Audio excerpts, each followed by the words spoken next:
I told you, this child is not suited to be a ninja. Yet you insist on sending him to the Ninja Academy. In a remote house within the Hidden Leaf Village, a woman with a rather fierce appearance spoke impatiently. Opposite her sat a man who appeared to be quite honest and simple-minded. After a long silence, he responded with resignation. I, too, wish for him to lead a stable life, but you know well that in the ninja world, lacking strength inevitably leads to a lack of control over one's destiny. Moreover, given that his parents were also ninjas, it stands to reason that he possesses some ninja lineage. Shaking his head, he continued, who would have thought that the child's physical constitution would be so poor? But if he continues down this path, even if he becomes a ninja in the future, he will merely be a low-ranking one with no prospects, destined to be cannon fodder on the battlefield. The fierce woman clearly did not wish for the child to continue his studies at the Ninja Academy, her tone somewhat stern. After pondering for a moment, the honest man suggested, "Why don't we consider the child's opinion?" The woman nodded in agreement, saying, "That's fair after all. He is 7 years old now and should be able to understand." Not far away, a slender figure was kicking at a tree stump, practicing his physical techniques.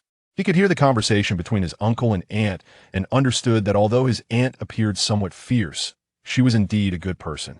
However, he pondered, if he did not become a ninja, how would he seize control of his fate with the impending arrival of a new era? This truly is a tragedy. In truth, this slender boy was named Makoto, and he was not originally from this world. Upon first hearing this name, he instinctively tensed, relieved to know he was not the unfortunate one associated with a certain infamous blade. Reflecting on his past, Makoto clearly remembered that he was about to attend a gathering organized in a QQ group. The event stipulated that all participating gentlemen were to share the costs, while ladies were free of charge. Seeing this rule, the single Makoto hurriedly signed up. As it was a gathering, he spent time at home showering and styling his hair, and naturally arrived late to his surprise.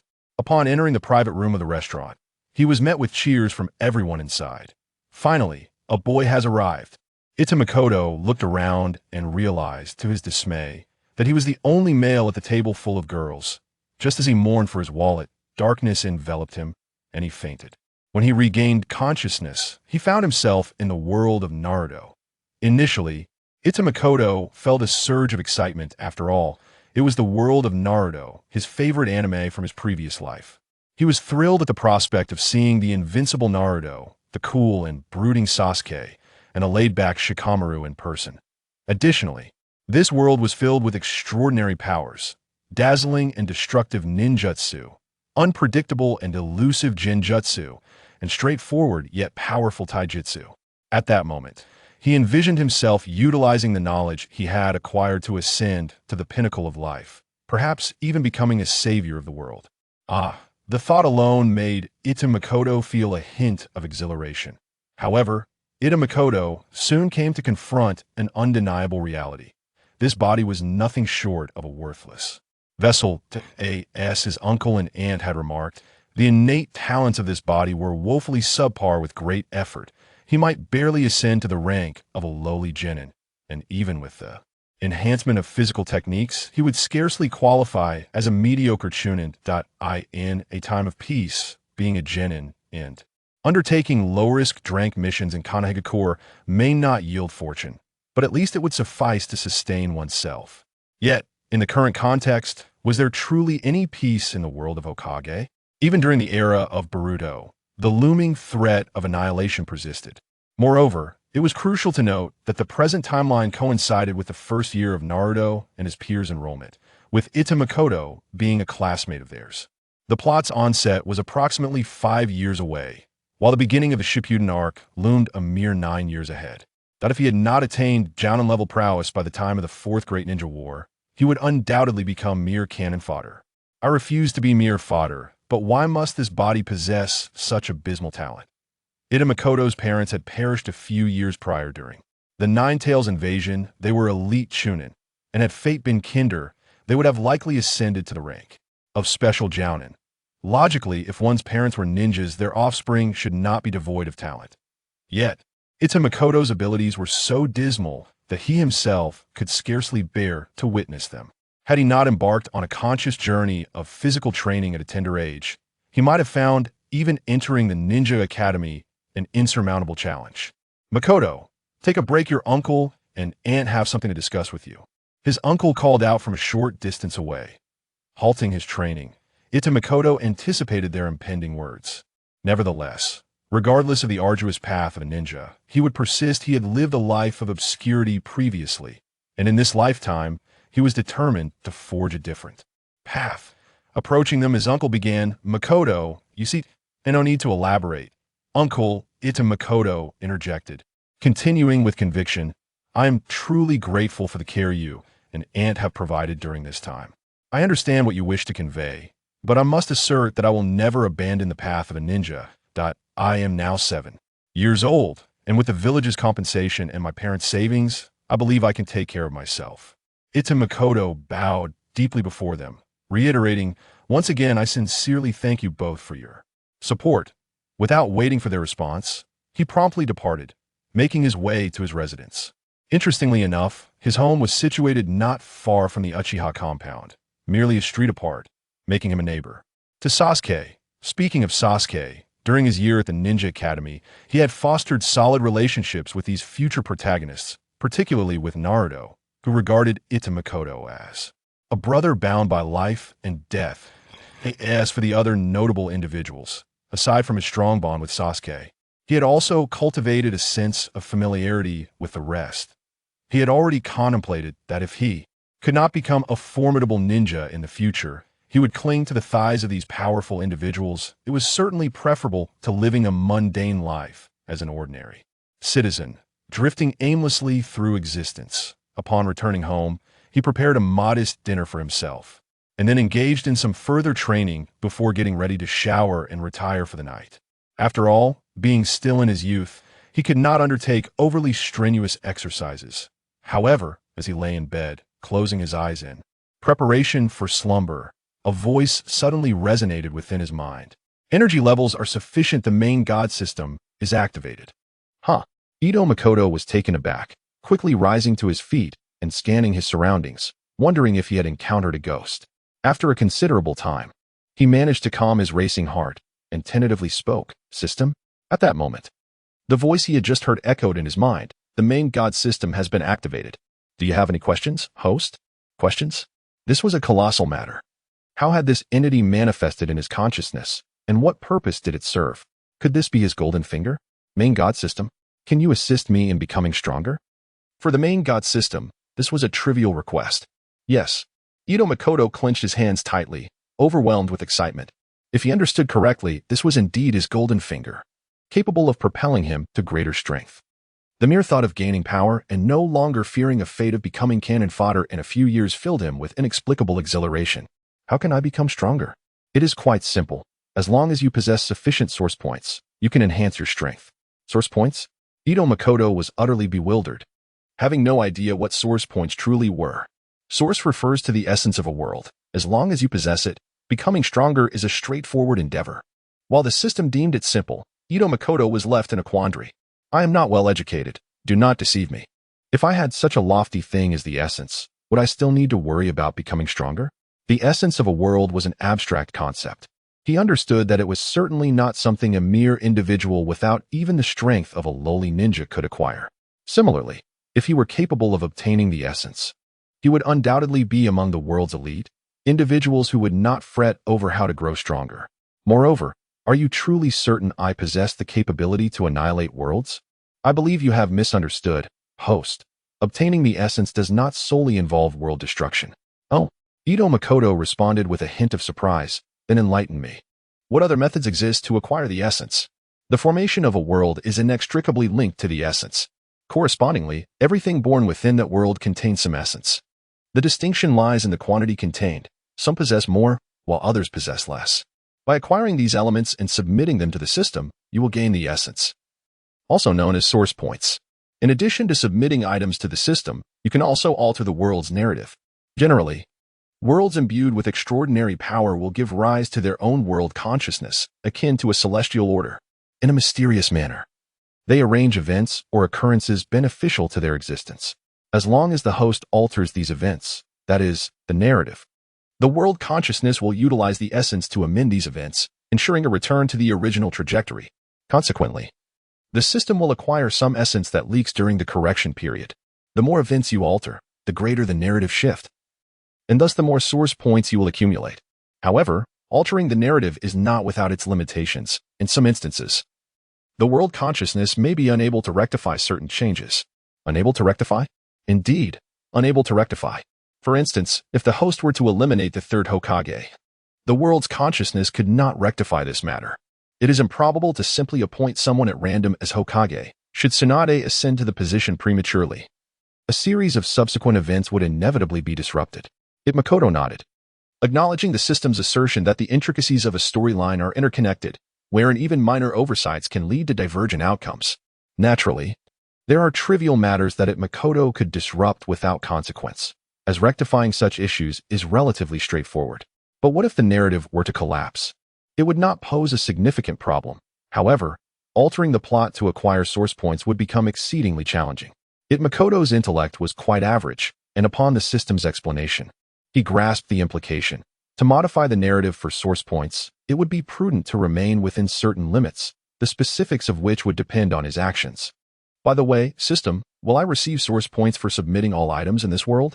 Yes, however, only the first of identical items will yield source points. Understood. Nodding, Makoto emerged from his bedding, opened the cupboard, retrieved a bowl, and silently intoned, "Submission. Ding. Submitted an ordinary bowl. Obtained source points. 0.001. Source point acquisition initiated. Exchange shop unlocked." Before Makoto could voice his discontent regarding the meager amount of source points, the system activated the exchange shop, silencing his urge to complain. He directed his full attention to the shop. Rinnegan, one of the three great ocular techniques, known as the eye that governs life and death, requires source points. 10,000. 000. Out of stock. Perfect sage body, the strongest physique in the Naruto world, requires source points. 10,000. 000. Out of stock. Tailed beast chakra of the Ten Tails, become the Jinchuriki of the Ten Tails, requires source points. 10,000. 000. Out of stock. Forelimb technique, concentrates chakra in the limbs, enabling a beast-like transformation. Increases grip and attack power, requires source points. 10. Fear induction technique, forces the opponent to confront the image they most dread, causing psychological distress, requires source points. 10. System, could you elucidate why all the high-tier items are out of stock, while some D-grade ninjutsu appear available for exchange? It is only natural that the shop would lack stock if you have made no submissions. I apologize for not having submitted more items. Makoto's words were laced with frustration. Logically, if he did not submit, the shop should have no inventory. Thus, he could not exchange anything. This was an irrefutable point made by the system. However, if he had the means to submit such items, would he not prefer to utilize them himself rather than exchange them in the shop? He was not foolish. I understand your thoughts. But you must recognize that utilizing items you have acquired carries far greater risk than those exchanged from the shop. What do you mean? Makoto furrowed his brow, inquiring further. The literal interpretation. Consider this. If you were to obtain first Hokage's cells, would you dare to use them yourself? Makoto pondered the experiments conducted by Orochimaru using the cells of the first Hokage, realizing that only one subject, named Yamado, had survived. He comprehended the inherent dangers of such a thing. I believe I understand your implication. The items exchanged from the marketplace are unequivocally safe for me. For instance, if I were to acquire the first Hokage's cells from the shop, I would perfectly possess his physical attributes without a trace of risk, correct? Indeed, that is precisely the notion. Similarly, if you were to exchange for certain ninjutsu, you could instantaneously master them, disregarding chakra attributes. Nodding in acknowledgement, Makoto refrained from further comment and continued to browse the items in the marketplace until he spotted the bowl he had previously exchanged. Ordinary bowl, a very common bowl.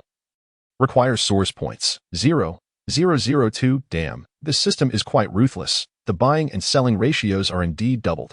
However, upon contemplating the fact that the exchanged items bore no after effects and were entirely devoid of pain, in that light, the doubled odds seemed somewhat acceptable. After a night of intensive study, Makoto began to grasp the functionalities of this flawed system. Why did he deem it flawed? Because the system was incomplete. And most significantly, it could be upgraded. According to the system's own words, the previous host was a fool, employing a violent approach to confront the world, which led to the demise of each realm he traversed. Over time, such behavior incited the wrath of powerful beings across the multiverse, ultimately resulting in his obliteration, leaving the system with only a fragment of its core. To restore the system's full capabilities, one must invest source points to upgrade it. Following an upgrade, not only could formidable items be randomly unlocked, but traversing worlds and recruiting other reincarnators would also become trivial. At the current stage, lacking any ninjutsu to submit, he could only exchange for already unlocked D-rank ninjutsu. Damn it, to sum it all up, you are merely a defective product. Nevertheless, despite his verbal grievances, Makoto was inwardly elated. He was grateful to the previous foolish host. Without him, he would never have obtained this advantageous system. With this golden opportunity, he now harbored hopes of becoming stronger. Thus, for the sake of that hope, he diligently submitted everything he could acquire over the past few days, be it trees, paper, or even refuse. Everything eligible for submission was handed over. Makoto, I shall no longer ask you to treat me to ramen. Please refrain from rummaging through trash bins. After school, as he observed Makoto sifting through garbage cans on the streets, Naruto felt a pang of guilt. He believed it was his request for ramen that had led to Makoto's impoverishment, forcing him to scavenge for sustenance. Please, do not wear such a remorseful expression. This matter does not concern you. Just promise me you won't rummage through trash bins anymore. They are filthy. Very well. In recent days, he has managed to scavenge nearly everything he could from the trash bin to submit, but now, continuing his rummaging seems futile, prompting him to acquiesce. Really? Yet, observing the still self-reproaching Naruto, Makoto felt a wave of frustration. Truly, I, Makoto, vow that I shall not resort to rummaging through trash again, even if it leads to my starvation or thirst. After declaring this, his peripheral vision caught sight of something novel. After a brief search, he acquired 0.006 source points. Ah, how entertaining it is to rummage through waste. Uzumaki Naruto. Days have passed. Through Makoto's relentless efforts, he has come to the realization that he has exhausted all possible submissions to the system. At this moment, his source points amount to a meager 5. Sigh. After all this labor, accumulating merely 5 source points feels unbearably slow. Do not be disheartened, host, for from humble beginnings arise grand structures. You now possess 5 source points. Thus, the next 5 points shall not be far behind. Though such words are spoken, time is of the essence. Reflecting on the impending Uchiha massacre, it is imminent in just a few days. In his quest to discover new items for the system, he has traversed all corners of Konoha village. Sensing the atmosphere growing increasingly oppressive, initially he held no particular thoughts about the Uchiha massacre. After all, he was weak. Even a mere Chunin could easily overpower him, let alone the likes of Obito or Itachi Uchiha. However, his situation has changed. With the system at his disposal and possessing source points, he has begun to contemplate the Uchiha massacre. Of course, 5 source points are nowhere near sufficient to grant him any notable power. He cannot even afford to exchange for a D-rank ninjutsu. So what emboldens Makoto to contemplate meddling in the Uchiha massacre? Who instills such courage within him, Lara Liang? Certainly not. The source of his newfound bravery is the system itself. The system's exchange shop is not entirely devoid of items. As a level 1 system, it still offers some intriguing exchanges. For instance, there exists a peculiar skill. Onlooker. One-time personal skill, source points required. 6. Effect. Watermelon, cantaloupe, honeydew, bitter melon. Pumpkin. Any type of melon, while consuming, greatly reduces one's presence, making even electronic devices overlook you. P.S. Depart quickly after consumption. PS2. This skill can only be exchanged once. This skill rivals that of invisibility.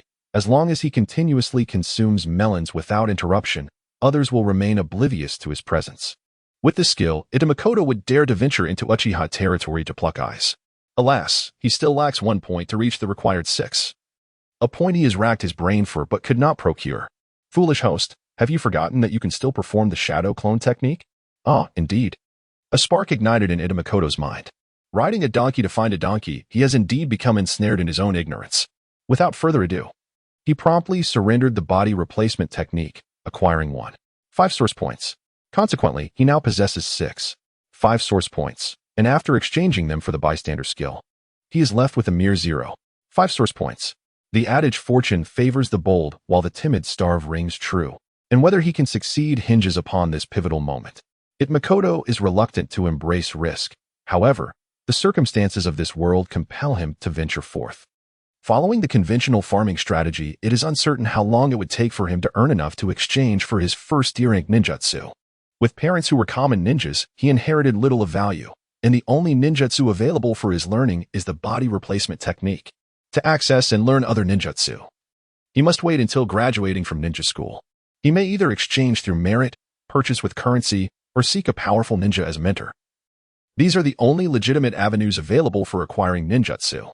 As for theft or robbery, well, that is simply out of the question. Were it not for being the protagonist, could Uzumaki Naruto truly steal the Book of Seals? Even the authenticity of the Book of Seals is questionable. It could very well be a deliberate arrangement by the third Hokage.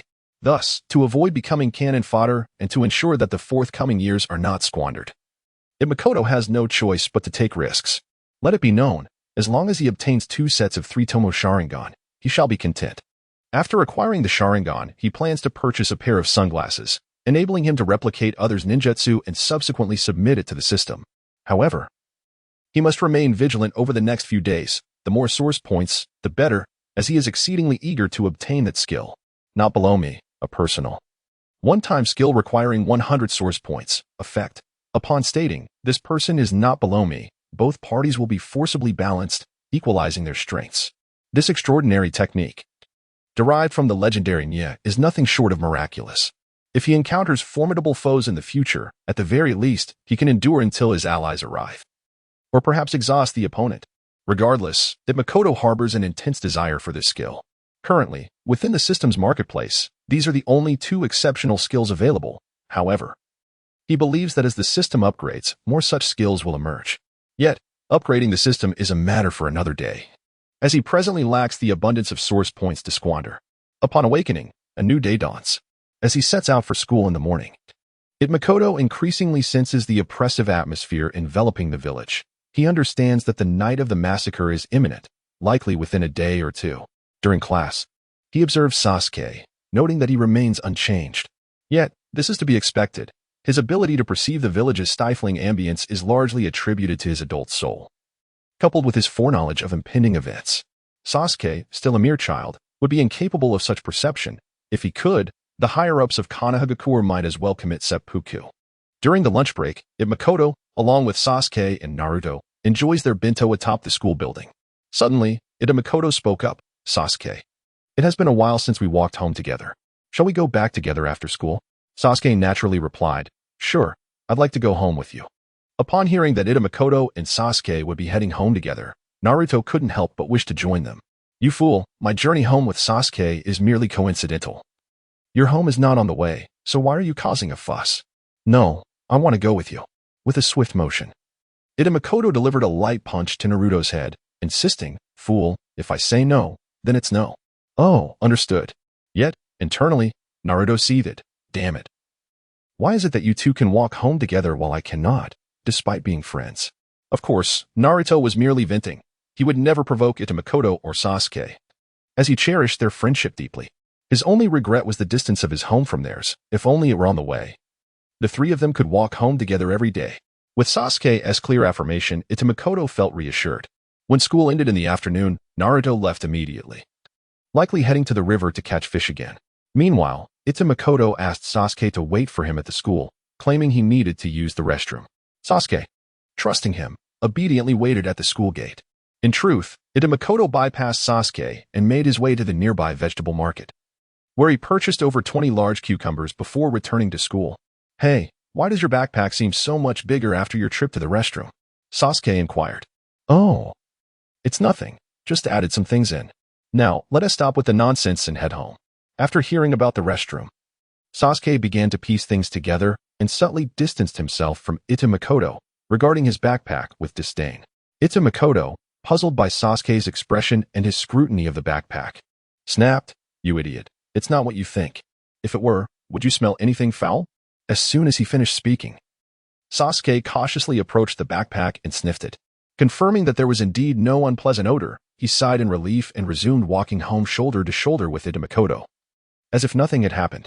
On the way home, Sasuke appeared relaxed, while Makoto remained on high alert, vigilant against any lurking ninjas that might attempt to ambush him.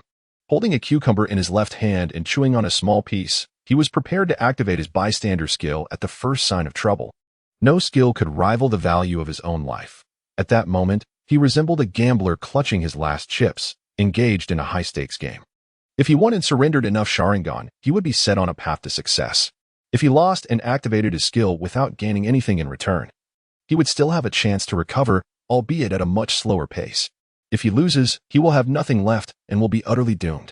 Sasuke, do you not feel that the number of pedestrians along this path has suddenly diminished? Is that so? Sasuke glanced around and indeed noticed the scarcity of passers-by, then inquired, "Is there an issue?" To Sasuke, the reduction in foot traffic posed no problem. Perhaps the adults had returned home to prepare dinner. Or maybe they had simply chosen to stay indoors today. In any case, he perceived no cause for concern and could not fathom why Makoto posed such a question. No problem at all. I merely find it a bit peculiar. It would be strange if there were no issues. Damn, today is the night of the Uchiha massacre.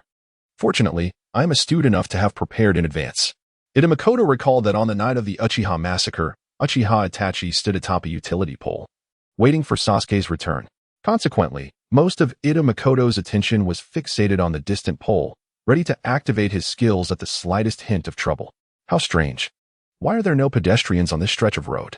After walking a few more minutes, Sasuke muttered his confusion. Makoto, still observing the distant utility pole, was suddenly jolted from his thoughts. Looking around, it appeared they were nearing the Uchiha residence, yet the surrounding poles cast no shadows. Makoto was filled with self-reproach. He realized he had been foolish. What kind of being was Uchiha Itachi? He, a mere student at the ninja academy, could hardly hope to perceive such a presence. Cold sweat trickled down Makoto's forehead. Should he catch sight of Uchiha Itachi, he would likely have no time to activate his skills before being ensnared by genjutsu. Fortunately, thanks to Sasuke's unintentional reminder, Makoto had recognized the gravity of the situation. He resolved that he could not continue this way. After all, they were close to the Uchiha compound, and even if he activated his skills now, the cucumber in his backpack should suffice. Sasuke, I just remembered that I left something with Naruto. Since we are almost at your place, let us part ways here. Very well, see you tomorrow. Indeed, see you tomorrow. With that, the two parted ways, Sasuke continuing straight ahead while Makoto quickly turned back, veering into a narrow alley and murmuring, "Civilian skill, activate." Simultaneously, he began to chew a small piece of cucumber, emerging from the alley to follow Sasuke from a distance. The Uchiha clan, as a prominent family in Konohagakure, boasted a vast compound. Upon entering the Uchiha residence, Sasuke sensed that something was amiss. Ordinarily, he would see various uncles and aunts chatting or educating their offspring upon his return. Yet now, he found the area utterly devoid of any presence.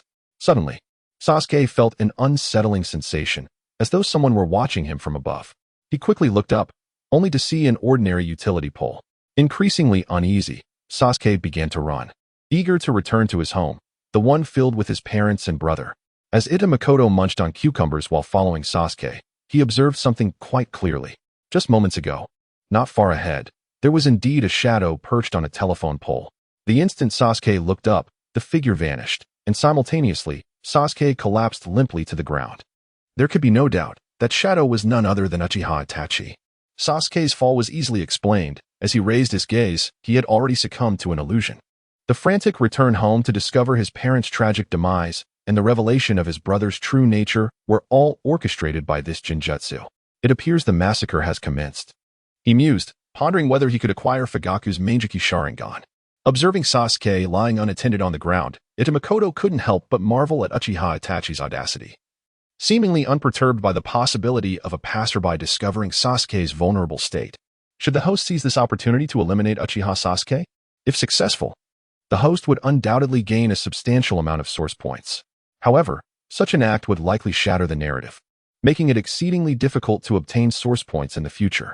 It is probable that the world's consciousness would regard me as an adversary, much like how your previous host recklessly led himself to ruin. Well, that's a conundrum. Makoto was a person of sound intellect, and he would not resort to such a method of sacrificing the innocent for gain. Moreover, Sasuke was his friend, making it even more unthinkable. Shaking his head and ignoring the fallen Sasuke, Makoto continued on his path. Not long after, he was greeted by piercing screams and the cacophony of unleashed ninjutsu. Goodness! This scene was not depicted in the anime. With my frail limbs, a mere brush from an offensive jutsu could spell my doom. Makoto had miscalculated. He had presumed that the Uchiha clan would offer no resistance during the night of the massacre and would be swiftly subdued, allowing him to simply collect Sharingan. However, the ferocity of their resistance was unexpected. Recklessly entering the battlefield, even with his negligible presence, would not guarantee immunity from the unleashed techniques. It seems I must proceed with utmost caution. Resolute, Makoto began to advance slowly, his vigilance heightened to its peak. Fortunately, luck was on his side, and he remained unscathed by the jutsu as he approached the lifeless body of a slain Uchiha clan member. System, how should I proceed to surrender the Sharingan to you? Surely, you wouldn't have me gouge out this person's eyes? Rest assured, simply place your hand over the corpse's eyes and intone surrender. Upon receiving the system's response, Makoto promptly complied. Ding. Surrendered one pair of 1 Tomo Sharingan. Gained source points, 100. The sound of the system's notification resonated in his mind, and a smile crept upon Makoto's lips. He had not anticipated that a single Tomo Sharingan would yield such a bounty of source points. What then for 2 Tomo? And 3? What of the illustrious Mangekyu? Aha! It seems I am destined to amass a fortune. After a brief moment of silent laughter, Makoto continued his perverse advance. Soon, he stumbled upon not just one, but a multitude of Uchiha corpses. Surveying the surroundings and finding no immediate danger, eagerly approached to initiate the submission of Sharingan. Ding. Submitted a pair of 2 Tomo Sharingan. Gained source points, 1,000. Ding. Since the marketplace already possesses 1 and 2 Tomo Sharingan, this submission is rendered invalid. After submitting a pair of 2 Tomo Sharingan, proceeded to submit other variants.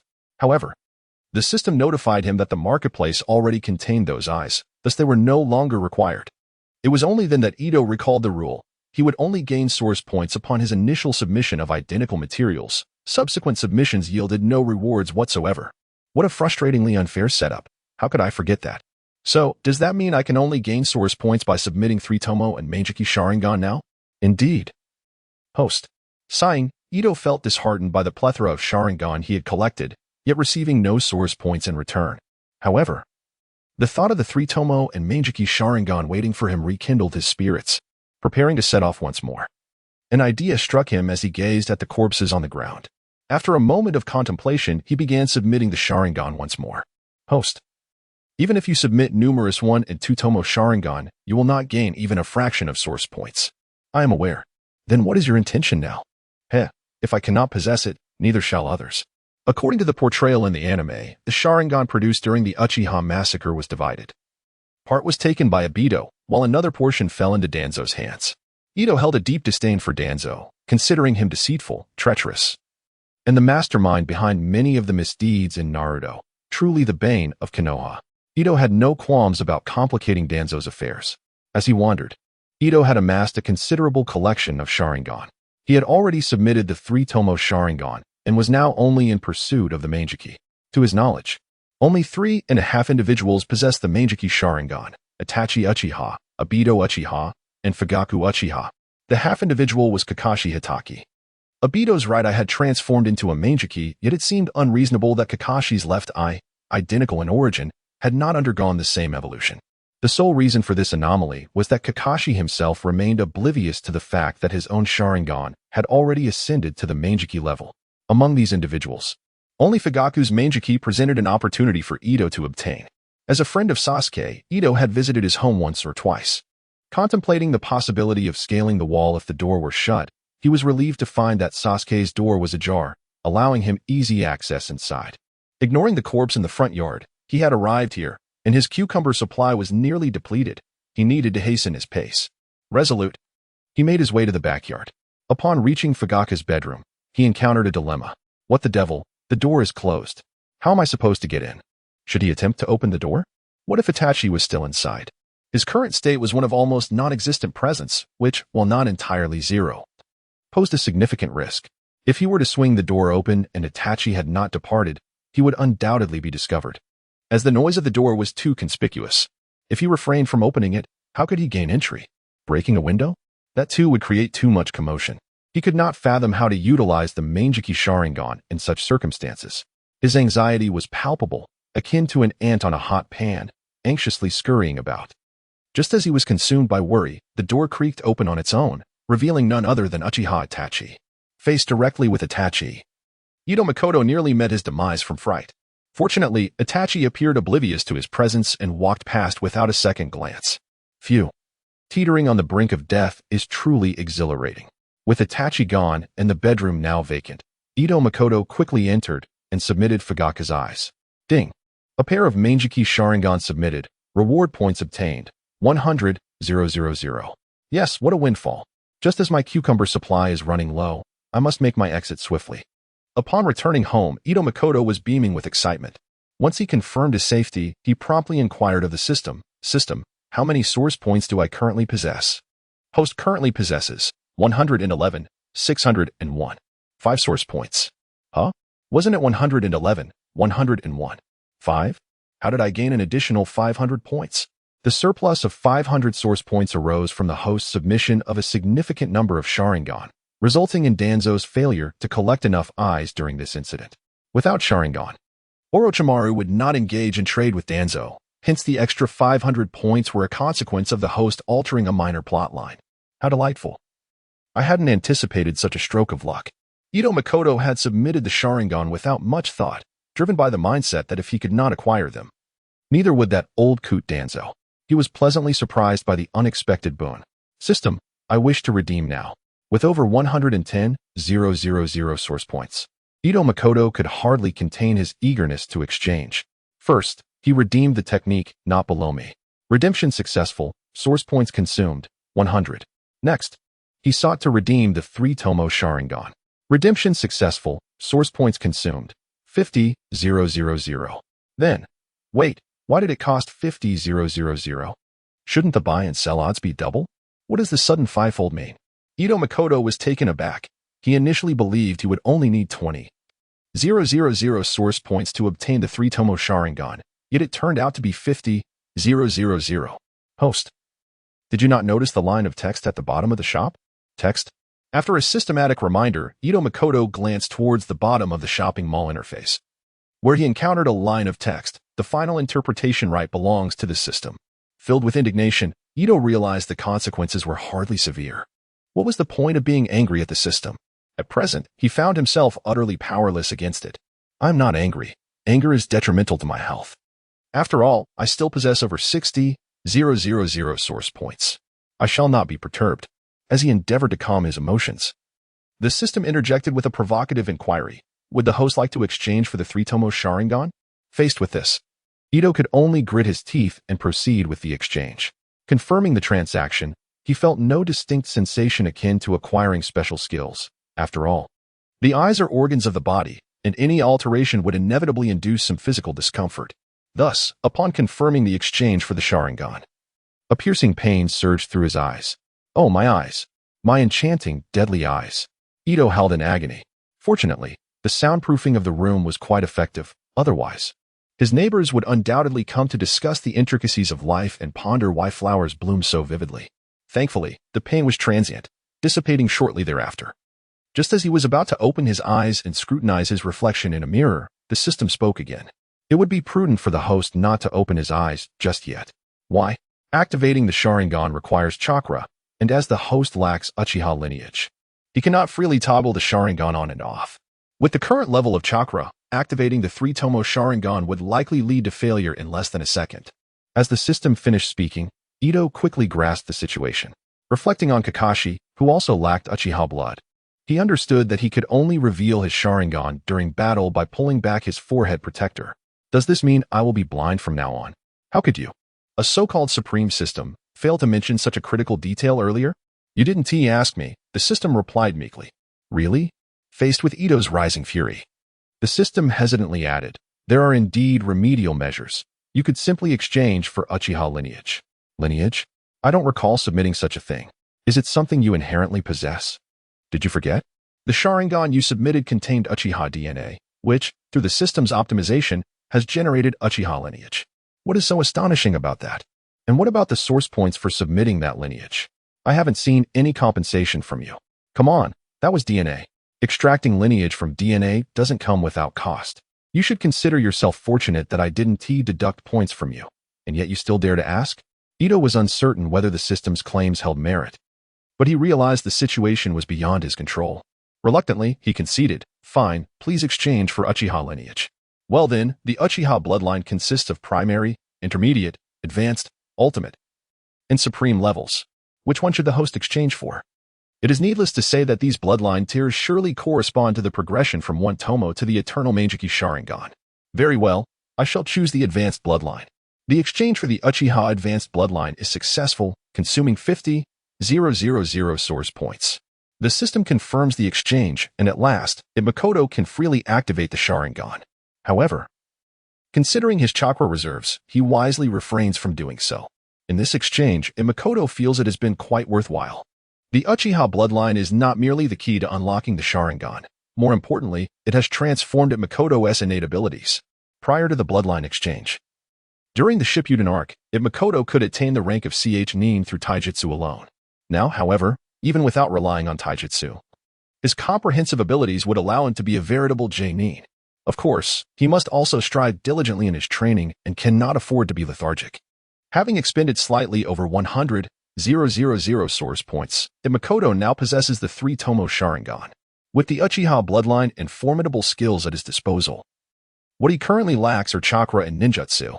The level 1 system comes equipped with a few D-rank ninjutsu, but aside from these, he can only exchange for others upon submission. Alas, these D-rank ninjutsu seem rather ineffective. The Four Legs Technique, a unique secret art of the Inuzuka clan, raises the question, if he were to use it, would the Inuzuka clan not investigate him? Furthermore, the Nariken Technique, a genjutsu, would falter without sufficient chakra, leaving even a chicken unaffected. For Makoto, most of these D-rank ninjutsu are essentially useless. Holding over 10,000 source points, yet lacking any usable ninjutsu for exchange, is indeed ironic. Host, would you care to consider a system upgrade? Indeed, the system can be upgraded. Makoto slapped his forehead, realizing he had overlooked such a significant matter. Upgrading the system not only unlocks random ninjutsu, but also enhances the system's functionality. If he wishes to traverse worlds and recruit reincarnators, the system must be upgraded. System upgrade initiated. The upgrade is successful, consuming 10,000 source points. Damn it. From now on, let us not call this the main god system, but rather the penny pincher system.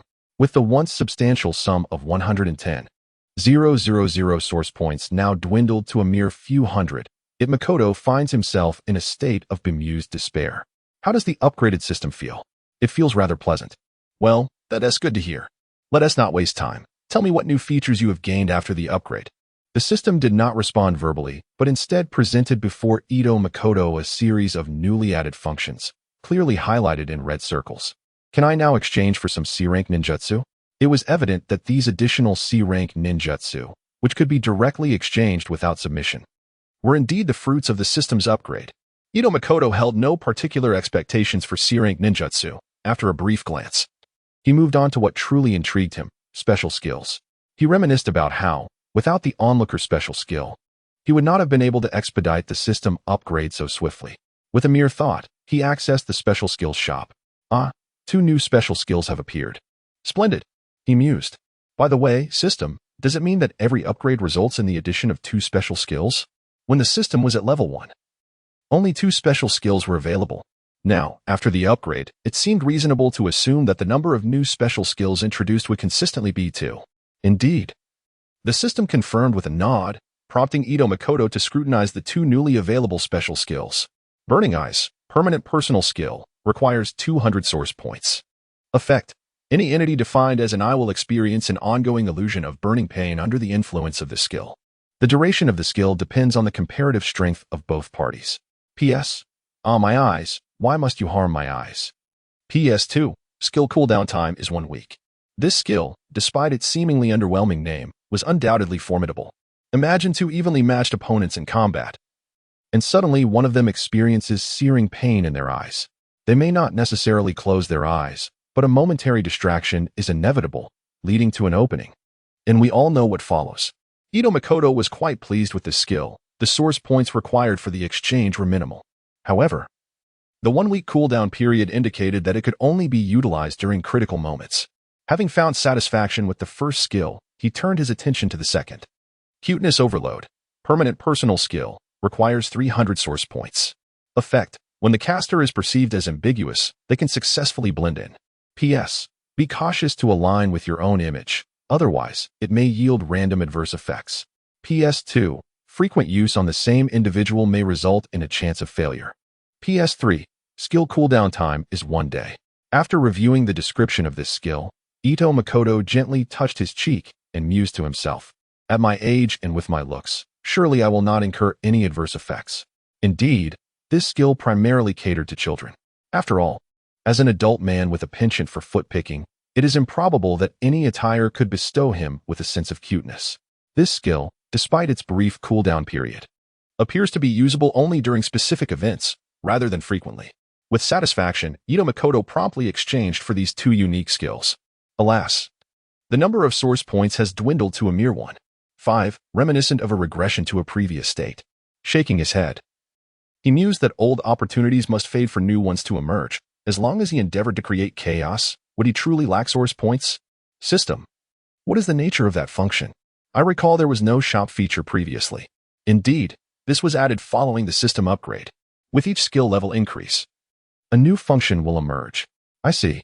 Ito Makoto had long anticipated that the system would eventually introduce functions such as traversing other worlds and recruiting reincarnators. However, he did not expect new features to manifest at the second-level system.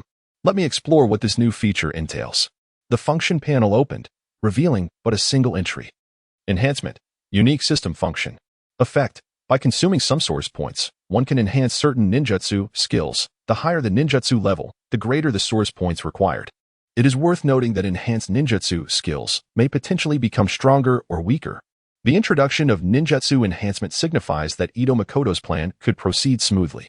Indeed, the strategy he devised for himself is one of the underdog's resurgence, transforming from an inept individual into a genius. Only by being perceived as a genius by others could Ito Makoto seize a plethora of ninjutsu. The simplest approach would be to become a disciple of the third Hokage. It is well known that the third Hokage holds the title of Ninjutsu Doctor, possessing mastery over all public ninjutsu, from A rank to D rank. If he were to become a disciple of the third Hokage, would he truly lack ninjutsu? Of course, not everyone can be a disciple of the third Hokage. At the very least, the prodigies from prestigious families would be unlikely candidates, leaving room only for commoners like Jiraiya and Orochimaru. Do not mention Tsunade. As the apprentice of the second Hokage, Senjitobarama, the third Hokage, upon assuming the title, would undoubtedly require the support of certain clans. Thus, as one of the two largest clans in Konoha, the Senju clan became the optimal choice.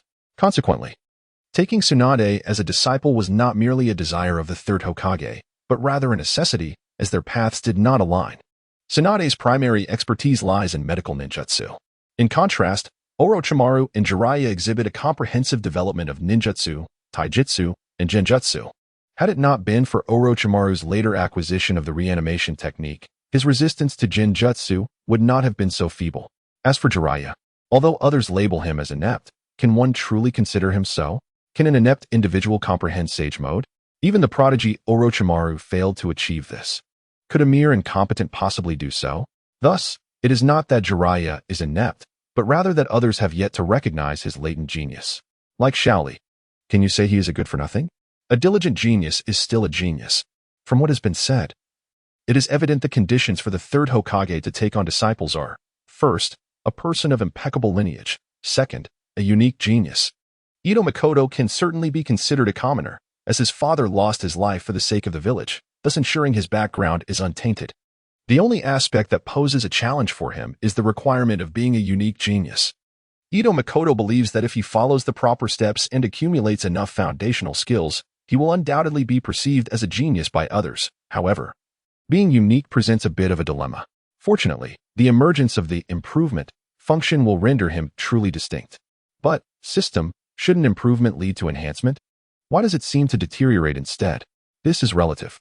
For instance, if the host improves the Great Fireball technique, which originally involves expelling fireballs from the mouth, and instead alters it to release fireballs from the other end, such a surprising method of release cannot be deemed a weakness, can it? Indeed. It cannot be regarded as a weakening. The element of surprise surely has its merits. However, using that, one might end up revealing their underwear in a fight. Alright, I understand. Damn, It seems this improvement function must be used with caution. I will absolutely not use fireballs from that end, you rascal. A month has passed since the Uchiha massacre, and the ninja school has begun its holiday. During this month, Uchiha Sasuke has transformed entirely. He is now cold and aloof, hardly engaging with anyone except Ito Makoto and Uzumaki Naruto. In this detached demeanor, girls view him with admiration, exclaiming how cool he appears. While boys, on the contrary, perceive Sasuke as putting on airs, believing that since his family has been annihilated and he lacks support, they should teach him a lesson. Thus ensues the entertaining spectacle of retribution. TSK, those fools, even though the Uchiha clan has fallen, they are not the sort of rabble that can provoke him, right? Naruto? Indeed, only I can be a worthy opponent for Sasuke. Those lowlifes are unworthy. Naruto, I'm not trying to discourage you, but with your current skills, you seem quite comparable to those lowlifes. You wretched Makoto, take this, experience my water release, great wave technique. By the riverside at dusk, Ito Makoto and Uzumaki Naruto are fishing. Ito Makoto is genuinely focused on catching fish, while Naruto is engaged in both fishing and playing. Stop fooling around. You should concentrate on fishing. I've already caught several. And you, TSK, it seems you haven't caught a single one. Darn it, I will definitely catch a big fish. Well, take your time. I'm heading ashore now. In truth, Ito Makoto's purpose for coming here is not merely to fish. He seeks to practice the application of chakra, specifically water walking. As this location is rather secluded, there are few passers-by, and he chose it to avoid any disturbances.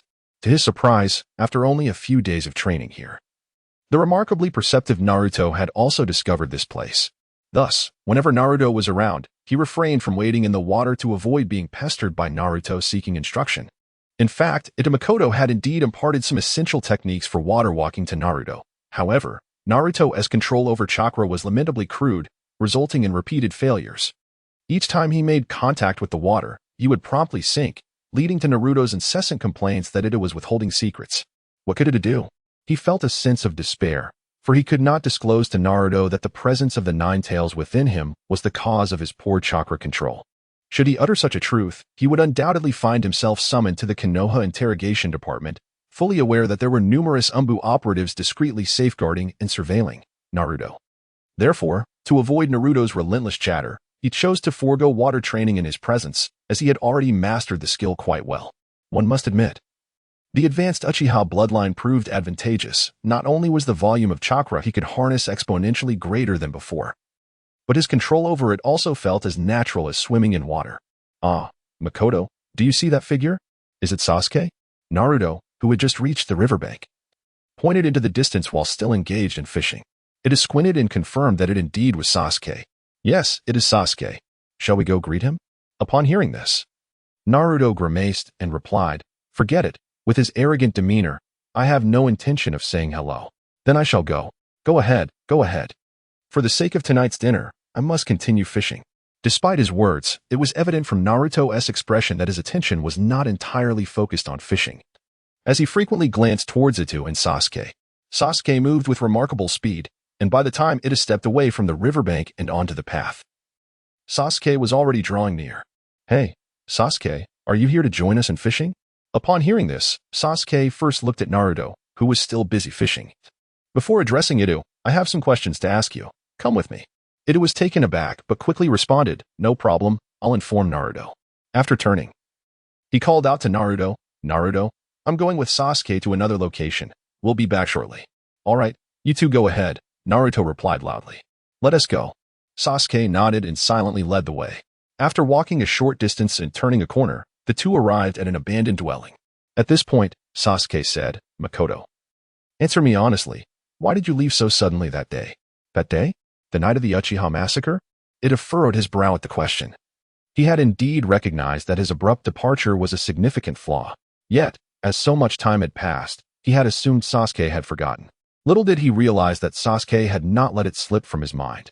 Indeed, with an entire clan annihilated and the perpetrator being his beloved brother, Sasuke was likely determined to uncover every shred of evidence available. I had mentioned earlier that I had left some belongings with Naruto, which is why I turned back to retrieve them. Can Ito Makoto reveal the truth to Sasuke? Certainly not, at least not at this moment. It is evident that the Anbu would undoubtedly dispatch someone to follow Sasuke. In fact, it is not only Sasuke. Throughout this past month, Ito Makoto has also been shadowed by the Anbu. Had it not been for the system's reminder, he would have remained oblivious. Therefore, if even a bystander like Ito Makoto is under Anbu surveillance, it stands to reason that the parties involved, such as Sasuke, would be equally monitored. Hence, unless Ito Makoto wishes to court death, he would never divulge even the slightest hint of information.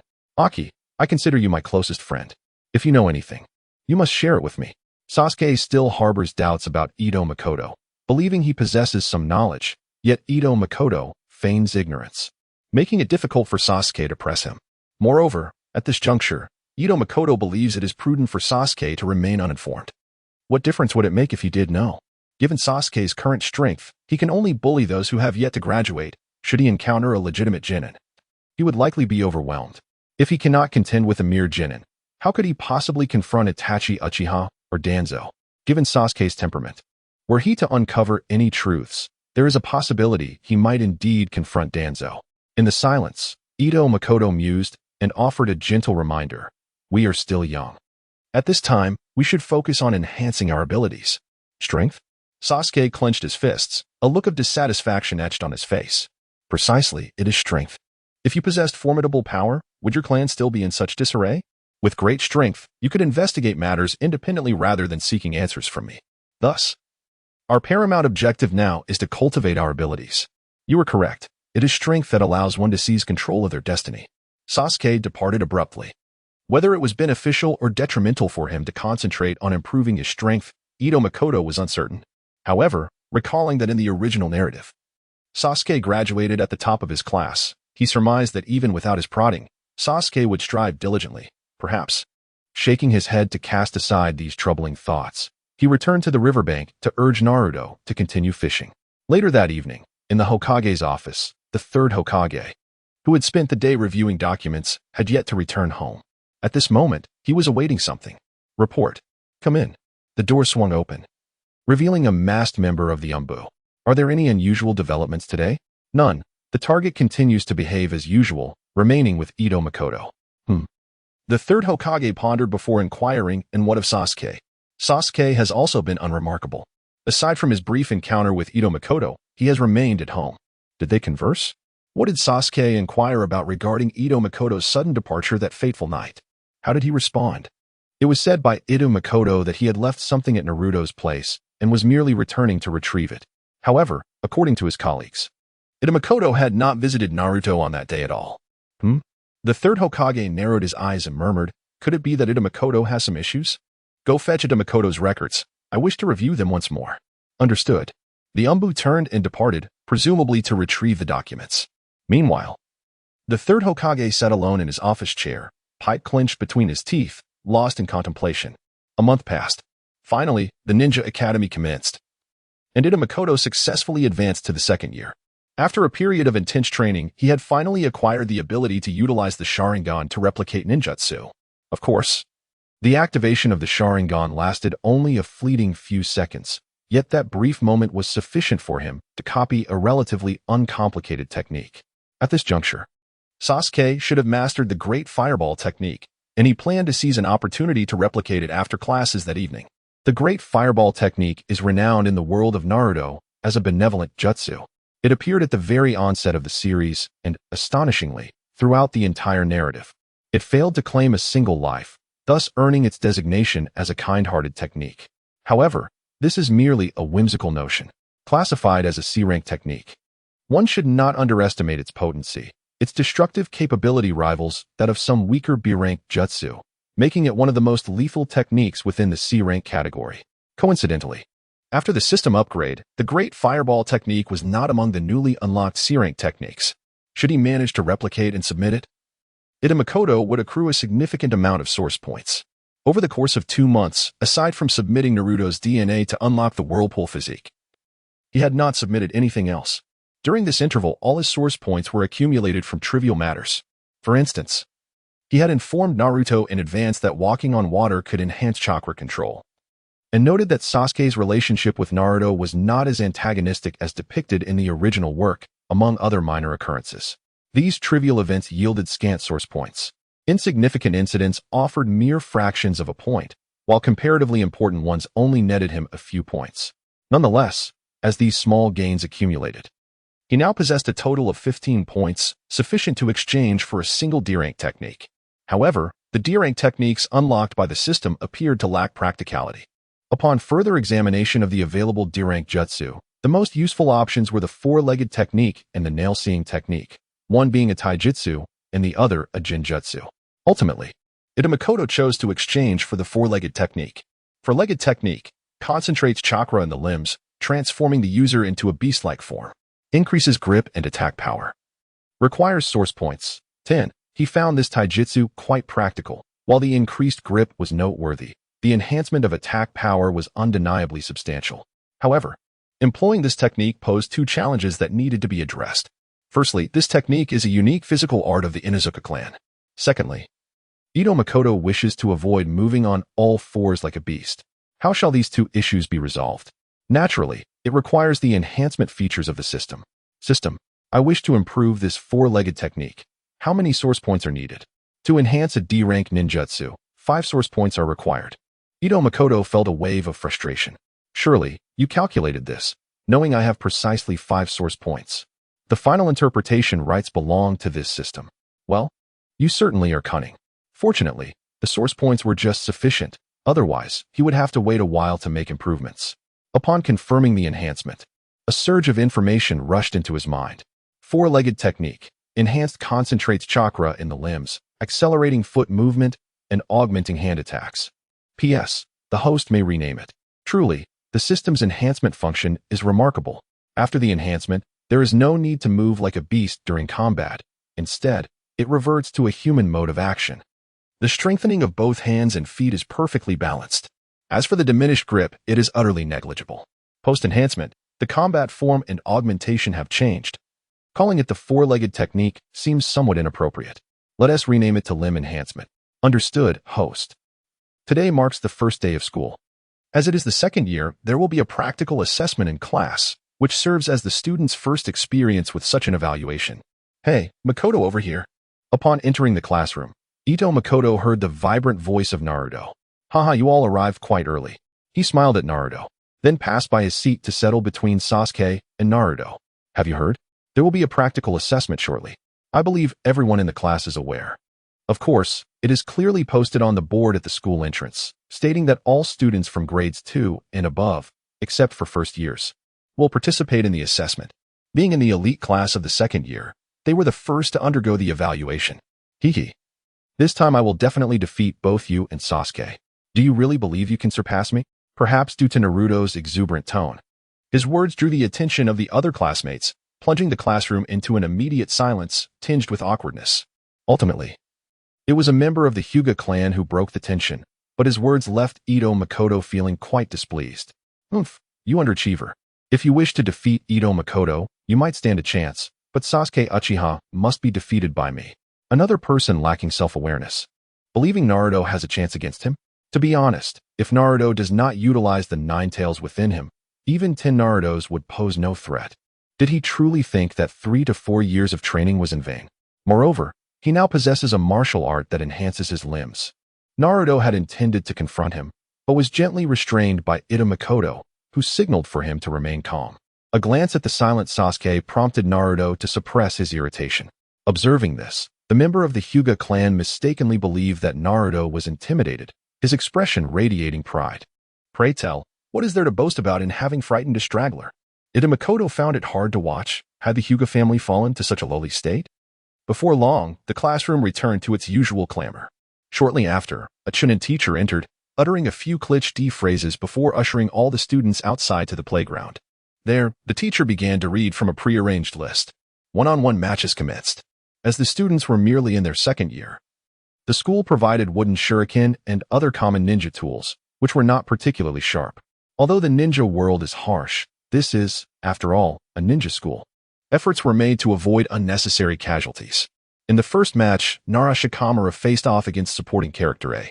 With an air of nonchalance, Shikamaru sauntered onto the field, exuding a distinct lack of enthusiasm. Say, Shikamaru, you're not going to forfeit outright, are you? In truth, he had contemplated conceding, wishing to exit the arena quickly. In his eyes, actual combat paled in comparison to a good nap. Now, however, with Ito Makoto exposing his intentions, he felt embarrassed to concede. Ultimately, after a rather lackluster battle reminiscent of Shikamaru's lazy style, Shikamaru triumphed over supporting character, truly, as the eldest son of the Nara family. To be defeated by you makes my life worthwhile. Pray tell, how lowly is your life, to consider a loss to Shikamaru as worthwhile? Must you be so theatrical? Supporting character? In the second match, Uchiha Sasuke faced supporting character B. This encounter held a bit more intrigue. At least Sasuke was not employing Shikamaru's lethargic tactics. His technique, although somewhat juvenile, showcased the grandeur befitting a scion of the Uchiha clan, inspired by supporting character A's attempt to steal the spotlight. Supporting character B also wished to make a statement, but was promptly removed by the Chunin teacher. In the ninth match, Ito Makoto faced Hyuga Kuno, the very individual who had just mocked Naruto.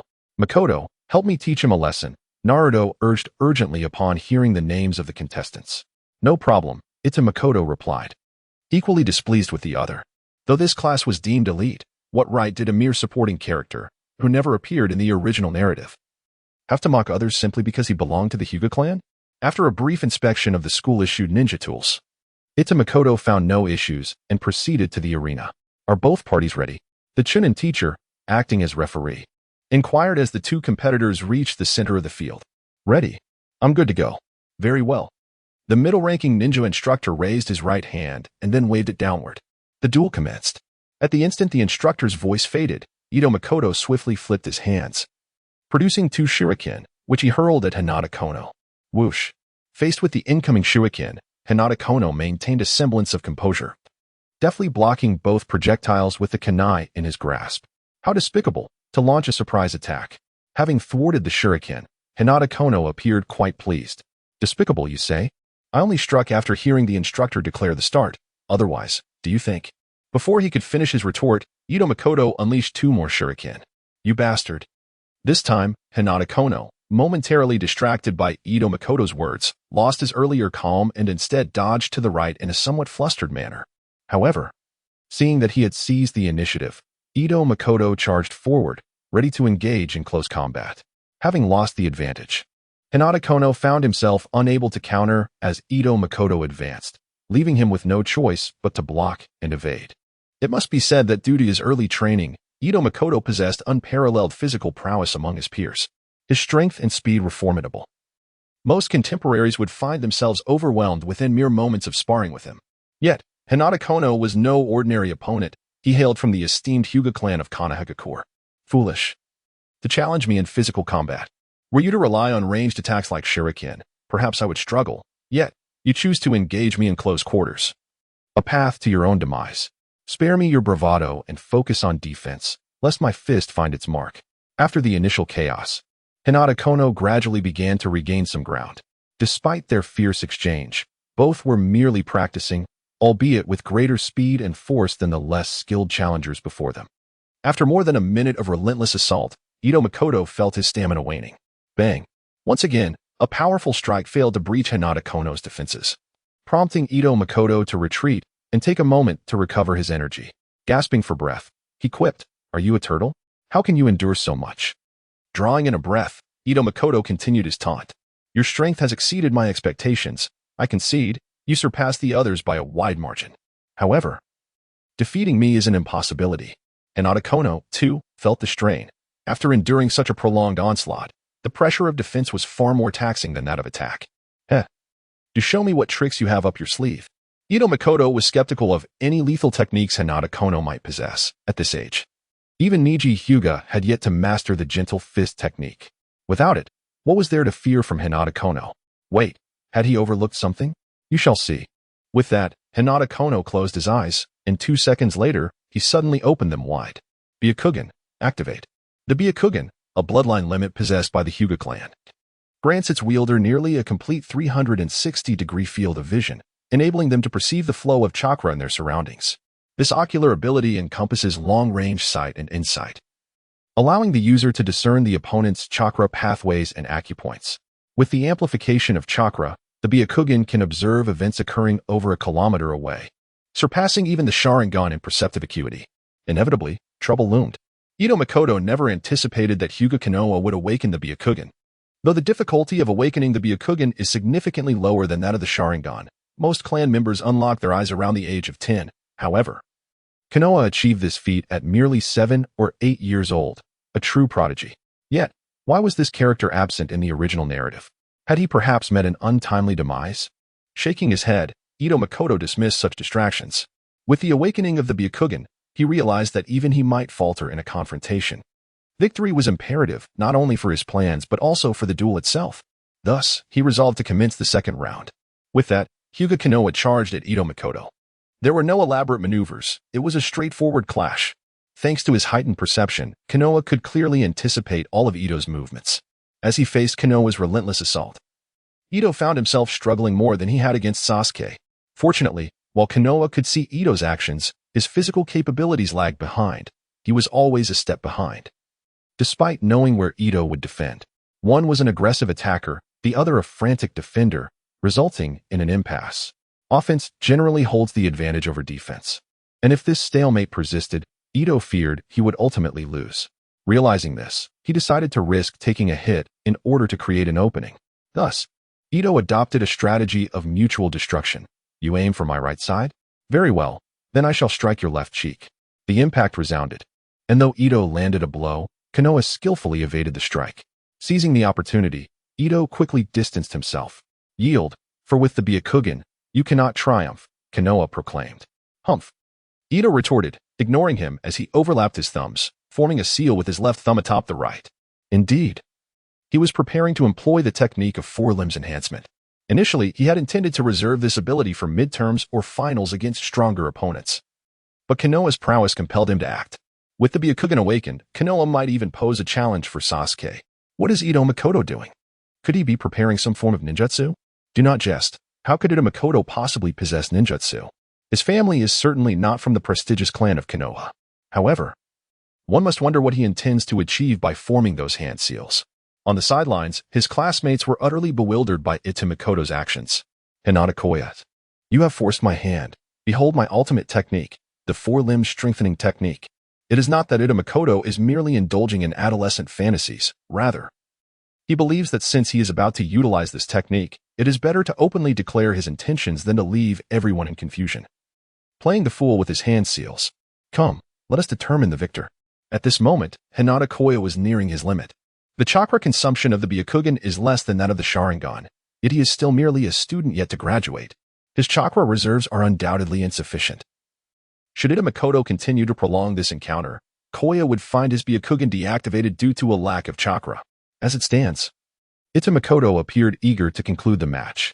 With the Byakugan still activated, Koya felt no sense of trepidation against Ito Makoto's frontal assault. Boom. Fool. I have seen through your tactics. As their fists collided, Hinata Koya taunted once more. In response, Ito Makoto paid no heed and struck again. The right side, you say?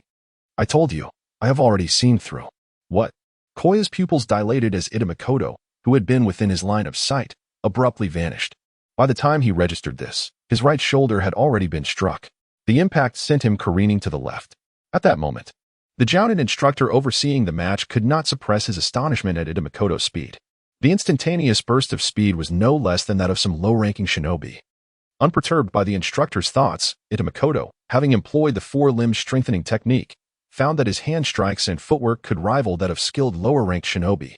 In other words, disregarding other factors, Ito Makoto's attacks and speed had already reached the level of a genin. What fate awaits a second-year student when confronted by a genin? Undoubtedly, it results in a one-sided beating, even for someone like Hinata Koya, who possesses the Byakugan. Boom. Koya managed to defend against Ito Makoto's central assault. Yet it proved futile, as he was still sent flying. Previously, Ito Makoto had utilized his footwork to circumvent Koya's defenses from the front. And this time he relied solely on the raw power of his hands. What does keen insight matter? Even if one can perceive his movements and defend against them, sheer force prevails. Halt.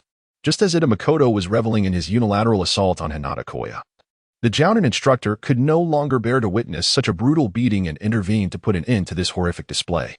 I hereby declare the victor to be Ito Makoto. Hooray, Achan has won.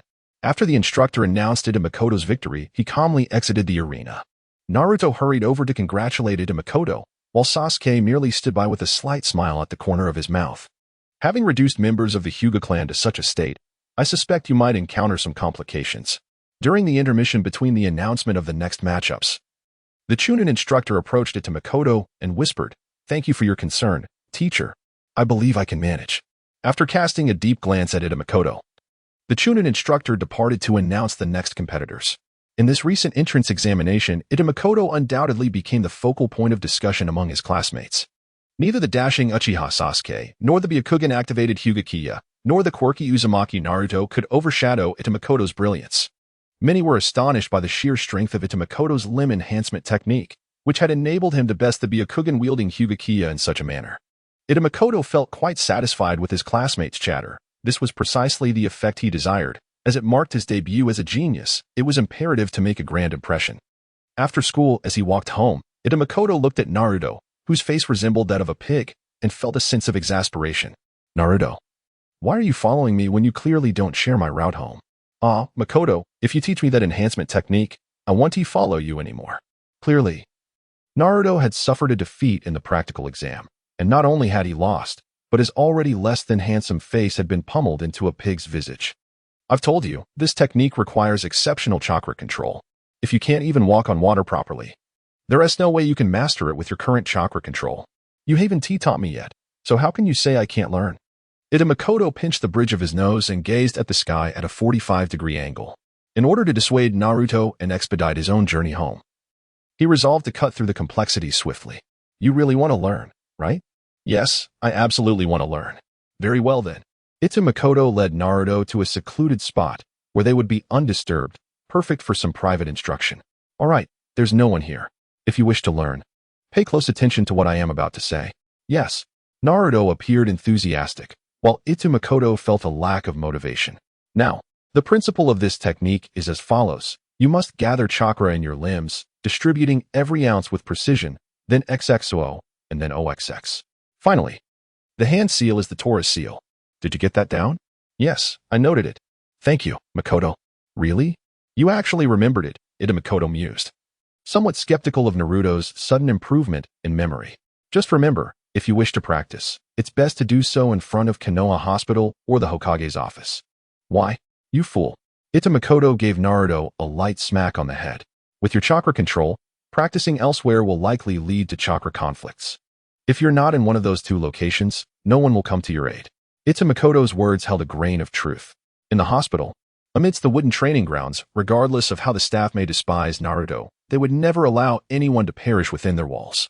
Beneath the Hokage office, the mere approach of Naruto would undoubtedly capture the attention of the third Hokage. Would the third allow Naruto to meet his demise? Clearly not. "Mark my words. I understand," came the reply. "I'm heading home now. See you tomorrow, Cheng."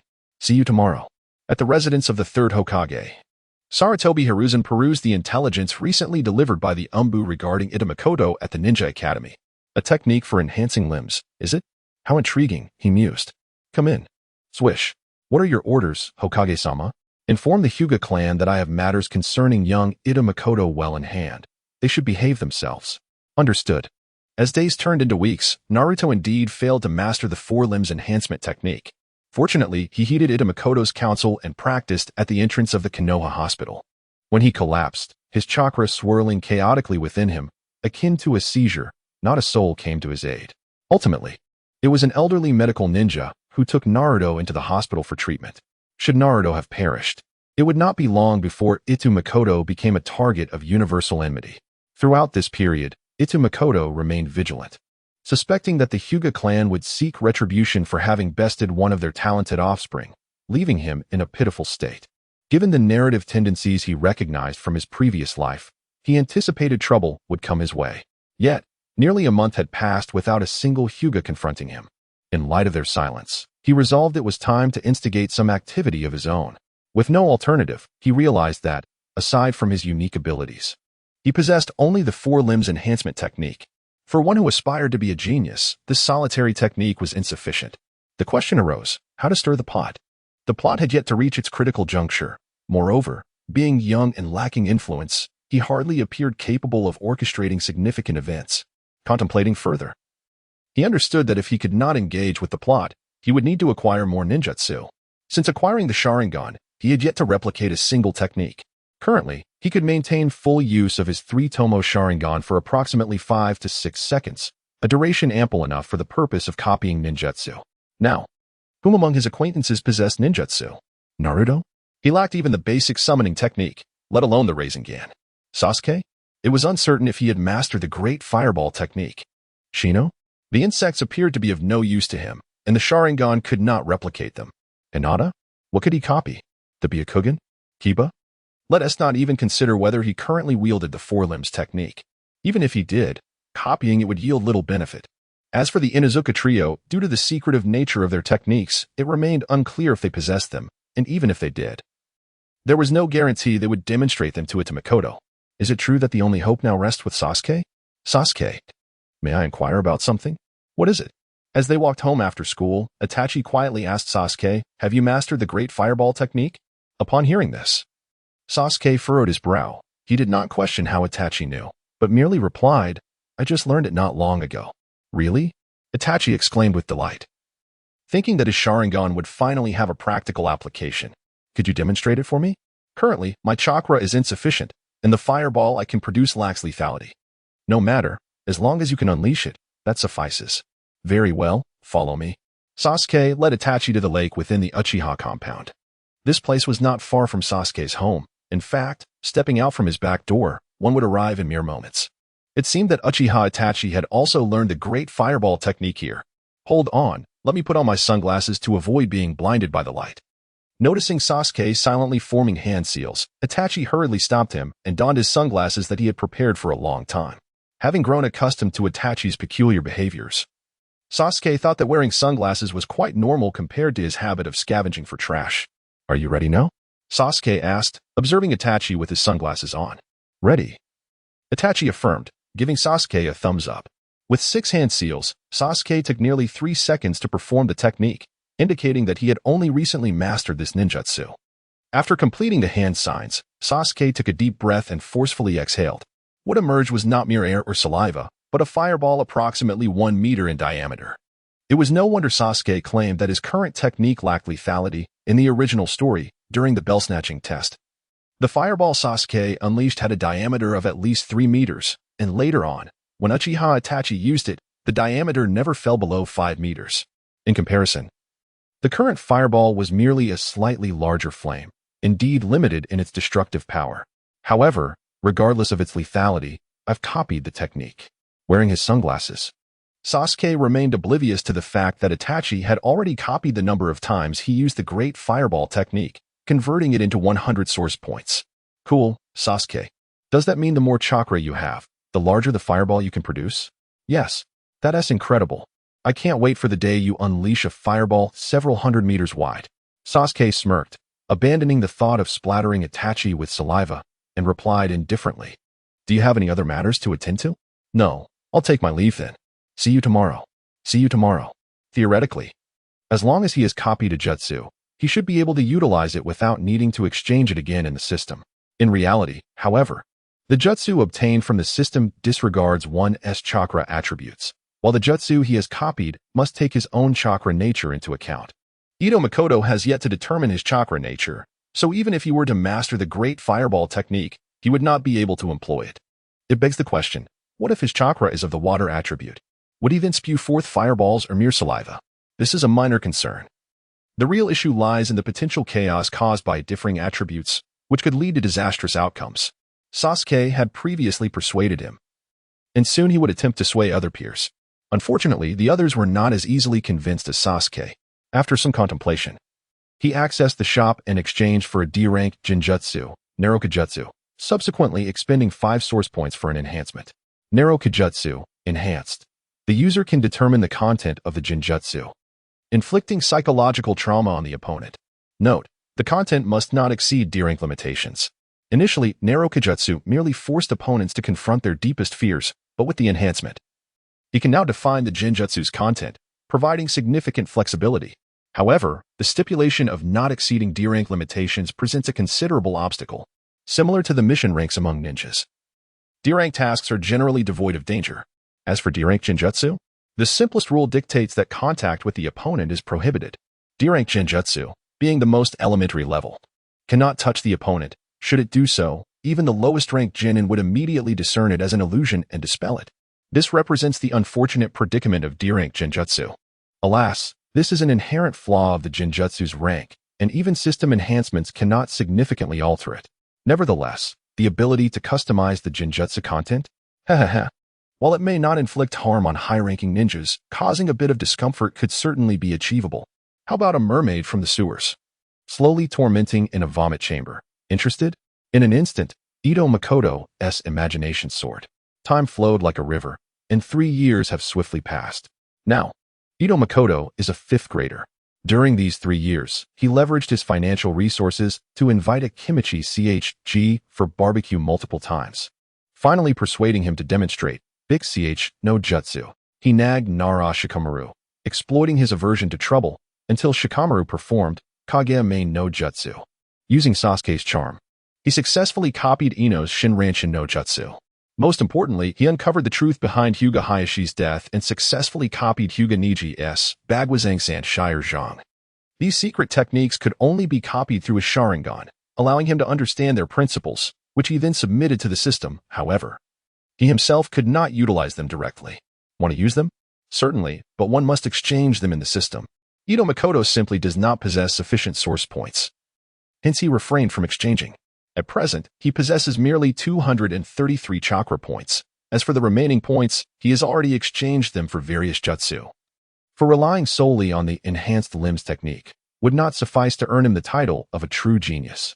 Currently, his ninjutsu repertoire includes Great Fireball Technique, Modified Water Clone Technique, and Modified Heart Decapitation Technique. His taijutsu is represented by the Enhanced Limbs Technique, while his genjutsu is the Modified Nightmare Technique. In terms of physique, he belongs to the Uchiha, Advanced, and Uzumaki, Advanced clans, and his bloodline limit is the 3-tomo Sharingan. Among the newly acquired abilities, he derives immense satisfaction from his Uzumaki physique, which not only accelerates chakra cultivation but also significantly enhances chakra recovery compared to the average individual. With these skills, he is nearly invincible among genin, and he can even contend with weaker chunin. At the very least, if he cannot win, he can certainly escape. Now, with a year remaining before the story begins, his reputation as a genius has spread throughout the Ninja Academy. Even the higher-ups in the village have heard of his great name. However, it is regrettable that, despite not being taken under the wing of the 3rd Hokage, he has scarcely had the opportunity to meet him. He is still too young, and his thoughts are rather simplistic. Sighing, Ito Makoto felt a sense of urgency. If he did not devise a plan soon, time would slip away. Raising his gaze to the Hokage office building in the distance, he sighed once more before turning to leave. Alas, due to his distraction, Ito Makoto failed to notice his surroundings, and as he turned, he inadvertently collided with someone. "My apologies, little one," he said courteously upon realizing he had bumped into a child, extending his hand to help the child up. "Who are you calling a little one?" Unexpectedly, the child did not appreciate the gesture and instead kicked Ito Makoto's left leg. Ito Makoto's eye twitched, yet he refrained from anger. After all, it was his fault for knocking the child down. Nevertheless, this child was quite unendearing. "Since you are fine, I shall take my leave." "Wait a moment." After taking a few steps, he was halted by the child's voice. "Is there something else?" Ito Makoto was reluctant to engage further with this impolite child. "You knocked me down, and now my bottom hurts. And so, I want you to carry me." "Brat." Ito Makoto approached the child, looking down upon him and asserting, "First, I have already apologized. Second, I am under no obligation to carry you. If you wish to be carried, seek your parents." The child remained silent, and Ito Makoto noticed that the child's shoulders were slightly shaking, as if he were crying. "Hey, it was just a fall. Does it hurt that much?" "None of your business, you brat."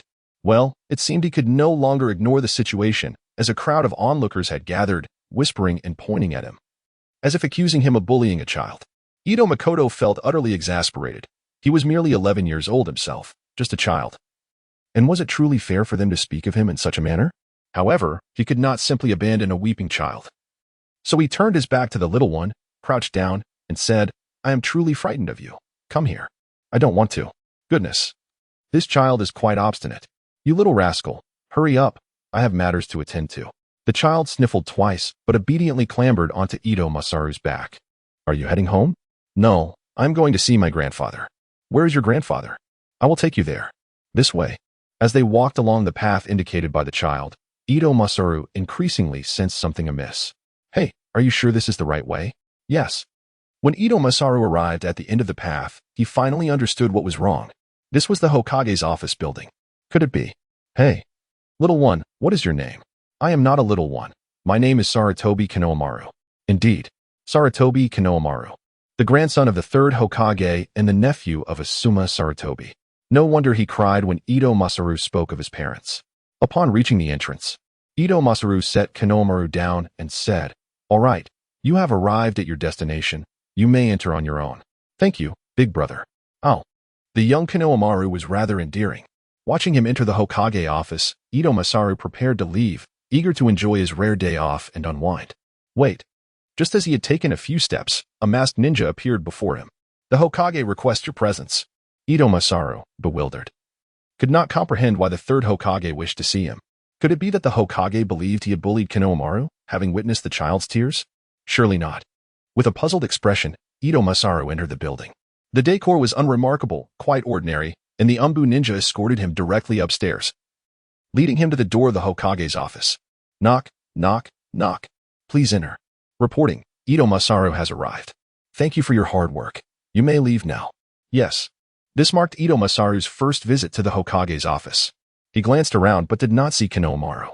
You are Ito Masaru, correct? Yes, Hokage-sama. There is no need to be so tense.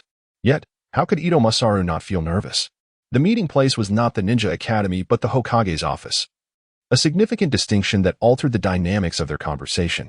While at school, Ito Masaru could regard him as a kindly old grandfather, but here, the environment constantly reminded him that seated before him was the formidable ninja, the third Hokage, Sarutobi Hiruzen. Come, sit down, and let us converse. 2 meters in front of the desk stood an empty chair. It was unclear whether it had been prepared for him or had always remained unoccupied. Achan. May I call you that? Of course, Hokage-sama. The third Hokage took a leisurely puff from his pipe and remarked, "Ah, Akira. Did you know that I have been watching you for quite some time? Watching me?" It was likely during his interactions with Naruto that Ito Akira felt this way. Although he had not perceived anyone observing them in the shadows, he was aware that the third Hokage would undoubtedly assign someone to protect or monitor Naruto. After some contemplation, Akira concluded that the conventional path to apprenticeship was unlikely to yield any results, having demonstrated strength comparable to an average chunin. Yet still failing to attract the third Hokage's attention for mentorship, he realized that to achieve his aims, he would need to take risks. Is it because of Naruto? A glint of interest sparked in the third Hokage's eyes upon hearing Akira's response. What do you know? At that moment, Akira felt an overwhelming pressure enveloping him. Understanding that the third Hokage was exerting his formidable presence. Though aged, the Hokage's aura was not something Akira could contend with. Confronted by this pressure, Akira timidly pointed towards the Hokage rock outside and said, "Don't you think Naruto bears a striking resemblance to the fourth Hokage?" To avoid revealing his knowledge of the Nine Tails, he deftly pivoted the conversation towards the fourth Hokage. However, to be fair, if Naruto were to dress properly, he would indeed bear a closer resemblance to the fourth. The fourth, indeed. The third Hokage sighed, setting down his pipe, and inquired once more. Do you believe Naruto's appearance is the sole reason for your assumption of a connection to the fourth? At that time, I did not ponder deeply. It simply struck me as peculiar why Naruto was so widely disliked. The animosity seemed utterly unfounded, which compelled me to approach him and uncover the reasons behind such disdain.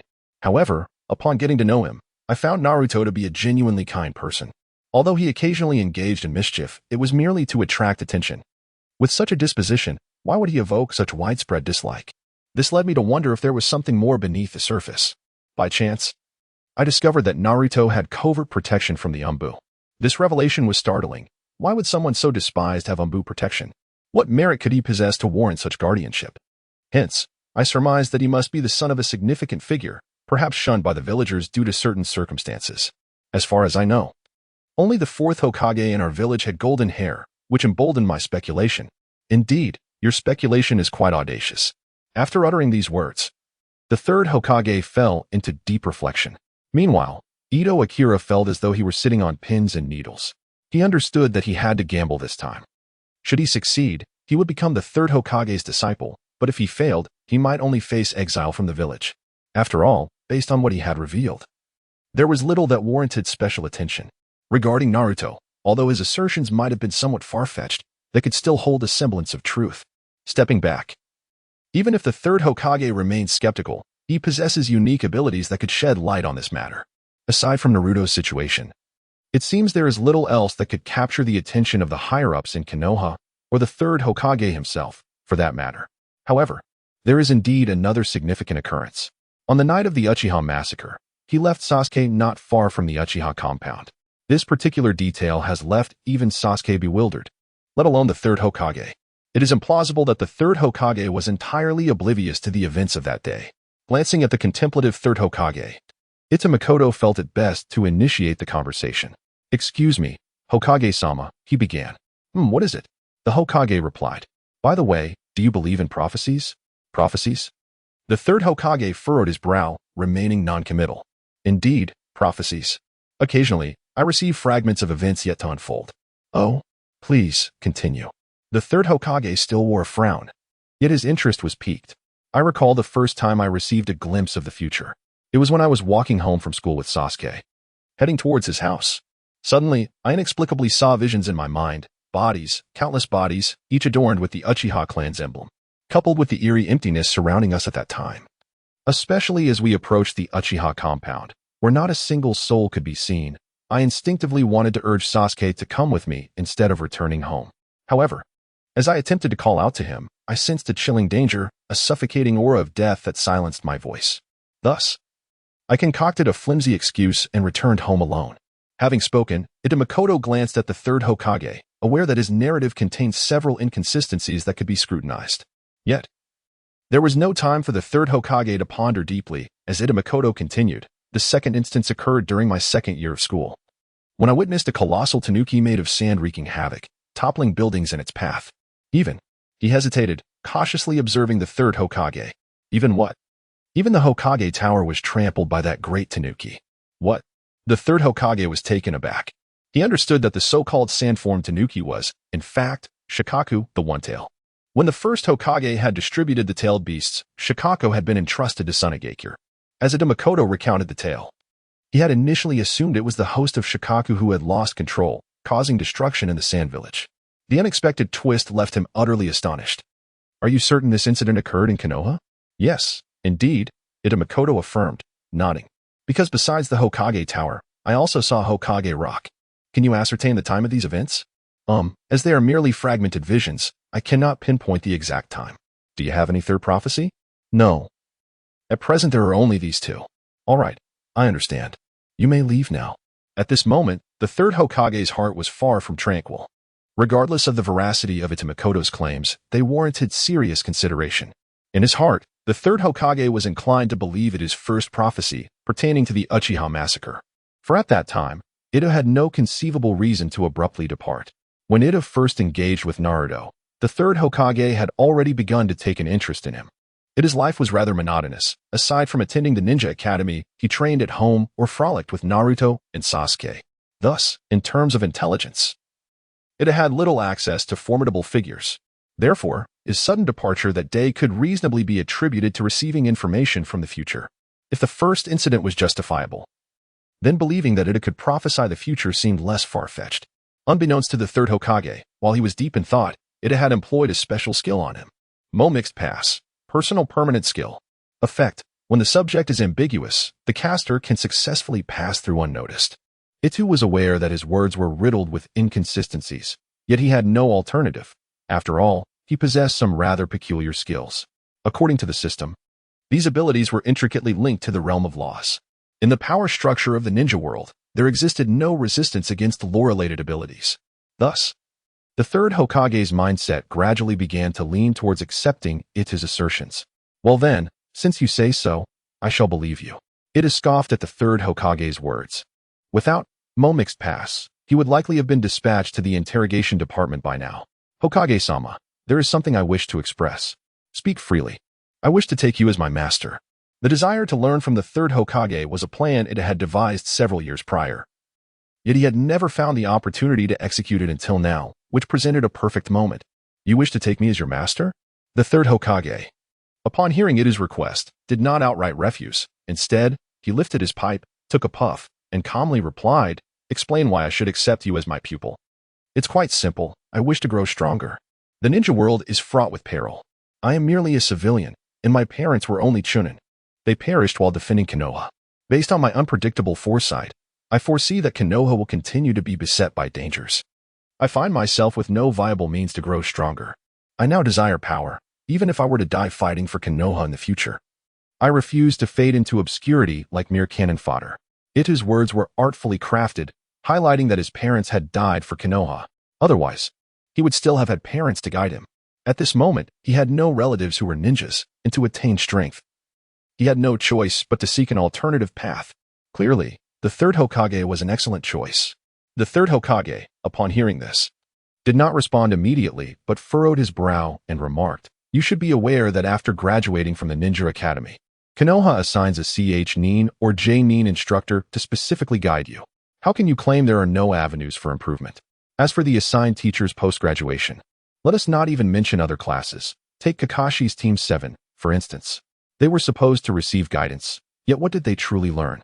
Aside from the tree climbing and water walking techniques after their encounter with Zabuza, what else did Kakashi impart?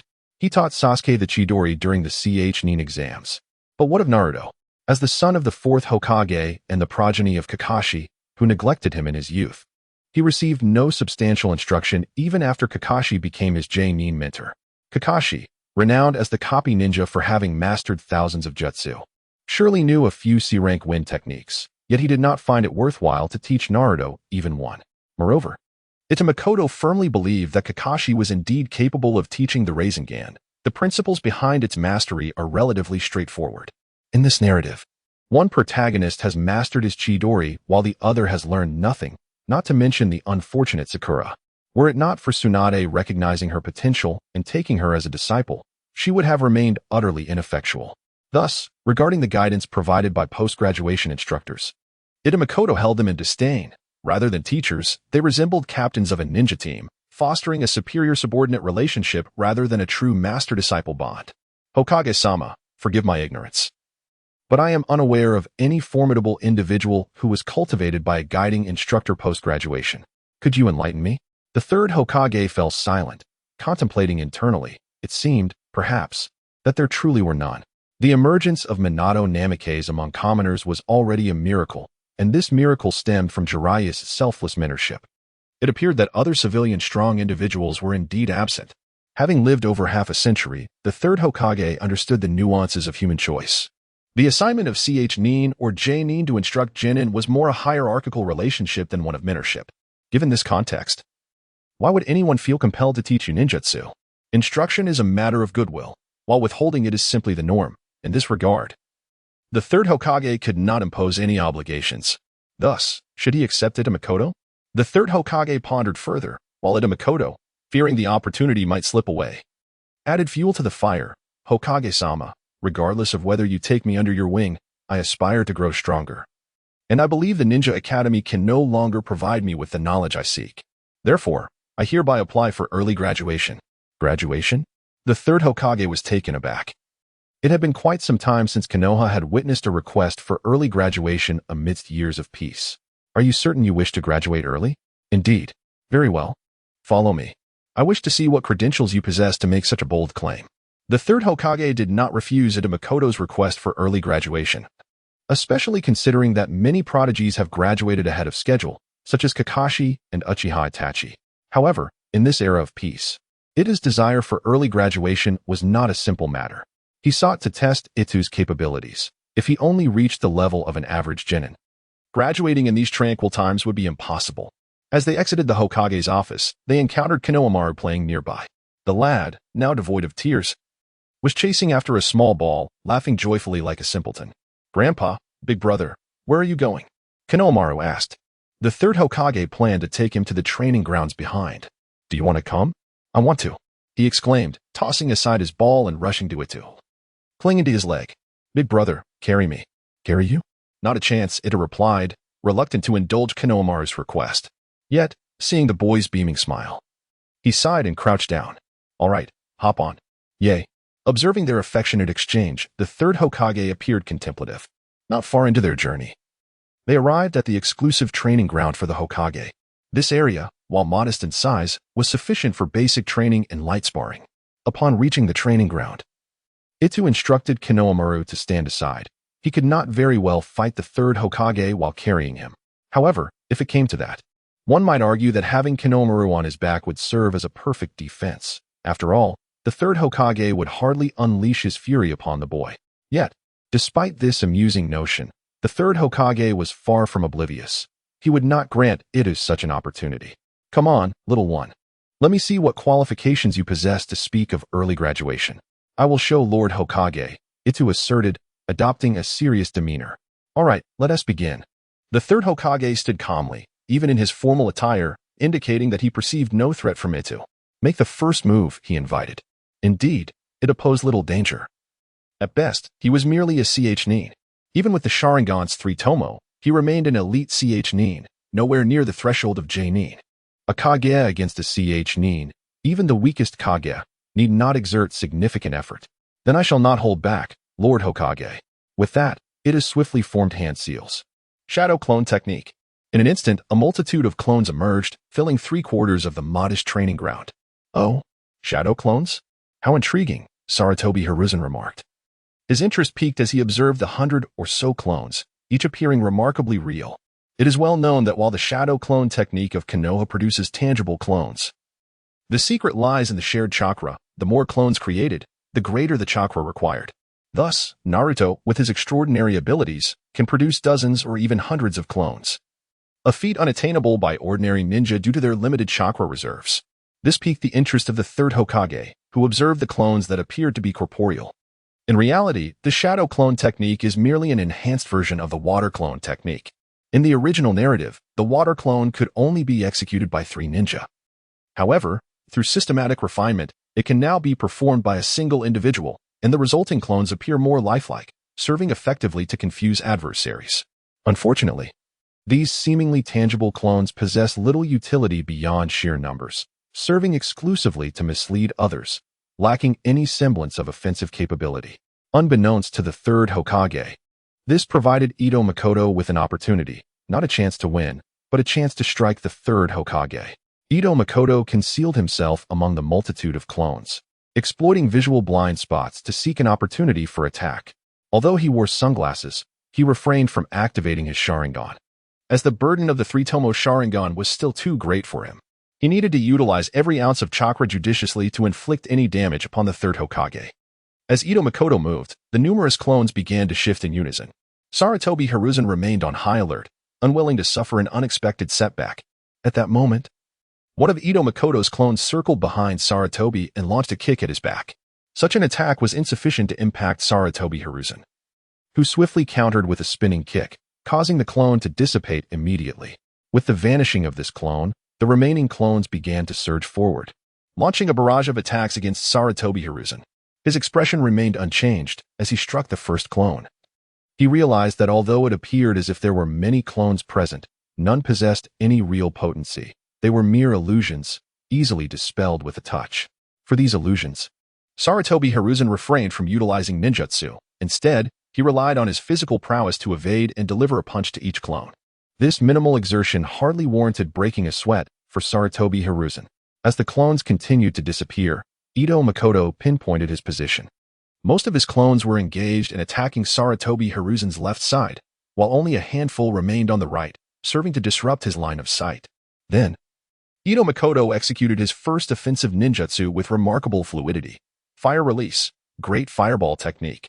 With the invocation of this technique, a fireball approximately 4 meters in diameter hurtled towards the third Hokage, annihilating the nearby clones in its wake. Ito Makoto took a deep breath and momentarily paused to recuperate. Even for him, unleashing such a formidable fireball was somewhat taxing. The fireball met its mark, successfully striking Sarutobi Hiruzen, and in that instant, all of Ito Makoto's clones vanished without a trace. And Makoto did not believe that a mere great fireball could vanquish the third Hokage.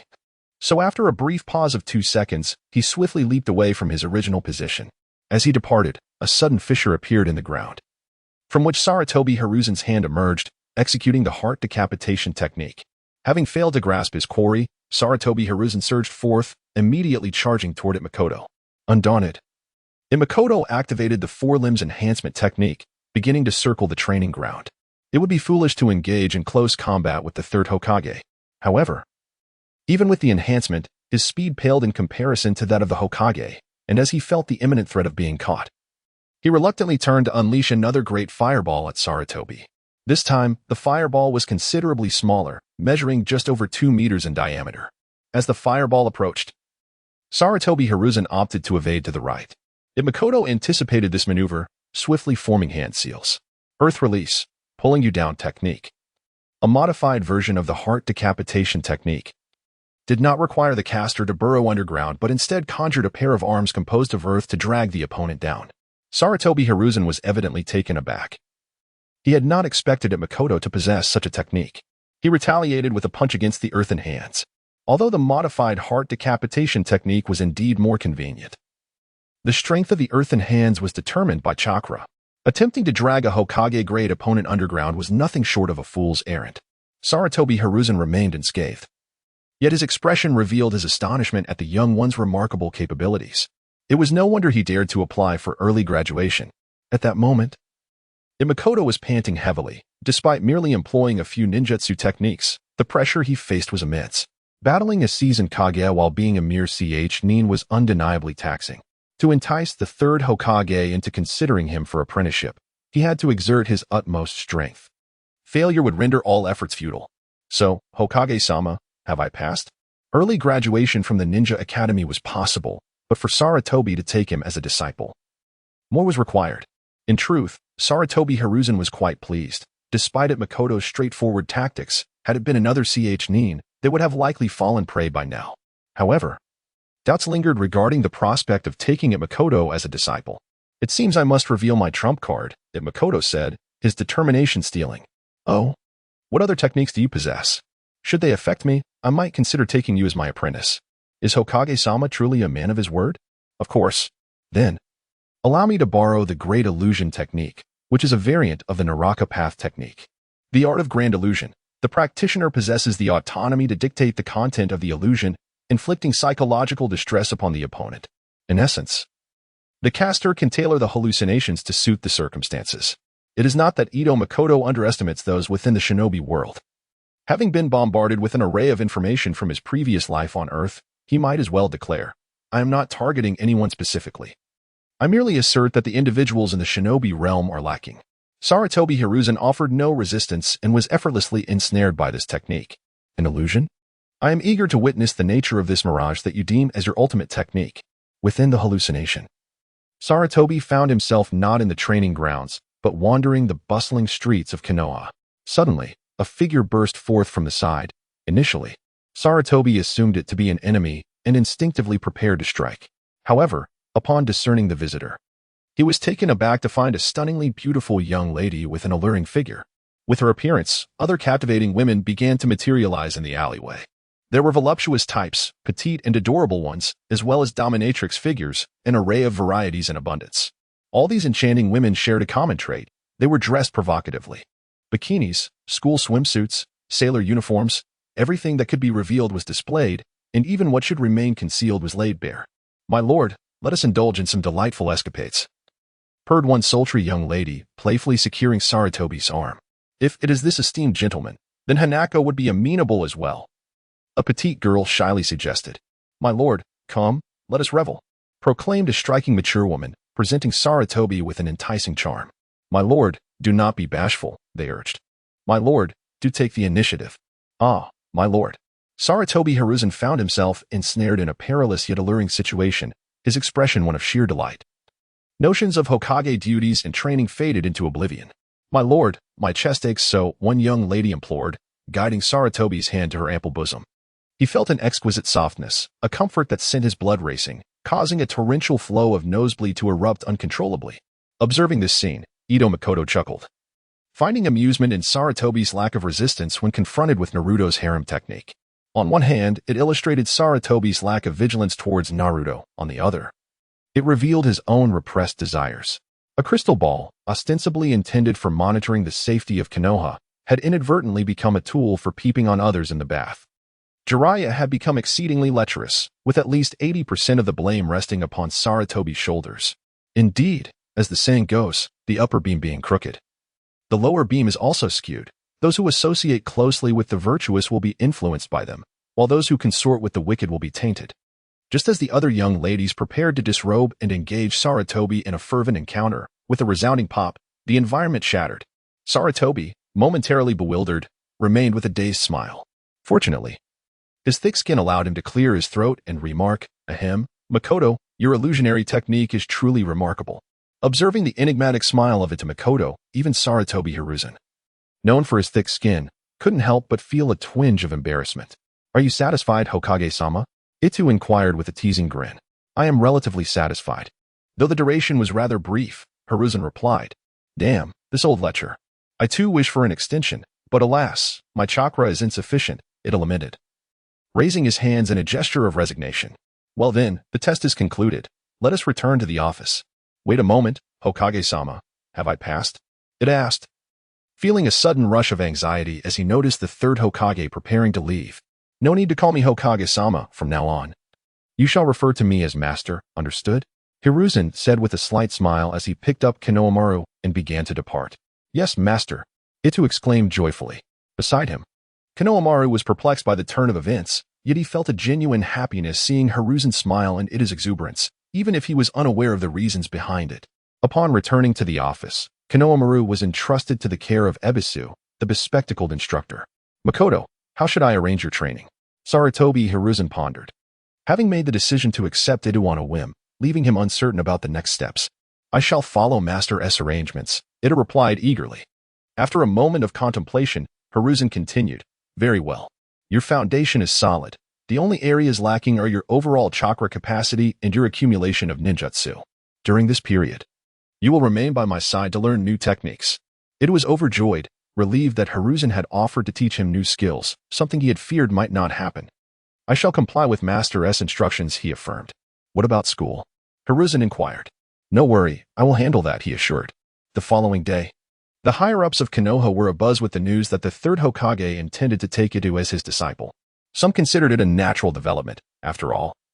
One of the legendary Sannin had defected, and the other two were often absent from the village, coupled with Ita's evident talent. While his acceptance as a disciple was somewhat abrupt, it was understandable. Conversely, others speculated whether this decision signified something deeper. Historically, the third Hokage was the student of the second, and the fourth was the grand student of the third. What then of Itu? Were they to groom him for the role of Hokage? Though not many harbored such thoughts, they were not insignificant in number. Particularly, Danzo. Had he not been injured by Nagato and preoccupied with seeking Orochimaru's assistance in transplanting the Sharingan, would likely have been the first to voice opposition due to his ambition regarding the Hokage position. Support or dissent, the apprenticeship proceeded under these circumstances. "Makoto, I truly envy you for being able to take the Hokage as your master," one remarked. On the day following his apprenticeship, Ito Makoto left school for the last time, as he would no longer attend classes, but instead follow Sarutobi Hiruzen to learn new skills. "Naruto, do not envy me. I believe in you. With your dedication, you will undoubtedly become an extraordinary ninja in the future." Of course, although Naruto had felt a tinge of jealousy, he perked up at Makoto's words and exclaimed, "I will become Hokage." "Really? You? The bottom of the class?" Sasuke's sarcasm was as sharp as ever. "What did you say, you fool Sasuke? I challenge you to a duel. Don't come near me. According to Aiching, foolishness is contagious." "Ah, you idiot Sasuke, I want to let you off." "Humph. You better be able to defeat me first, loser." Makoto watched the two exchange banter, feeling a sense of joy and warmth. "I hope that you can continue like this in the future." Aiching, after a month of studying the ninjutsu scrolls, do you have any new insights? In that month, Ito Makoto had diligently followed Sarutobi Hiruzen. Initially, Hiruzen had spent a few days explaining the applications of chakra, but soon thereafter, he allowed Makoto to delve into the scrolls independently. Having built a solid foundation, Hiruzen realized that further instruction in the basics was unnecessary. So he entrusted Makoto with some of his commonly used ninjutsu scrolls for self-study, inviting him to seek clarification whenever needed. However, to Hiruzen's astonishment, Makoto had scarcely approached him with questions. Believing that perhaps Makoto was too shy to ask, he decided to assess Makoto's progress. The results left him astounded. Not only had Makoto mastered several techniques from the scrolls, but his execution of ninjutsu was far from that of a novice. Over the course of the month, Makoto's prowess had significantly improved, and should he unleash his full potential, he could rival some J-nin. Unbeknownst to Hiruzen, Makoto possessed the Sharingan. So in Hiruzen's mind, while Makoto had indeed grown stronger, he still remained within the realm of a ch-nin, having amassed a foundation in ninjutsu. Further strength would come only through time and experience. As chakra increased and battle experience accumulated, natural growth would follow. Yet, Hiruzen recognized Makoto's yearning for rapid advancement. Thus, he summoned him to the Hokage's office to explore any additional aspirations he might have. In terms of ninjutsu, I believe I have accumulated sufficient knowledge. The only concerns are the amount of chakra and combat experience. Chakra naturally increases over time, but as for combat experience, what are your thoughts? Speak candidly. Master, I wish to join the Anbu. The Anbu, fully known as the Assassination Tactical Special Forces, was established by the second Hokage. The members of Anbu are elite ninjas selected from the village, primarily tasked with protecting the Hokage and preventing external threats to the ninja village. Occasionally, they are also responsible for reconnaissance and assassination missions. The nature of these tasks is often exceedingly harsh or tedious, such as guarding significant suspects. Due to the unique nature of their assignments, Anbu members wear white masks that mimic animals during operations, and all mission-related information is kept confidential. Anbu operates under the direct command of the Hokage, with all orders issued from the Hokage. The unit is organized into several squads of 4 or 5 members, with a squad leader responsible for relaying orders and leading the execution of tasks. During missions, they are referred to by code names. Although they wear masks during missions, they live ordinary lives outside of their duties. Ishida Makoto has long contemplated joining Anbu. He now desires to grow stronger, which leads him to consider 2 paths, either increasing his chakra or gaining experience in combat. Unfortunately, the malevolent system does not offer an option for chakra exchange. Thus, it becomes evident that if Ishida wishes to become stronger immediately, his only viable option is to enhance his combat experience. However, in this peaceful era, where large-scale wars are absent, gaining combat experience through Anbu presents itself as an excellent choice. Anbu, you say? Sarutobi Hiruzen inhaled smoke thoughtfully. He initially intended to hire a J-nin to spar with Ishida to enhance his combat experience. While this would be quite safe, it would not expose him to the terror of life and death. Reflecting on the formidable figures in the ninja world, each has undoubtedly honed their skills through genuine struggles, enduring harrowing experiences of life and death. Therefore, if Ishida wishes to grow rapidly, Anbu is indeed an exceptional option. However, Sarutobi hesitated, feeling reluctant. After a month of interaction, he had begun to appreciate this astute and talented disciple. Anbu, after all, carries inherent risks. Ishida, the missions assigned to Anbu are fraught with danger. Are you certain you wish to proceed? I am certain, Master. Seeing Ishida's earnest gaze, Sarutobi found no reason to dissuade him. With a sigh, he said, very well. I consent to your joining Anbu. Thank you, Master. Ishida was taken aback by the quick approval from the third Hokage. He had anticipated employing a ruse to persuade him. However, it seemed unnecessary now. Nonetheless, you must enter as a special member of Anbu. Special member? What does that mean? Nothing much. I considered your unique circumstances. Your purpose in joining Anbu is merely to gain combat experience and broaden your understanding of the ninja world. Therefore, I believe a year should suffice. However, true Anbu membership is not something one can simply resign from after a year. The third Hokage explained casually while smoking. So, this special status means you are particularly looking out for me? Of course, you are my disciple. If I do not care for you, who will? Then thank you, Master. Very well, tomorrow you shall officially join, and I will make all the necessary arrangements. I trust you will not disappoint me. Fear not, Master. I shall not let you down. With no further matters to attend to, I shall take my leave. Depart now, and prepare diligently. Understood. Upon returning home, Ito Makoto quietly activated the system. During his accumulation of ninjutsu, he had already exchanged some highly practical techniques using his source points. Even after these exchanges, he still possessed a substantial amount of source points. It must be said, Sarutobi Hizashi is quite generous, aside from a few forbidden techniques and certain clan secrets. All the ninjutsu he knows is recorded within the scrolls. This has resulted in Ito Makoto having a plethora of unused source points following his exchanges. System, commence the upgrade. Ding. Upgrade successful. Shortly thereafter, the system completed its upgrade. Ito Makoto promptly accessed the system to observe the changes. According to the system's protocol, Ascending from level 2 to 3 would typically unlock a selection of B-rank ninjutsu at random. However, Ito Makoto had already illuminated most of the B-rank ninjutsu icons. Thus, this system upgrade did not yield any new B-rank techniques. Nevertheless, he paid little mind to this. His primary concern lay in the newly introduced special skills and functionalities of the system. Without hesitation, he immediately navigated to the special skills section to explore the new abilities. This blade of mine is coated in potent poison, a personal one-time skill, requiring source points, 1000, effect, utilizing a butterfly knife as a medium upon uttering the corresponding command. The wielder is compelled to touch the blade with their tongue involuntarily. Lazy fish lying, permanent group skill, required source points, 10. 000, effect, utilizing a sofa or chair as a medium, while maintaining a specific posture, one can accelerate the recovery of their own consumption. Secondary effect, when in the presence of recognized companions, maintaining the same posture can also facilitate recovery. Note, the effects pertain to stamina, mental state, energy reserves, etc. While being a lazy fish is appealing, prolonged inactivity is inadvisable. After reviewing the introduction of the two new skills, Ito Makoto felt quite satisfied. The skill that induces a tantalizing thrill is not worth mentioning. He cannot control the potency of the poison, nor does he know if it would affect any formidable opponents. If it merely induces mild gastrointestinal distress, it would be rather comical. The second skill, however, is undeniably a robust recovery ability. Although the required posture may appear peculiar, it does not diminish its value. He could simply carry a sofa with him. Most importantly, this ability functions for a group. Regarding the first group skill, Ito Makoto was undoubtedly very pleased. Once he had examined the special skills, the main event awaited, the new functionality introduced by the system. Random merchandise. The system shop will periodically feature items from other worlds. The description was brief, just a single sentence, yet it carried significant implications. Currently, the system shop only allows exchanges for items from the Naruto world, and if not unlocked, Ito Makoto must submit items himself for exchange, a stipulation that irked him greatly.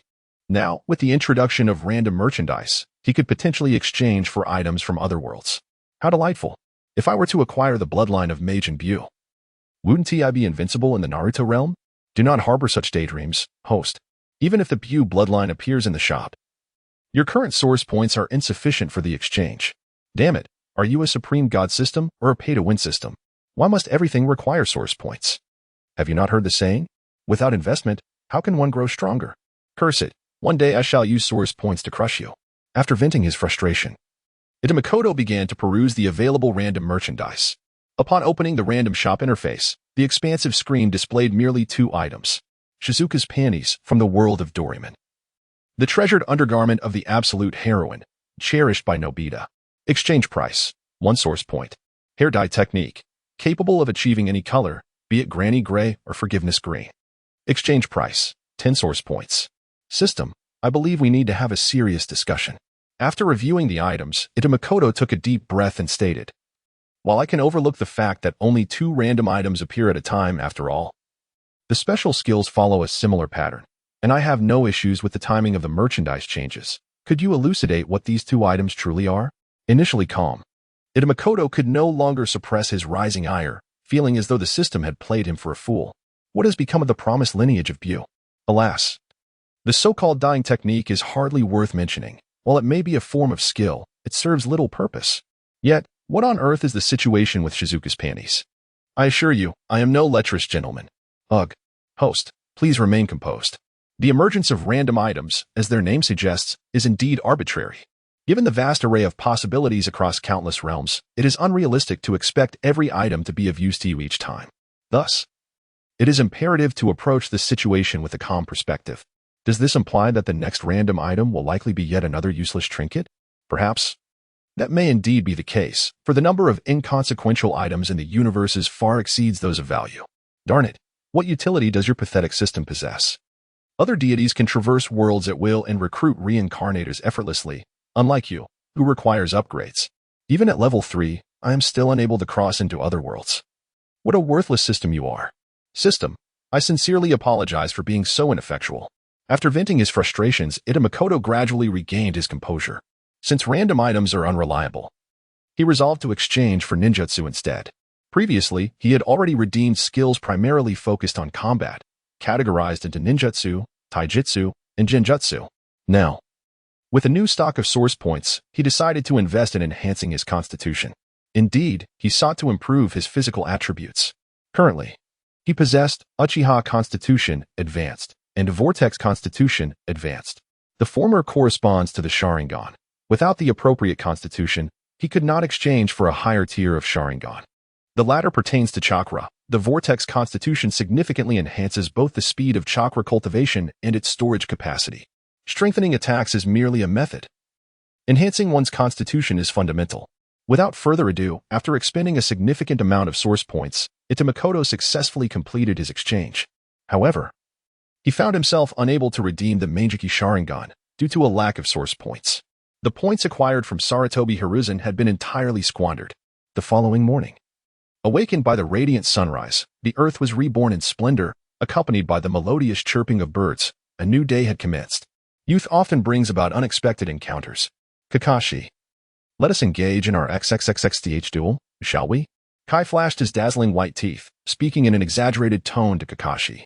No, replied the languid Kakashi with resolute simplicity. Truly, he is my worthy rival, so decisive in his refusal. Kai clenched his fists, feigning tears.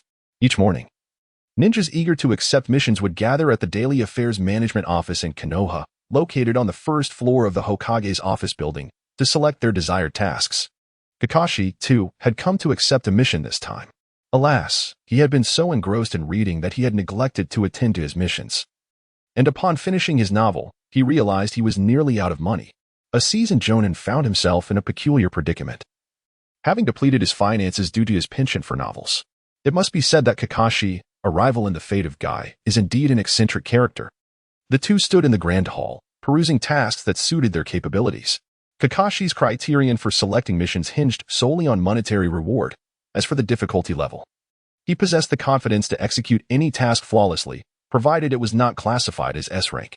As he sifted through the assignments, Kakashi inquired, by the way, Guy, haven't you just completed a mission? Why are you back so soon to claim another? Are you truly in such dire need of funds?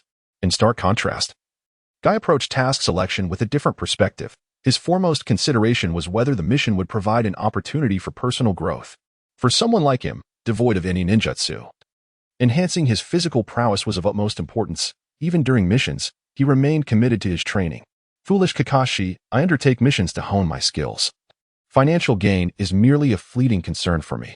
Is that so? Kakashi replied ambiguously. At that moment, an Anbu agent approached them and addressed the duo, Jonin, Hatake Kakashi. Jonin, Mike Guy, the third Hokage summons you. Confused, Kakashi and Guy exchanged glances, unable to fathom why the third Hokage would call for them. Nevertheless, they followed the Anbu agent to the third floor, to the Hokage's office. Come in, came the command. Lord Hokage, I have brought the two Jonin. Very well. You may leave, the Hokage instructed. Once alone, he turned to the pair and asked, do you currently have any missions assigned? Kakashi responded. Guy and I were in the midst of selecting tasks, so we are not engaged in any missions at the moment. The third Hokage nodded and continued, excellent. I have a mission for you. Do you have any objections? Given that the assignment was personally designated by the Hokage, they felt it inappropriate to decline. Moreover, a mission orchestrated by the third Hokage surely implied significant importance, with high stakes often yielding substantial rewards.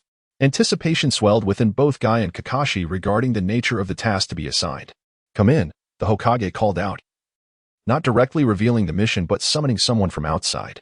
The door swung open to reveal a figure clad in Anbu attire. Their face obscured by a cap mask that left only the mouth visible. The outfit unmistakably indicated their affiliation with the Anbu. Kakashi was puzzled. When had the Anbu begun collaborating with regular ninjas on missions? Had they always operated independently? Furthermore, the individual appeared rather diminutive. Was this a result of a unique training regimen? Or was it merely an indication of their youth? A child, perhaps? Could it be that yet another prodigy had emerged? Kakashi, having been a prodigy himself and having joined the Anbu at a young age, was well acquainted with their operations. This is a newly inducted member of the Anbu. Codenamed Shenlong. This mission will require the three of you to collaborate. Although Kakashi was intrigued by the third Hokage's unusual assignment, he refrained from questioning it and readily accepted the task. Shenlong, these are your companions for this mission, Hatake Kakashi and Might Guy. I am aware, Shenlong interjected, interrupting the third Hokage. Hatake Kakashi, known as the Copy Ninja, is an elite jonin who has mastered thousands of jutsu. Might Guy, the blue beast of Konoha, is also an elite jonin. Beast? More like a rare creature, truly an endearing little imp. As soon as Shenlong spoke, both men realized that he was not diminutive due to any secret training but rather because of his youth. A genius? In Konoha, they had encountered many prodigies, and as long as it did not impede their mission, they were indifferent to such labels. In truth, this operative known as Shenlong was none other than Ita Makoto. He had arrived at the Hokage's office early that day, eagerly anticipating the commencement of his Anbu career. However, the third Hokage seemed to be deviating from the norm. When he hastily sought the assignment of a mission, the third simply stated that there was no rush and that he would introduce 2 teammates shortly. He had assumed they would also be from the Anbu, only to find that they were the very 2 before him. The task at hand was rather straightforward: to eradicate a band of mountain thieves classified as a B rank mission. Ita Makoto felt content with this assignment. Starting with a B rank meant he would not have to worry about facing overly formidable foes or excessively weak opponents. It was just right. However, while he was satisfied, Kakashi and Guy were far from pleased. It was absurd. 2 elite jonin typically undertook A-rank missions, yet they were now expected to complete a B-rank mission as a trio. While they could not assess Shenlong's abilities, it seemed a waste of talent to have 2 elite jonin tackle a B-rank task. Their dissatisfaction was evident, with Guy boldly declaring, "I must respectfully decline this mission."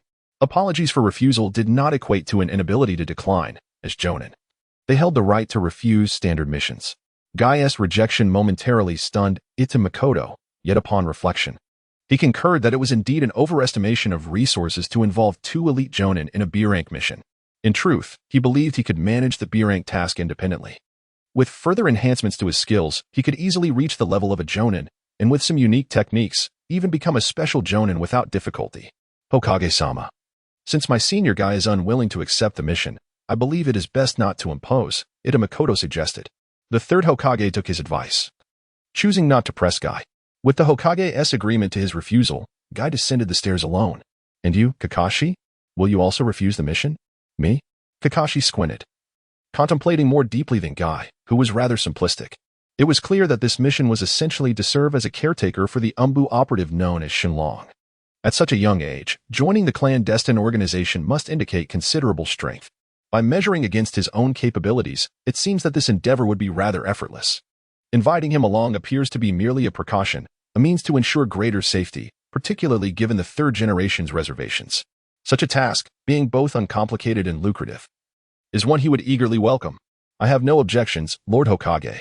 "Very well, you 2 shall undertake this mission. The primary objective involves the summoning of the dragon." "Kakashi, you comprehend my intent, do you not?" "Understood, Lord Hokage." "Indeed, it seems I am merely playing the role of a caretaker." Having an elite jonin serve as a guardian does not concern Ita Makoto. He is not one to embody the quintessential protagonist. After all, this marks his inaugural mission. While he meets the requisite standards, he has yet to take a life, so should any unforeseen complications arise, it is beneficial to have someone to rely upon. Since there are no objections, proceed with your preparations. The sooner this task is completed, the better. "Understood." "Yes, Lord Hokage." Upon exiting the Hokage's office, Ita Makoto directly inquired of Kakashi, "Is there anything you need to prepare, Kakashi-senpai?" "I have little to arrange, just a few books to purchase from the bookstore later." "Books? Could it be that infamous title? Intimate Paradise?" "Well, that book is quite renowned. How about you lend me a few volumes during our journey?" To be honest, Ita Makoto is genuinely curious about this book and wishes to uncover the allure that has captivated Kakashi. Children should not peruse inappropriate literature. Kakashi remarked with a knowing glance at Ita Makoto. "Should you fall astray, I fear Lord Hokage might have my head." "Ah. It appears you are already aware of my identity." Indeed, Kakashi has indeed discerned Ita Makoto's true nature. If there exists a prodigy recently emerging, it is undoubtedly Ita Makoto. The notion of entrusting 2 elite jonin with the role of caretakers suggests a unique identity. Given these considerations, Ita Makoto is the sole candidate who fits the bill. Impressive. Kakashi-senpai, your insight is remarkable. I wonder if Guy-senpai is aware of this? None who ascend to jonin are foolish. Guy may be somewhat naive, but he is far from dim-witted. Ita Makoto chose not to respond further, merely nodding in acknowledgement. The bustling marketplace echoed with the sounds of vendors calling out, a throng of people surging forth in a vibrant display.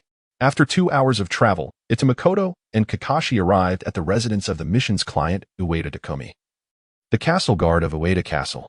Truth be told, despite the portrayal in anime that suggests ninjas traverse at a leisurely pace, in reality, their speed is considerably greater. While it may not rival high-speed trains, it certainly surpasses that of ordinary automobiles.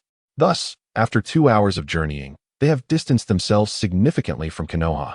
The sequence of events unfolded as follows. Last month, at Ueda Mountain, which borders our land of fire, a merchant convoy was ambushed. Not a single soul survived, and all their possessions were stolen.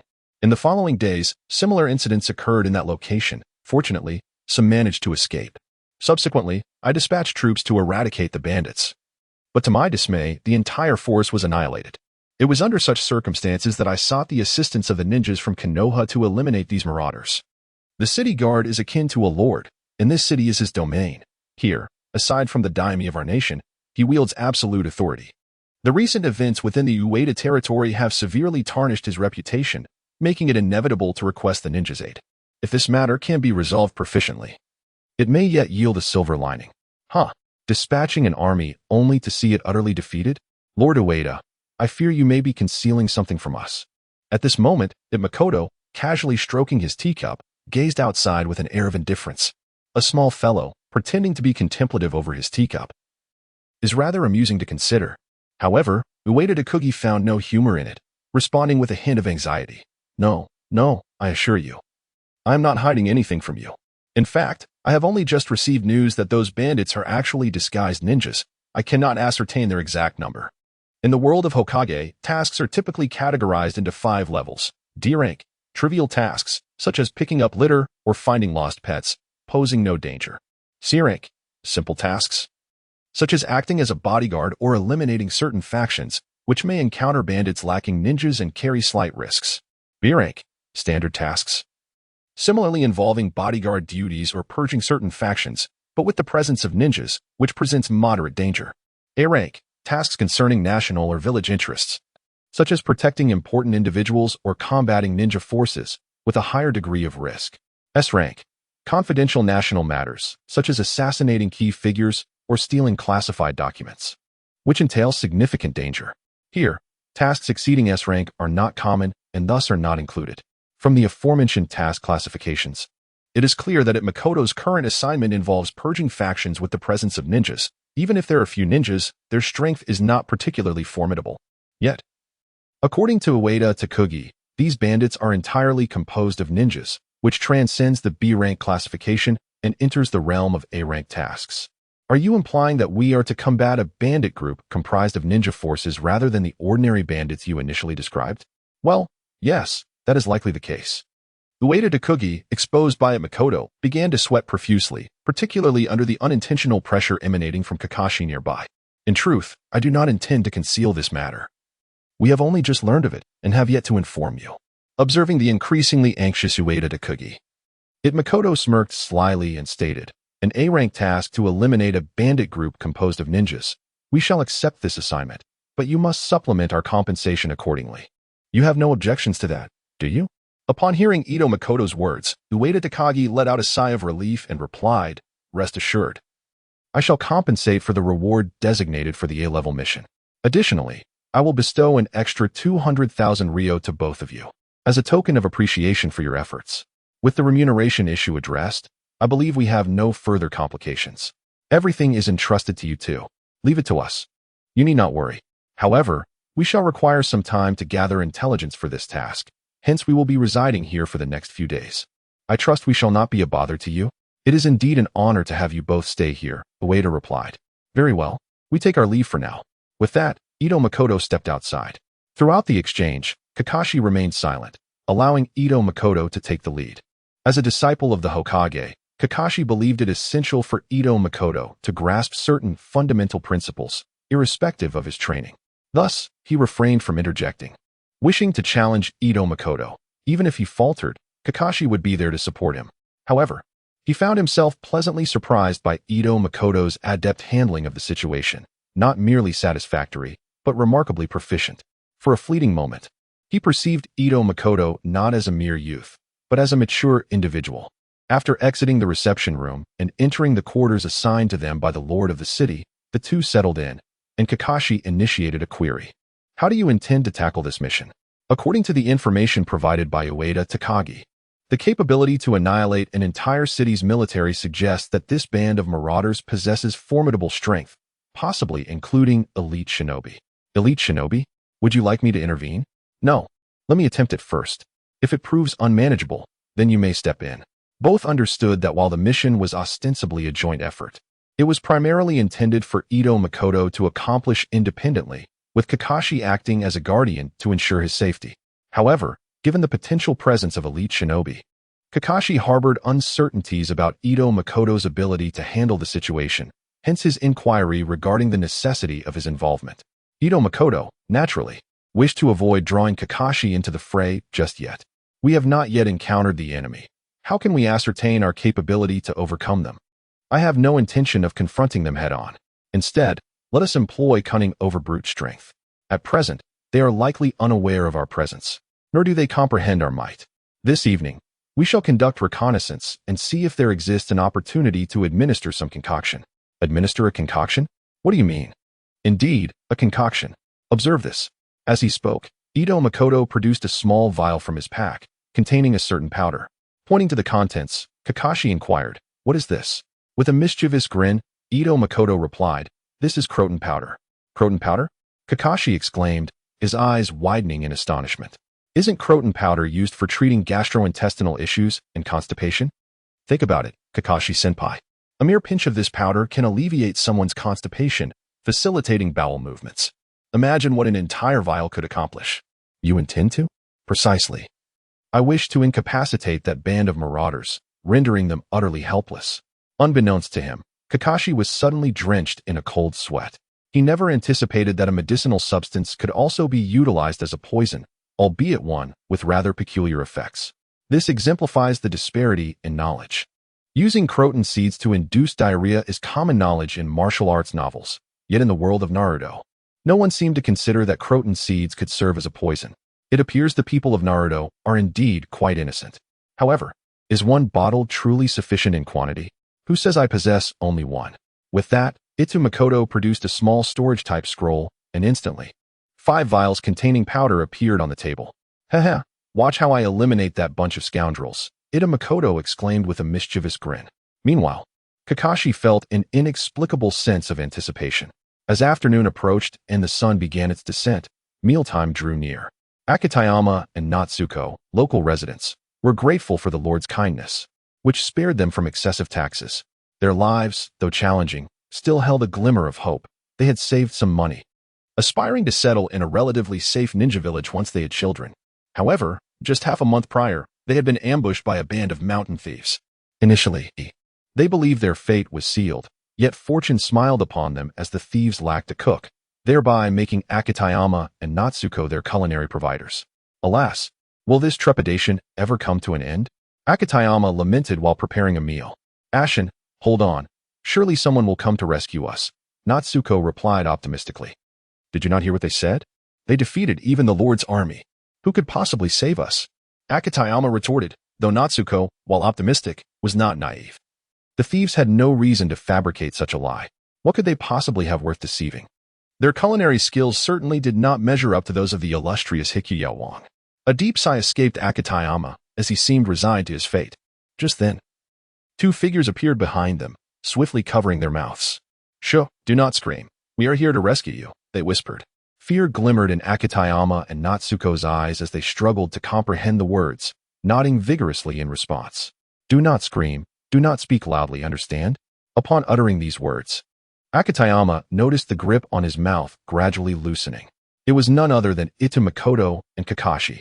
As an elite jonin, Kakashi found it effortless to infiltrate the area, while Ito Makoto trailed closely behind him, surprised at how easily they had gained access. This suggested that the band of thieves, composed of ninjas, was not particularly professional.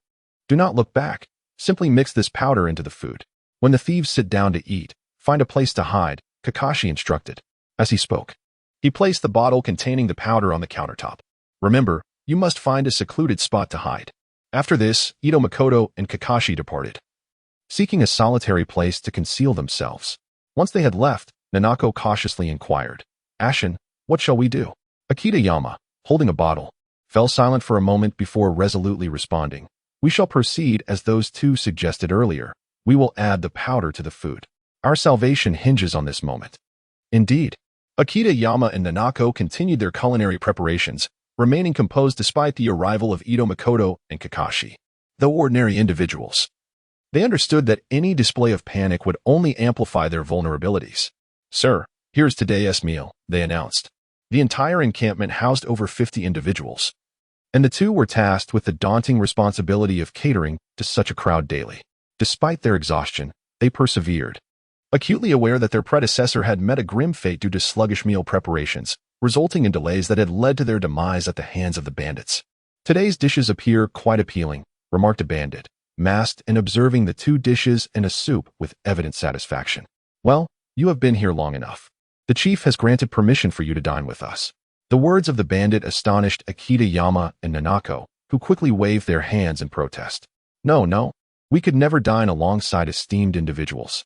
Under normal circumstances, they would not dare refuse such an offer, but given the circumstances, the meals were tainted with an unknown substance. Surely not a beneficial one. "Enough of this nonsense. It is the chief's decree. Do you dare defy his orders?" "Certainly not," they replied, feeling cornered and left with no choice but to comply.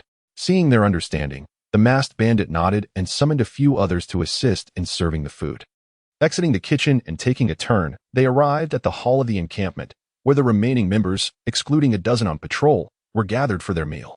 At the head of the hall sat the bandit leader, a pallid young man with an unsettling appearance. "You two may sit in the corner and eat." With no room for resistance, they sat on the ground, placing their meal before them, holding their bowls, caught in a dilemma of whether to eat or abstain. Noticing their unease as he prepared to eat, the leader set down his utensils and addressed them. "Why are you not eating?" "Well, esteemed leader, this is our first time dining with such distinguished individuals, and we are merely a bit anxious." "Is that so?" The leader glanced at the meal before him and then declared, "Everyone, please set down your bowls. To ease the tension of our cooks, shall we allow them to dine first?" The minions below felt a twinge of confusion, yet they dared not disobey the orders of their esteemed leader. One by one, they obediently set down their bowls and chopsticks, turning their gazes towards the visibly anxious Akita Yama. At that moment, under the scrutiny of so many eyes, Akita's heart raced, nearly leaping from his chest. He swallowed hard as he looked at the food in his hands, picked up a pair of chopsticks, and hastily brought a mouthful to his lips. The leader, witnessing Akita finish a bowl of rice, nodded slightly, granting permission for everyone to eat. "How long do you think it will take for them to react?" At the entrance, two scarred bandits watched the diners inside with a mocking expression. "Who knows? The poisonous bean isn't exactly harmless. It's unlikely to take effect so soon. They will probably have to wait a while," replied one of them. It turned out that these two were Ito, Makoto, and Kakashi. Their audacity was remarkable. They had used transformation techniques to disguise themselves as bandits, brazenly infiltrating the group. As for the original two bandits, they had been dealt with Kakashi incapacitating one and Ito delivering the fatal blow. It's supposed to be disorienting and nauseating the first time one takes a life? Why do I feel nothing? Kakashi rolled his eyes and remarked, "Everyone is different. Perhaps you are simply born cold-blooded." "Huh, that joke is quite amusing. I almost laughed," Ito responded. The two exchanged banter at the entrance while inside. Some of the quicker bandits had already finished their meals and were making way for those who had yet to eat. Seizing the opportunity, Akita and Nanako swiftly exited. However, as they stepped outside, a familiar voice echoed in their ears. "Remember to find a safe and secluded place to stay." Akita shivered, not looking back, and urged Nanako to move forward. Not long after they departed, some of the slower diners in the hall began to feel unwell. "Oh no, my stomach hurts. I need to use the restroom. Wait, let us go together. What is happening? Can this be contagious? Why do I also feel a dull ache in my stomach? Enough with the nonsense. Hurry up. If you dawdle, there won't be any spots left," they exclaimed, rushing towards the restroom. In a group of over 50 individuals, it was not uncommon for one or two to have sensitive stomachs, but for over 30 to suffer simultaneously seemed rather excessive, unless the leader, observing the remnants of the meal on the tea table, wore a grave expression. Could it be that everyone has been poisoned? Poisoned? With that thought, the leader bellowed, "Bring me someone." Yet, at that moment, no one paid him any heed. He remained seated alone in the hall while everyone else rushed to the restroom. He soon began to feel a dull pain in his abdomen as well. Slamming his hand on the tea table, he cursed, "Damn it, leave me a spot. Don't you think this tactic is a bit excessive?" Kakashi observed the bandits frantically dashing toward the restroom with an air of calm. Excessive? Just wait. There is something even more outrageous in store. Ito Makoto shrugged, displaying his indifference. What are you saying? Indeed, I have placed explosive tags in the restroom. Goodness. You are truly ruthless. Even Kakashi was taken aback by Ito Makoto's audacity. Let me make it clear, you cannot act like this in Konoha. Kakashi was beginning to fear Ito Makoto, who not only resorted to poison but also explosive pranks. Ito Makoto rolled his eyes in disdain, replying, "Are you an idiot? If I dared to do such a thing in Konoha, the old man would surely strike me down." Boom. As they spoke, the sound of an explosion resonated from the restroom. Should we go have a look? You can go if you want, Ito Makoto contemplated. Indeed, the scene over there would undoubtedly be a sight of sheer horror. It was better not to sully his eyes. By the way, we can't possibly complete this mission so easily, can we? This is the most effortless B-rank task I have ever undertaken. Meanwhile, aboard Kakashi was engrossed in his H-novels. I doubt it will be that simple, he replied without lifting his head. Could you at least raise your head and use your eyes? The bandit leader is standing not too far from us, glaring at us. Why do you think that is? Upon hearing this, Kakashi closed his novel, tucked it away, and looked up to see the bandit leader, clutching his stomach, his face ashen, glaring intensely at them. Their demeanor was indeed troubling. Even if they had not been poisoned due to lack of food, standing leisurely at the entrance while chaos erupted in the hideout was rather foolish. This is all your fault. I suggested we relocate, but you insisted it was too troublesome. Now look, real trouble has arrived. I'm not afraid of trouble, besides. It's not my problem. Ito Makoto gritted his teeth in frustration. Damn it, it's not you facing them head-on, so of course, you aren't scared. The moment Kakashi spotted the leader, he warned Ito Makoto that this individual was a formidable J-nin, having encountered him during a past mission. Who exactly are you? The leader barked angrily at the two nonchalant figures. Calm down, calm down. What if your agitation reveals something? How dare you? The leader, incensed by Ito Makoto's words, immediately launched an attack. With the use of ninjutsu, a water sphere surged toward them. The two swiftly evaded, during which the transformation technique's effects faded. Ataki Kakashi? The leader recognized the familiar face and quickly drew a kunai in defense. Oh, Araki Dairo, it seems you remember me, Kakashi casually greeted, showing no concern. What have I done to provoke you from Konoha? Why resort to such vicious tactics against us? At this moment, Araki Dairo wore an expression of profound indignation, as if they were the virtuous ones and Kakashi the villain. Alas, this was a mission, and the current situation was not of my own design. Kakashi gestured towards Ito Makoto, stating, "This fellow is the one with the bright idea." The Anbu? Araki Dairo was solely focused on Kakashi, for the latter's formidable reputation instilled a palpable dread within him, momentarily causing him to overlook Ito Makoto. The elite shinobi of Konoha's Anbu, it seemed, held me in high regard. A negotiation, perhaps? Could I be allowed to depart? No. Ito Makoto replied coldly. So there is no room for negotiation then? Very well. According to the rules of the shinobi world, a duel it shall be, a one-on-one affair, with neither side permitted to cheat. The rules of the shinobi world? The notion of a duel? Araki Dairo, you have wandered into the wrong arena. Fire release. Great fireball technique. Ito Makoto, uninterested in idle chatter, launched his assault directly. His opponent, a seasoned J-nin, despite his current predicament, deftly evaded the fireball with remarkable composure.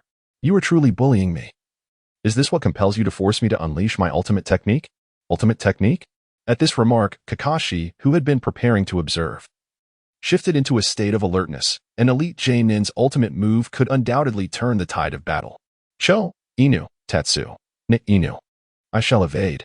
Araki Dairo began forming hand seals, leading Ito Makoto to believe he was genuinely about to unleash a powerful technique, prompting him to remain vigilant. Unbeknownst to him, the seals were merely a ruse, as Araki's true intention was to flee. This unexpected maneuver left Ito Makoto momentarily taken aback. What the hell? Is this guy a fool? Ito Makoto could not suppress his criticism. Upon first encountering this individual, he had perceived him as a cold and ruthless character, only to discover he was, in fact, rather comical. Kakashi, do you not know this person? Why did you not forewarn me? As Araki made his escape, the two immediately entered pursuit mode. I do not know him well. I merely had a conflict with him during a mission last year. Back then, he seemed quite different. Expressionless and taciturn. Who would have thought that in a year, he would change so drastically? even becoming a rogue shinobi. Regardless, how dare he play tricks on me? I will ensure his demise. Utilizing their moment of distraction, Araki Dairo managed to cover considerable ground, though his condition was far from ideal. His abdomen ached intensely. And if he were not careful, he risked an uncontrollable outburst. While hastily fleeing, he struggled to prevent such an incident, which proved to be quite a challenge. Wind release, vacuum sphere. Water release, water gubball. Despite his poor state, Araki Dairo was still a genin, and thus not someone Ito Makoto could easily catch up to. As for Kakashi, he was merely a caretaker, tasked solely with ensuring Ito Makoto's survival, and the notion of assisting in the pursuit of an enemy was, frankly, a fanciful thought. With the realization that they could not catch up, Ito Makoto began to disrupt Araki's forward momentum. Vacuum sphere and water gubball erupted from his mouth as if they were free of cost. The effect of this approach was unmistakable. As Ito Makoto was nearly on the verge of bursting from the pressure, he finally caught up with Araki Dairo. "Oh, esteemed gentleman. I merely wish to relieve myself of the toxins within. Why must you press me so? I am a high-ranking ninja, after all. I refuse to be humiliated by such circumstances." At this moment, Araki Dairo, realizing escape was futile, began to feign despair. "Silence, you shameless fool. Today is your end." Ito Makoto, unwilling to engage in further banter, unleashed his ultimate technique. As a signature wind-style ninjutsu of Kakuzu, despite being classified as B-rank, its destructive capacity was nothing short of astounding. With a thunderous roar, it had conjured a massive gust, transforming it into a tempestuous cannon aimed directly at Araki Dairo. The storm raged like a heavy artillery shell. Araki attempted to evade, but the proximity and his weakened state left him with no choice but to endure the onslaught. With a deafening crash, a colossal whirlwind erupted, ravenously consuming everything in its path. The ground trembled, splitting open with a fissure measuring 6 or 7 meters, a sight of sheer exaggeration. Yet, amidst this chaos stood Araki Dairo, his body adorned with strange markings, unwavering in defiance. Upon closer inspection, it became apparent that, despite the spectacle, the technique had not inflicted significant harm upon him. However, an unpleasant odor lingered in the air. "Ah, you scoundrels. You forced my hand. Kakashi, I shall forsake my humanity." With that, he charged at them with a furious roar. "My word, that stench. You can't possibly be die, roared the exasperated Ito. "I cannot contend with a foul creature like you. Kakashi, cover my retreat. I must flee." "I'd rather not," Kakashi retorted sharply. In an instant, the balance shifted. "Kakashi, think of something quickly," it is shouted amidst their escape. "No, I am merely a caretaker. The mess you've created is yours to resolve." Kakashi resolutely accelerated, positioning himself ahead of Ito. Fuming, Ito cursed under his breath, astonished at Kakashi's shamelessness. A jounin acting as a mere babysitter while sprinting ahead with such practiced ease. "Wow, don't run away, Kakashi. And you, Anbu, let us have some fun together. Who on earth would want to play with someone covered in filth?" As they fled, Ito felt a twinge of regret. Had he foreseen this predicament, he would have unleashed his ultimate technique on the brigand leader earlier, thus avoiding this embarrassing situation. "Kakashi, you scoundrel, will you not intervene?" "No. You're responsible for this mess. Handle it yourself. Rest assured, I will ensure your survival." "That's your promise?" With no alternative, Ito realized that continuing to run was futile. His speed paled in comparison to that of the brigand leader, and it was only a matter of time before he was caught. "I certainly do not wish to battle a creature so vile. Behold, water style." As Ito Makoto fled, he abruptly turned around and unleashed a torrent of saliva towards Araki, the sheer volume of which transformed the forest floor into a small lake. This was the water release technique known as the Great Waterfall Technique. Originally, this technique summoned a substantial quantity of water, propelling it upwards to several dozen meters before cascading down like a waterfall, ensnaring adversaries within its deluge, its power rivaling that of natural disasters. Following systematic enhancements, this technique could now be expelled from the mouth not only downward but also directed at foes, creating a wave-like impact that inflicted considerable harm. It was the sole A-rank ninjutsu that Ito Makoto had exchanged for. However, due to the considerable chakra required for this technique, Ito had initially hesitated to employ it, hoping instead that Kakashi would utilize some water release techniques to give Araki a thorough soaking. To his dismay, Kakashi proved to be rather ineffective. Thus, Ito grit his teeth and resolved to unleash the technique. "Damn it, this was intended for the little panda later, but I guess I'll use it on you first," he declared, charging toward Arakido with a powerful shout, splashing through the water. At that moment, Arakido was struck by the sudden torrent. and the chaotic waters washed away the impurities from his body, leaving Ito devoid of any psychological burden. The young lad possessed courage, daring to engage me in physical combat. As Araki observed Ito rushing towards him, he advanced rather than retreating, confident that as a J-nin, he would not be outmatched by a child whose stature betrayed his youth. Although Ito's physical prowess had yet to reach the J-nin level, he was not without means to retaliate, bolstered by the four limbs enhancement technique. Ito's decision to engage Araki in physical combat was motivated by necessity. Despite having exchanged for the Vortex physique, ultimate, his youth meant he lacked sufficient chakra due to limited time to harness its full potential. This was also the reason he was reluctant to use the Great Waterfall technique. After its deployment, he would not possess enough chakra to perform even B-rank ninjutsu, and attempting to do so would drain him entirely, stripping him of combat capability. His current strategy was to restrain Araki through physical means, allowing him to recover some chakra in the process, for with the Vortex physique, his chakra restoration speed was several times that of others. The two engaged in a back-and-forth exchange, battling fiercely for a brief period before Ito, caught off guard, was kicked by Araki and landed on the surface of the nearby lake. Ha ha ha ha, ho ho ho ho, ha ha ha ha. Araki laughed maniacally, having sent Ito flying without pursuing further, relishing in his triumph. You think you're some sort of god? If it weren't for my insufficient chakra, I would have defeated you soundly. It seemed that he had already suffered a humiliating defeat.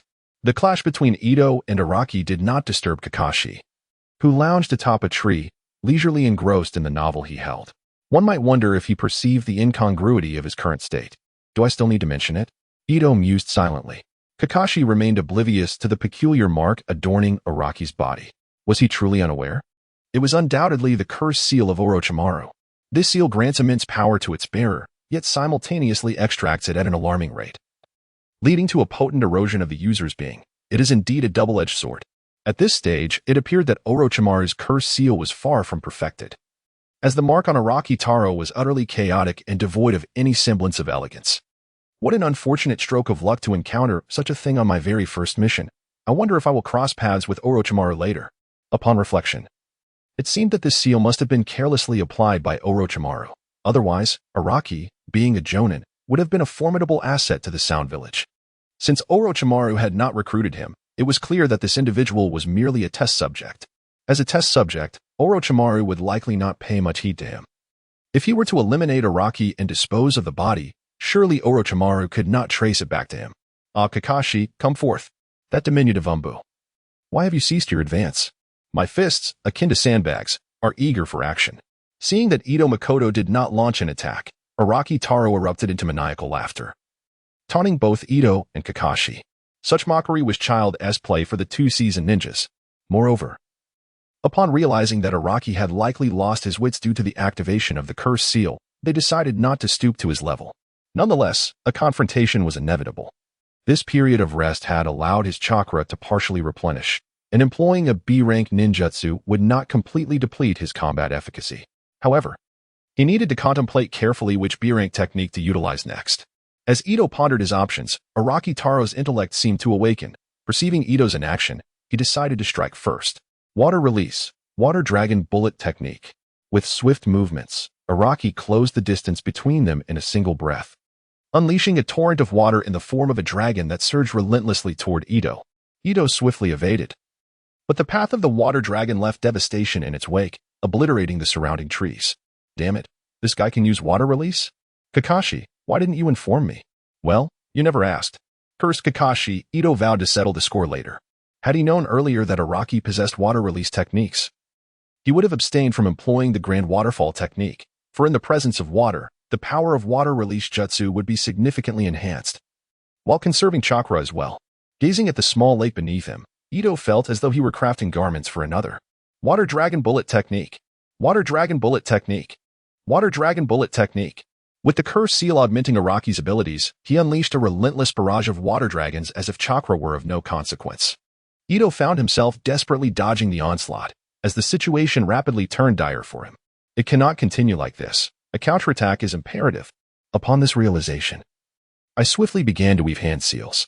Water release, 5-foot shark, modified. I observed as a surge of chakra coalesced upon each finger of Itamakoto's right hand, then submerged into the water, transforming into fearsome sharks that lunged towards Araki Dairo. originally mere constructs driven by instinct to assault their foes. These 5 sharks were enhanced through systematic modification, now bearing chakra threads upon their backs, each tethered to Ita's fingertips. At this moment, the sharks became akin to puppets under Itu's command, moving as he directed. This jutsu holds a certain intrigue. Araki Dairo, facing the 5 sharks unflinchingly, entered a mode of sheer resilience. When a shark bit him, he retaliated with a punch. As the sharks were manifestations of chakra, they were easily dispersed by Araki's strikes. However, due to the connection between the shark's chakra and Ita's, in the instant they dissipated, Ita could expend some chakra to resurrect them. Of course, reviving the sharks required significantly less chakra than their initial summoning. With the powerful regenerative abilities of the Uzumaki lineage, should Araki continue his relentless assault, he would surely be drained by Ita's strategy. Is this fellow lacking in reasoning? He is aware that the 5 sharks are composed of chakra yet chooses to attack them instead of their creator. Meanwhile, Kakashi, perched upon a tree while engrossed in a novel, seemed either intent on complicating Ita's boss battle or simply engaging in idle commentary. How did I not consider that? Thank you, Kakashi.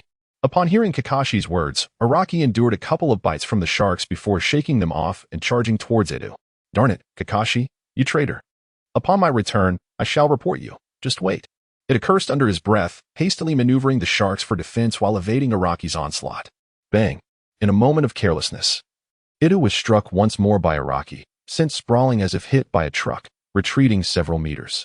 The lake began to recede, leaving behind only scattered small puddles, remnants of what had once been a modest lake. As the 5 food sharks vanished alongside the dissipating water, a comparison of the 2 opponents became evident. Although it had sustained a kick and a punch, he merely coughed up a few drops of blood. In contrast, Araki was visibly worse for wear. The curse mark's corruption combined with the earlier shark bites left him bloodied and slightly disheveled. Is he losing his vigor? It inwardly chastised himself. Knowing full well the curse mark would inflict severe deterioration upon its wielder, why did he not simply bide his time? How foolish, still too young and inexperienced. With a sigh of resignation, it activated the shadow clone technique. As for the technique of creating shadow clones, it is not merely a mere illusion, but a genuine manifestation of the user's chakra. This ninjutsu requires minimal chakra consumption, allowing Ita Makoto to produce thousands of clones, leaving Kakashi and Araki in a state of bewilderment. Hey, the number of these shadow clones is somewhat excessive, I assenti it. Without activating his Sharingan, Kakashi was unable to discern the authenticity of these clones, mistakenly believing Itu was employing the shadow clone technique. What does it matter if there are so many? I am not easily intimidated. Water style, water dragon bullet technique. Araki bellowed, disregarding all else, as yet another water dragon bullet surged forth. Seriously? Is that the only ninjutsu you know? Taking refuge among the clones, it has switched to verbal jabs, further provoking Araki Daro. Look at you, as a jonin. Your sole method of attack is a water dragon bullet. Are you certain you are a jonin? If I were you, I would have sought solitude in the depths of the forest long ago. A jonin, yet so pathetic, lacking any decent equipment, reduced to a common thief. TSK. Are you not a counterfeit jonin? Yes, a counterfeit jonin only knows the water dragon bullet. From now on, I shall refer to you as the water ninja. Water ninja? Water ninja. At this moment, Ita seemed to embody the essence of the loquacious Tang's song, his incessant chatter driving others to the brink of violence. Even Kakashi felt as though a swarm of flies buzzed incessantly around his ears, let alone the clearly befuddled Araki. Stop talking. You're unbearably verbose. Come out, and let us settle this in a duel. Araki howled, abandoning ninjutsu to engage Ita's clones with physical strikes. I want to come out. I will drive you to madness. I cannot endure this. Araki Daro clutched his head with both hands, screaming wildly, evidently unable to withstand such verbal assaults. Seizing the opportunity, Ita would not let such a glaring weakness go unexploited. He began to gather chakra in his right hand, slowly forming a small, spinning sphere of chakra. Observing Itu's chakra sphere, Kakashi removed his forehead protector and opened his left eye, now imbued with the Sharingan. Prepare to receive my technique, Rasengan. Concentrating chakra and rapidly spinning it within a confined space generates immense tearing force, capable of obliterating an opponent's defenses. As the chakra sphere, roughly the size of a palm, was formed, it would deliver a heavy blow to his adversary. Upon impact, It not only inflicts surface damage, but can also briefly disrupt the opponent's chakra flow. This is the complete version of the Rasengan. However, Ito's version of the Rasengan was not fully realized. The Rasengan in his right hand was merely a semblance of the technique. According to the 4 stages of learning the Rasengan, this was only a 3rd stage Rasengan, capable of causing superficial damage to trees, but incapable of penetrating them. Thus, this Rasengan was merely a half-finished product. Indeed, Ito Makoto harbored no illusions that this half-baked Rasengan would inflict significant superficial damage upon Araki. His intention was merely to exploit the Rasengan's unique properties to disturb the enemy's chakra. While this incomplete technique might prove ineffective against an ordinary individual, one must not forget that Araki Dairo was currently in a cursed seal state. Orochimaru's cursed seal was intricately modified based on G-guh's chakra, which contained natural energy. Thus, the cursed seal was akin to a more rudimentary version of Sage Mode. Sage Mode undoubtedly represented a formidable combat state, yet it was not without its vulnerabilities. For instance, disrupting the internal balance of chakra could result in petrification. As the impoverished counterpart of Sage Mode, the cursed seal inherited both the immense destructive power and the inherent weaknesses. Therefore, one could expect a transformation into stone. In the small grove, the trees were ablaze with fiery red maple leaves, resembling countless unquenchable flames. Following the recent battle, the leaves had begun to cascade down, carpeting the ground in a vibrant tapestry of crimson foliage. Witnessing such a poignant scene, Ito Makoto felt a twinge of reluctance to cause any further destruction. Kakashi, perched atop a tree, had now descended to the ground, standing beside Ito Makoto as they silently regarded the petrified Araki Dairo. After a moment of contemplation, Kakashi could not resist inquiring about the cause of Araki's transformation. "I do not know," Ito Makoto replied, well aware that revealing the reason behind Araki's petrification would be unwise. After all, it was not as if he were ignorant. How could he possibly divulge that he had gleaned such knowledge from an anime? If one were to consider, Konoha had another ninja possessing a cursed seal. Had Kakashi never witnessed her activate this state? Upon reflection, it seemed plausible that her disdain for the cursed seal had led her to abandon its use after Orochimaru's departure, leaving Kakashi and others unaware. "Well then, the mission is complete. When shall we return?" Kakashi queried. "Just a moment," Ito Makoto responded, forming hand seals. Wind release, vacuum sphere. With 3 vacuum spheres unleashed, the stone statue of Araki disintegrated into rubble. He then employed wind release, great breakthrough, to scatter the debris, allowing it to disperse throughout the grove. "Let us depart." After ensuring the obliteration of any remnants, Ito Makoto and Kakashi returned to the stronghold, systematically eliminating the remaining henchmen who had yet to meet their demise at the hands of the explosive tags. Now, the once formidable ninja faction that had left Ueda Castle at a loss had been utterly vanquished. Even if some wretches remained, they posed no significant threat, as Ueda Castle could easily manage them. While scouring the stronghold for stragglers, Ito Makoto noted the absence of Akita and Nanako, uncertain whether they had simply hidden away or had already been brutally dispatched by the remaining miscreants. Who can say? Upon their return to Ueda Castle, the Lord, upon learning of the eradication of the troublesome faction by Ito Makoto and his companion, promptly arranged a lavish banquet, inviting several songstresses and dancers to honor them in grand style. During the banquet, Kakashi admired the beautiful dancers, while Ito Makoto found no enjoyment in the spectacle. After consuming a modest meal, he excused himself. After a refreshing bath and reflecting on his shortcomings in battle, he retired for the night, assured by Kakashi's presence that he would sleep soundly. On the 3rd day, after bidding farewell to the lord of the castle, Ito Makoto and Kakashi embarked on their journey home. This time, they chose to traverse the forest on foot rather than jumping from tree to tree. "Kakashi, do you think our remuneration for this mission will be classified as B rank or A rank?" Ito pondered. "It should be B rank, I suppose," Kakashi replied, somewhat uncertain, as he had never encountered such a situation before. "Why not A rank? We faced a ninja force of Jonin caliber," Ito remarked, suspecting that the client simply did not have the funds for a higher classification. Kakashi, lacking clarity, decided to ramble on, surprisingly making a degree of sense. "Damn it. Had I known it would be such a ripoff, I should have insisted that Lord Ueda cover the difference yesterday," Ito lamented, feeling a pinch in his heart.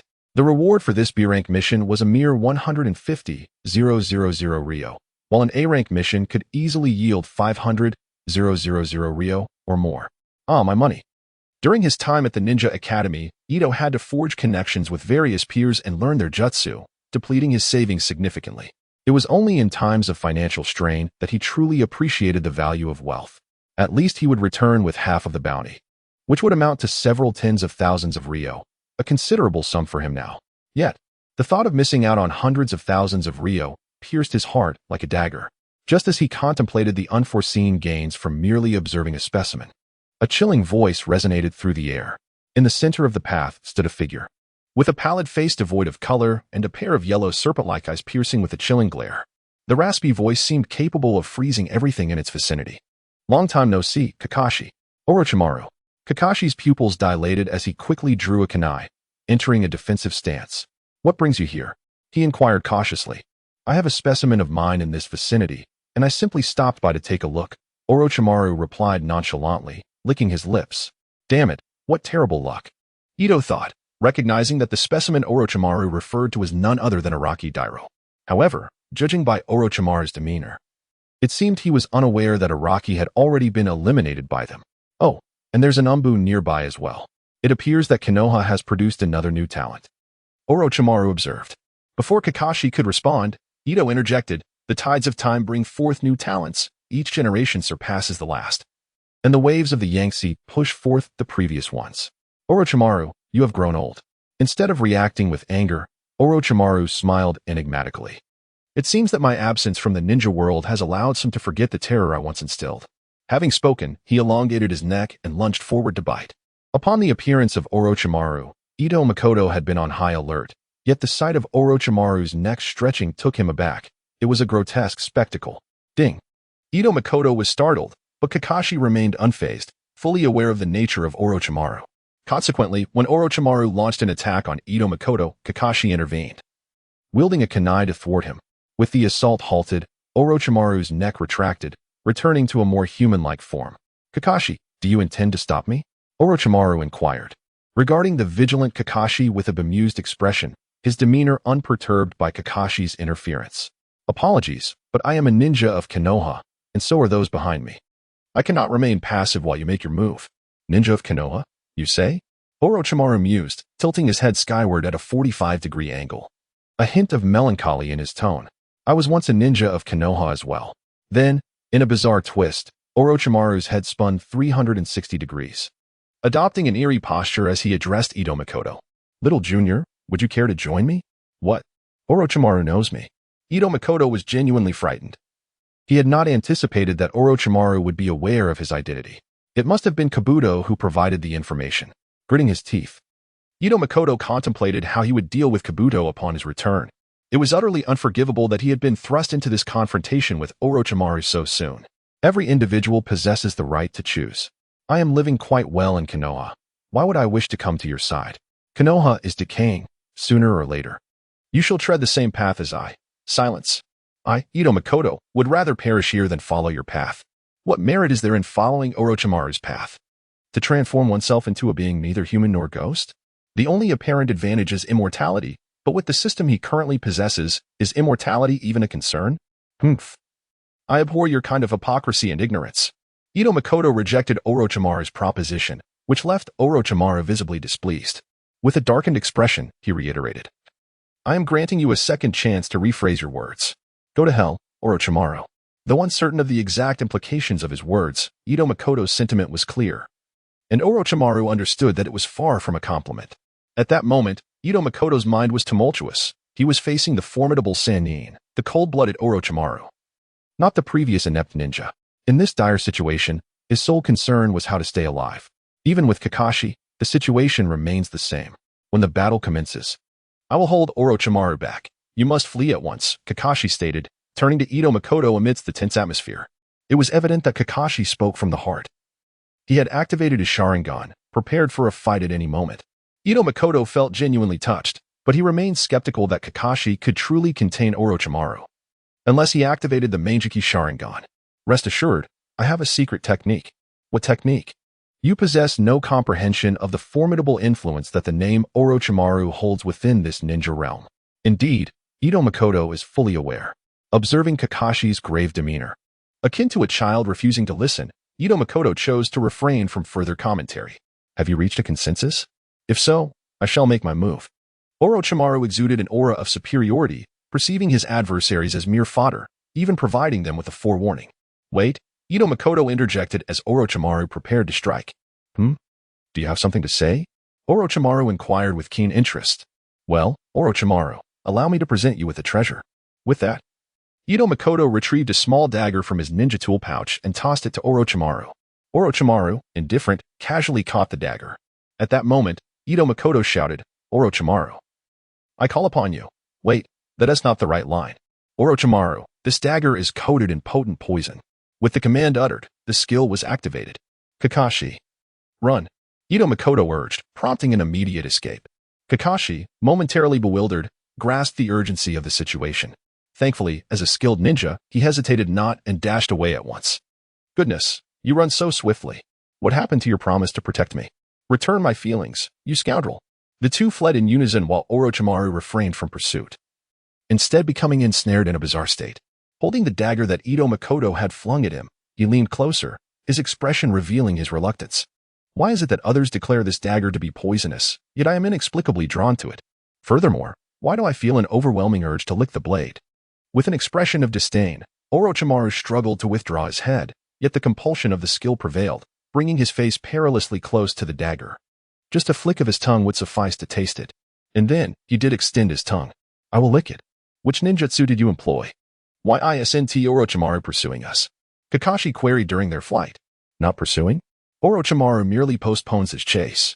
If we do not hasten our escape, he will surely be upon us in no time, Ito Makoto remarked, rolling his eyes, unwilling to elaborate further and merely urging Kakashi to flee for their lives. You possess such formidable ninjutsu. Should Orochimaru catch up, you can simply use it again, can you not? Use it?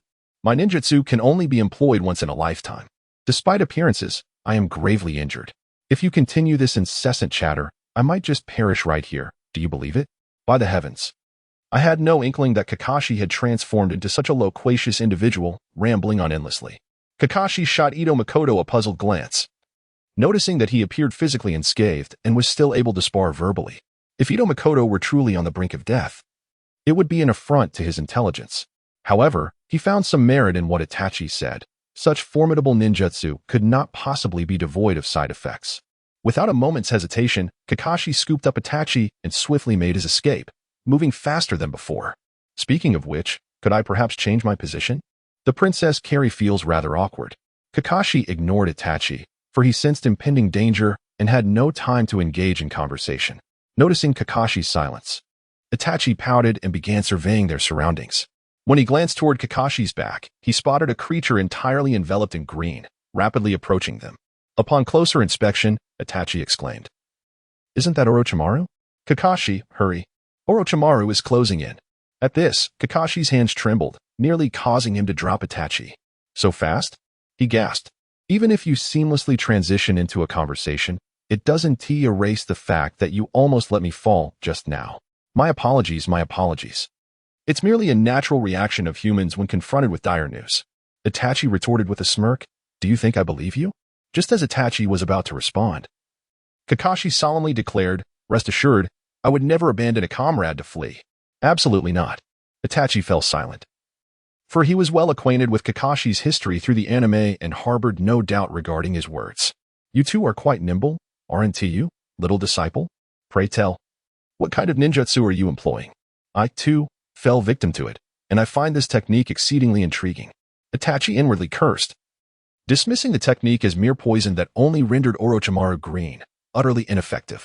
Realizing that Orochimaru was about to catch up with them, Itachi said, Well, senior brother, since you clearly cannot withstand this technique, why not let us go? Not a chance. Unless you teach me this technique, I shall not allow your escape. Seeing the gleam of excitement in Orochimaru's eyes, Itachi wished he could divulge the truth. However, he was entirely oblivious to the intricacies of the skill, as a rule-based technique. It was beyond Orochimaru's comprehension at his level, let alone Itachi, who genuinely lacked knowledge of it. Why bother? Even if you told him, he wouldn't grasp it. Nonsense. If you share it with me, I shall undoubtedly comprehend it. As the foremost scientist in the ninja world, Orochimaru was determined to research every form of ninjutsu. Now that he had stumbled upon such an intriguing ability, he would not allow it to slip through his fingers. With a sudden burst of energy, Orochimaru dashed ahead, positioning himself before Kakashi, obstructing their escape. Give up. There is no way you can flee. Little disciple, as long as you reveal the technique's intricacies, I will permit your departure. Otherwise, you understand. Understand what, you green-skinned fiend? They say to navigate life, one must wear a touch of green. Orochimaru's current state is not merely a matter of a hint of green. Rather, he is entirely engulfed in it. This suggests that Orochimaru's life is not just bearable, but rather thriving, which is indeed a cause for celebration, or perhaps not. Very well, Orochimaru, you have compelled me. Oh, are you about to employ that technique once more? Hurry, I am already teetering on the edge of impatience. Orochimaru's eyes widened, and his mouth gaped open, brimming with anticipation. Shadow Clone Jutsu. Unfortunately, that particular technique was beyond the reach of Ito Makoto, who instead opted for the Shadow Clone technique. Cradled in Kakashi's arms, Ito Makoto unleashed all his chakra, resulting in a staggering multitude of clones, resembling a swarm of ants from above. Faced with such an overwhelming number of clones, Orochimaru's hope swiftly morphed into despair. For one of his caliber, sheer numbers held little significance. More fodder was still merely fodder. Junior disciple, I shall grant you another chance. Use that technique that turns me green, or I shall become quite irate, and the consequences will be dire. Dire, indeed. Kakashi, are you truly so foolish? With so many clones, how could he discern the true body? If not now, then when should they flee? Ito Makoto voiced his thoughts. But Kakashi harbored doubts. Could they genuinely escape? Did they truly believe Orochimaru's title as one of the legendary Sannin was mere embellishment? Of course, it could not be so simple. Orochimaru. Ito Makoto bellowed, prepare for a blinding experience. Blinding experience. The skill was activated, and a scream erupted from Orochimaru. Ah, my eyes. Why must you harm my eyes? The eyes were, after all, among the organs Orochimaru deemed most vital. Without them, how could he study various ninjutsu? Hearing the agonized cries, Kakashi, who had distanced himself from Orochimaru, inquired, what has happened to Orochimaru? Ito Makoto, having expended all his chakra, now lay languidly in Kakashi's embrace, replied, nothing of consequence. It was merely a blinding experience, akin to having one's eyes doused in pepper juice. Is it truly that simple? Indeed, it is that simple. Then let us hasten our escape, for I do not wish for your inept technique to fail again, leaving us vulnerable to Orochimaru's pursuit. Ito Makoto was too fatigued to even roll his eyes, his head heavy with drowsiness as he longed for slumber. Ito Makoto, I shall annihilate Konoha and seize you for myself. Faintly, Ito Makoto heard Orochimaru's furious roar and silently cursed. Is Orochimaru's plan for Konoha truly aimed at me? Alas, let it not be so. With such thoughts swirling, he tilted his head and succumbed to slumber. When Ito Makoto awakened, it was already nightfall, and they found themselves in a cavern within a colossal tree. Kakashi, what is the current situation? Were we not supposed to have arrived at Konoha? I took the precaution of taking a longer route to evade Orochimaru's pursuit. We shall endure this night, and by tomorrow, we shall return to Konoha. It must be said that Kakashi had indeed considered their safety with foresight, opting for a detour to minimize risks. After dozing off for an entire afternoon, Ito Makoto found his mental state far from ideal. Yet, if he were to attempt further slumber, sleep would elude him for quite some time. Thus, he began to reflect on the events surrounding their encounter with Orochimaru and their subsequent escape. The more he contemplated, the more he perceived it as nothing short of miraculous that Orochimaru had failed to pursue them, despite the multitude of shadow clones at his disposal. Had Orochimaru truly exerted himself, those clones would have been effortlessly dispatched in mere moments. Furthermore, regardless of how formidable the stinging eyes technique appeared, it was merely akin to having chili pepper juice in one's eyes, a condition that a determined individual could easily withstand, let alone someone of Orochimaru's caliber. Therefore, under ordinary circumstances, the combination of shadow clone and stinging eyes could only serve to delay Orochimaru for a maximum of 5 minutes. In that brief span, Ito Makoto harbored no illusions that Kakashi could escape. What was Orochimaru at his core? A serpent. In the realm of tracking its prey, a snake is an exceptionally ferocious creature. Thus, the only plausible explanation was that Orochimaru had not been in prime condition at that time. Could it be that the poison was not mere theatrics, but genuinely effective? Imagining Orochimaru, poisoned and unable to utilize jutsu, resorting only to verbal intimidation, Ito pondered whether the true purpose of that poison was to render one incapable of performing ninjutsu, akin to a sealing technique. Damn, what a loss. If that were the case, Kakashi would indeed struggle against a fully functional Orochimaru, yet might stand a chance against one unable to employ jutsu. That would be severely underestimating Kakashi's prowess. However, all of this hinged upon the assumption that the poison functioned as he envisioned. What if it differed?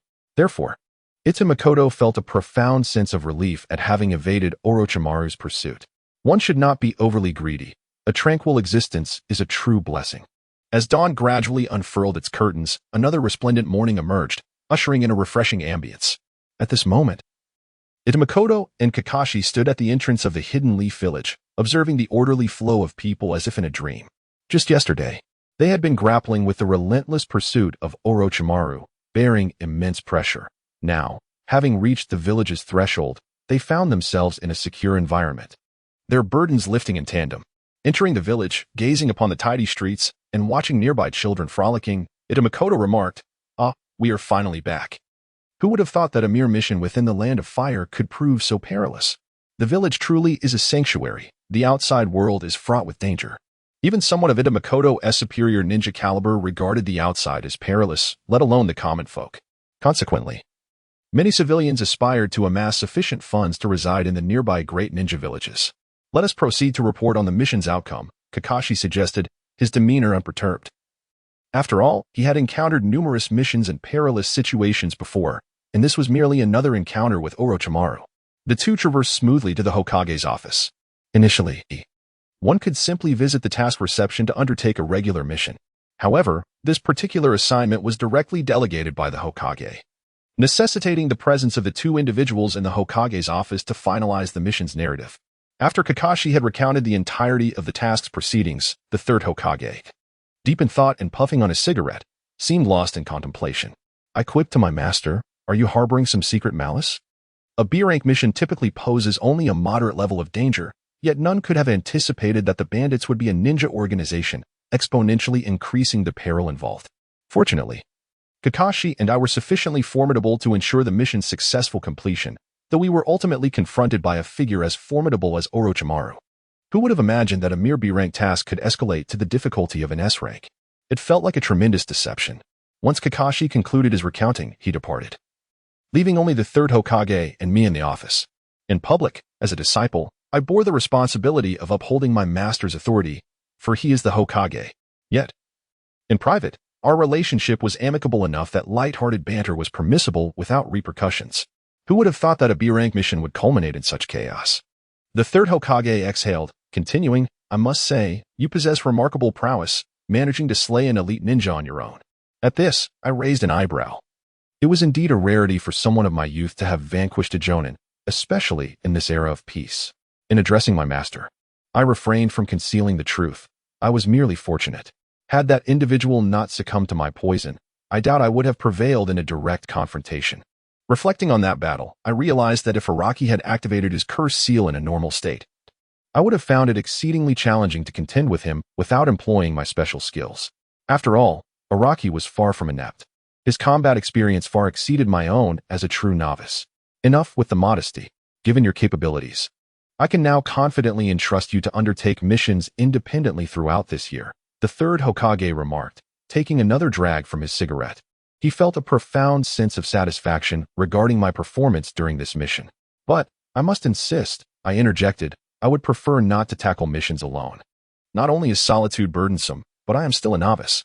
What if I were to encounter unforeseen difficulties? I require the guidance of a seasoned ninja." Having previously read novels where protagonists, for various reasons, embarked on missions alone, I found such decisions rather foolish. Why shun the advantages of one's background to engage in fair competition with the average individual? If not for the protagonist's aura, many might have met their demise. My experience remains insufficient, and thus I believe it prudent to avoid undertaking missions solo. The third Hokage squinted, seemingly lost in thought, before nodding and continuing, "So, what are your thoughts regarding Orochimaru?" The third Hokage expressed concern that Makoto, having had contact with Orochimaru, might fall under his corrupting influence. Although aware of his mature mindset, he could not restrain his curiosity. "Orochimaru?" Ida replied with a glance, "He is your beloved disciple. You should know him better than I do. Why seek my opinion?" The third Hokage insisted, "Let us not overthink it. Consider this a casual discussion." Ida was well aware of Orochimaru's deeds and maintained a neutral stance on the matter. Undeniably, Orochimaru possessed a potent charisma as a villain, Yet a villain remains a villain. No amount of justification could absolve his experiments on human subjects, especially when the materials were drawn from his own village. Had he utilized subjects from foreign lands, the third Hokage likely would not have exiled him from Konoha. I do not know enough about Orochimaru, Ito remarked. Thus, if you seek my opinion, it would be perilous. The third Hokage, unaware that Ito was already privy to Orochimaru's past, feigned ignorance in an attempt to sidestep the conversation. Perilous? Indeed, given his words and his abilities. Orochimaru is undoubtedly a dangerous individual. Is that all? Ito shrugged. As I said, my understanding of Orochimaru is limited, and thus my opinions are equally scant. The third Hokage pondered briefly before nodding. Very well, you may take your leave and rest. I will inform you of your next assignment. Then I shall take my leave. Ito replied. Upon exiting the Hokage's office, Ito found himself at a loss for where to go. Rest at home? Hardly. For he felt quite energetic and in no need of repose. Seek out friends? At this hour, they were likely occupied at the Ninja Academy. And given his current role in the Anbu, albeit temporary, engaging with friends was impractical. After some contemplation, he decided to head to the forest for training. Without delay, he changed into appropriate attire and made his way into the depths of the forest. However, as he ventured further, he soon heard voices. Approaching the source, he discovered Guy training with Lee once again. It had no desire to unravel why Lee, who should have been at the Ninja Academy, was training here with Guy. He was there to train himself, and entanglement with the pair could prove troublesome. Just as he intended to slip away, Guy's keen eye spotted him. Without hesitation, Guy threw a kunai in his direction. Who goes there? Catching the kunai, Ito stepped forward with a touch of resignation. Please, do not mind me. I had no intention of eavesdropping. In fact, I was just about to take my leave. Upon recognizing Ito, Guy relaxed and chuckled. What brings you here? Finished your mission? Ito sighed inwardly. It was evident that those who attained the rank of Jonin were far from foolish. The mission is complete, and now that greetings have been exchanged, I should be on my way. With that, Ito prepared to depart. Why would Kai so readily let him off? He quickly said, please wait a moment. Kai led Shaoli before Ito Makoto and, with utmost seriousness, stated, I would like you to train Shaoli. Huh? Me? Ito pointed to himself, utterly bewildered. Teacher Kai, isn't it somewhat inappropriate for a Ching to train me? Shaoli, being familiar with Ito Makoto, recognized him as a prominent figure during their school days. At that time, Ito had made a deliberate effort to establish relationships with the Konoha 12, thus they all knew him, albeit to varying degrees of familiarity.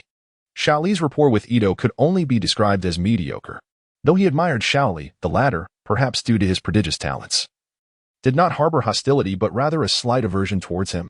Consequently, upon hearing Kai's suggestion for Ito to train him, Shaoli immediately felt a twinge of reluctance. Bam! A punch sent Shaoli flying, illustrating his unwillingness. Kai, noticing this, approached Shaoli's side and they exchanged poignant glances. Shaoli, you rascal, Kai said. Teacher Kai, Shaoli responded. Shaoli, Kai called again. As they spoke, the two embraced, tears streaming down their faces. Kai's dramatic antics sent shivers down Ito's spine. Previously, he had found such scenes humorous in anime, yet witnessing it firsthand was a rather eye-watering experience. After their emotional outburst, Kai placed his hand on Shaoli's shoulder and said, Shaoli, youth should not be denied. Ito is nearly your age. Having him train you would yield better results than if I were to. Teacher, you truly are diligent for my sake, Shaoli replied. Shaoli, Kai echoed. And once more they embraced, dissolving into tears. Excuse me for interrupting, Ito interjected, though he was reluctant to disrupt their emotional atmosphere. But I must ask, when did I ever agree to train Shaoli? Why not agree? Kai shot back, incredulous at Ito's refusal, with a resigned shake of his head. Ito offered no further explanation, simply stating, I have my own training to complete, so I cannot assist you in training Shaoli. What would it take for you to agree to train Shaoli? Kai pressed, unwilling to concede. Ito truly felt exasperated at this point. I fail to understand why you insist on having me train Shaoli. He lacks any proficiency in taijutsu or jinjutsu, correct? He can only become a ninja through the training of taijutsu, and frankly, who better suited to train Shaoli than you? You, Mike Kai, a Konoha Jonin, are someone who specializes in taijutsu rather than ninjutsu or jinjutsu. Would it not be most fitting for you to train Shaoli? There was no way out. Kai gently stroked Shaoli's head, his expression imbued with warmth as he remarked, I am to embark on a mission this afternoon and shall not return for the next few days. I cannot help but worry about this child. So I wish to enlist someone to keep an eye on Shaoli, lest he overexert himself and faint. Ito Makoto was puzzled, after all. Xiaoli possessed no ninjutsu or genjutsu, merely taijutsu. Given Xiaoli's innate talent and foundation, what was the point of training him further? It seemed evident that Kai merely sought a caretaker, and a free one at that. If that were the case, why not simply issue a C-rank mission? Such tasks could typically be handled by any average genin. Upon hearing this, Kai gave Ito a thumbs up, flashing a proud smile revealing 8 teeth, and declared, "I have no money." Seriously, how can you be proud of being broke? Ito retorted, "Surely, a distinguished jonin like yourself cannot lack the means to issue a C-rank mission?" "Well, training in taijutsu incurs significant expenses," Kai replied. "Indeed, cultivating taijutsu requires one to maintain a proper diet, procure supplementary equipment, and acquire various medicinal aids." Given Kai's caliber, it was likely that standard resources would not yield optimal training results, thus justifying the considerable financial investment in auxiliary training. However, Ito felt it unreasonable to assist in caring for your child simply because you were short on funds. "I must decline," he stated firmly. Disappointment flickered across Kai's face. Sensing that another awkward encounter was imminent, Ito contemplated a hasty exit. "Wait," Kai called, rising and approaching Ito. "What would it take for you to agree?" "I will consent if you teach me the 8 gates," Ito thought but refrained from voicing such a notion, for that would be foolish. Yet, with Kai's persistent requests, Ito realized that further refusals might sour their future interactions. Considering his own lack of experience in battling formidable opponents, he finally conceded, "Since you are so insistent, very well. I shall agree." "Yay," Kai exclaimed, forming a victory sign and turning to Xiaoli. "See, Xiaoli, youth indeed does not permit failure." "Yes, Teacher Kai," replied Xiaoli. "Teacher Kai," Xiaoli echoed. Observing the two enthusiastic individuals about to indulge in an emotional embrace, Ito interjected, "Do not celebrate too soon. I have conditions." "What conditions, Ito?" Kai inquired. "My stipulation is quite simple. You must engage me in a match." Kai's demeanor shifted to seriousness. "Are you certain?" "Absolutely." "Very well, follow me." Kai led Ito deeper into the forest until they arrived at a spacious clearing, which appeared to serve as Kai's private training ground. Ito firmly planted his feet on the ground, adopting a stance suitable for free combat, Sanzeni Kanai. Recognizing Ito's readiness, Kai wasted no time, announcing, "Here I come," before instantly launching himself towards Ito. Executing a spinning kick, the Leaf Whirlwind. Ito Makoto did not defend himself with his hands. Instead, he lowered his body directly. Given that Ito is rather short, around 1.50 meters, this crouching maneuver allowed him to completely evade the attack. Kai, frustrated by his unsuccessful strike, immediately attempted a downward kick. Observing this, the crouching Ito swiftly dodged to the right. The impact of Kai's kick missed Ito entirely, creating a small crater in the ground. Goodness, his strength is quite formidable, Ito thought to himself. Realizing that he could not afford to confront Kai head-on, he concluded that his only chance of victory lay in utilizing illusions or ninjutsu. However, Kai's speed far surpassed Ito's, and as Ito evaded, Kai unleashed a flurry of consecutive attacks, leaving Ito no opportunity to execute his ninjutsu. Kai moved with such swiftness that his actions were nearly imperceptible to the naked eye, detectable only by those possessing advanced bloodline limits such as the Byakugan or Sharingan. Although Ito's taijutsu was commendable, when compared to Kai, it was akin to the vast disparity between a primary school student and a university scholar. Ito understood that, despite his current ability to dodge Kai's strikes, if this continued, he would inevitably be hit.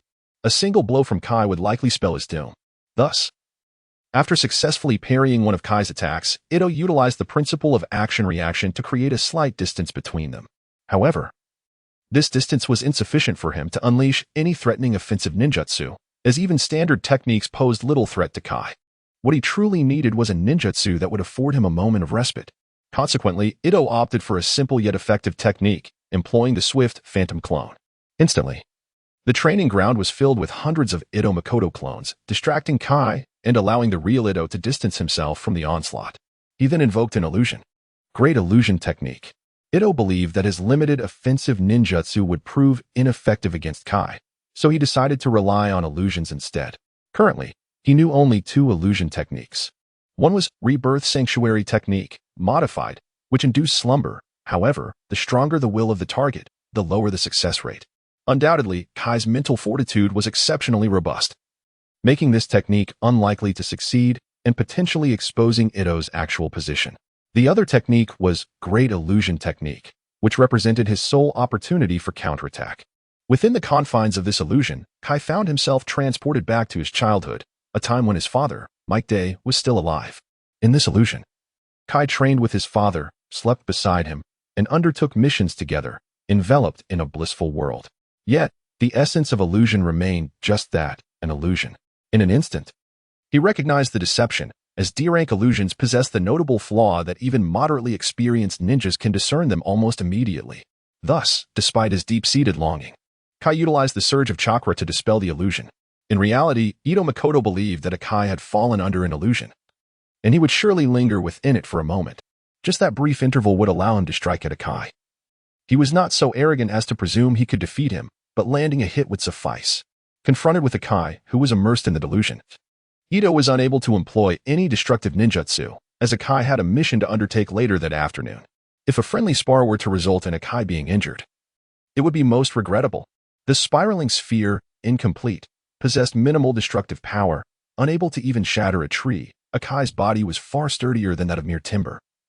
And even if he struck, it would inflict little harm. However, just as he was about to launch his attack, Kai opened his eyes. Without evasion, Kai's crimson gaze ignited with an overwhelming aura, unleashing a furious punch against Ito's spiraling sphere. The two forces collided with a thunderous roar, overwhelming Ito with such pressure that he was sent hurtling away. All right, Kai, I concede. Ito acknowledged his defeat with genuine respect, realizing that Kai had deliberately held back. Had Kai exhibited such ferocity from the outset, evasion would have been impossible for him. Under even these lenient circumstances, he was thoroughly suppressed. A testament to the formidable prowess of Kai's physical techniques. You are quite impressive as well, especially with that illusion technique, Kai remarked, giving a thumbs up in affirmation of Ito's performance. By the way, you dared to confront a spiraling sphere with your fists? Aren't you afraid of being crippled? I've witnessed the fourth Hokage's spiraling sphere, and in my perception, yours pales in comparison, thus I believe it poses no threat to me. Perception? That must be an instinct akin to that of a beast. All right then, I'll leave Lee in your capable hands. I must take my leave. With that, after a brief discussion with Lee about the essence of youth, Kai vanished into the thicket, returning to Konoha. Once Kai departed, Lee silently returned to the wooden post, resuming his daily routine of kicking it. While watching an anime, Ito Makoto found it perplexing that a growing child would exert himself so vigorously in training, seemingly unafraid of damaging his body. It was only after his own arrival in this world that he discovered the existence of specialized supplements to accompany training. Reflecting on the fact that Kai lacked even the funds for a C-rank mission, Ito surmised that Kai's earnings were not solely for his own training. A portion must also be allocated for Lee's benefit. Only through the combination of medicinal aids and medical ninjutsu could Lee afford to train so recklessly. Anyone else attempting such a regimen would undoubtedly meet an early demise. As Lee honed his physical techniques, Ito practiced his ninjutsu nearby. With the increase in his chakra points, the variety of ninjutsu at his disposal would expand. Familiarity with each technique was essential for optimal utilization in battle. The system's exchange merely enabled him to use ninjutsu. In terms of proficiency, he would only achieve a basic level. Therefore, to enhance his combat capabilities, diligent practice was imperative. In the midst of the training, Ito Makoto employed a myriad of ninjutsu techniques, save for the Great Waterfall technique, which he refrained from using due to its excessive chakra consumption. Nearby, as Lee diligently practiced, the resounding sounds of Ito's techniques echoed, demonstrating to Lee the undeniable superiority of Ito's prowess. Contemplating the relentless efforts of such a prodigious talent as Ito, Lee, who felt himself lacking in aptitude, resolved that he had no right to slacken his own efforts. He committed to enhancing his training regimen by performing an additional 1,000 kicks. Observing Lee's unwavering determination, Ito was left bewildered, pondering whether Guy had perhaps administered some stimulant to Lee. Shaking off such implausible thoughts, Ito focused on replenishing his chakra while initiating hand seals. The speed of hand seals is fundamental to the execution of ninjutsu. The quicker the seals are formed, the swifter the techniques can be unleashed, significantly influencing the course of battle. Ito aspired to elevate his hand seal speed to match that of Uchiha Itachi. In the anime, following the devastation of Konoha village by Orochimaru's Konoha collapse plan, Itachi, accompanied by Kisame, confronted Kakashi and Asuma, showcasing a breathtaking display of combat prowess. His rapid hand seals and flawless ninjutsu execution culminated in the swift defeat of Kakashi with his Mangekyu Sharingan.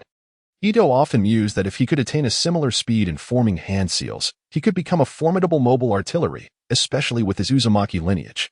It seemed that the third Hokage had once embodied such a mobile artillery in his youth, earning the moniker of ninja hero within the shinobi world. Some spectators even regarded him as the strongest Hokage in history, regardless of the validity of such claims. The Third's legacy certainly lent credence to his qualification for the title of the strongest Hokage. Ito's current ambition was to emulate the third Hokage, aspiring to transform himself into a mobile artillery in the future. Yet, such aspirations remained mere plans, as the future is an unpredictable realm. In the ensuing days, Ito dedicated himself to training while keeping a watchful eye on Lee, ensuring he did not overexert himself. During this period, Lee requested a sparring match, to which Ito readily acquiesced, intrigued by the prospect of challenging the future powerhouses of Konoha. However, this so-called sparring session was, in reality, a one-sided display of dominance. Despite Ito's apparent helplessness against Guy, it was solely due to Guy's overwhelming strength. In contrast, the disparity between Ito and Lee was akin to that between Ito and Guy, if not more pronounced. Time slipped away in this manner of rigorous training. Although his hand seal speed had not significantly improved, hovering around 3 seals per second, Ito perceived substantial advancement in his ninjutsu application, utilizing the same chakra. Both the potency and familiarity of his techniques had markedly enhanced compared to a few days prior. Witnessing his gradual ascension in strength filled Ito with immense joy. On this day, Makoto arrived as usual for his training. Upon reaching his destination, he discovered that Akai had already returned. Hey, Akai, was the mission successful? Perfectly accomplished. Makoto could hardly bear Akai's dazzlingly bright smile and immediately remarked, "Since you're back, I'll leave this place in your capable hands." "Thank you, Ito, for taking care of Shaoli these past few days. I truly appreciate it. No need for such formality. Just call me Iching from now on." "No problem. I'll take my leave now. I suspect the old man has another mission for me." Makoto doubted that the third Hokage was unaware of his recent activities. Every move he made was likely under the old man's watchful eye. Now that Akai had returned, the babysitting duties were no longer necessary, and after a brief respite, it was only natural that he would be assigned a mission. Sure enough, as he ventured elsewhere for training, it wasn't long before a member of the Anbu arrived to inform him that the Hokage wished to see him. After returning home to don his Anbu attire, he navigated the familiar route to the Hokage's office. Finding no one else present, Makoto casually inquired, "Is there a mission for me, old man?" "Indeed." The third Hokage replied, producing a scroll. "This mission involves the assassination of a rogue ninja." "A rogue ninja?" Konoha is the foremost village in the ninja world. It is not only the safest place but also boasts an unparalleled living environment. Is this person out of their mind to defect? The details are within the scroll. You can review them on your way. The third Hokage handed the scroll to Makoto, gesturing for him to proceed with the mission. "Wait a moment, old man. What about my teammates?" The third Hokage stated, "There are no teammates." "What? Is it because the target is weak?" The third Hokage nodded, "Precisely. This individual is merely a nin, and their village does not hold them in high regard, so I believe you can manage alone." "Old man, I can't shake the feeling that you're setting me up." "I am not. I did not. Don't make baseless accusations." The third Hokage firmly denied such allegations, his expression earnest. "You are my disciple. I could never betray you, right? Fine. I'll trust you this time." With the scroll in hand, Makoto exited the Hokage building and headed straight for the village gates. Outside the village, in a densely wooded area, Makoto unfurled the scroll to examine the details of his mission target. The documents revealed that the rogue ninja was named Hanamizi, a female ninja by the sound of it. Her rank was nin, specializing in illusion techniques. As for her reasons for defection, the scroll indicated that Hanamizi had fallen in love with a ninja from another village during a mission. However, due to conflicting objectives, the Konoha team had aimed to eliminate the individuals she sought to protect. Ultimately, the team leader disregarded Hanamizi's pleas and forcibly killed the ninja, prompting her to harbor deep resentment. Seizing an opportunity, she clandestinely eliminated the team leader before defecting to the village of her beloved, becoming his wife. The Grass Ninja Village. Huh? This is simply a matter of crossing borders.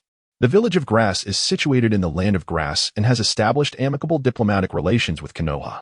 However, political corruption runs rampant within its borders, and the ninjas of Grass Village excel in the study of foreign ninjutsu, making it a village adept at learning. Reflecting on the introduction of Grass Village from his time at the Ninja Academy, Makoto understood why the third Hokage held a certain disdain for that village.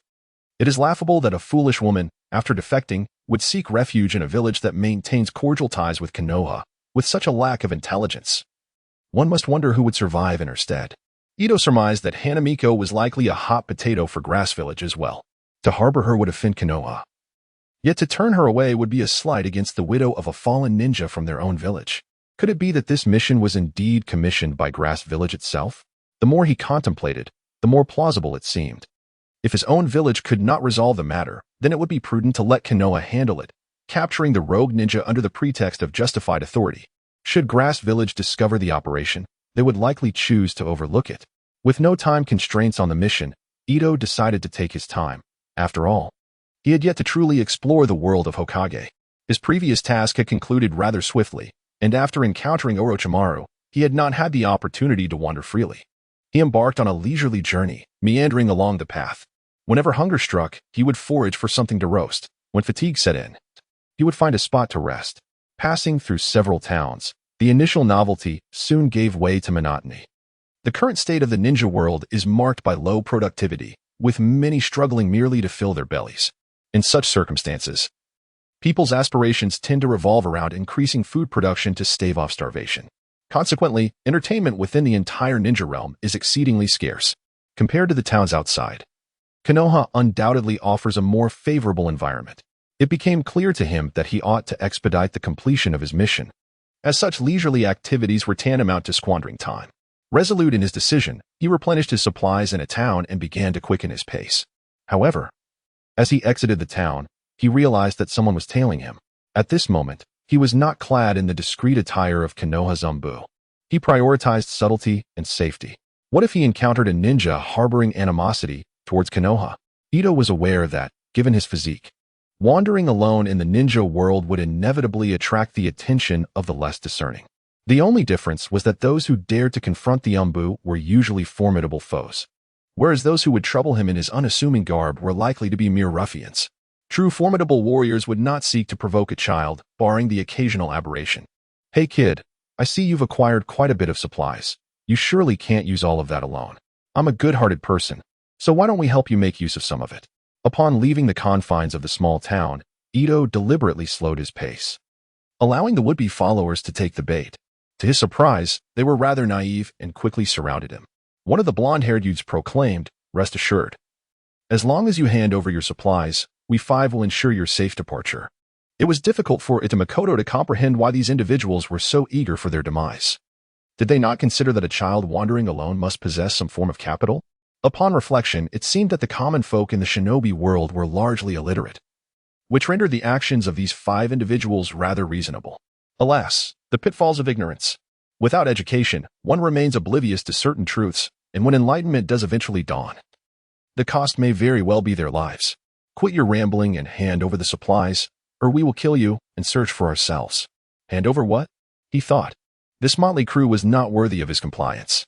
Setting down his small backpack filled with supplies, Itamekoto hurled a shuriken at one of the ruffians. The assailants, seeing him lay down the bag, mistakenly assumed he had succumbed to fear and would yield the supplies. To their astonishment, he offered them not provisions, but a deadly shuriken instead. True to their nature, the ruffians could not evade even this humble projectile, and one fell, struck down by Itamekoto with a precise blow to the head. Trouble. It's a ninja. Everyone, run, cried a scrawny fellow, hastily urging his companions to flee. Run. Ah. This has nothing to do with me. 3 of the 4 attempted to escape, but the brash one with yellow hair bellowed. What are you afraid of? He is merely a child. Even if he is a ninja, he's likely just a genin. We have dealt with genin before, so why the fear? Oh.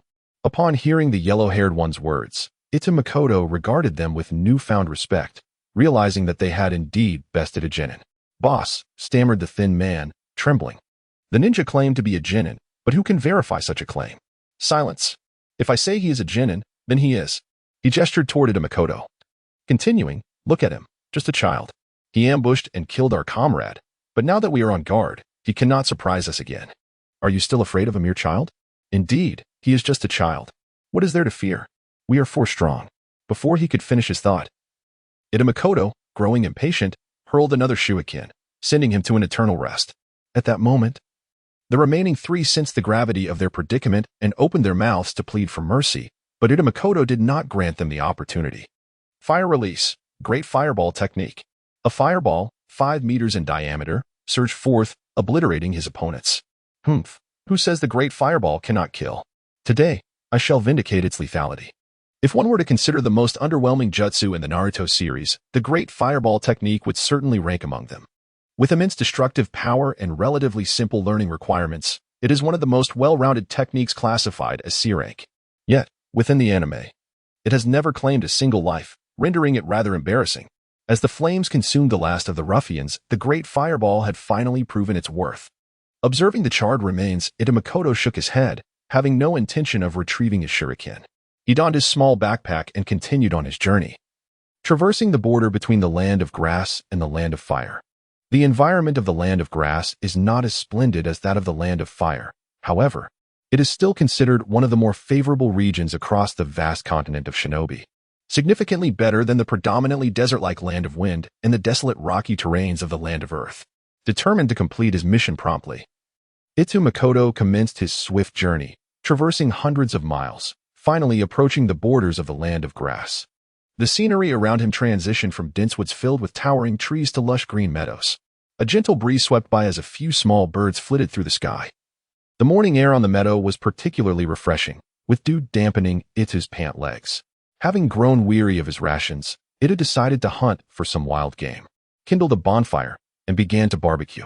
Indulging in such rich food early in the morning did not faze him in the slightest. As a native of Sichuan in his previous life, he had savored all sorts of bold flavors. Not only was he accustomed to barbecuing for breakfast, but he also relished hot pot without hesitation. The aroma of roasting meat wafted from the bonfire as several large pieces began to sizzle, their surfaces turning a tantalizing golden brown. Fat dripped from the charred meat, hissing as it fell into the flames. After days of bland rations, he was grateful to find wild rabbits nearby, eager to sample their meat. Grabbing a well-cooked piece, Ita wasted no time in tearing into it. Oh, the absence of cumin does diminish the flavor, he mused, taking another hearty bite. Nonetheless, for the people of the shinobi world, such a taste would be deemed extraordinary, considering many struggled to find enough sustenance to fill their bellies. Reflecting on the low productivity within the shinobi realm, Ita reached for another piece of barbecue. At that moment, he sensed the approach of individuals nearby. Looking up, he spotted two figures advancing toward him. In an instant, a cold sweat broke out over him. He acknowledged his fear. The newcomers were clad in black cloaks adorned with red clouds, wearing conical hats adorned with wind chimes, a distinctive attire belonging to only one organization in the entire shinobi world, Akatsuki. This was a collective of numerous S-rank rogue ninjas, with all its formal members being elite fighters of at least the level of a Hokage. If Ita were to encounter a formal member of Akatsuki, he would have confidence in his ability to flee, even if he could not defeat them. However, Akatsuki typically operated in pairs, meaning that encountering one member would necessitate facing two. Oh no, surely, my luck cannot be this dreadful. I am merely engaged in a minor task to hunt down a rogue ninja. Must it be this complicated? Ita felt utterly disheartened. His previous mission, which was merely a B-rank task, had unexpectedly escalated into an S-rank encounter with Orochimaru. Now, with this mission, which could also be classified as B-rank, he had yet to locate his target before stumbling upon members of Akatsuki. His fortune seemed unparalleled in its misfortune. Furthermore, it was worth noting that Orochimaru had once been a member of Akatsuki before his defection. Thus, it appeared that Makoto had a peculiar connection with the organization. I am uncertain about the identities of these two members of the Akatsuki organization. Ah, Kakuzu, this is all your fault. You insisted on hastening the mission, departing at the crack of dawn, leaving me without breakfast. If you persist in this manner, do not blame me for taking your life. Silence, Haydn. My actions are for the sake of the organization. Without completing missions, how can we secure financial resources? Without income, how can the activities of the organization continue? If you continue this nonsense, I shall break your limbs. It turns out these two are the immortal duo of the Akatsuki, Kakuzu, and Haydn. Enough already. We both know each other well. If you could kill me, would you endure my incessant chatter? Humph. In response to Kakuzu's words, Haydn replied with a nonchalant tone. You may know that, but do not assume that just because I cannot kill you, you can continue your prattle. If you become exasperated, what will you do? Haydn's voice remained as carefree as ever. If you provoke me after our battles, I shall refuse to stitch your body back together. Upon hearing this, Haydn grew anxious. As one who possesses immortality, his fighting style is quite reckless. After each battle, he often finds himself missing an arm or a leg, feeling embarrassed to admit he has even fought. What to do when one's limbs are severed? Naturally, one must seek someone to sew them back on. But it seems there are very few in the ninja world who possess such skills, and within the Akatsuki, only Kakuzu has that particular talent. Haiden, being prideful, often seeks to bicker with Kakuzu, especially since Kakuzu had intended to kill him upon their first encounter, although he could not succeed. Thus, since he cannot kill you, he aims to irritate you to death. Along the journey, Haiden has not hesitated to annoy Kakuzu. When Kakuzu has had enough, every time he mentions not stitching Haiden's body, Haiden immediately backs down, and this occasion is no exception. Please, Kakuzu, we are teammates. What happened to our promised camaraderie? Do not be so cruel to me. If you wish for my assistance in the future, then silence yourself. Very well. At this moment, Haiden behaved as obediently as a son, refraining from speaking at Kakuzu's behest, but this restraint would last only an hour or two at most. For a joker like him, being silenced is akin to torture. I smell the aroma of grilled meat. Indeed, scarcely a minute had passed before Haiden resumed his chatter. Fool, look ahead. Someone is grilling meat. Kakuzu pointed forward with an expression that radiated a mix of concern and exasperation. Really? Haiden exclaimed, continuing, it seems breakfast is secured. With that, he shrugged off Kakuzu and hurried toward Ito Makoto. Ah, young man, with all that grilled meat, surely you cannot finish it alone. May I lend a hand? True to his nature, Haiden was unabashedly stating his desire to indulge, cloaked in the pretense of offering assistance. Observing Haiden, who was nearly drooling, Ito Makoto appeared utterly baffled. What assistance was required? He could easily handle 2 wild rabbits on his own. However, he was not a fool. If he were to refuse, a brawl would likely ensue. To avoid such a confrontation, he agreed. Thus, he remarked, you have truly been a great help, while gesturing in a welcoming manner. Faden did not consider himself an outsider. He sat on the ground and began to devour a piece of roasted meat. At that moment, Kakuzu approached as well. Kakuzu, why not partake in some of this delectable rabbit meat that our young friend has prepared? I shall pass. I am not hungry.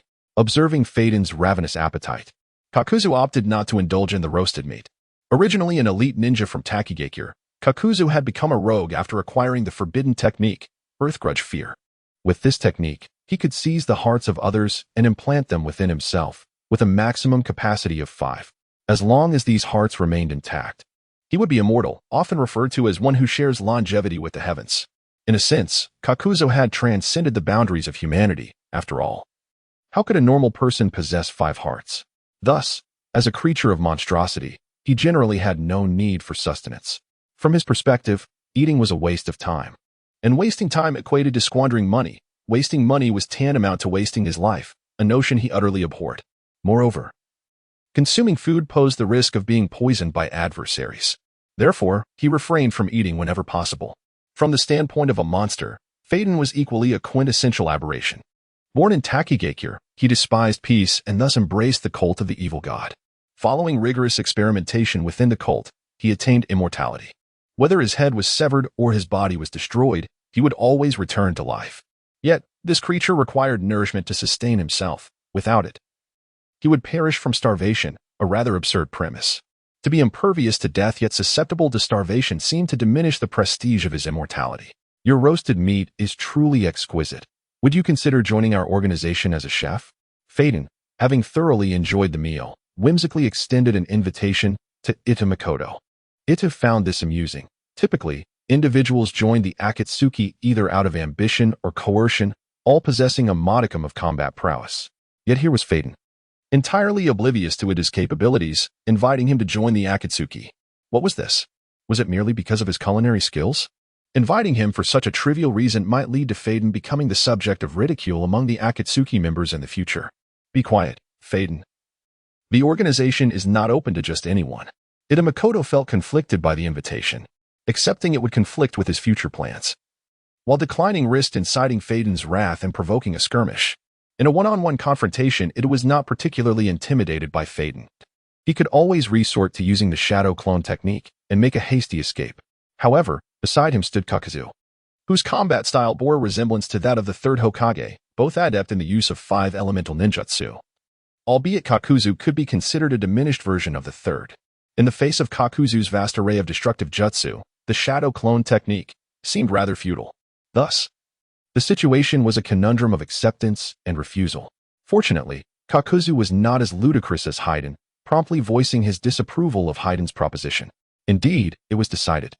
I cannot indulge in the fine barbecue offered by the young man without some form of compensation. With that, Hayden produced from his pocket a token resembling a medallion. Round in shape, inscribed with the character for evil. Take this, he said. It is the insignia of my Jashin cult. Should you encounter any followers of Jashin in the future, you can command them to assist you in a task. After handing the token to Makoto, he added, "Farewell, my friend," and rose to depart. Kakuzu regarded Makoto with a nod before also taking his leave. As the two figures faded into the distance, Makoto began to examine the Jashin token closely.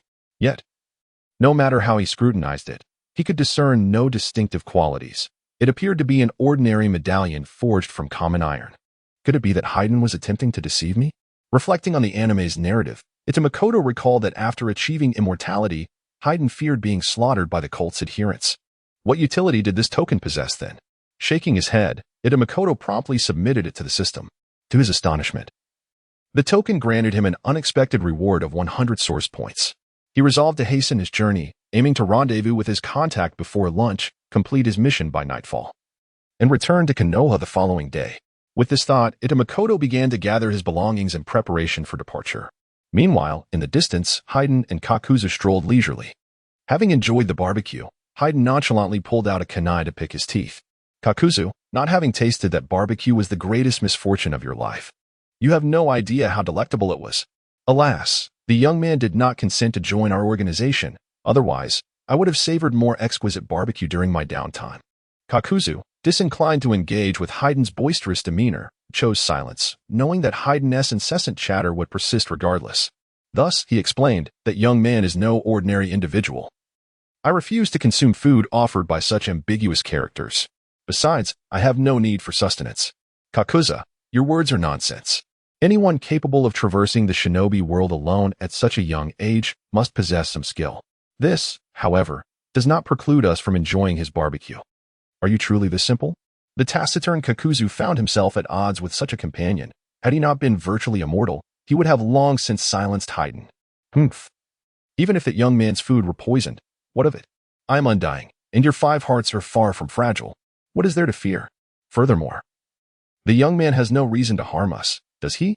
What you must understand is that caution ensures longevity. You may not realize that as I approached him. My 5 hearts trembled with excitement. Proximity to a formidable individual elicits such a reaction. Were it not for my desire to avoid unnecessary complications, I would have taken action long ago, for I am generally quite satisfied with my own 5 hearts. Can your heart truly be stirred? Phaeton inquired, somewhat astonished. Indeed. He possesses strength at least on par with a high-ranking ninja. Why didn't you mention this sooner? Had I known how powerful this young man was, I would have ensured he met the illustrious Dark God, rather than granting him the token of the Dark God. Had Makoto heard Phaeton's words, he would have felt fortunate that Phaeton's poor eyesight spared him from harm. Enough chatter, let us hasten to complete our mission. I have a strong premonition that we will cross paths with that young man again in the future. If he survives, we shall certainly meet once more. And at that time, I will ensure he meets the illustrious Dark God. With the sound of the bell on the straw hat fading into the distance, the immortal duo gradually vanished from the meadow. A gentle breeze rustled the leaves, creating a soft sound. Within the borders of the land of grass, Makoto had arrived at a town not far from the Grass Ninja Village. In stark contrast to the vibrant townsfolk of the Land of Fire, the people here appeared listless, each one resembling a living corpse. It is safe to say that this numbness is not confined to this place. In fact, most inhabitants of other nations on this continent lead similarly desensitized lives. In this perilous ninja world, one could experience the warmth of family in the morning, only to face the devastation of loss by afternoon. Aside from the common folk of the Land of Fire, most civilians exist in this state of numbness, resigned to the whims of fate and devoid of dignity. Makoto felt a sense of relief for having traversed to the tranquil village of Konoha. As he walked down the sparsely populated streets, Makoto surveyed his surroundings, not to observe the actions of the townspeople, but to search for any special signals indicating a contact. Indeed, this was Makoto's rendezvous point. According to the information, a Konoha ninja lay in wait here, ready to assist him in fulfilling his mission. After wandering through most of the town, Makoto finally detected the contact signal. This signal was not an overt symbol. After all, one could not expect every ninja village in the world to be oblivious to the significance of a conspicuous mark. Thus, this signal manifested as a few verses of a song. Using song as a signal is far less conspicuous. Who could dictate that others refrain from singing? Employing the deciphering method outlined in the documents, Makoto unraveled the meaning of the song and made his way to a somewhat dilapidated farmhouse on the outskirts of the town. Karaguri Mashaji. Jishao Mashigirika. After exchanging the password with the homeowner, they locked eyes in mutual recognition. Confirming their understanding, they were assured of each other's identity. Let us dispense with pleasantries. Please inform me of the situation. The individual did not anticipate Ito Makoto's urgency and quickly remarked, the hidden grass village is not far from here. Merely about 5 kilometers away. In the past, that traitor Hanamiko would occasionally visit the town, but now she likely understands that we have dispatched ninjas to hunt her down, which is why she has refrained from leaving the hidden grass village during this time. Not coming out? If what the liaison said is true, and Hanamiko remains inside, then this mission becomes rather challenging. The difficulty of eliminating a traitor is vastly different from infiltrating a ninja village to achieve the same goal. However, this doesn't seem right. The personnel in the Hokage's office should have anticipated this situation. They're not ignorant. And it is unreasonable for them not to recognize the high difficulty of assassinating someone within a ninja village. Yet, why is the task still classified as B rank? Could it be that you can assist me in infiltrating? Indeed, that is precisely my value here. Certainly, if someone could aid in the infiltration, the task's difficulty would significantly diminish. The only consideration left would be how to escape after the assassination. Although the hidden grass village is merely a small ninja village, it does possess a reasonable number of upper ninjas. Should a confrontation arise, escaping could prove difficult. Now, tell me how you will help me infiltrate without arousing suspicion. It is quite simple. You see, I am posing as a farmer. A farmer? What of it? Is that identity particularly useful? Noticing Ito Makoto's bewildered expression, the individual continued. A farmer must cultivate his own crops to avoid starvation. And then, Ito Makoto still appeared perplexed. Cultivating crops requires various other materials. What the hell? I am discussing infiltration. And you were talking about farming? Ito Makoto glared at the liaison, his intensity palpable. If you dare speak of such things again, I will eliminate you first and find my own way in. The liaison, at best a mid-level ninja and likely in his 40s or nearing 50, had seen his physical prowess decline with age. Furthermore, he was not primarily a combat ninja, so he was momentarily intimidated by Ito Makoto's imposing presence. Fortunately, Ito Makoto was merely attempting to frighten him. After releasing his aura, he quickly retracted it, leaving the liaison in a cold sweat. My current guise is that of a farmer, tending to a substantial crop, which requires fertilizer. After lunch, I can take you with me to the hidden grass village to collect fertilizer, introducing you as my nephew who is learning the art of agriculture. This way, even if the hidden grass village harbors suspicions, there will not be many ninjas monitoring us. As long as we seize the right opportunity, infiltration should not be overly difficult. At this point, Ito Makoto understood the liaison's plan to utilize the farmer's identity for entry. Due to the nature of the work, his presence in the hidden grass village would not seem out of place, and bringing along a nephew would similarly invite minimal scrutiny, with the intensity of any surveillance likely being quite low. Yet, Ito Makoto still felt something was amiss. Farming, fertilizer, collecting? Upon reflecting on the situation, Ito Makoto squinted and remarked, do not tell me you are going to Kusanagi village to collect dung. Is there a problem with that? The liaison responded cautiously. Indeed. You are actually collecting dung, Ito Makoto retorted, glaring at the liaison and raising his middle finger in jest. The liaison appeared utterly bewildered. Aren't we eating yet? Oh. Right away. After partaking in a modest lunch, Ito Makoto meticulously examined the map of Kusanagi village provided by the liaison. To be frank, the map was rather hastily drawn, with several areas left blank. Ito Makoto understood that for the liaison, a simple farmer tasked with dung collection, to create such a map from memory was no small feat. After observing the location of Hanami's home and frequent haunts, Ito Makoto began to devise a plan. The liaison would only escort him into the village, but would not assist in his exit. Hence, the foundation of his strategy was that, regardless of success or failure, he must escape from Kusanagi village. As previously analyzed, it was likely that Kusanagi village did not welcome Hanami, so should he need to flee, the pursuit would probably not be overly vigorous. Nevertheless, exceptions always exist, and he needed to be prepared for a potentially overwhelming chase. As Ito Makoto sketched on the map, time slipped away. After 2 arduous hours, he finally concocted a plan that satisfied him, instructing the liaison that they could commence. The sun's rays were unrelenting. Under its glare, The ground along the road had begun to crack. At this moment, Makoto and the liaison were tethering a cart and setting forth towards Kusanagi village. Along the way, Makoto quietly conversed with the liaison about the impending events. Remember, once we enter the village, you must focus solely on your assigned tasks. Pretend you are unaware of the mission. I shall act once you have departed, to avoid involving you. Understood, the liaison replied calmly. Such occurrences had transpired many times throughout his ninja career, until Konoha issued a new directive or revoked the current one. He would continue to play the role of a farmer. Should the shadow clone be recognized upon your exit, swiftly return to Konoha without concern for me. I shall find my own way out. Rest assured, I am well aware of my own capabilities. To you, it may seem that my assistance would merely hinder your efforts. So do not worry, I will ensure my escape is far and swift. Makoto nodded, acknowledging the liaison's seasoned expertise in espionage. The greatest fear in such missions is when a liaison lacks self-awareness and cannot accurately gauge their own abilities, leading to misguided attempts at assistance that could instead create chaos.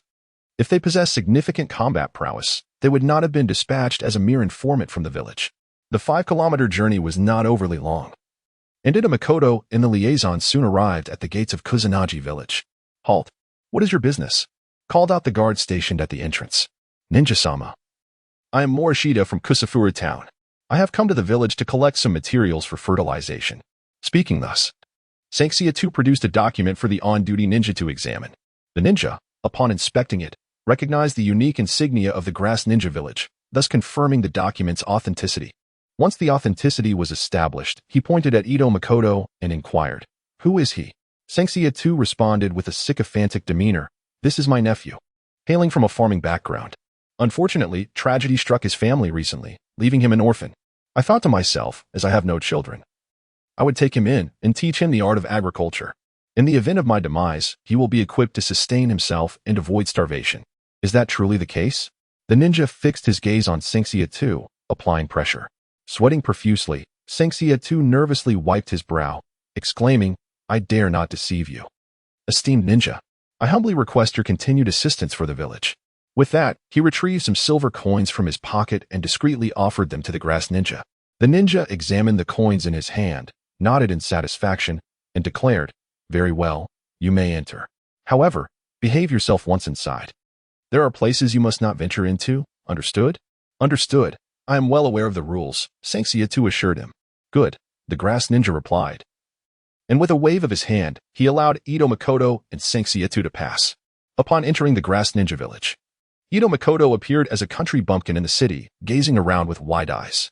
His behavior, however, was merely a performance for the eyes of those observing them. Although the Grass Ninja at the gate had seemingly allowed them to pass with ease, vigilant eyes were still upon them, albeit the watchers seemed somewhat inept. Is there truly no one of importance in the Grass Ninja Village? They dispatched a mere genin to monitor us, Makoto whispered as they walked. The Grass Ninja Village is not comparable to Konoha. Their visible jonin number barely exceeds a dozen, and these elite ninjas are exceedingly busy.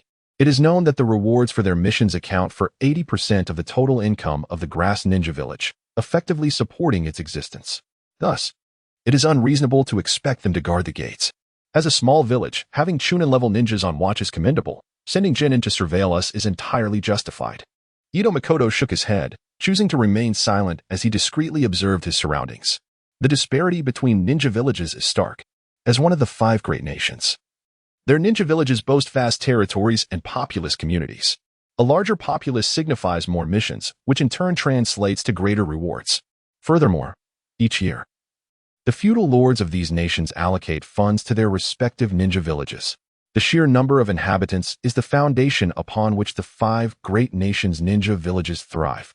Conversely, villages like the Grass Ninja Village suffer from limitations imposed by national strength.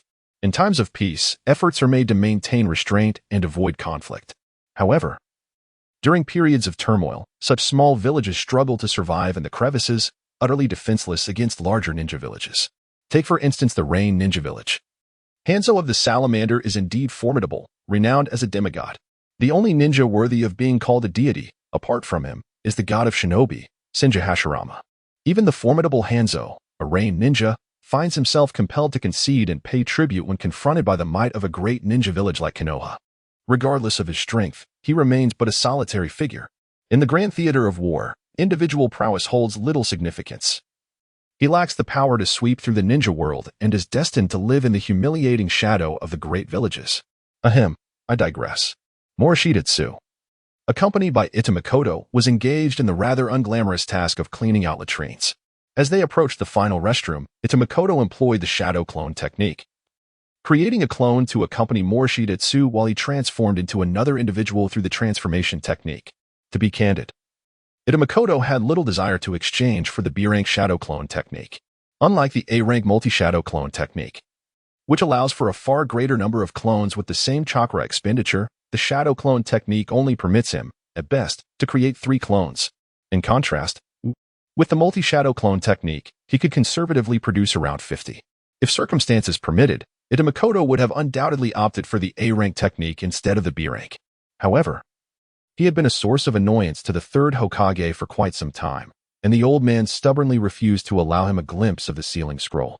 Anticipating a future need for tangible clones, he had no choice but to begrudgingly exchange for the shadow clone technique. Fortunately, the technique proved to be quite valuable, as it was soon put to use. Once Morishita and his clone departed, Itamokoto emerged from the latrine, surveyed his surroundings, and, finding no one watching, nodded in satisfaction. He then began to make his way towards several locations frequented by his target. Although Kusa Ninja Village is referred to as a ninja village, it pales in comparison to Konoha, resembling merely a larger encampment. Most buildings are single-story, with only a few 2-story structures standing isolated within the village. The entire village is only half the size of Konoha, making it relatively easy to locate someone within such a small area. Hanamizi frequents 3 main places: a bathhouse, a fabric shop, and, most perplexingly, a brothel. While Itamokoto can understand her visits to the bathhouse and the fabric shop, he truly cannot fathom her choice to visit the brothel. Has Hanamizi truly fallen to the point of selling her body to survive? After all, she is a chunin, surely. Even in dire straits, she would not resort to such measures. Shaking his head, Itamokoto forced himself to dismiss such troubling thoughts. Glancing at the sky, he noted that the sun was about to set, prompting him to hasten his task so that he could escape under the cover of night. Following his plan, he began walking towards the nearest fabric shop, not expecting to find Hanamizi there, but considering it a convenient stop on his way to the bathhouse. Having ventured not far, Itamokoto arrived at a modest fabric store, casually perusing the interior, only to discover that Haname was not present. After engaging in a brief conversation with the proprietor, lamenting the exorbitant prices, he departed the establishment without making a purchase. Since Haname was absent from the fabric store, it was unlikely she had returned home at this hour. She must be at either the bathhouse or the brothel. This posed a bit of a dilemma for Itamokoto, as he was not a rogue like Jiraiya, who, even if he had peered into the women's bathhouse, had never resorted to utilizing transformation techniques to infiltrate it. As for the brothel, while he lacked experience, who said a virgin could not visit such an establishment? The bathhouse and the brothel were located on 2 parallel streets, prompting Itamokoto to choose a route. Should he visit the bathhouse first or the brothel? However, given his aversion to sneaking into the women's bathhouse, he resolved to head to the brothel first.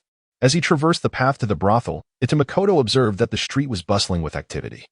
Not only commoners, but even ninjas adorned with forehead protectors were indulging in the entertainment offered here. After turning a corner, he soon spotted the brothel, a 2-story building standing prominently among the surroundings. Just as Itamokoto was about to enter, he casually glanced around, and his gaze sharpened. How fortuitous it is to find that which eludes one. After much effort, he mused inwardly, deciding against entering the brothel, for he had already identified his target. Not far from him, Haname, clad in a yukata, was leisurely walking alongside a girl with red hair. Although the girl held Haname's hand, Itamokoto could discern a glint of resentment and hatred in her eyes. Without hesitation, upon sighting the girl, Itamokoto resolved to intervene. Determined, he feigned interest in his surroundings and nonchalantly positioned himself in front of Haname, then initiated a ruse. How careless you are, walking without regard. Do you know you've knocked into me? Itamokoto deliberately staged a fall, sprawling on the ground in an ostentatious display of indignation. Did I bump into you? My sincerest apologies, he remarked. Yet from the cold indifference in Haname's gaze, he realized she felt no remorse, perhaps even disdain, at having been brushed against by a commoner. How audacious of you to collide and still attempt to leave. Haname, seemingly unconcerned by the incident, was only mindful of her desire to remain in the hidden grass village. Otherwise, she would have dismissed such an ordinary person entirely, let alone offer an apology. Noticing her intent to walk away, Makoto extended his right hand, seizing her ankle. And with a swift tug, Haname lost her balance and fell to the ground. In that instant, Makoto quickly rose and snatched the young girl from Haname's grasp. "Come with me," he commanded, grasping the girl's hand and hastily retreating to a more secluded area. Strangely enough, after the young girl grasped the hand of Makoto, she did not struggle, allowing him to lead her into the shadows. As if resigned to her fate or perhaps believing that he was a benevolent figure who would not do her harm. "You despicable fiend, don't run," Wamezi exclaimed. Her anger ignited upon witnessing the abduction of the girl, and she immediately sprang into action to pursue them, confident in her abilities as a chunin. She thought she could swiftly catch up to the one who had taken the girl and teach him a lesson. However, after a while of chasing, she began to sense something amiss. Yet, considering the gravity of the situation regarding the young girl, she compelled herself to chase Makoto relentlessly. Ultimately, she cornered Makoto in a dead end. "You cannot escape. Return the girl to me, or else what? You will die." As they reached the cul-de-sac, Makoto felt no fear. Instead, he exhaled in relief. "Escape? Did I ever claim to be fleeing?"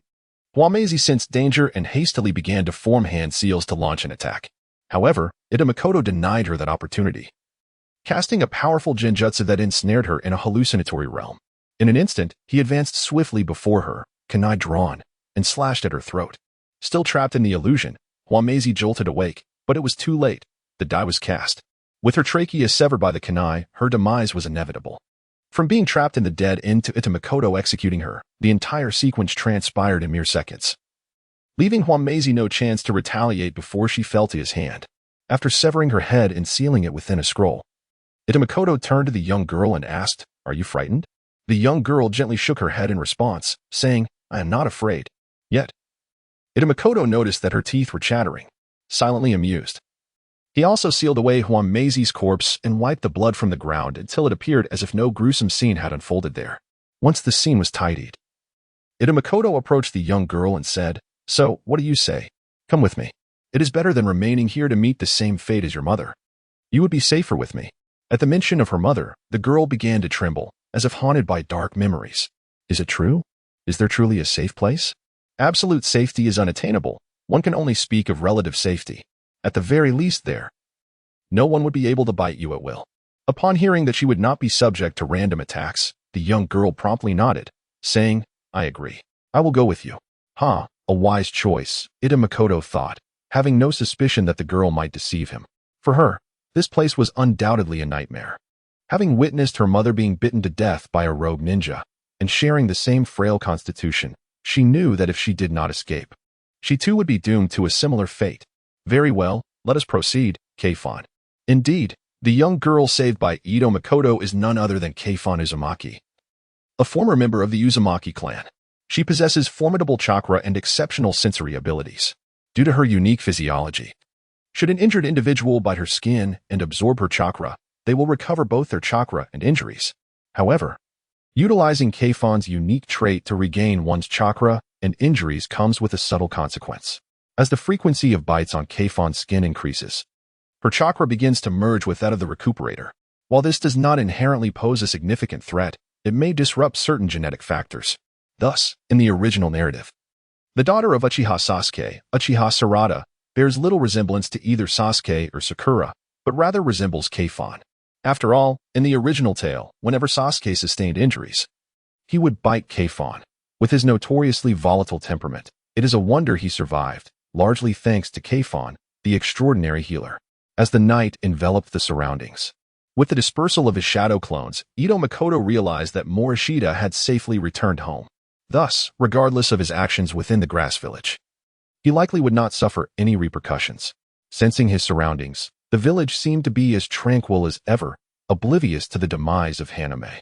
Speaking of which, Makoto found it rather amusing that after committing murder, the majority of ninjas did not bother to clean up the scene. The proof of completing an assassination mission was merely the target's head, leading some ninjas to avoid the hassle by taking only the head and leaving the body behind. Bloodstains untouched. Such unprofessional conduct certainly explains the high casualty rate in assassination missions. Unlike Ito Makoto, who, while not particularly skilled, took the time to clear away superficial traces, he lacked the means to address deeper issues. Yet, with this approach, he felt confident he could delay matters in the grass village for quite some time. As anticipated, when he arrived at the exit of the grass village with K-Fawn, the villagers remained unaware of Hanamai's demise. Who goes there? The village exit is closed. If you wish to leave, you shall have to return tomorrow, a patrolling ninja warned before Ito Makoto and K-Fawn could draw near. In hindsight, Ito Makoto regretted not being more thorough in his preparations. He had not anticipated encountering K-Fawn here. Had he brought a cloak to conceal her vibrant hair, he might have successfully blended in. Alas, with K-Fawn striking crimson locks, any attempt at subterfuge was futile. The opposing ninja was hardly a fool. Nevertheless, even if they were not fools, they were still of inferior caliber. Ignoring the warning from the grass ninja, Ito Makoto continued forward, holding K-Fawn's hand. Halt. If you proceed, we will be compelled to take lethal action, the front guard declared. Ito Makoto paid them no heed. Just as the grass ninja could no longer contain themselves and prepared to act, Ito Makoto came to a standstill. Genjutsu, Nirvana Sanctuary Technique, modified. As the illusionary arts were employed, the vigilant grass ninjas fell one by one, succumbing to unconsciousness. Not even a Janin to impede my progress? With a disdainful chuckle, Makoto continued forward, holding K-Rin in his arms, and approached the village gate, ascending the wall and exiting the grass ninja village. With a thud, he dispelled the transformation technique, reverting to his original form. Turning his back to K-Rin, he crouched down and stated, "Climb on. We must depart swiftly." Although K-Rin harbored numerous questions within, she understood the necessity of leaving this place promptly. Makoto had incapacitated the gatekeeper, and it would not be long before the other grass ninjas were alerted, dispatching their own ninjas to pursue them. Aware of this, K-Rin obediently nestled onto Makoto's back. Despite being merely 12 years of age, he had already reached a height of 158 centimeters, nearing 160, making it a trivial task to carry a petite girl who was less than 140 centimeters tall. As they sprinted onward, Makoto assessed the absence of danger before seeking a suitable location to set up camp. After establishing some rudimentary traps in the vicinity, he turned to K-Rin and inquired, "Do you not have any questions for me?" "Yes, many," K-Rin replied timidly, raising her hand. "Then ask away. I shall selectively answer your queries. How do you know my name?" K-Rin's first question caught Makoto off guard. He had anticipated inquiries regarding his ninja village or where he intended to take her, yet her first question pertained to her name. "Your name, you say?" Makoto hesitated, pondering whether to confess that his knowledge stemmed from an anime he had watched in a previous life. That certainly wouldn't be credible. Reluctantly, he opted for a fabrication. "It is because of your hair." "My hair?" K-Rin touched her hair, a look of confusion crossing her face. Once, there existed a renowned clan in the ninja world known as the Uzumaki clan, whose members were characterized by their striking red hair. Coincidentally, our village shares a profound connection with the Uzumaki clan, so when I first laid eyes on you, I recognized you as one of their kin. As for how I knew your name, consider it a serendipitous discovery. Upon hearing Makoto's response, K-Rin appeared dissatisfied, muttering under her breath, "What is that? It doesn't clarify how you know my name at all." Makoto, possessing keen hearing, caught her murmurs but chose not to respond. After all, would he confess that it was due to his previous life's experience with anime? Then who are you? "Are you my kin?" "I am not your kin. My hair is not red," Makoto firmly denied. But K-Rin was skeptical. From a young age, she had possessed an acute sense of chakra perception. Throughout their escape, the warmth she felt from Makoto was unlike anything she had experienced before, apart from the present moment. "Do not linger any longer. It is best to retire early.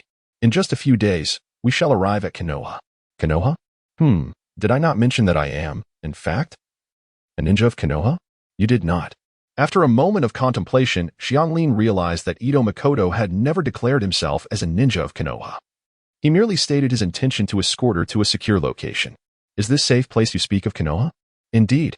After nodding, Ito Makoto continued, "Konoha, being the strongest village on the ninja continent, currently faces no threats from rival powers. At least for now. As for the future." He pondered the Chunin exams in a year, the Pain invasion in 4 years, and then the Fourth Great Ninja War, feeling a heavy weight upon his shoulders. Fortunately, there remains a year until the Chunin exams. By then, he would surely undergo a transformation. In the stillness of dawn, the horizon to the east began to glow softly. gently illuminating the pale blue sky, heralding the arrival of a new day from afar. Not far away, a young boy was swiftly traversing the woods with a girl on his back. Perhaps it was the refreshing morning air, or perhaps the vigorous motion. But the girl stirred and let out a soft whimper, awakening from her slumber. Xianglin slowly opened her eyes, realizing that the scenery around her was rapidly receding. And she gradually began to awaken. Rubbing her eyes and stifling a yawn, she fully regained her senses and discovered that she was currently on Ito Makoto's back. Upon encountering him once more at such proximity, her innate chakra perception talent naturally activated. Instinctively, her hands left Ito Makoto's shoulders and wrapped around his neck. Her cherubic face nestled against his back. She embraced the warmth of this moment. This was not the first time Xianglin had felt Ito Makoto's chakra. Yet each encounter brought her the same sense of warmth. If one were to find a comparison, it would evoke the comforting presence of her late mother, both warm and serene, instilling an extraordinary sense of tranquility. Her heart raced uncontrollably, and a blush crept upon her cheeks. The precocious Xianglin recognized that she had developed a fondness for this boy, who was only slightly older than herself but possessed the strength of a formidable ninja. Though she felt a tinge of shyness, the sensation of chakra could not lie. It seemed as though they were meant to be together forever. Stealing a glance, from Xianglin's perspective, she could only behold the profile of Ito Makoto's youthful yet strikingly handsome face. "Are you awake, Xianglin?" Startled by Ito Makoto's sudden inquiry, Xianglin realized she had been lost in her own thoughts. Feeling flustered, her cheeks flushed even more as she timidly replied, "Yes, I just woke up." A silence ensued. At that moment, Ito Makoto felt a hint of awkwardness. How could he be unaware of Xianglin's subtle movements on the back of his hand? Reflecting on the infatuated traits of the character Xianglin from the original work, Ito Makoto felt as though Xianglin had developed a fondness for him. Even if it had not yet reached the level of genuine affection, there was certainly a sense of goodwill. This realization left Ito Makoto with a sense of guilt. Despite being merely 12 years old, his soul bore the weight of an adult's experiences. In the presence of Xianglin, he did not entertain the notion of a windfall, nor did he perceive any justification for such thoughts. He was no deviant. Furthermore, he had no inclination towards lowly characters, as they lacked the physical attributes he found appealing. In his previous life, he had a penchant for mature women. He imagined that if Xianglin were to grow up, he would likely find her quite appealing. However, given her current tender age, it felt utterly wrong. Let us just take one step at a time. Having resolved this internally, Ito Makoto quickened his pace back to the village. For afternoons later, Ito Makoto finally returned to Konohagakure. He could have arrived sooner, but out of concern for Xianglin's well-being, he had deliberately slowed his pace. He made his way unimpeded to the Hokage's office, where he recounted the details of his mission to the third Hokage. The mission, in essence, had been relatively straightforward. The third Hokage took a puff from his pipe and refrained from commenting on Ito Makoto's task, instead gesturing towards Xianglin and asking, "Want to introduce her?"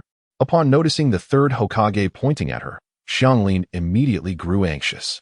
"Do not be afraid," Ito Makoto gently reassured her, patting her shoulder. "Just think of him as a kind old grandfather." I am indeed quite benevolent," the third Hokage chimed in with a bright smile. Ignoring the Hokage's jovial demeanor, Ito Makoto instructed Xianglin, "Please go to the hall and take a moment to rest." The third Hokage promptly ordered a member of the Anbu to escort her. Though reluctant, Xianglin obediently followed the Anbu out of the room. Once she had departed, Ito Makoto turned to the third Hokage with a serious expression and inquired, "Do you not think she is longing for someone?" As he spoke, the third Hokage's demeanor shifted to one of gravity. "Kushina Uzumaki? Is that little girl from the Uzumaki clan?" Indeed, her full name is Xianglin Uzumaki. Who would have thought the third Hokage mused, aside from Naruto? There are still survivors from the Uzumaki clan. It had been previously noted that the Uzumaki clan shared deep ties with Konohagakure.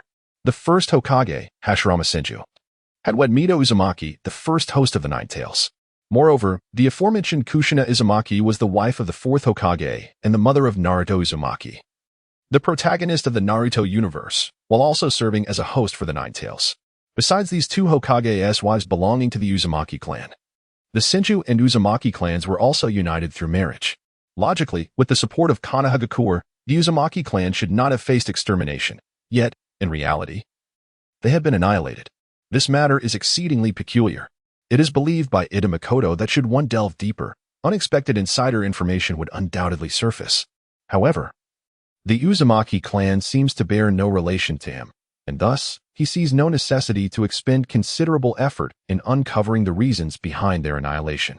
If the truth is to be sought, it should be the responsibility of Naruto and Karen. I wish for Karen to join Konoha. Is there any issue with that?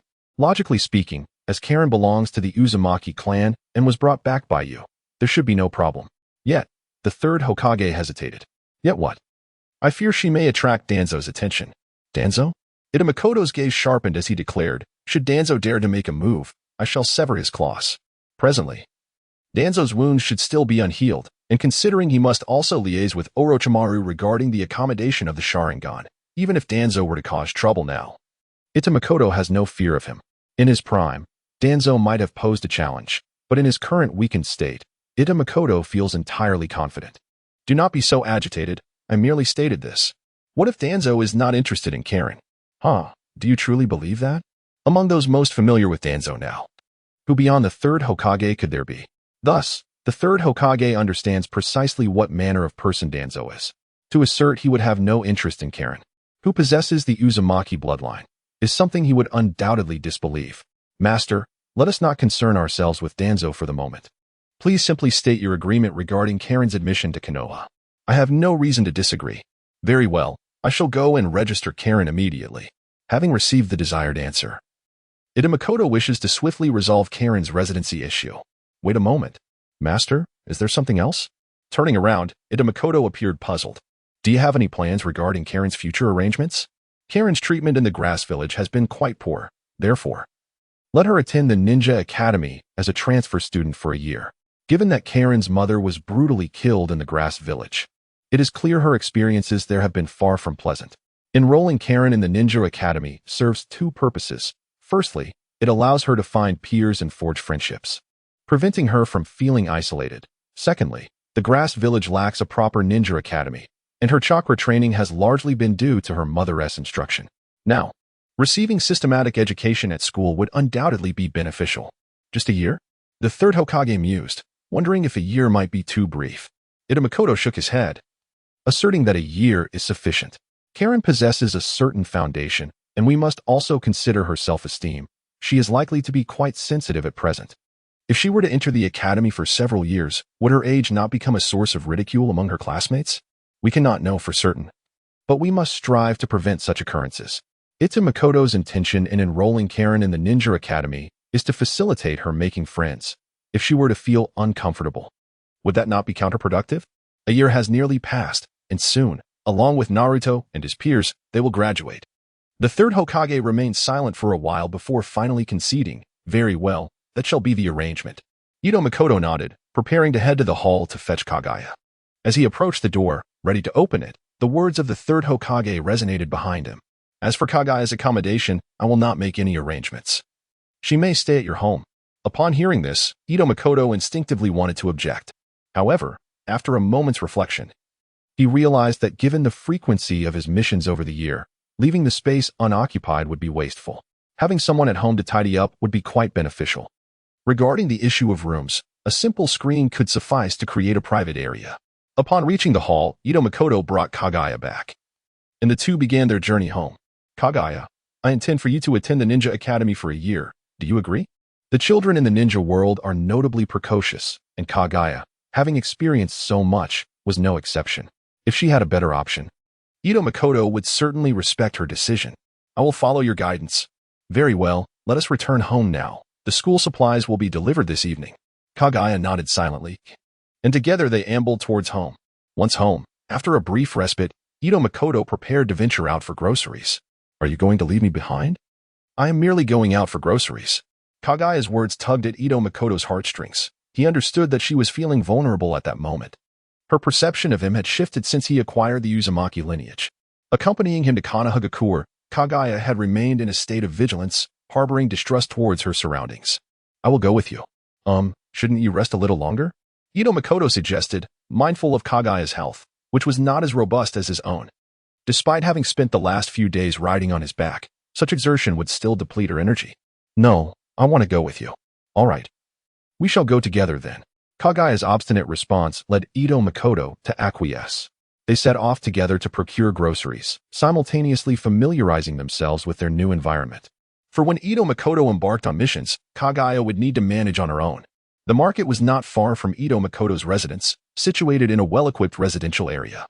After casually purchasing some vegetables, he took Kaguya to a stationery store to gather the necessary supplies for her upcoming school day, before meandering back home. Kaguya understood Ito Makoto's intent and diligently observed her surroundings, committing the layout to memory. As night fell, the textbooks for the Ninja Academy had been delivered. As arranged by the third Hokage, holding the materials, Ito Makoto momentarily lost his focus, awkwardly inquiring, "Kaguya, can you read?" Kaguya nodded and replied, "My mother taught me to read when she was still with us." "That is good to hear." It was a moment of relief for Ito Makoto. He had narrowly avoided a grave mistake. Had Colleen been illiterate, sending her directly to the 6th grade would undoubtedly have led to complications. Fortunately, she could read. "Well then, these books are for you. Remember to inscribe your name," he instructed. Colleen nodded, taking the books and, after a moment of contemplation, wrote the 4 characters, Uzumaki Colleen. "Oh, by the way," Ito Makoto exclaimed, tapping his forehead, "there's a fellow at the Ninja Academy named Uzumaki Naruto, who is somewhat of your kin. However, his circumstances are rather unique, and I hope you can become friends." "Kin?" Colleen responded, a bit bewildered. When she was very young, the Uzumaki clan had already been annihilated, and she had fled with her mother to the village hidden in the grass. Her mother's unique physiology proved invaluable to the grass ninja, allowing the 2 of them to survive there. It was only after her mother's death that she learned of the Uzumaki lineage from Ito Makoto. Thus, the concept of kin was entirely foreign to her. "Well, since it is your request, I shall befriend him," she finally said. Ito Makoto sensed that Colleen had not fully grasped his meaning, yet he chose not to correct her. He believed that, considering Naruto's particular traits, Colleen would eventually forge a genuine friendship with him. Additionally, besides Naruto, there is another named Uchiha Sasuke, whose experiences are somewhat akin to yours. His entire clan was also exterminated, leaving him as the sole survivor. Consequently, his demeanor may come across as somewhat aloof, but he is fundamentally a good person. You will come to realize this once you interact with him. Indeed, both Naruto and Sasuke are my closest friends at the Ninja Academy. You will soon discover that they are both wonderful individuals. At this stage, Sasuke was solely focused on avenging his brother Itachi, his thoughts not having yet spiraled into extremes. Encouraging Sasuke to make friends could prove beneficial for him. As for the possibility of Sasuke rejecting Colleen, Ito Makoto had not given it a moment's thought, after all. Colleen was someone he had saved, and surely Sasuke would extend her some courtesy. Well, perhaps. Upon finishing his remarks, Ito Makoto noticed Colleen staring at him impassively, which made him feel somewhat uneasy. Colleen, why are you looking at me like that?" he asked. "I merely wanted to see if you had anything more to say," she replied. Ito Makoto opened his mouth, initially intending to discuss other young ninjas from Konoha, but seeing Colleen's expression, he ultimately refrained. "All right, I shall say no more. The experience of making friends is something you must discover for yourself. Now, it is getting late. After writing your names, it is time for bed." With that, Ito Makoto exited the small room. As he stepped outside, he faintly heard Colleen muttering, "I am not a child anymore." Ito Makoto was taken aback. Hearing such a statement from a 12-year-old girl felt profoundly incongruous. Time flowed swiftly, and in the blink of an eye, a year had passed. On this day, Ito Makoto once again successfully completed his mission and returned to the Hokage's office to report. Thus concludes the account of this particular mission. Ito Makoto recounted the details of the task with a casual demeanor, undeterred by the fact that he and the third Hokage were the only occupants of the office, each well acquainted with the other. A year's time is ample for a stranger to evolve into a familiar acquaintance, especially when that individual is one as minor. "Congratulations on successfully completing yet another A-rank mission," the third Hokage remarked. However, Ito Makoto appeared unimpressed by the elder's accolades, and there seemed to be a hint of indignation etched upon his countenance. "Pray tell, old man, what is the matter with you?" "Throughout this year, each mission I undertook has unfolded in a most peculiar manner. The first mission, encountering Orochimaru, is one thing. But the second one saw me face a member of the Akatsuki. The most absurd of all was this latest endeavor, where I found myself in combat with one of their ranks. Had I not fled swiftly, I dare say my grave would already be overgrown with weeds." When it comes to missions, Ito Makoto was brimming with frustration. Others embarked on missions with clearly defined ranks, yet for him, what was promised as a B-rank task invariably morphed into a perilous affair laden with unexpected incidents. Take this recent task, ostensibly a simple escort duty, en route home. He unexpectedly encountered Sasori of the Red Sand, who, for reasons unknown, chose to confront him. Fortunately, Ito Makoto was no pushover. If he could not defeat his adversary, he certainly could evade them. Moreover, he was fortunate not to have crossed paths with Deidara, for in that case, escape would have been impossible. You mentioned the Akatsuki. I shall arrange for personnel to investigate this perilous organization. It is utterly astonishing that so few among the ninja community are aware of their existence. Ito Makoto selectively divulged some intelligence regarding the Akatsuki to the third Hokage, hoping to elevate the importance of the task and, in turn, the rank associated with it. While additional remuneration was likely out of the question, the enhancement of his record was a welcome prospect. Over the course of the year, he had undoubtedly completed no fewer than 10 A-rank missions and 3 S-rank missions. Each of these missions had initially been classified as B-rank, only to escalate due to unforeseen circumstances or encounters with particularly vicious foes post-completion. Ideally, the dangerous adversaries encountered after the completion of a mission should not factor into the task's evaluation, yet Ito Makoto was unwilling to concede this point. He was tirelessly striving to gain experience through these missions, only to have every undertaking marred by unexpected complications, never once enjoying a straightforward resolution. Thus, he leveraged his youth to shamelessly petition the third Hokage for an elevation in mission ranks. Faced with his obstinate disciple, Sarutobi had little recourse. Considering Ito Makoto's prowess was already at the level of a J-nin, raising the difficulty of the tasks would not necessitate additional compensation, and so the third Hokage begrudgingly acquiesced. Presently, Ito Makoto's record gleamed with prestige, rivaled only by Gaara, the Jinchuriki of One Tail, among his contemporaries. The tasks undertaken by Itachi were predominantly of a lower tier, lacking the quality to be compared with those of Makoto Ito. Very well. I shall take my leave for now. Wait a moment. The third Hokage called out to the departing Makoto Ito, saying, "It has been nearly a year since you became a member of the Anbu, and with Naruto and his peers on the brink of graduation. I seek your opinion. Shall we restore things to their original state and have you team up with this year's graduating class, or will you continue as an Anbu? Graduating soon?" Makoto Ito paused momentarily before responding. Let us forget about that. I only joined the Anbu to enhance my combat experience, and I feel I have accomplished enough. I would prefer to team up with this year's graduates. You rascal. The third Hokage, supporting his head in mild exasperation, realized that his disciple was somewhat eccentric. Although he had not anticipated such a degree of unpredictability, while he offered Makoto a choice, it was merely a formality. Logically, a shinobi with the strength of a J-nin would not choose to team up with Genin, fearing that they might become a burden. Moreover, he would have to heed the orders of the guiding J-nin, and it was already a stroke of luck if Makoto did not engage in conflict with them. Considering all of this, it was highly probable that Makoto would choose to remain in the Anbu or propose an alternative. However, to the third Hokage's astonishment, Makoto defied expectations and genuinely wished to join the Genin. It was utterly absurd. Observing the third's perplexed expression, Makoto could easily discern his thoughts. Yet, there was little he could do. In the Hidden Leaf Village, the sole means to acquire source points was to alter the storyline. Unless the third Hokage agreed to show him the Book of Seals, allowing him to submit those techniques deemed forbidden, he had no other recourse. Despite Makoto's best efforts to charm the third, he remained resolute in his refusal to share. Thus, if he wished to acquire source points, he had no choice but to alter the narrative.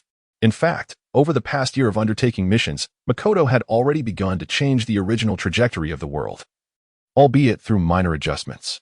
The world's consciousness could correct itself with minimal source points expended, which only allowed him to obtain ordinary Mangekyu Sharingan, rendering him unable to afford the luxurious version offered by the system, an utterly dismal situation. Nevertheless, the thought of the impending storyline unfolding and a wave of source points approaching him ignited a thrill within him. However, to facilitate his narrative alterations, he needed to team up with this year's graduates, specifically Naruto and Sasuke. Which two genin should I pair with? Who will the guiding J-nin be? Do you have any suggestions? Rest assured, I have considered all of this. Then share your thoughts with me. As long as it is reasonable, I shall agree. The third Hokage was eager to hear which two teammates Makoto had in mind, recognizing that the choice of the guiding teacher was equally crucial. Looking around the Hidden Leaf, there were few left capable of instructing Makoto, and it was essential that they possessed a good temperament. We can discuss this matter later. Ito Makoto waved his hand dismissively and then gazed at the Hokage monument, not far behind the third Hokage, remarking, by the way, "Aren't you going to do something about that?" The third Hokage turned around, slightly perplexed, only to discover that his own likeness had been defaced. Not only his, but even those of the first, second, and fourth Hokages had been marred in a chaotic manner. Just as the third Hokage pondered which fool had taken it upon themselves to vandalize the monument, a member of the Anbu suddenly materialized in the center of the office. "Lord Hokage, Uzumaki Naruto is causing a ruckus again. Should we dispatch someone to apprehend him?" Apprehend? The Anbu's words were quite ordinary, yet Ito Makoto discerned an underlying implication. He swiftly approached the Anbu, seized him by the throat, and said, "I didn't quite catch that. You seem to mention the word apprehend. Is that correct?" Ito Makoto found it perplexing that the Jinchuriki, the ultimate weapon of a village, would be met with animosity from his own people.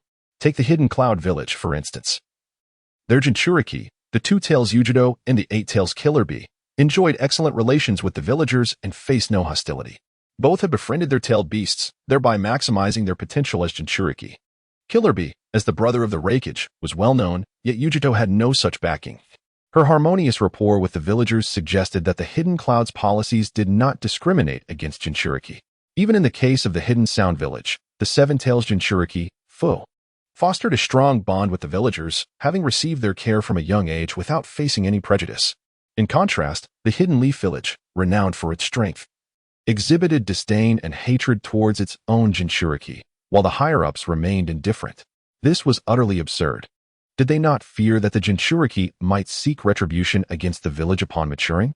Naruto was a peculiar individual. He not only refrained from retaliating against the villagers who scorned him, but also dreamed of becoming Hokage to earn their acceptance. Such thoughts were nonsensical. Gaara's vengeful demeanor would be deemed the correct approach in this context. It must be acknowledged that protagonists tend to embody noble virtues. Had Naruto not been the main character, he would likely have evolved into someone akin to Gaara, which would be far more logical. Ito Makoto held no judgment over Naruto's choices. Everyone is entitled to their own decisions, and he generally refrained from interfering, especially since Naruto was a dear friend. However, the notion that an Anbu member would suggest capturing Naruto stirred a sense of injustice within Ito Makoto. After all, Naruto's father was the fourth Hokage, who had perished while protecting the village from the Nine-Tails, and now their son was subjected to such discrimination within the very village he sought to protect. One could only imagine the feelings of the fourth Hokage were he to return. "Pardon me, what did you just say? I didn't quite hear you. Could you repeat that?" Ito Makoto smiled, maintaining his grip on the Anbu's neck, exuding an aura that conveyed a warning. "Dare to speak again, and I shall end you." The Anbu, not lacking in intelligence, recognized Ito Makoto's demeanor and chose silence as the wisest response. "Well, Acheron, do not press him too hard. The third Hokage has spoken, and Ito Makoto must concede to him. Now, let's leave Naruto's matters to Ebisu. You will bring Naruto to see me." "Yes." Upon receiving the order, the Anbu vanished in a flash, indicating that Ito Makoto truly intimidated him. "Old man, the quality of the Anbu has deteriorated significantly. It seems anyone can join the ranks now." "Indeed, consider how the second Hokage established the Anbu. Only the finest ninjas from the village were deemed worthy. Even during the third Hokage's tenure, there were numerous talents within the Anbu, such as a young Kakashi, Uchiha Shursui, and Uchiha Itachi. And now? The Anbu is devoid of skilled individuals, mostly comprised of weaklings." Ito Makoto harbored doubts regarding whether these members possessed the strength of Jonin. Back when I watched the anime, netizens mockingly referred to the Anbu as a gathering of weaklings, suggesting that anyone could easily dispatch them, as if one could only be considered a powerful ninja if they could not be defeated by the Anbu. You have already distanced yourself from the Anbu, so do not concern yourself with their affairs. I will handle it. Upon hearing this, Ito Makoto scoffed, "As if I were in the Anbu. You would have me manage it. Are you serious?" The third Hokage's eyes lit up. "If you do not withdraw from the Anbu, I could make you the deputy head, responsible for the selection process. What do you think?" He gazed at Ito Makoto with expectation. "Wait a minute." Ito Makoto was taken aback. "Old man, are you serious?" "Of course." The third Hokage nodded. Ito Makoto pondered deeply. Becoming the deputy head of the Anbu would grant him entry into the upper echelons of Konoha, a rare opportunity for a ninja of his age. However, this would hinder his ability to engage in the original storyline's development. After weighing the pros and cons, Ito Makoto shook his head, saying, "Never mind, I am not suited to be the deputy head. Let us proceed with the original plan." "I see." It was evident that the third Hokage felt a hint of disappointment. He genuinely wished to effect change within the Anbu, but, as they say. A clever housewife cannot cook without rice. Now, let us continue our previous discussion. Do you have any specific requirements for the composition of the team? Certainly, I have demands. Speak. As long as they are not excessive, I shall agree. 2 teammates, Sasuke and Naruto, with Kakashi as the supervising jonin. Are Ito Makoto's requests excessive? Certainly not. In the original narrative, they were indeed a team. Now, Ito Makoto merely needs to replace Sakura with himself. However, this would result in an all-male team, which might come across as somewhat peculiar. Upon reflection, it appears that among the Konoha 12, each team typically includes at least one female member. In Guy's team, there is Tintin. In Asuma's team, there is Ino, and Hinata is part of Kurenai's team. Considering this, the absence of any female members in his team does indeed feel rather odd. However, one cannot simply assign another female ninja to the team, making it a total of 5 ninjas including the captain. The 3rd Hokage would undoubtedly refuse such a proposition. Your choice is indeed commendable. The 3rd Hokage recognizes the merit in Ito Makoto's selection. Sasuke and Naruto are not only close friends of Ito Makoto, but their contrasting personalities present a significant challenge. Having Ito Makoto as a mediator would likely prove beneficial. The selection of the guiding jonin is also quite astute. In the entire ninja village, if anyone could mentor Ito Makoto, it would certainly be Kakashi. Ito Makoto adopts a heavy artillery style, and with Kakashi's vast repertoire of copied jutsu, he is undoubtedly qualified to instruct him. At least in terms of ninjutsu, Kakashi remains a formidable teacher. Very well, I shall consent to your request. Thank you, old man. Ito Makoto felt elated. This would allow him to seamlessly integrate into the narrative. What about Karui? What plans do you have for her? Karui? To be frank, Ito Makoto does not have any special arrangements for her. If any planning is to be done, he believes it would be prudent to consider Karui's input. I will inquire about her thoughts, but will this not pose a challenge for you, old man? Assigning Ito Makoto, who can be regarded as the Hokage's disciple, comes with certain privileges. However, assigning Karui presents a different scenario. Konoha is not solely under the 3rd Hokage's authority, as there are 2 advisors in the open and the scheming Danzo in the shadows. No worries, it is merely the assignment of 2 genin. Who would dare object? After all, I am the Hokage. Genin? Ito Makoto rolled his eyes. Karui may indeed still be a genin, but is Ito Makoto still a genin? Given his previous stature, even with a disguise and a mask, others would likely deduce his identity. Did Kakashi not figure it out during their first mission? Thus, among the ranks of jonin, who does not recognize Ito Makoto as the Anbu known as the dragon? Only those chunin and genin would mistakenly regard Ito Makoto as merely an early graduate genin. Knock, knock, knock. Just as Ito Makoto and the 3rd Hokage concluded their discussion, a knock echoed through the room. Come in. The office door swung open to reveal Naruto Uzumaki, accompanied by Ebisu. Ah, Makoto, what are you doing here? Naruto was quite displeased to be escorted to the Hokage's office, as he had hoped to vent his frustrations to the 3rd Hokage. However, upon entering, he was greeted by Ito Makoto. Oh, Naruto. Long time no see. You seem to be brimming with energy. Life must be treating you well. Indeed, it has been quite some time. During his year in the Anbu, Ito Makoto had not seen them even once. Hiki, things are going well. Despite Naruto's silly grin, Ito Makoto, with his insight, could tell that Naruto had not been faring particularly well during this time. Back when he was still in school, he would occasionally lend a hand to Naruto, ensuring he did not have to rummage through trash bins. In this year, without his assistance, it was not as if he rummaged through trash bins, but it was evident that he had not fared particularly well. From this year, it was apparent that Naruto had not grown much taller, indicating that his diet was likely lacking. By the way, Aker, you have yet to answer me. How did you come to be here? I am here to discuss a matter with the old man. Ito Makoto refrained from disclosing to Naruto that he was part of the Anbu. As such knowledge is best kept limited, discretion is paramount. Even his apprenticeship under the 3rd Hokage was known only to a select few elite shinobi and the higher echelons of Konoha. So, have you completed your business? You vanished for an entire year. I don't care. We shall leave together shortly, and I will treat you to ramen. Enough of that. Ito Makoto disregarded Naruto's earnest expression and retorted, with your meager funds, how could you treat me? Are you not running low this month? Perhaps I should be the one treating you. Haha, I knew you would say that, Aker. Damn. Ito Makoto silently cursed, having been caught in a trap. The usually straightforward and innocent Naruto had surprisingly learned to play such games, which took Ito Makoto aback. Ahem. Noticing the endless chatter between Ito Makoto and Naruto, The third Hokage feigned a cough to draw attention to his presence. Grandpa Hokage, what is the purpose of summoning me this time? The third Hokage gently addressed Naruto. Naruto, do you have anything to say regarding your reckless scribblings on the Hokage rock? Huh? Naruto replied, somewhat astonished. Is there really anything to discuss? It is evident to any discerning eye that I was simply playing a prank. Ito Makoto clearly observed that as Naruto spoke those words, a large hash symbol manifested above the third Hokage's head, indicating his growing irritation. You rascal. Before the third Hokage could voice his thoughts, Ebisu interjected. Who permitted you to speak to Lord Hokage in such a manner? Apologize at once. This is troublesome. The third Hokage felt a jolt of concern and glanced at Ito Makoto. As expected, when Ebisu finished speaking, Ito Makoto swiftly appeared before him, resuming his usual demeanor and seizing him by the throat. Ebisu, caught off guard, was merely a special J-nin, awarded the title due to his exceptional teaching abilities. But in terms of strength, he was no more than a CH-nin. Facing an elite J-nin directly left no room for counterattack, especially against Ito Makoto's surprise assault. Even before Lord Hokage has spoken, you dare to interject? Do you presume to dictate the Hokage's will? Ito Makoto held a deep disdain for Ebisu, not due to his strength, but rather his character. In the original narrative, Ebisu was portrayed as a ninja who believed that one's achievements were determined by bloodline, coupled with a repressed lasciviousness. As Konohamaru's tutor, he believed that only by adhering to his teachings could Konohamaru find the best path to becoming Hokage. This arrogance and ignorance were evident.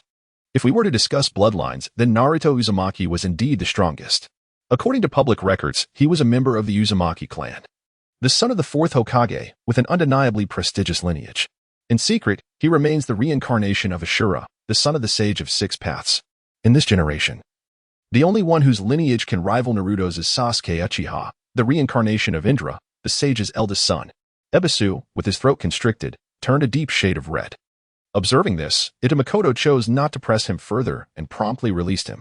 Once freed, Ebisu gasped for breath before hastily denying any accusations with a vehement I am not. I did not. Do not say such things. Ito Makoto scoffed dismissively, no longer inclined to torment him. All right, Makoto, if you have nothing else, you may leave, the third Hokage remarked after taking a drag from his cigarette, somewhat resigned. No.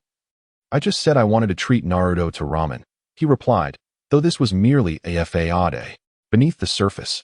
Ito Makoto eagerly anticipated witnessing Naruto's new ninjutsu and wondered if he would employ it shortly.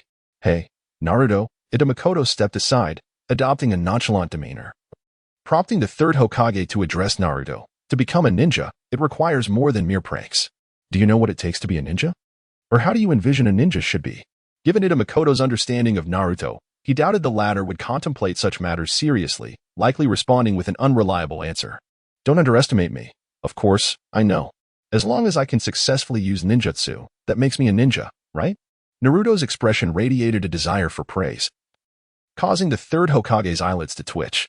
However, in a certain sense, one could argue that Naruto's response wasn't entirely incorrect, leaving the third Hokage in a quandary.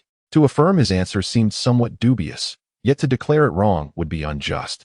After a moment's contemplation, the third Hokage resolved to humor Naruto's assertion. Since you believe that, what ninjutsu can you use? I happen to know that you struggle with the shadow clone technique. It must be noted that Naruto was indeed an anomaly. Due to the nine tails sealed within him, his chakra control was utterly chaotic. Consequently, his attempts at the shadow clone technique often ended in failure, resulting in clones that either lay limply on the ground or appeared as mere phantoms, unmistakably fake. Yet, what distinguishes Naruto as a peculiar case is that, despite his inadequacies with the shadow clone technique, his transformation technique was remarkably proficient. In fact, to a certain extent, no one in the entire Hidden Leaf could match his skill in transformation. Yes, when grown, Konohamaru could compete, but for now, Naruto could proudly declare, in terms of transformation technique, you all are utterly inept. Feeling belittled by the third Hokage's condescension, Naruto retorted indignantly, I can use ninjutsu. Let me tell you, I have created a powerful ninjutsu that an average person cannot withstand. With that, he cast a smug glance at the third Hokage. The third Hokage was filled with perplexity. According to his knowledge, Naruto was merely a mediocre ninja, incapable of even performing the shadow clone technique. How could such a seemingly inept individual possibly invent a new jutsu? In his curiosity, the third inquired, what jutsu? Can you demonstrate it for me? With a cheeky grin, Naruto replied, "Of course. Let us head to the training ground." Thus, the third began to move, intending to lead the group to the training area. "Wait," Naruto questioned, puzzled by the third's actions. "Why must we go to the training ground? Didn't you say your self-created jutsu was powerful? It might be difficult to perform it here." Realizing the implications, Naruto exclaimed, "Oh, I see. No worries. We can do it right here." The third Hokage, still skeptical, settled down and remarked, "Are you certain it's fine to perform it here?" Upon receiving Naruto's affirmative response, he conceded, "Very well then, let us witness your abilities here. Watch closely, Grandfather Hokage, Acheron, and the brooding uncle." As Naruto began forming hand seals, Ito's sincerity, standing nearby, inexplicably produced a camera, excitement radiating from him as he muttered, "Something remarkable is about to unfold. This is a piece of Naruto's past that must be preserved." With a loud declaration of "Ha!" a cloud of smoke erupted from Naruto's location. As the mist gradually dissipated, a fair-haired young girl with twin ponytails appeared before them. Wisps of fog clung to her modesty, creating an alluring yet enigmatic aura around her. Ninjutsu, transformation technique completed. Indeed, this was a variation of the transformation technique, innovated and popularized by Uzumaki Naruto. Upon witnessing this, Ito's sincerity remained unfazed, even suppressing a chuckle. After all, he had encountered far more extravagant spectacles. The girl Naruto had transformed into was trivial in comparison to the vast resources he had witnessed on Earth, while Ito maintained his composure. The same could not be said for Ebisu and the third Hokage. The two, equally flustered, reacted with embarrassment, especially the third, who often utilized a crystal ball to spy on the women of Konoha. It was this very behavior that had influenced Jiraiya's notorious lecherous nature. Faced with such an overwhelming scene, both men were left bloodied and weak, prompting Ito to wonder if they might succumb to their excessive blood loss. Hee. Am I impressive, or what? Seeing Ebisu and the third incapacitated, Naruto promptly dispelled the transformation, reverting to his original form. Ridiculous. This jutsu is nothing but nonsense. The third Hokage would never admit that he had been astonished by this technique. After all, he was the Hokage. How could he maintain his dignity if word of this got out? "What nonsense is this jutsu?" he retorted.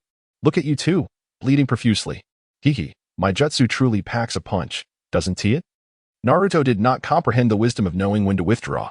He relentlessly drove daggers into the heart of the third Hokage, provoking even the usually composed leader to exhibit signs of irritation. Witnessing this, Makoto hastily intervened, attempting to smooth over the situation by asserting that Naruto was merely a child, still naive to the complexities of the world. This managed to dissuade the third Hokage from the notion of allowing Naruto to face the consequences of his actions. After the farce at the Hokage office concluded, Makoto and Naruto strolled along the street. Observing the passers-by, Ida noted that they instinctively avoided Naruto, as if he were a harbinger of misfortune.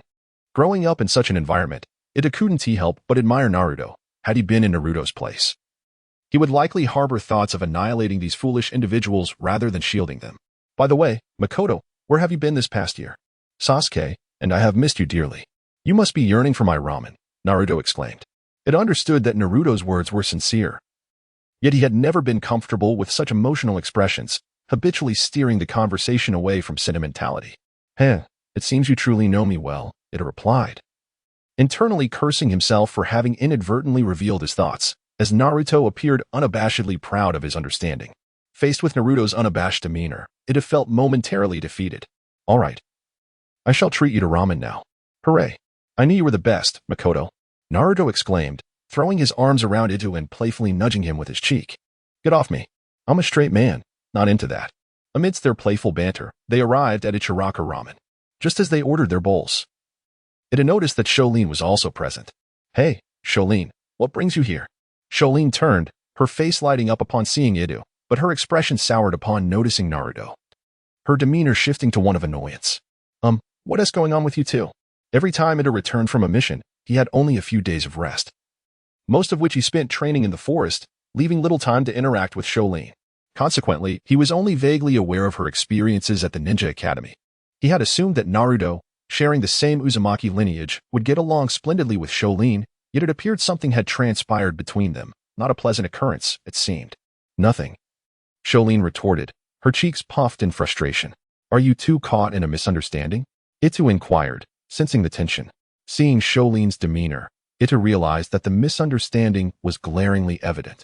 Naruto, what exactly happened between you two? Naruto, equally perplexed, replied, I have no idea. A few days ago, I demonstrated my transformation technique to Shaolin, and for some reason, she got upset and started hitting me. I wasn't even angry, yet she was furious. It's utterly baffling. Demonstrating a transformation technique in front of Shaolin? Ito Makoto pondered for a moment. Although such actions seemed somewhat inappropriate, they should not provoke Xianglin to the point of physically reprimanding Naruto. Thus, he tentatively remarked, in that case, Xianglin shouldn't be excessively angry, right? To his surprise, Xianglin retorted vehemently, why shouldn't I be? Just ask him what that ridiculous transformation technique of his turned me into. Noticing Ito's puzzled expression, Naruto candidly confessed, during our time at the Ninja Academy, I interacted most with Xianglin and Sakura. However, since Sakura is the one I hold dear, I could only use Xianglin's appearance as a reference. Are you saying you transformed into her likeness in front of Xianglin in a rather compromising manner? Ito gasped in shock. Naruto's audacity was truly astonishing. To assume the form of a woman before her, especially in such a manner, was nothing short of reckless. That Xianglin had not left him severely injured was a testament to her restraint. This incident could be perceived on various scales. On a grander note, Naruto's actions tarnished Xianglin's reputation. Conversely, one might trivialize it as mere mischief. Thus, under Ito's gentle persuasion, Xianglin chose to forgive Naruto, recognizing that he bore no ill intent, merely lacking foresight and often acting with singular focus. The trio concluded their ramen meal, and after Ito, with a conflicted expression, settled the bill, they parted ways. In Naruto's words, he intended to return and diligently practice, determined to master the shadow clone technique, for the upcoming graduation exam would hinge upon its success. Failure would shatter his ninja aspirations. Ito did not discourage Naruto. Instead, he encouraged him to strive earnestly. After their exchange, Ito and Xianglin ventured into the forest.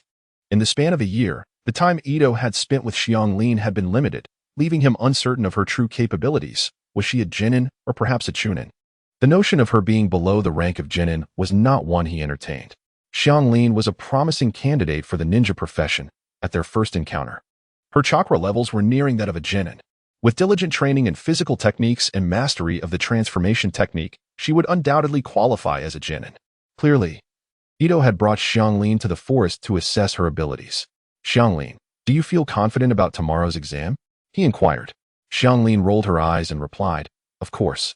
It's merely the shadow clone technique. In our class, I reckon only Naruto might struggle.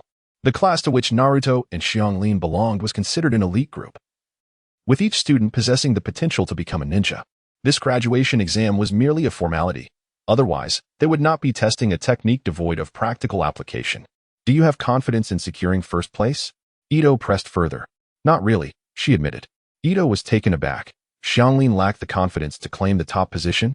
It is evident that Ito Makoto is aware that, within the entire class, aside from the troublesome Naruto Uzumaki, the one possessing the most chakra is none other than the esteemed Karen. Her chakra surpasses that of a mere Genin. So how could she lack the confidence to claim the top spot? What are you staring at? I am confident in my abilities, yet I am not foolish like Naruto. I can discern my own strengths and weaknesses. Very well, since you lack confidence in taking first place. Could you enlighten me as to who possesses the remarkable prowess that has subdued our illustrious Karen? Ito Makoto would swear that he was utterly serious when he uttered those words. Subdued? Makoto, I never expected you to have such a lewd thought. Lewd? Who are you calling lewd? Are you not self-aware? All right, enough of the jesting. Is it Uchiha Sasuke? Ito Makoto pondered. Indeed. The only one capable of contending with Karen for the top position would be Uchiha Sasuke. Precisely, it is he. Though his chakra is not as abundant as mine. He wields the great fireball technique, while I am limited to the body flicker technique.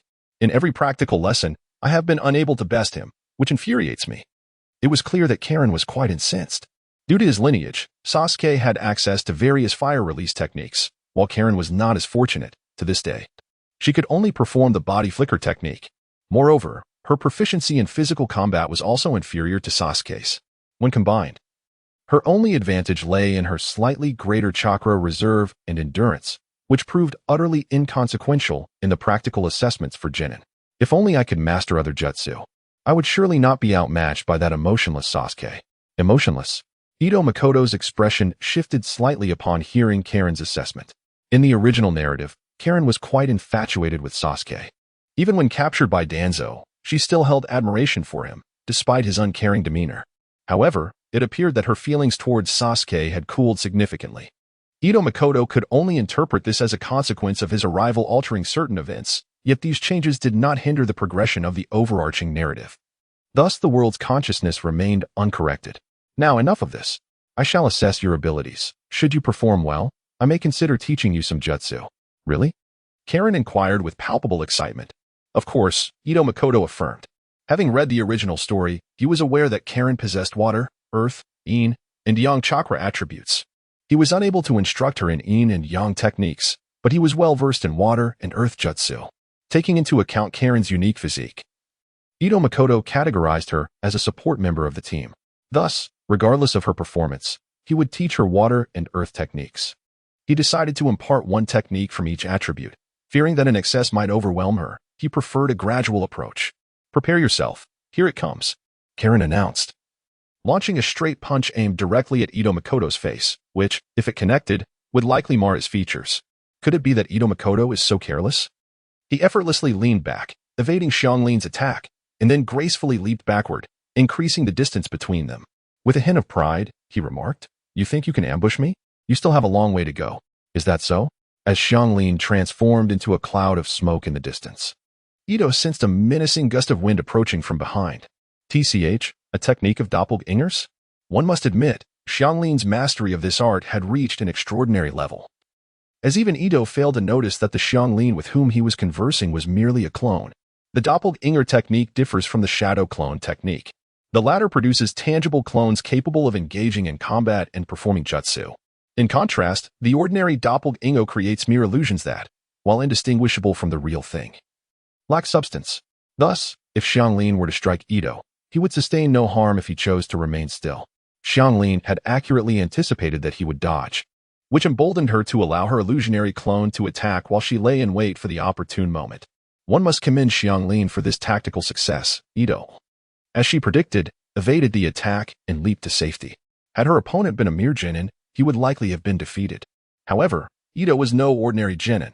Quick to react, he formed hand seals in response to the assault from behind.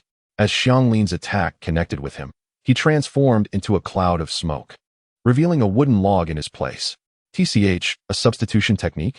Truth be told, Ito possessed numerous strategies to counter Xianglin.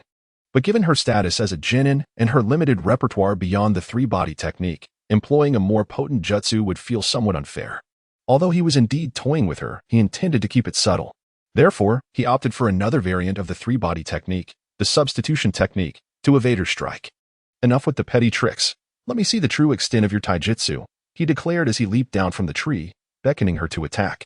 Xianglin pouted, likely feeling that Ito was taking advantage of her, yet she had no choice. He simply surpassed her in strength. Realizing that even with her utmost effort, she would struggle to harm him, she decided to unleash her full power. With that thought, Xianglin launched another assault against Ito. The outcome of their skirmish was all too predictable. Even if Xianglin exerted herself to the fullest, she could not overcome him. Ultimately, Ito's purpose was merely to gauge Xianglin's abilities, and through this battle, he discerned her strength. She was of the ordinary genin level. In Ito's mind, the ranks of ninja low, mid, and high were further subdivided into three tiers: the novice level, the standard level, and the elite level. The novice level represents those who have just reached this rank.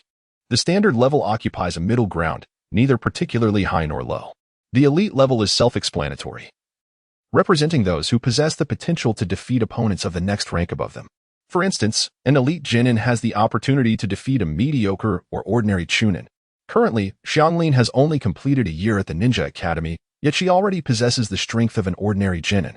This brings great satisfaction to Ito Makoto. If he can help Xianglin overcome her deficiencies in other ninjutsu, she will soon attain the prowess of an elite genin. By deducing Xianglin's abilities, it can be inferred that Sasuke should possess elite genin strength as well, for in every aspect except chakra capacity, he surpasses Xianglin. As for Naruto, his situation is rather unfortunate.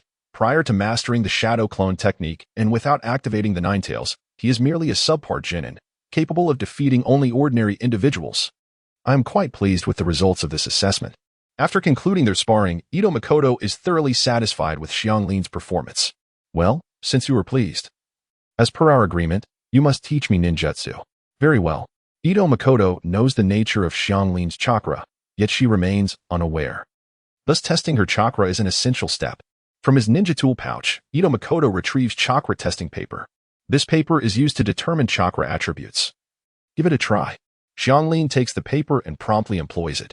As she does, the paper initially appears as if soaked with water before disintegrating into fragments.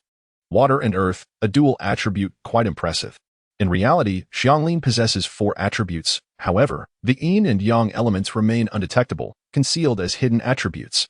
Considering that Xianglin is intended for a supportive role, Ito Makoto decides to teach her 2 defensive ninjutsu techniques. I plan to teach you the water release, water barrier technique.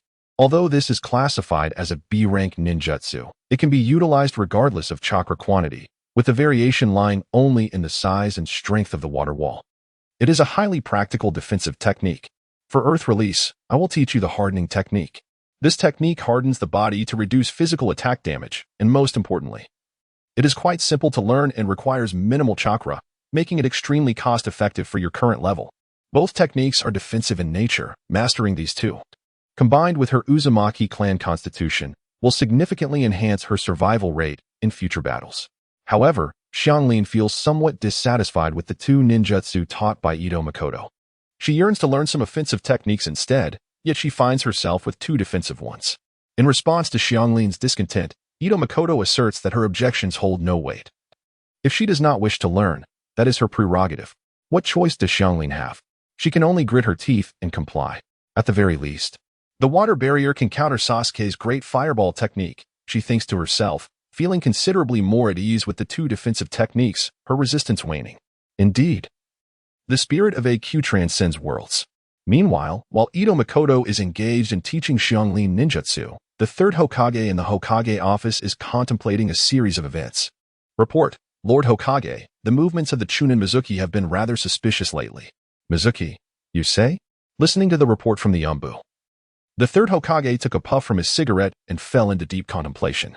Ever since Ito Makoto revealed to him that he occasionally possessed foresight regarding certain events, and warned him of impending calamities for Konoha, the 3rd Hokage had discreetly issued commands. On the surface, the village of Konoha remained as tranquil as ever. However, in the shadows, measures of vigilance had begun to take shape.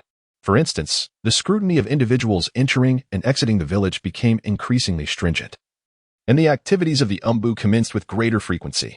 Specifically, the 3rd Hokage had instructed a covert investigation targeting the lower-ranking ninjas. Indeed, over the course of the year, the 3rd Hokage had uncovered several individuals within Konoha harboring nefarious intentions. Nonetheless, these individuals were mere small fry, posing limited threats to Konoha, and after interrogation led by Marino Ibiki, they were promptly incarcerated in the ninja prison. The investigation into Mizuki was not due to espionage but stemmed from suspicions regarding a previous mission he had undertaken. Subsequent inquiries revealed that Mizuki had personally killed an injured comrade to fulfill his mission, suffocating his companion by covering their mouth and nose, while he falsely reported the cause of death as a leg injury. Initially, the Anbu had harbored doubts about this incident but had refrained from pursuing it. Now, with the 3rd Hokage's order to investigate all lower-ranking ninjas, Mizuki's transgressions were finally brought to light. What are your thoughts on Mizuki? The Hokage inquired. The Anbu responded respectfully, stating that their investigation deemed him a cruel individual, one who would resort to any means to achieve his objectives, even at the cost of his comrades' lives. Such a person is unworthy of being a ninja of Konoha, and our department's stance is to apprehend him and imprison him. I see, the 3rd Hokage replied, remaining non-committal regarding the Anbu's recommendation. After a moment of silence, he shifted the conversation to an entirely unrelated matter. Is tomorrow's graduation exam at the Ninja Academy focused on the shadow clone technique? The Anbu, though perplexed by the abrupt pivot from Mizuki to the Ninja Academy, felt compelled to respond to the Hokage's inquiry. According to our intelligence, the exam will indeed involve the shadow clone technique. Very well, I understand. You may leave now. The 3rd Hokage did not issue an order to apprehend Mizuki, and the Anbu lacked the authority to do so. It was evident that the 3rd Hokage intended to take some action concerning Mizuki, though the specifics eluded the Anbu's speculation. After the Anbu departed, the 3rd Hokage began to ponder the matter of Naruto. He was aware of Naruto's struggles at the Ninja Academy, with the examination on the shadow clone technique looming. It was certain that Naruto would fail. The interference from the Nine-Tails chakra was too severe, and given Naruto's current abilities, he was unable to tame that power. Nonetheless, it was undeniable that Naruto was destined to become a ninja, not merely due to being the son of the fourth Hokage, but also because of the Nine-Tails sealed within him, which foretold his extraordinary fate. It was imperative to prepare a crucial ninjutsu to safeguard Naruto in times of peril. Naruto's current situation is that his chakra reserves are extraordinarily abundant, exceeding even those of mediocre-level jonin. Additionally, with the presence of the Nine-Tails within him, the choice of jutsu must be straightforward and forceful. After much contemplation, the third Hokage could only think of one jutsu, the Shadow Clone Technique. The technique of multiple shadow clones is an advanced version of the Shadow Clone Technique, classified as an A-rank ninjutsu. This formidable technique allows the user to create multiple, even countless, shadow clones simultaneously, necessitating a substantial amount of chakra. If not mastered properly, it can inflict harm on the user, which is why the second Hokage, Shinjitobarama, sealed it within the Book of Seals, designating it as a forbidden art. This ninjutsu does not require exceptional chakra control. As long as the user possesses a sufficient amount of chakra, they can generate an adequate number of shadow clones. The condition suggests that this technique is tailored for those ninjas who possess a vast amount of chakra but lack the finesse in chakra manipulation. Indeed, Uzumaki Naruto fits this description perfectly. Contemplating this, the third Hokage began to devise a plan to see if he could orchestrate something after Naruto's anticipated failure in the graduation exam the following day. The next day, during the graduation exam at the Ninja Academy, Naruto indeed did not pass. Although he managed to produce clones, they appeared as feeble as mud, clearly indicating their inferior quality. Thus, despite the intervention of his teacher Mizuki, the chief examiner Irika decided not to allow Naruto to pass. After the exam, Naruto sat despondently on a swing in the schoolyard, gazing at his classmates who had successfully graduated, his face a portrait of disappointment. At that moment, the seemingly amiable Mizuki approached him, revealing that there was another way for Naruto to successfully graduate as a ninja. Naturally, Naruto's face lit up with joy as he inquired about this method. Mizuki then disclosed his ulterior motive. He wanted Naruto to steal the Book of Seals from the Hokage's residence. If Naruto succeeded in this endeavor, Mizuki promised he would ensure Naruto graduated and became a ninja. Upon hearing that he could become a ninja, Naruto disregarded the moral implications of theft and readily agreed. Eager to embark on his mission, Mizuki was taken aback, astonished by Naruto's audacity to consider stealing the Book of Seals in broad daylight, a feat even seasoned jonin would hesitate to undertake. He promptly advised Naruto to wait until nightfall, when the darkness would provide the perfect cover for such a venture. Thus, Naruto was easily swayed by Mizuki's persuasion. The third Hokage, observing through a crystal ball, was moved to tears, contemplating how to present the technique of multiple shadow clones to Naruto. Meanwhile, Mizuki had already set everything in motion. A benevolent soul. The third Hokage couldn't help but feel inclined to award Mizuki a medal for being an exemplary citizen, had he not been aware of Mizuki's true intentions. Returning to the matter at hand, that evening, the third Hokage dismissed all guards from the Hokage's residence, replacing the Book of Seals with a counterfeit, and instructed the Anbu to proceed according to plan. As for the audacious act of stealing the Book of Seals, Ito Makoto certainly did not overlook it. He had long coveted the technique of multiple shadow clones, and each time he requested his grandfather to teach him, his grandfather had refused. Thus, when this opportunity for study arose, he would not let it slip away. In the evening, Ito Makoto stealthily followed Naruto, witnessing him enter the Hokage's residence and emerge with a scroll. The entire episode was astonishingly simplistic. Ito Makoto was acutely aware that under normal circumstances, the area was heavily guarded, with 4 squads of Anbu on the surface and an unknown number lurking in the shadows. It seemed utterly implausible that Naruto could pilfer the Book of Seals with such formidable security. To assert that there was no conspiracy afoot would be utterly inconceivable. Recalling the original narrative, where the simpleton Mizuki reveled in his acquisition, he remained blissfully ignorant that every move he made was under the watchful eye of the third Hokage. Reflecting on the old man, Ito Makoto surmised that he had likely already been exposed, given the peculiar nature of the Hokage's crystal ball, which could surveil any corner of the Hidden Leaf Village. However, since the old man had not sent anyone to thwart him, it was likely twofold. Firstly, he may have wished for Makoto to learn the shadow clone technique as well, and secondly, it was probably a precaution, as with Ito Makoto present, even Mizuki, no matter how fortunate, could not harm Naruto. With this understanding, when Naruto arrived at the designated grove to meet Mizuki, Ito Makoto revealed himself. "Eh? Makoto? What are you doing here?" Naruto exclaimed, momentarily taken aback, followed by an exuberant invitation. "Makoto, come quickly. This scroll contains numerous ninjutsu. You must see it." Initially, Ito Makoto intended to reprimand Naruto for the grave crime of stealing the Book of Seals. He wanted Naruto to grasp the gravity of the situation. Yet upon seeing his friend's gleeful expression, he found himself at a loss for words. "By the way, Makoto, why are you wearing sunglasses at this late hour? Can you even see the path?" The sunglasses were, of course, a means to conceal his Sharingan, for he did not possess Naruto's extraordinary aptitude to master the shadow clone technique with a mere glance. Ito Makoto needed to utilize his Sharingan to replicate the technique before he could learn it at his own pace.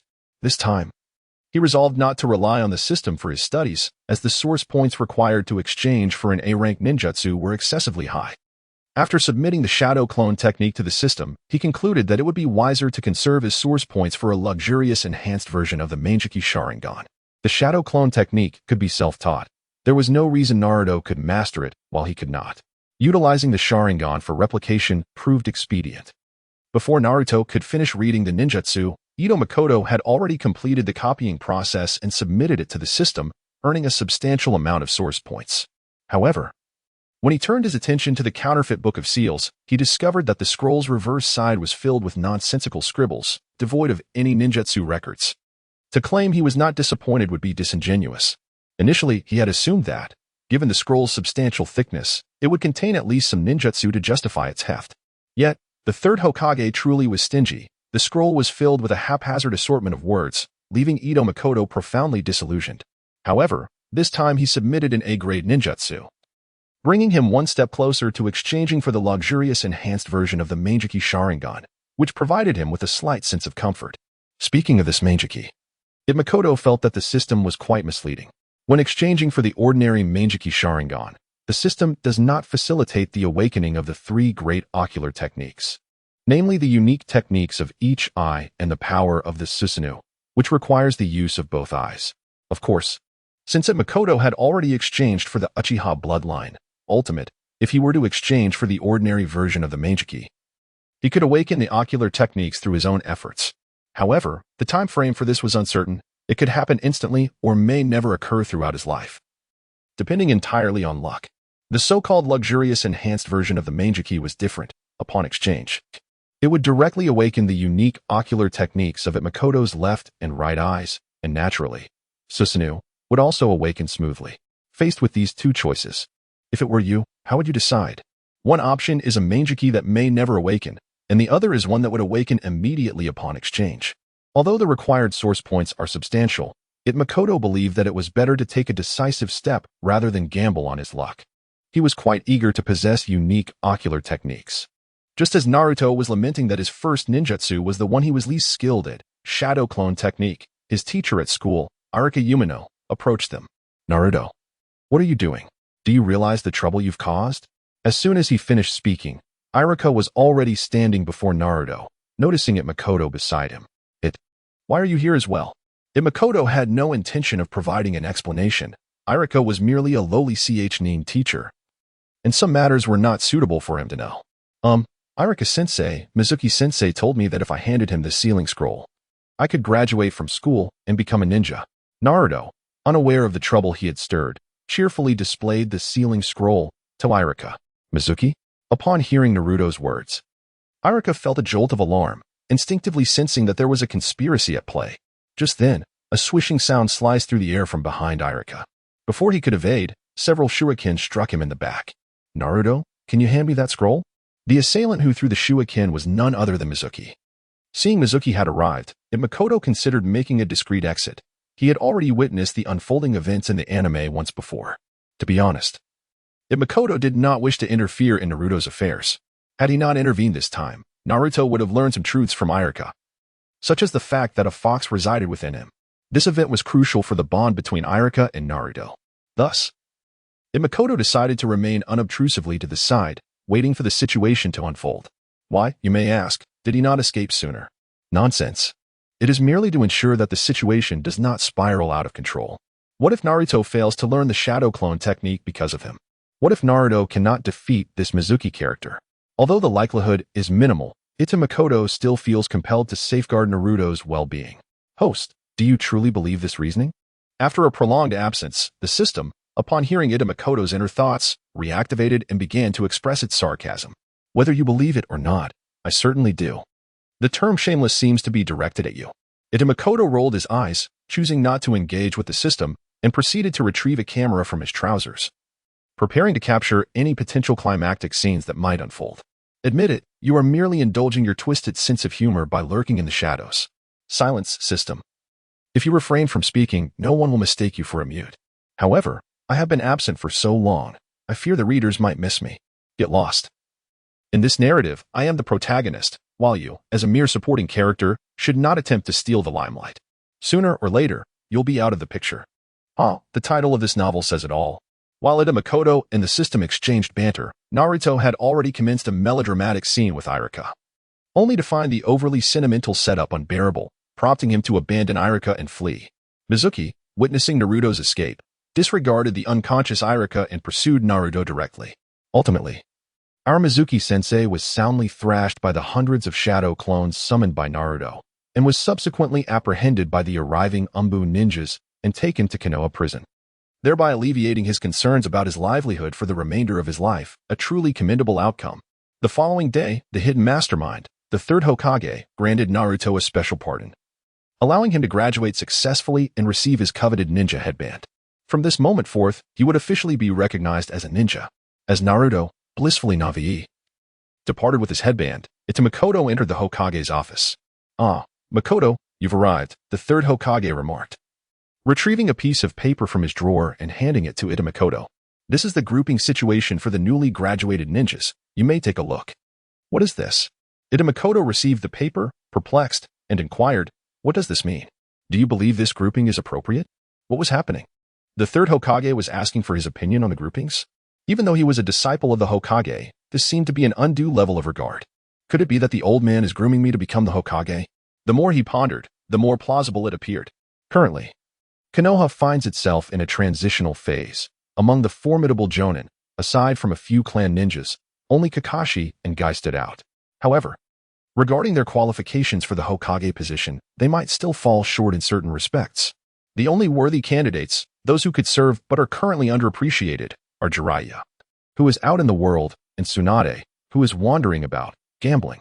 Indeed, while Makoto may not possess the requisite qualifications, his youth is a significant asset. It is a rarity in the annals of the ninja world to encounter such prowess at his age. Nurturing a seasoned ninja pales in comparison to fostering a young talent. After all, Makoto is a disciple, a figure of the Hokage lineage. Should Sarutobi Hiruzen survive the impending collapse of Konoha, he may yet endure for several more years. What the future holds beyond those years remains a mystery to all but Makoto. As he ascends to the level of Hokage, it would be only natural for him to assume the mantle of Hokage. While Makoto pondered deeply over the paper in his hands, only mere seconds elapsed in reality. Given that the third Hokage sought his counsel, he deemed it appropriate to voice his thoughts. Aside from the nameless extras, he observed that apart from his inclusion as a substitute for Sakura in the original Team 7, the other team configurations remained unchanged. It was surprising to find that Sakura and Ino were paired with Hinata Kiba, a development he had not anticipated. Hinata Kiba, a talent he had previously encountered during a practical assessment at the Ninja Academy, struck him as a prodigy. Yet, such a remarkable individual was inexplicably absent from the original narrative, likely succumbing during a mission as a genin. While Makoto harbored no concern for Hinata Kiba's fate, his discomfort arose from the potential repercussions on his two companions. Sakura, having been placed in that team due to his intervention, would weigh heavily on his conscience should any misfortune befall her. Moreover, considering Sakura's capabilities, Makoto believed her best suited to become a medical ninja. She possessed a wealth of knowledge, excelling academically among her peers, and demonstrated precise control of chakra, fundamental qualities for a competent medical ninja.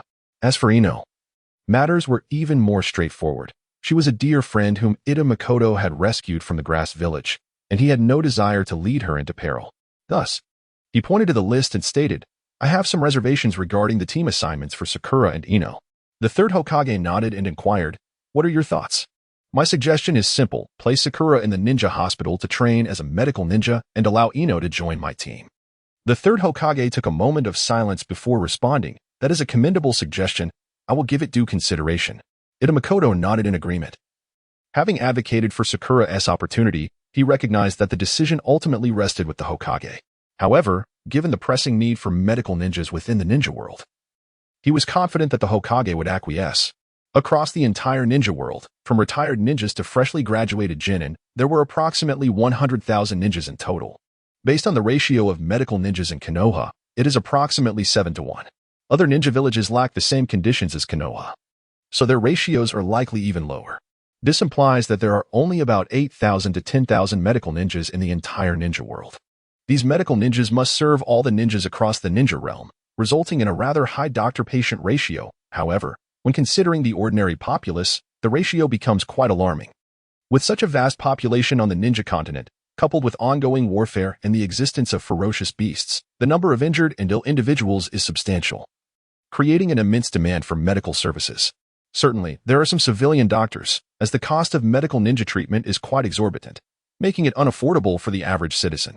Thus, many rely on traditional remedies provided by barefoot doctors. Nevertheless, even when combining the numbers of barefoot doctors and formal medical ninjas, the total still falls short of meeting the needs of the entire continent. Hence, having Sakura become a medical ninja is indeed an excellent choice.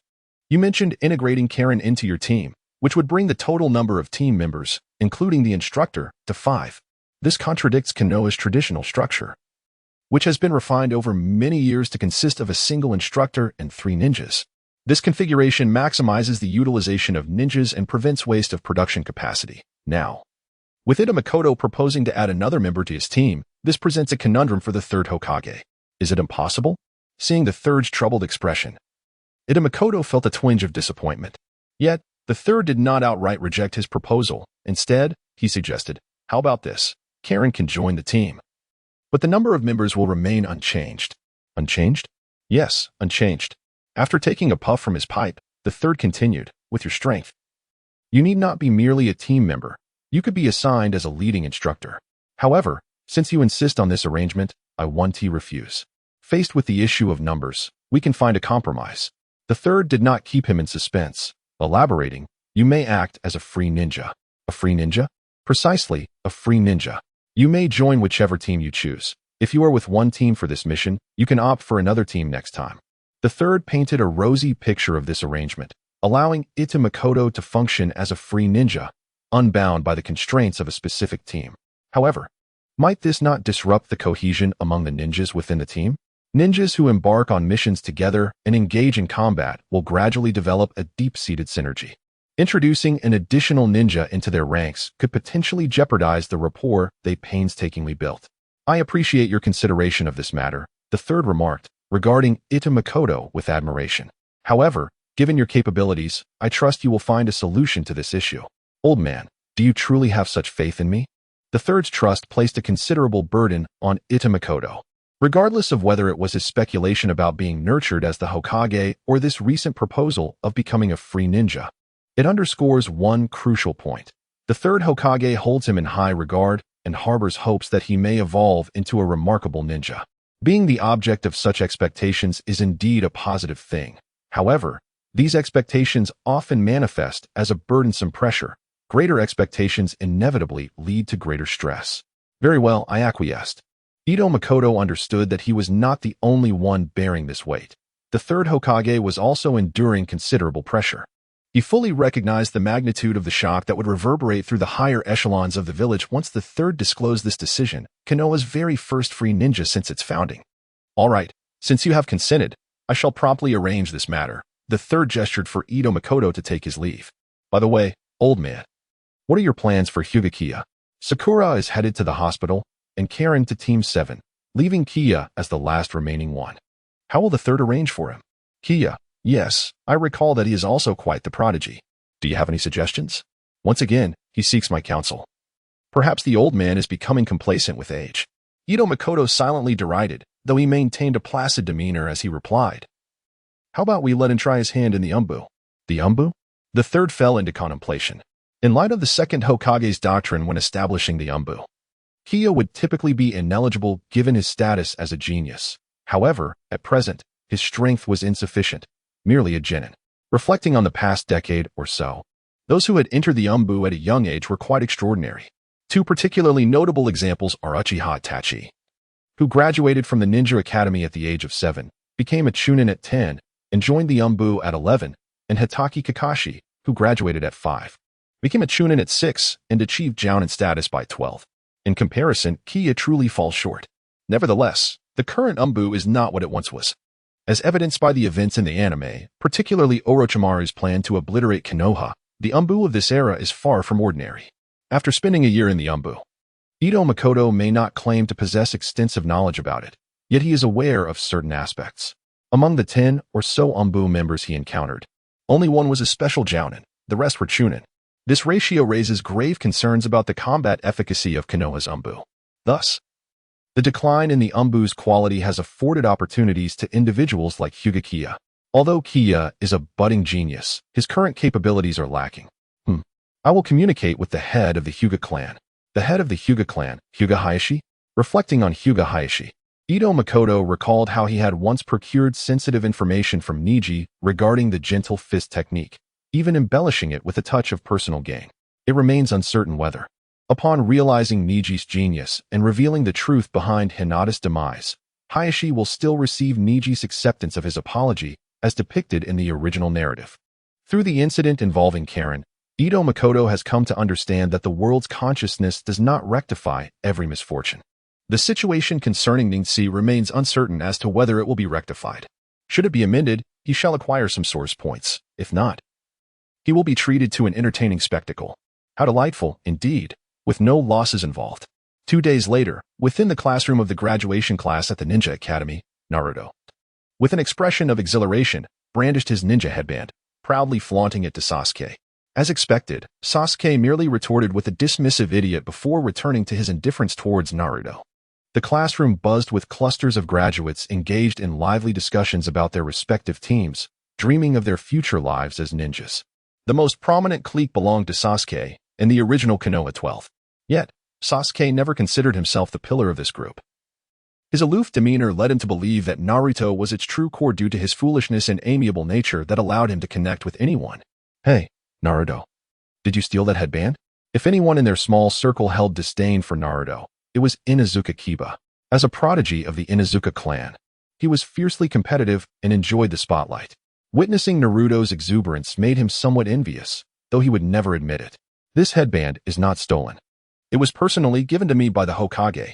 Strictly speaking, one could argue that the headband had indeed been acquired through dubious means, not through direct theft, but rather through a circuitous approach involving the theft of a sealing scroll, thus obtaining the ninja headband. Kiba, that remark was rather harsh. Karui, too, was puzzled about the origin of Naruto's headband, as Naruto's academic performance, aside from his prowess in taijutsu, was dismal at best, both in cultural studies and ninjutsu assessments.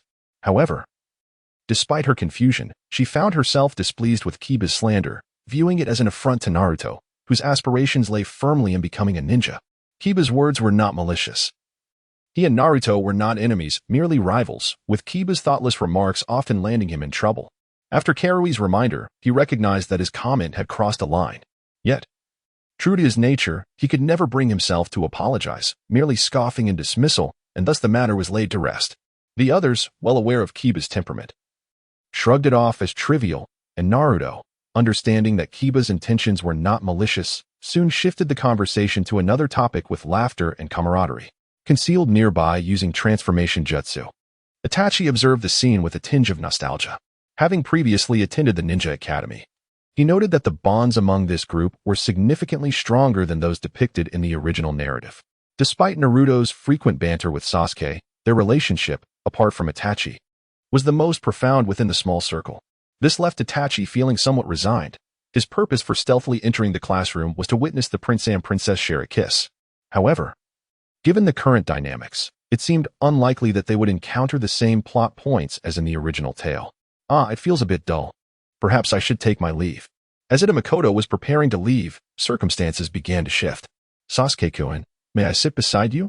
Sakura, who had only recently arrived in the classroom, said shyly, her cheeks flushed. Naruto felt a surge of irritation. Sasuke was seated at the edge, right next to him.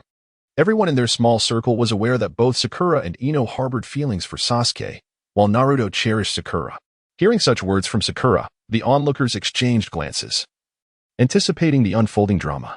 Ino, displeased by Sakura's words, contemplated confronting her to assert that Sasuke was hers, but before she could act, Shikamaru, who understood Ino well, restrained her with a shake of his head, signaling her to remain composed and simply observe. Admiring Shikamaru's intellect, Ino reconsidered and chose to stay put alongside the others, ready to witness the impending conflict, knowing well that Naruto was bound to erupt. Among their group, it was clear that Sakura was the person Sasuke found most bothersome. He failed to comprehend why she constantly gravitated towards him, as he had no interest in romantic entanglements. Thus, it was no surprise that Sasuke remained utterly unresponsive to Sakura's words, maintaining his icy demeanor. Disappointed by Sasuke's silence, Sakura felt disheartened. Yet she had grown accustomed to such neglect over her years in the ninja academy. Just as she prepared to leave, Naruto, sitting beside Sasuke, unexpectedly leaped onto Sasuke's desk, crouching down to confront him face to face, their proximity startling. "Hey, Sasuke, do you realize how irritating your demeanor is right now?" "Irritating? And what of it?" Sasuke retorted dismissively, lifting his chin in disdain. As Sasuke spoke, Naruto leaned in closer, refusing to back down, and Sasuke, typically averse to showing weakness, began inching his face towards Naruto's. Observing from the sidelines, Makoto felt exhilarated. This was precisely the scene he had come to witness. He discreetly retrieved his camera, eager to capture this historic moment. However, he soon noticed that there was no one else sitting behind Naruto to lend support. It seemed unlikely that their lips would meet without assistance. Resolute in his desire to document this pivotal event, Makoto decided to compromise his own dignity to facilitate the encounter. Quietly, he positioned himself in an unnoticed corner, using shadow clone technique to create a duplicate, with the clone holding the camera while he strolled leisurely towards Naruto. With a sudden clap, Makoto approached from behind Naruto, feigning an accidental bump. My apologies. I didn't mean to," he exclaimed, only to witness the astonishing moment when Naruto and Sasuke's lips met. "Damn you, Naruto. That was Sasuke's first kiss." Sakura roared, unable to contain her fury. "Shikamaru, don't hold me back. I'm going to take down Naruto." Ino, equally incensed and restrained by Shikamaru, could no longer tolerate the unfolding chaos. Makoto, having provided assistance, approached his shadow clone, camera in hand, and stepped out of the classroom, modestly concealing his contributions. The commotion did not persist for long. With the arrival of Irika-sensei, the graduating class settled into an expectant silence, eagerly awaiting his announcement regarding their group assignments. Clearing his throat, Irika addressed the students, stating, "I shall refrain from unnecessary elaboration. Congratulations on your successful graduation. We shall now commence with the formal grouping." The division of teams undoubtedly represents a pivotal moment in the lives of these graduates. Being assigned to commendable teammates heralds a promising future, whereas an unfortunate pairing may foretell challenges ahead. As the students were organized into groups, simultaneous proceedings occurred within the Hokage's office, where the third Hokage summoned the instructors designated for this graduating class to begin their allocations. The first group's instructor is Katori Okuda. "Yes, Hokage-sama." The second group, the third group, the final group. Now that everyone is aware of the groups for which they are responsible, and the roster is in your possession, do any of you harbor differing opinions? The third Hokage sat with an air of authority, addressing the gathered shinobi. Those who were entrusted with guiding the Genin were, at the very least, elite nin, if not J-nin. Such individuals possessed considerable influence within the entire Konoha ninja framework. The unspoken rule dictated that formidable ninjas were assigned capable members, a norm upheld by the elite nin and special J-nin. Thus most accepted their group allocations without protest. However, they were perplexed by the absence of Hinata, a student who had performed admirably in school, from the list, particularly with the designation of a free agent, Makoto. While they were confused, they understood the implications of their own influence. Possessing a modicum of authority did not grant them the liberty to question the Hokage's decisions. Such thoughts lingered primarily because they had yet to formally ascend to the ranks of J-nin. Although elite nin and special J-nin possessed combat prowess comparable to that of J-nin, their lack of regular interaction with the third Hokage left them unfamiliar with his temperament. "Hokage-sama, forgive my impertinence. But why are Hinata and Haruno Sakura absent from this list?" Hinata Kiya and Haruno Sakura were not nameless figures within the ninja academy. One hailed as a prodigy of the Hokage clan, and the other, the top scholar in written examinations. Their prominence undoubtedly caught the attention of those poised to become their instructors. The inquiry came from none other than Asuma Sarutobi, the son of the third Hokage, who felt no reservations in seeking clarification on this matter. Hinata Kakano and Haruno Sakura have other arrangements, and I have also obtained the consent of Hinata Hayashi, the head of the Hinata clan, and Haruno Sakura's parents. Therefore, is there still an issue? After the third Hokage finished speaking, Asuma Sarutobi pointed to the roster and said, "Then what about the free agent, Itamekoto? While the elite Chunin and special Jounin may not know who Itamekoto is, the Jounin certainly do. He is a disciple of the Hokage, possessing strength on par with the Jounin. It would be reasonable for Itamekoto to lead a team. But why is he listed as a mere team member? Is it truly intended for this powerful individual to serve as an ordinary team member?" "That is indeed the case." The third Hokage replied, "Itamekoto will act as a free companion. He may join any team he wishes, should he find it necessary." Bang! Asuma slammed his hand on the table, exclaiming, "This is utterly absurd." Following the third Hokage's explanation, some Chunin and special Jounin began to whisper among themselves, revealing their sentiments regarding the absurdity of this decision. They understood that introducing an unfamiliar individual mid-mission would disrupt the ecological balance of their team, and such disruption could be perilous when facing formidable foes. "Chunin and special Jounin, you may now proceed to the Ninja Academy to receive your team members," the third Hokage stated, disregarding Asuma's objections and dismissing those who were unaware of Itamekoto's capabilities. Once those individuals departed, the third Hokage continued, "You are all aware of Itamekoto's strength. It is precisely because of this knowledge that I find this decision preposterous." Asuma took the lead. Other Jounin might have hesitated, but he did not, as he is the son of the Hokage. Observing Asuma's fervent demeanor, the third Hokage felt exasperated. His son was remarkably oblivious, truly the foolish child of the Hokage, unable to notice that others remained silent. If not for his father's position, he would undoubtedly face repercussions for his reckless behavior. Yet, despite his internal frustration, he chose to explain further. "It is precisely because Itamekoto possesses Jounin-level strength that I made this decision." Why? Not only does Asuma fail to comprehend this, but so do the other Jounin. After a year in the Anbu, I inquired what Achan wished to do next, and he expressed a desire to become a member of a team alongside the graduating students. What? He harbors such an ambition? Is this not sheer folly? The third Hokage glanced at Asuma and remarked, "I too believe it is folly, yet considering Achan's uniqueness, I hold his opinion in high regard. However, for him to serve as an ordinary team member is indeed excessive. Thus, I arranged for him to be a free agent.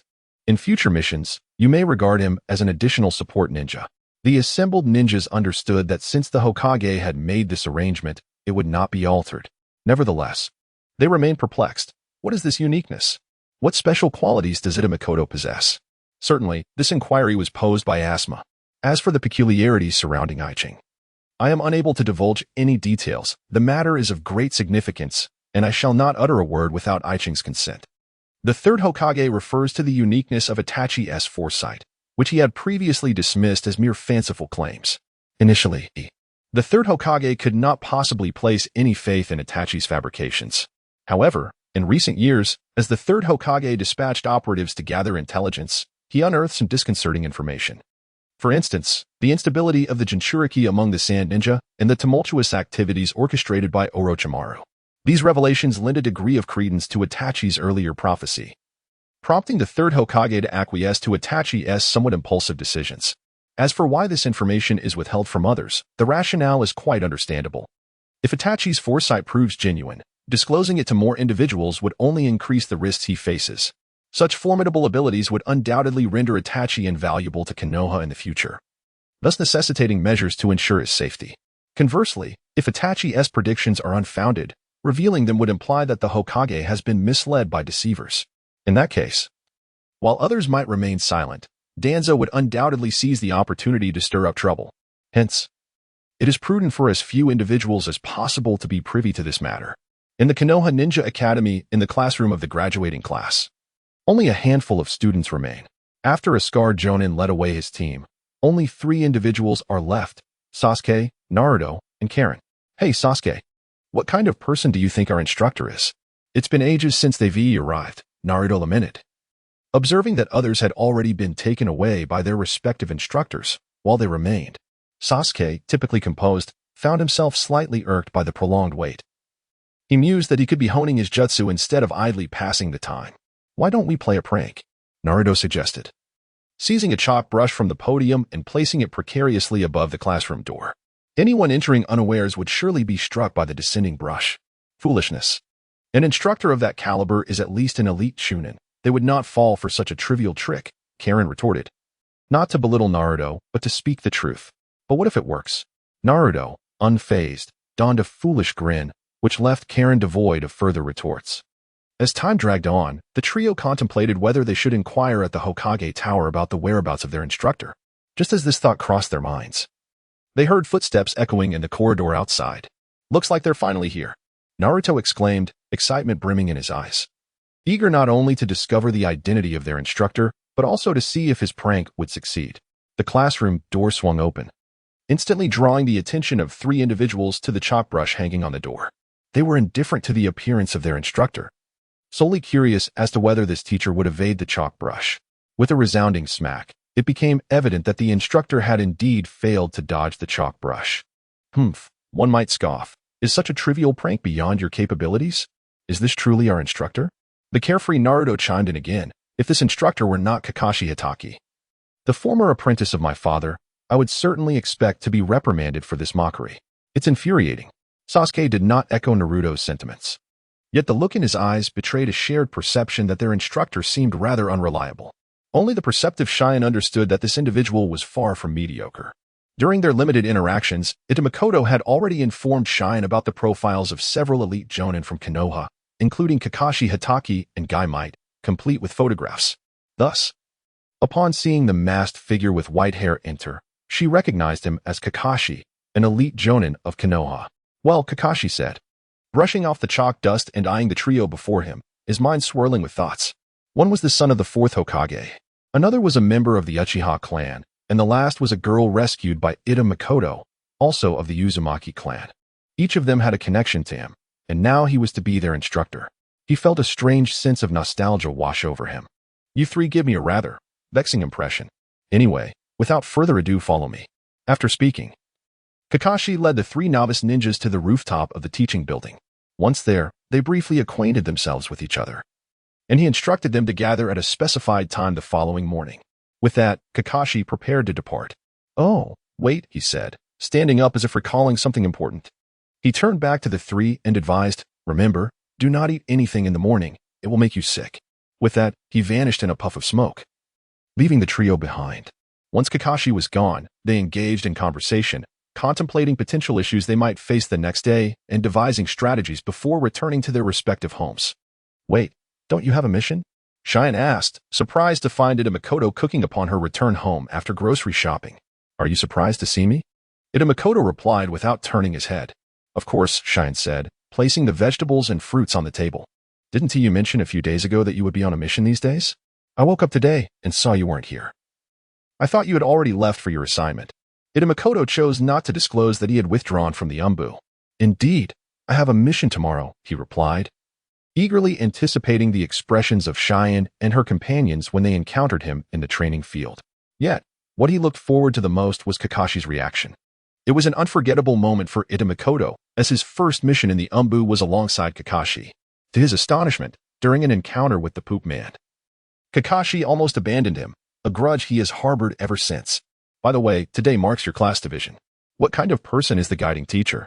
"Ah, the guiding teacher," sighed Karui. "It's none other than Hatake Kakashi, the very same you once described as somewhat unreliable." "I was skeptical then. But after a brief interaction today, it seems you were indeed correct. An elite jonin, yet he was outwitted by Naruto's antics, and his self-introduction was filled with nonsense. In the end, all they knew was their instructor's name, Hatake Kakashi, while everything else remained a mystery. Furthermore, he instructed them to gather tomorrow morning without specifying the purpose. In Karui's mind, Kakashi was exceedingly unreliable. Indeed, that's just how he is. Speaking of which, you would never guess who my 2 teammates are." Karui spoke with an air of mystery, almost urging him to inquire further. It's obviously Naruto and Sasuke." "How did you know?" Karui exclaimed, her expression one of disbelief, puzzled by Makoto's insight. After all, I am a disciple of the third Hokage. Such matters are within my grasp. Karui considered this, realizing it was hardly classified information. Given her connection with Makoto, it made sense for him to inquire about her teammates from the third Hokage. At this thought, Karui's cheeks flushed, feeling somewhat bashful and unable to meet Makoto's gaze. All right, all set. Having completed the meal preparations, Makoto turned to find Karui's face flushed and inquired, "Why is your face so red? Are you unwell?" "Ah, it's nothing," Karui exclaimed, hastily retreating to her room, saying, "You go ahead and eat. I'll change my clothes." What a quirk. She needs to change clothes just to eat. Makoto shook his head, arranging the dishes on the table but refraining from eating until Karui joined him. To those unfamiliar with Hitaki Kakashi, he might appear to be a lazy and unreliable individual. Yet, those who know him well understand he is indeed laid back but certainly not unreliable, particularly after the incident that led to Obito's demise due to his own impulsiveness. The next morning, Karui recalled Kakashi's words from yesterday. After washing up, she decided against having breakfast. "Karui, aren't you going to eat something?" Since Makoto was well aware of the significance of the day, he had risen early and prepared breakfast. "No, Kakashi-sensei advised us to skip breakfast. From my understanding of Kakashi, after being pranked by Naruto yesterday, he will surely play tricks on you today. Therefore, I suggest you should eat something." "Really?" Xianglin was skeptical, pondering whether Kakashi, despite his unreliability, could truly be this untrustworthy. On the very first day of their newly formed team, was he already toying with his members? Although it seemed improbable, she still placed her faith in Makoto. "All right, then I shall partake," she conceded, and soon the two began their breakfast. After a short while, feeling she had eaten sufficiently, Xianglin prepared to leave. "Wait." Before she could reach the door, Makoto called her back. "I see you haven't eaten much. You must still be hungry. Take this." He produced a small box containing rice balls and other provisions, the quantity ample enough to satiate an adult. "No, thank you. I cannot eat that much," Xianglin replied, waving her hands in refusal, as she had no desire to gain unwanted weight from overeating. "Just take it. Even if you don't think of yourself, consider your teammates." "Are you referring to Naruto and Sasuke?" Makoto nodded and remarked. "They are unfamiliar with Kakashi and will surely believe his nonsense about not eating breakfast. They are likely starving at the destination now." Achoo. On a small bridge, Naruto squatted in boredom, a chilly breeze sweeping by as he sneezed and rubbed his nose. "What is up with Kakashi-sensei? He clearly stated the time and place. Why has T arrived yet? And not only that, but why has T Xianglin shown up either?" "Shut up." As Makoto had predicted, both of them had skipped breakfast and, having waited for over half an hour, were feeling quite bored. Just then, Xianglin made her entrance. "Wow, Xianglin, why did you come so late?" Naruto shouted upon seeing her. Xianglin rolled her eyes, ignoring him, and tossed the box she held to Sasuke. Sasuke frowned as he opened the box, discovering it contained food. "What is this? What else could it be?" "Food, of course. Aren't you hungry?" Maintaining his usual aloof demeanor, Sasuke glanced at the food box, conflicted. "Kakashi said we shouldn't eat breakfast. Suit yourself, whether you eat or not." With that, Xianglin moved to the lower part of the bridge to practice water treading, honing her chakra control. "Hey, Sasuke, if you're not going to eat, just give it to me." Before he could finish speaking, Naruto had already lunged forward, seizing 4 rice balls while Sasuke was distracted. Sasuke clutched his stomach, and reason faltered against hunger as he picked up a rice ball and began to eat. "Isn't treading water a waste of chakra?" he inquired, directing his question to Xianglin below. To be honest, the exercises of treading water and tree climbing do not consume much chakra, especially for Xianglin, a member of the Uzumaki clan, known for their abundant chakra reserves and exceptional sealing techniques. "No worries, I have plenty of chakra." After Xuanguang replied to Sasuke, she noticed that Naruto had eagerly devoured all 4 rice balls. At this moment, he too had joined her beneath the bridge, splashing in the water. Years of training had rendered Naruto's water treading quite proficient, although he was not yet capable of engaging in battle atop the water's surface.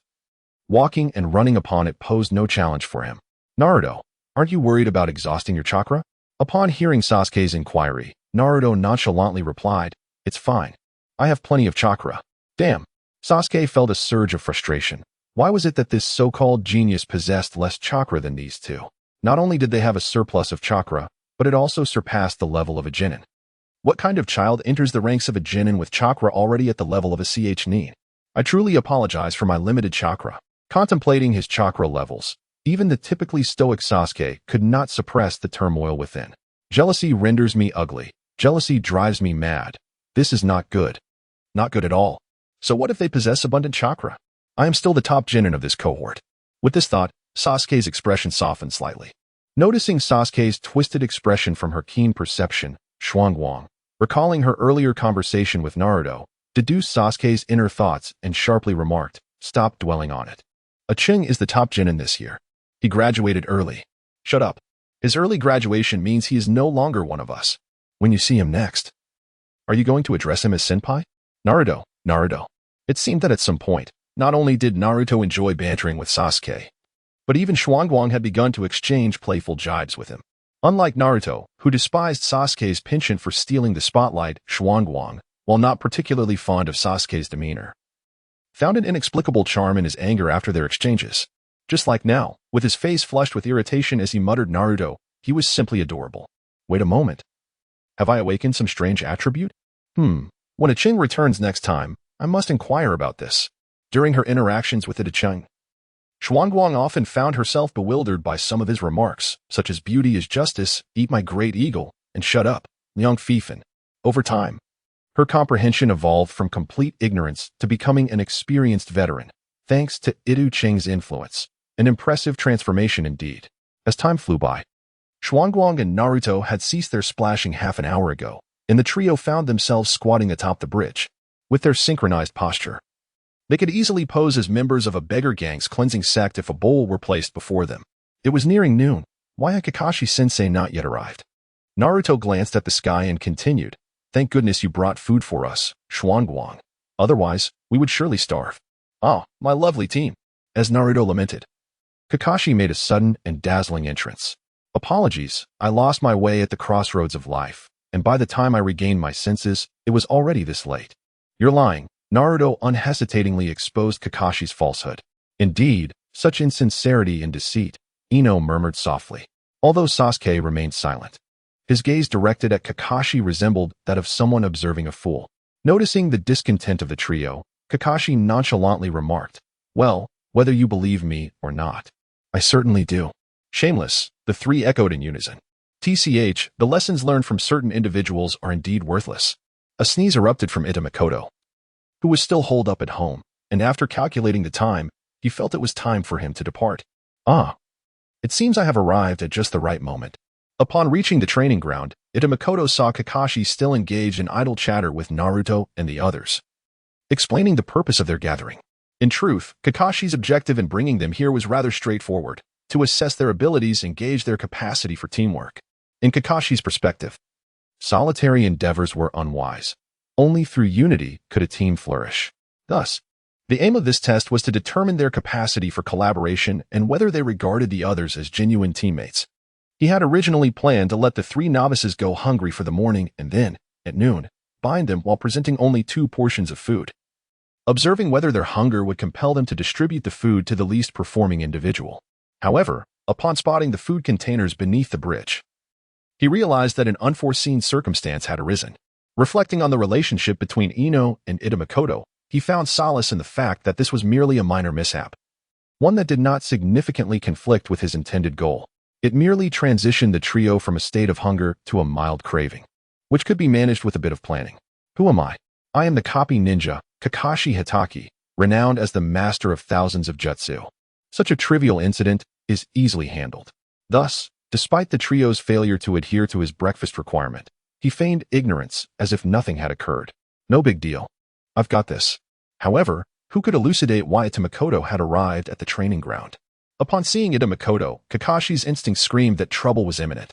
Indeed, when Kakashi feigned calmness and produced 2 bells, declaring that whoever seized a bell would become a ninja while those who failed would be sent back to the ninja academy, Makoto interjected, "Wait a moment." The 3 genin were oblivious, but Kakashi sensed a storm brewing, his eyelids twitching ominously. "Kakashi, I presume the 3rd Hokage has already informed you about my background." Kakashi nodded silently, and then Makoto continued, "Since you are aware, allow me to join your team. Do not feel burdened. Simply regard me as one of your comrades." Kakashi appeared calm, yet internally he was in turmoil.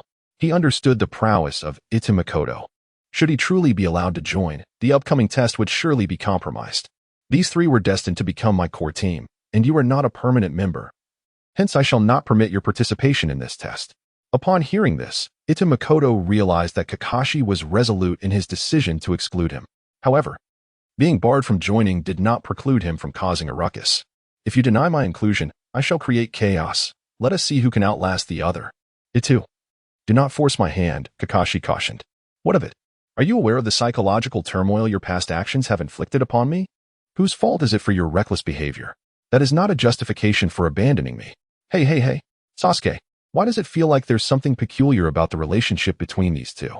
Observing the quarrel between Ito Makoto and Kakashi, even the usually carefree Naruto sensed something amiss. Clearly, they had a history. Sasuke, perplexed, was unaware of the details. He had only recently encountered Ito Makoto again. He remained oblivious to what Ito had been engaged in over the past year. Karen, do you know anything? Naruto, finding Sasuke unhelpful, turned to Karen for insight. Karen was at a loss for words. She had previously thought Ito Makoto bore some disdain for Kakashi, as he often exhibited peculiar behavior whenever Kakashi was mentioned. Yet, it seemed that not only did Ito not harbor resentment towards Kakashi, but their relationship appeared quite amicable. Could this be what Makoto referred to as a love-hate dynamic? Karen felt a flush of warmth rise to her cheeks and remarked to Naruto, I know nothing. If you have inquiries, you should ask Makoto directly. Naruto scrutinized the ongoing exchange between the two, muttering, their relationship seems rather close. Yet, this scene evokes an inexplicable sense of déjà vu. Naruto's observation sparked a realization in Sasuke. This fairy tableau mirrored the dynamic between him and Naruto. TCH, what a hassle. The proud Sasuke would never admit to the closeness of his relationship with Naruto, even if it were undeniably true. After a few more minutes of banter, Kakashi relented. If he did not acquiesce, Ito Makoto would indeed disrupt his test. Very well, I consent to your inclusion. I knew you would concede. Ito Makoto remarked with a knowing grin that made Kakashi wish to kick him. However, we must establish some ground rules. My primary objective for this test is to evaluate those three. You are merely an additional participant, and thus, until I have completed the assessment of the trio, you are not permitted to intervene. After a moment of contemplation, Ito Makoto acquiesced. His initial desire was merely to confront Kakashi openly. Whether he could collaborate with Sasuke and the others was of little consequence. Moreover, it would serve to illustrate the disparity between them and the Jonin, providing them with a worthy aspiration. Upon seeing Ito's agreement, Kakashi exhaled a sigh of relief and signaled with his eyes for Ito to take his leave. Understanding Kakashi's unspoken cue, Ito promptly found a concealed spot to observe discreetly. Finally, the bothersome figure had vanished. Kakashi produced an alarm clock, setting the time before declaring, the challenge is set for 12:30. If you can seize these two bells from me before the time elapses, you may continue your path as ninjas and enjoy a delightful lunch. However, those who fail to acquire a bell will regretfully be sent back to the Ninja Academy for further training and will miss out on lunch today. With that, he prepared to assess their qualifications as ninjas. The three finally comprehended why Kakashi had deprived them of breakfast. He had been awaiting their arrival. Fortunately, they had consumed breakfast prepared by Ino earlier, sparing them from hunger in this crucial moment. Despite the significant gap between them and the Jonin, the trio remained optimistic about their chances of success through collaboration. Enough dawdling. Unless you possess the determination to defeat me, you shall not obtain the bells, Kakashi announced. Initiating the competition, the three swiftly dispersed to conceal themselves.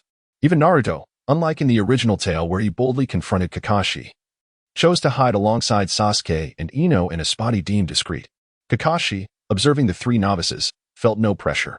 He casually retrieved a well-known book from his pocket, the infamous Ika Paradise, and leisurely perused it while wandering about, allowing the trio a chance to strike. Hey, Sasuke, do you have any plans? Ino and Naruto, having stealthily approached Sasuke's hiding place in the trees, inquired about his strategy. Ino's ability to locate him stemmed from her innate sensitivity to chakra, while Naruto relied on his instinctive intuition. Sasuke shook his head, indicating he had no effective battle plan. After all, they were attempting to seize something from a Jonin. And despite their outward confidence, the pressure weighed heavily upon them. How about I distract Kakashi-sensei while you two wait for an opportune moment to act? Naruto proposed. This being the only strategy he could muster in light of their predicament. Sasuke and Karen did not believe that Naruto could hold Kakashi at bay, however. They found themselves at an impasse, as it was unfeasible for all three to confront him directly. All right, Naruto, do your utmost to distract Kakashi-sensei, and if anything seems amiss, make sure to flee, Karen advised, her concern evident. Rest assured, I am quite formidable now, Naruto reassured them. Unbeknownst to Sasuke and Karen, Naruto had mastered the technique of shadow clone jutsu, and they still viewed him through the lens of their past perceptions, leaving them puzzled as to the source of his newfound confidence. Very well, but do exercise caution, they replied in agreement. With their consent to the plan, Naruto promptly left his hiding place, repositioning himself before launching towards Kakashi's location. Mid-air, he formed hand seals and unleashed a multitude of shadow clones. With a resounding series of bangs, Naruto created a vast number of clones, conservatively estimated to be around 20. What? Naruto can produce so many clones? And they all seem to possess physical form? Karen and Sasuke observed in disbelief. Is this your reliance? Kakashi, too, was familiar with the shadow clone jutsu. However, given his limited chakra, the clones he could produce would lack any combat capability, serving merely as a means of intimidation. Thus, he perceived Naruto's multitude of clones as nothing more than a waste of chakra, utterly futile, dodging low, throwing punches, and executing leaps and kicks. Kakashi dispatched each of Naruto's clones with ease, confirming his initial assessment of their ineffectiveness. Yet, he realized something crucial. The destruction of the shadow clones generated a significant amount of confusion, and with all the clones eradicated, only Naruto's original form remained. Consequently, a dense haze of disorientation enveloped Kakashi, severely reducing visibility. Suddenly, 3 shurikens flew from a distance, cutting through the fog towards Kakashi. Recognizing the threat, he immediately began to evade, but with each maneuver, more shurikens were launched at him. Realizing he could not dodge them all, Kakashi drew a kunai to block.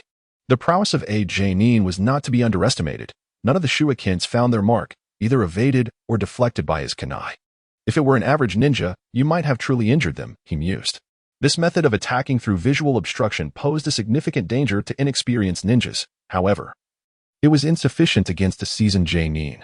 As the fog dissipated, Kakashi found himself encircled by Naruto's shadow clones once more. More clones?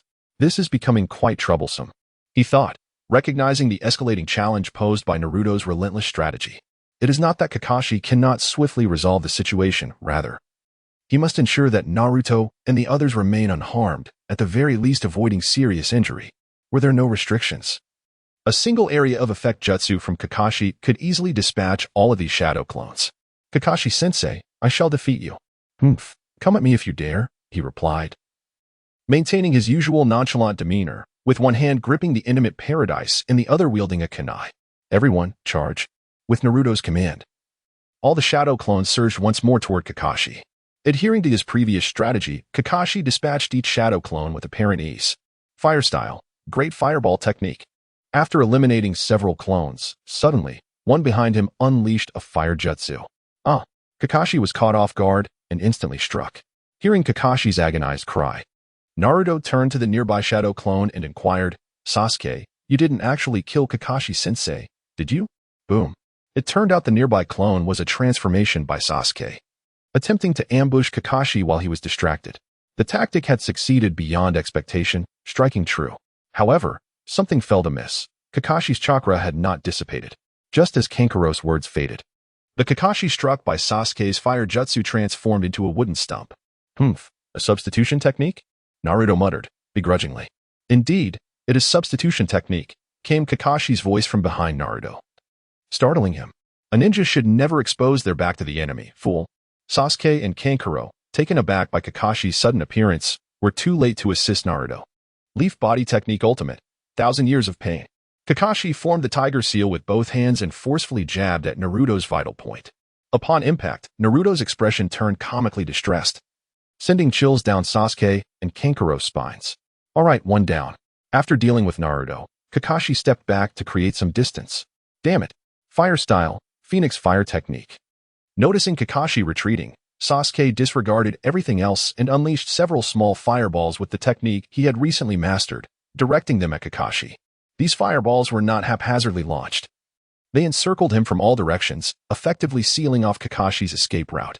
Seizing the opportunity, Kankuro employed Earth Style, hardening technique, preparing to rush in and snatch the bell. Realizing his escape routes had been sealed, Kakashi swiftly set down his possessions, formed hand seals, and executed water-style, water barrier.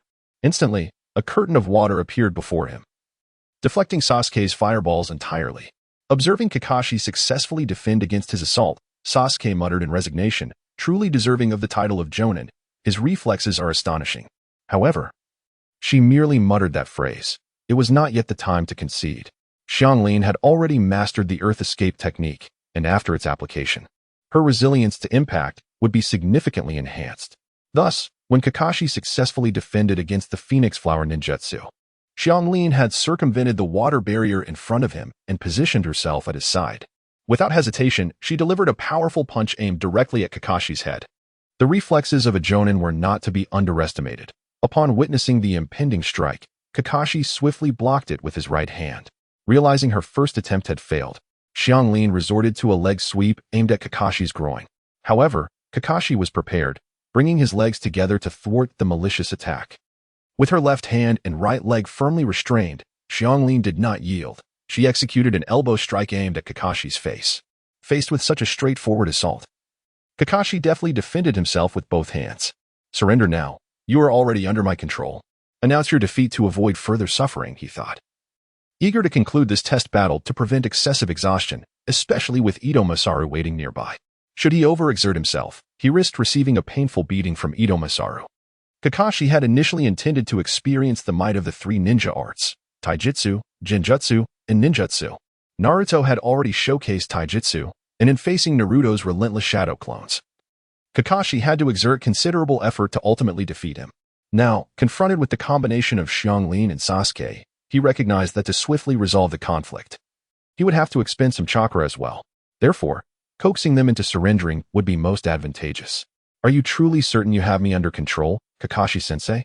Xianglin's words did not waver her resolve. Instead, she offered a mischievous smile before channeling all her strength into a counterattack.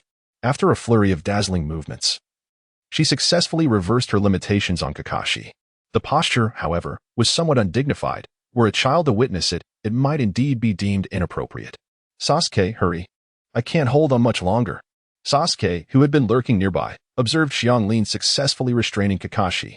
He swiftly approached, ensuring that Kakashi could not move, and deftly pilfered 2 bells from him. Thus, the competition for the bells among the three came to an end. Yea, we successfully stole the bells. Upon seeing Sasuke's success, Xianglin leaped in joy. Although Sasuke harbored some doubts, he said nothing further, for the 2 bells in his grasp indicated that he and Xianglin had indeed passed their test. All right, your mission is essentially complete. Now, awaken Naruto, and then go wait over there. As the time drew near, Masaru leaped forth, requesting that Sasuke relinquish the stage to him. Sasuke naturally had no objections, signaling for Karin to awaken the unconscious Naruto. The three then moved aside, silently observing the tense standoff between the 2 combatants. Noticing that the trio had retreated a fair distance, Makoto remarked to Kakashi, in order to preserve your strength, you truly are quite dedicated, allowing such a considerable leeway.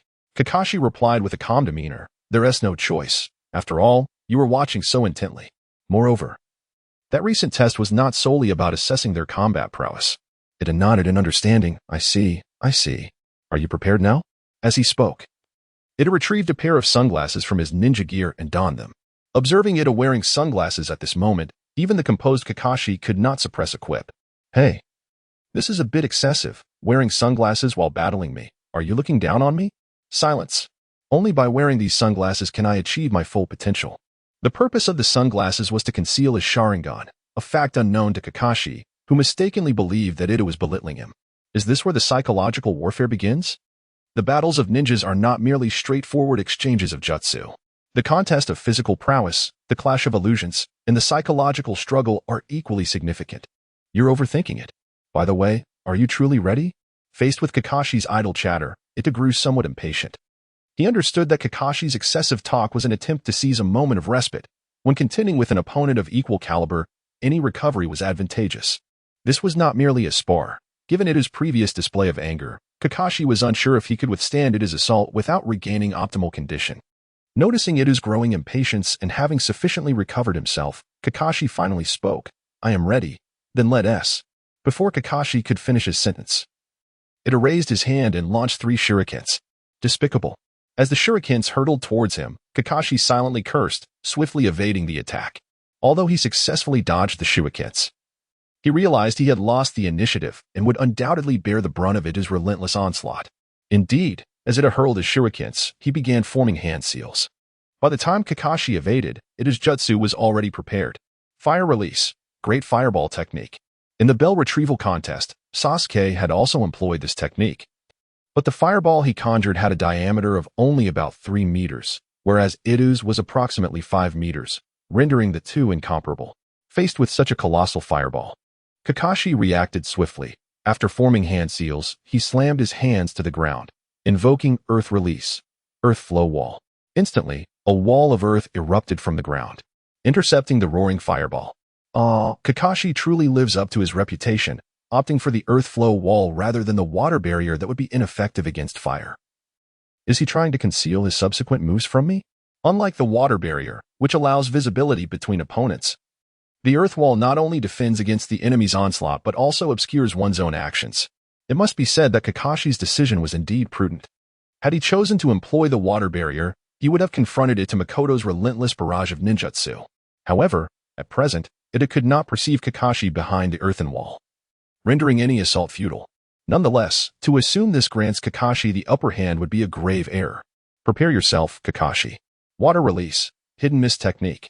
As Ita successfully executed his jutsu, a dense fog enveloped the training ground, drastically reducing visibility. Observing this, Ita silently activated his Sharingan. Although his chakra sensing was not as formidable as that of Kirin, the enhancement afforded by the Sharingan rendered Kakashi's position utterly exposed.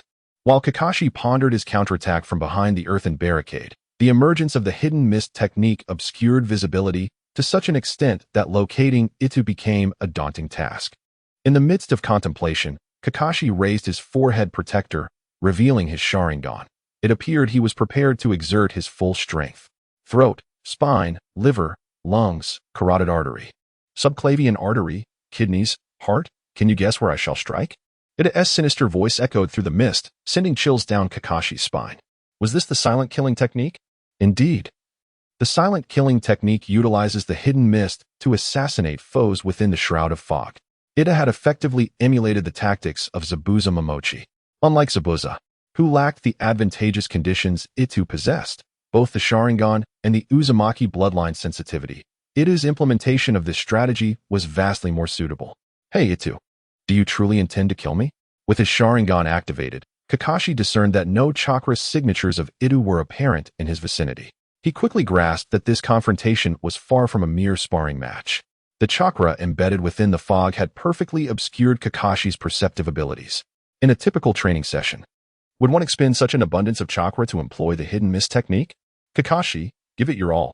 Otherwise, you may indeed find yourself in peril. Ita's words, though seemingly menacing, belied his true intentions, for he harbored no desire to slay Kakashi. Setting aside whether he could actually defeat Kakashi, to do so would invite the life of a rogue ninja. Kakashi's past abandonment of him, leaving him to face the consequences, had been a grievous sin. And thus Ita's original intent was straightforward, merely to deliver a sound beating. Yet, as the battle commenced, he found himself eager to witness the prowess of an elite jonin. After all, while he too was of jonin rank, in terms of chakra, he was certainly on par with those seasoned jonin. However, in the realm of combat experience, the disparity between him and these veteran ninjas was undoubtedly substantial. Such a gap could not be bridged in a mere year. Therefore, he sought to gauge the extent of his strength in comparison to that of the elite jonin. Kakashi, in this moment, you cannot see me, yet I can see you. So be careful not to meet your demise at my hands. Amidst the thick fog, Makoto resumed his verbal harassment of Kakashi, this time not merely with words. As soon as he finished speaking, a colossal water dragon bullet surged thunderously towards Kakashi. The sound was unmistakable to Kakashi, however, due to his impaired vision. He remained unaware of the nature of the impending assault. Without hesitation, he activated the Earth-style, Earth Wall technique. The water dragon bullet collided forcefully with the earthen barrier. Unlike the Great Fireball, which primarily inflicts damage through the searing flames, the water dragon's lethality stems from the sheer force of its impact. Thus, the earth wall could not fully withstand the onslaught of the powerful water dragon bullet. Fortunately, Kakashi's reflexes were sharp enough to evade the attack. Otherwise, he would have surely sustained injuries. Yet, as previously mentioned, Having lost the initiative, Kakashi was now at the mercy of Ito Makoto's relentless barrage. He was no longer the cautious ninja from a year ago, fretting over his chakra reserves with every jutsu he employed.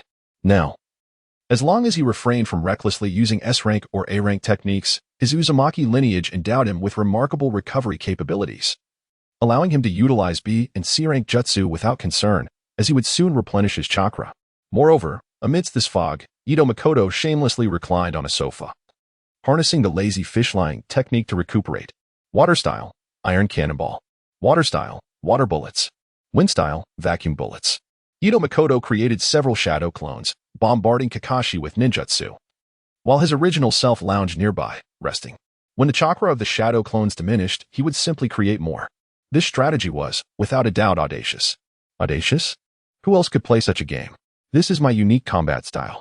It must be noted that no one in the entire ninja world seems to have engaged in such tactics, and it is precisely due to Ito Makoto's formidable recovery abilities, coupled with the benefits of lazy fish lying, that he dared to employ such a method. Otherwise, he would be swiftly drained of chakra.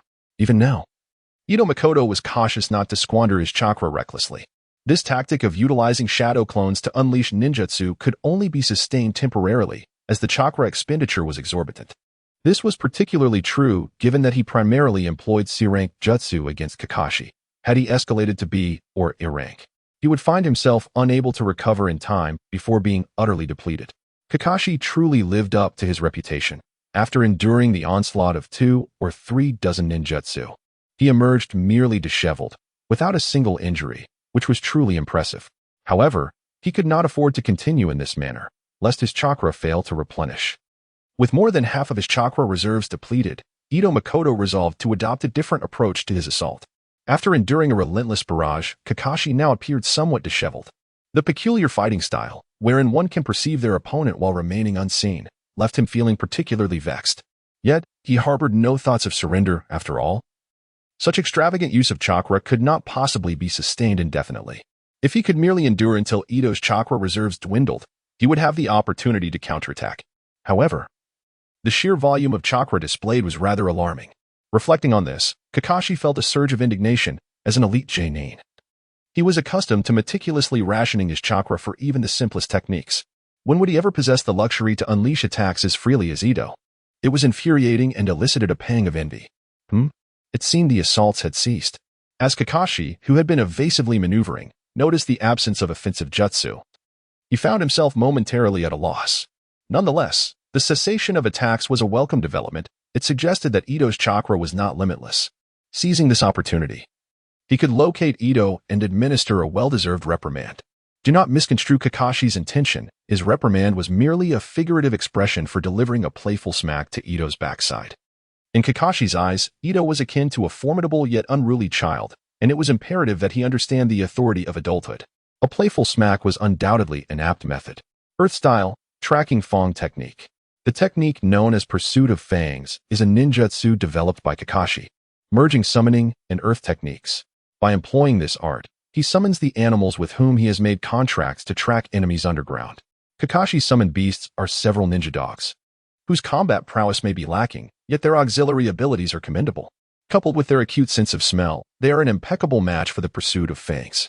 Each of these ninja dogs possesses a unique means of communication, not through spoken language, but rather through a form of mental connection akin to telepathy. Kakashi sent 4 of the dogs underground, leaving only a pug named Pakin above ground. Hey, Kakashi, have you encountered a formidable foe? Just so you know, I lack any combat strength, so don't expect me to be your shield, remarked Pakin, his tone laced with humor. I have no intention of using you as a shield. I summoned you to help locate the enemy, Kakashi replied. Pakin surveyed his surroundings. The thick mist was beginning to dissipate, although visibility remained limited. He nodded in understanding and declared, understood. Watch me. He then began to sniff the air, attuning himself to the scents around him. Before long, Pakin announced, I have detected 2 distinct odors, one a blend of multiple individuals, the other singular. Which one are you seeking? The singular one. The group must be my students, Kakashi clarified. Speaking of students, I didn't expect you to start mentoring. Quite commendable, Pakin commented, a note of surprise in his voice. Enough chatter, just find them, Kakashi urged, dismissing Pakin's remarks. Fine, no need to be so stern, Pakin retorted. bouncing off in the direction of Ito. Meanwhile, the dogs below followed packing stealthily, ready to spring forth at Kakashi's command, ready to apprehend the enemy with unyielding ferocity. Not far from Kakashi, Ito sensed several chakra signatures emerging near Kakashi, realizing that he had summoned his canine companions. Ah, the pursuit of fangs, is it? I want to fall for that, he mused. Having exhausted a significant portion of his chakra through shadow clones and ninjutsu bombardments, Ito had released the chakra maintaining the mist and closed his Sharingan. Now, he was recuperating his chakra by employing a technique he referred to as lazy fish.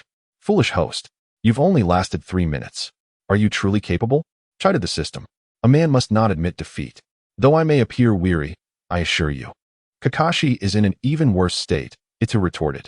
Ultimately, it seems you are the one lacking, the system quipped. Silence. You know nothing, he shot back. Reclining on the sofa, awaiting Kakashi's arrival. The surroundings were enveloped in silence, thick fog swirling around as Kakashi, drenched in sweat and wielding a shuriken, trailed closely behind Parker. With each step, Kakashi remained on high alert, wary of the possibility that Ito might emerge from the mist to engage him in a taijutsu bout. At this moment, Kakashi felt utterly exhausted. Ito's ninjutsu bombardment was not easily thwarted. Had Ito intended to inflict serious harm, Kakashi would have long since been wounded. In such a fog-laden environment, his disadvantages were stark. Even with the Sharingan, he could only manage a tenuous defense. Had he been equipped with the Byakugan, which excels in support, the outcome would have been drastically different. Alas, there were no alternatives, and Kakashi now found himself in a state of both physical and mental frailty. As he navigated through the fog, he gradually noticed it beginning to dissipate, revealing a more familiar landscape. Before him, no more than 50 meters away, stood Ito. The clearing mist left Parker in a somewhat awkward position. Kakashi had summoned him to locate Ito, yet now that visibility was restored, his role seemed somewhat redundant. However, Parker was no ordinary dog. Upon spotting the Leaf Village headband on Ito's forehead, he understood that this individual was not an enemy, or perhaps that Kakashi and Ito were merely sparring. Recognizing that they were both from the same village, Parker felt reassured as Kakashi's summoned companion and deemed himself no longer in peril. Thus, he resolved to fulfill Kakashi's request. This time, he did not advance with playful leaps, but rather surged forward with the ferocity of a hunting dog. Swiftly closing the distance to Ito. Hey there, can you enlighten me on what you two are up to? Parker inquired. Ito found Parker's presence rather amusing. Not only did he have an affinity for dogs, but Parker possessed an intelligence that rivaled that of humans. It's quite evident that Kakashi and I are engaged in a spar, Ito replied. I see. Would you mind if I took a bite out of you? I assure you, it won't be hurt, Parker stated with a cheeky grin. Ito found the directness of the remark entertaining. How refreshing to encounter such candidness. Apologies. But I would rather you not, Ito replied. Oh, that is not an option, Parker retorted with a mischievous smile, lunging at Ito. Simultaneously, the ground beneath Ito cracked open, and 4 formidable ninja dogs emerged. Unlike Parker, these were large and powerful canines. I anticipated you would resort to this tactic. Knowing that Kakashi employed the pursuit fang technique, Ito was not foolish enough to fall prey to it. With a sudden movement as the dogs lunged at him, Ito executed a substitution jutsu, evading their assault. Damn, a substitution jutsu, Parker exclaimed, feeling a tinge of regret. His earlier playful demeanor had been an attempt to catch Ito off guard, only to discover that Ito had been prepared all along. Return to your posts, Kakashi. Weary and fatigued, approached the scene. Seeing that the pursuit fang technique had failed, he instructed the dogs to retreat, acknowledging that their presence would not contribute further to the situation. Very well, we shall take our leave now. Until we meet again. After Parker and several ninja hounds signaled Kakashi, they vanished in a puff of smoke, returning to their realm. Oh dear, Kakashi, you appear rather disheveled. Ito, having evaded with the substitution technique, emerged from behind a tree, gazing at the perspiring Kakashi with a teasing expression. All right, this time you have bested me. I concede defeat. If that is acceptable. No, I have yet to thoroughly enjoy myself. I do not accept your concession. You wish to surrender? How naive. He would not let Kakashi off the hook so easily before delivering a proper thrashing. Hey, we agreed to a half surrender, did we not? I would rather not entertain your notion of a half surrender. Prepare yourself. Without further ado, seeing Kakashi in a compromised state, Ito decided against using ninjutsu, opting instead for physical combat. Leaf Hurricane, a swift kick aimed at Kakashi's upper body, which he barely managed to block with his arm. But that was not the end of it. Ito Makoto shouted, pivoting on his hands and executing a spinning kick in an inverted position aimed at Kakashi. Nevertheless, one must commend Kakashi. Even in his current condition, he adeptly defended against Ito Makoto's assault. Thus, the two engaged in a relentless exchange of attack and defense for a minute, with Kakashi's defenses growing increasingly strained. As the saying goes, prolonged defense leads to inevitable failure. After Ito Makoto feigned a move that caught Kakashi off guard, he finally landed a kick to Kakashi's abdomen. This strike signified the collapse of Kakashi's defense, ushering in Ito Makoto's time to unleash his onslaught. You shall watch from the sidelines, ha. I shall deliver retribution, ha. Today, I will make sure you feel my wrath. While Ito Makoto delivered relentless blows to Kakashi, the mist began to dissipate, allowing Naruto and his companions to clearly perceive the entirety of the training ground. However, as the fog cleared, they beheld Kakashi seemingly being pummeled by Ito Makoto. Wow, has Makoto grown this formidable? Naruto exclaimed, observing that Kakashi-sensei was utterly outmatched. Rather than feeling any concern for Kakashi, Naruto felt elated at Makoto's prowess. Even he understood the hierarchy of the ninja world. Witnessing Makoto overpowering Kakashi suggested that he had attained a level of strength comparable to that of AJ Nin, and a rather capable one at that. Sasuke remained silent, his clenched fist betraying his inner turmoil. Only Karui stood off to the side, expressing her apprehension. Do you think there will be any repercussions for Makoto's actions? Huh, why do you say that, Karui? Naruto questioned, puzzled. After all, Kakashi-sensei is a J-nin, whereas Makoto should still be a Genin, right? The hierarchy in the ninja world is quite strict. Did you not notice that in the original story, despite Naruto attaining world-shattering power, it was still Kakashi who held the position of the 6th Hokage, not him? Only after Kakashi's retirement did Naruto ascend to the role of the 7th Hokage. Why is that so? It was merely because Naruto was at that time just a lowly Genin. He needed to ascend to Chunin and then to Jonin before he could qualify to become Hokage. From this perspective, the rigid hierarchy within the ninja world is evidently apparent. So that was the case, however, it matters not. For Ito Makoto is a disciple of the Hokage, and the Hokage would certainly not penalize him for such trivial matters. It is best that way. Having witnessed the darkness, Karui understands that every village harbors its own shadows. Not only does the grass village possess such obscurities, but Konoha does as well. The Hokage does not dominate this village without opposition. At the very least, there are those capable of counterbalancing the 3rd Hokage. Halt. Faced with Ito Makoto's brutal onslaught, Kakashi could no longer bear it and called for a stop. At that moment, Ito Makoto had not yet satiated his desire for combat. Nevertheless, he ceased his attacks, eager to hear what Kakashi would say. If you continue, I shall not endure. Surely it cannot be that severe. Despite the apparent enthusiasm with which Ito Makoto struck, he exerted little force. He merely sought an outlet for his frustrations, not wishing to inflict grievous harm upon Kakashi. The force he employed was sufficient only to cause some superficial injuries. Indeed, I am on the verge of collapse. If you doubt it, strike me once. Oh, how intriguing. Such a request, I shall oblige. Regardless of Kakashi's reasoning behind such a statement, Ito Makoto complied with his audacious demand. Yet, when he struck Kakashi once more, the sensation in his hand felt decidedly amiss. Bang! The Kakashi he had hit transformed into a cloud of smoke. Ito Makoto gazed in disbelief at this scene. The Kakashi he had been pummeling for so long was merely a shadow clone? If this is a shadow clone, then where is the real body? Swiftly, Ito Makoto scanned his surroundings, looking left, right, and above. There was nothing in sight, not even in the heavens. So, below? Realizing the predicament he was in, Ito Makoto attempted to leap away, but Kakashi would not grant him such a reprieve. Earth-style, inner decapitation technique. A hand emerged from beneath Ito Makoto's feet, seizing his right leg, and before he could resist, Kakashi had pulled him underground. Damn it, Kakashi, you despicable fiend. Emerging from the earth, Kakashi exhaled a sigh of relief. Having remained underground for so long, the mere act of holding his breath had been torturous enough, but fortunately, he had successfully captured Ito Makoto. Well, how can this be deemed despicable? One might say it is merely strategy. Indeed, it is strategy. You scoundrel! Had I not been careless, how could you have succeeded? With only his head remaining above ground, Ito Makoto felt incensed. He had held such an advantage, knowing that a simple maneuver would secure his victory. Yet life's twists and turns were exhilaratingly stark, and in an instant, Kakashi had turned the tables on him.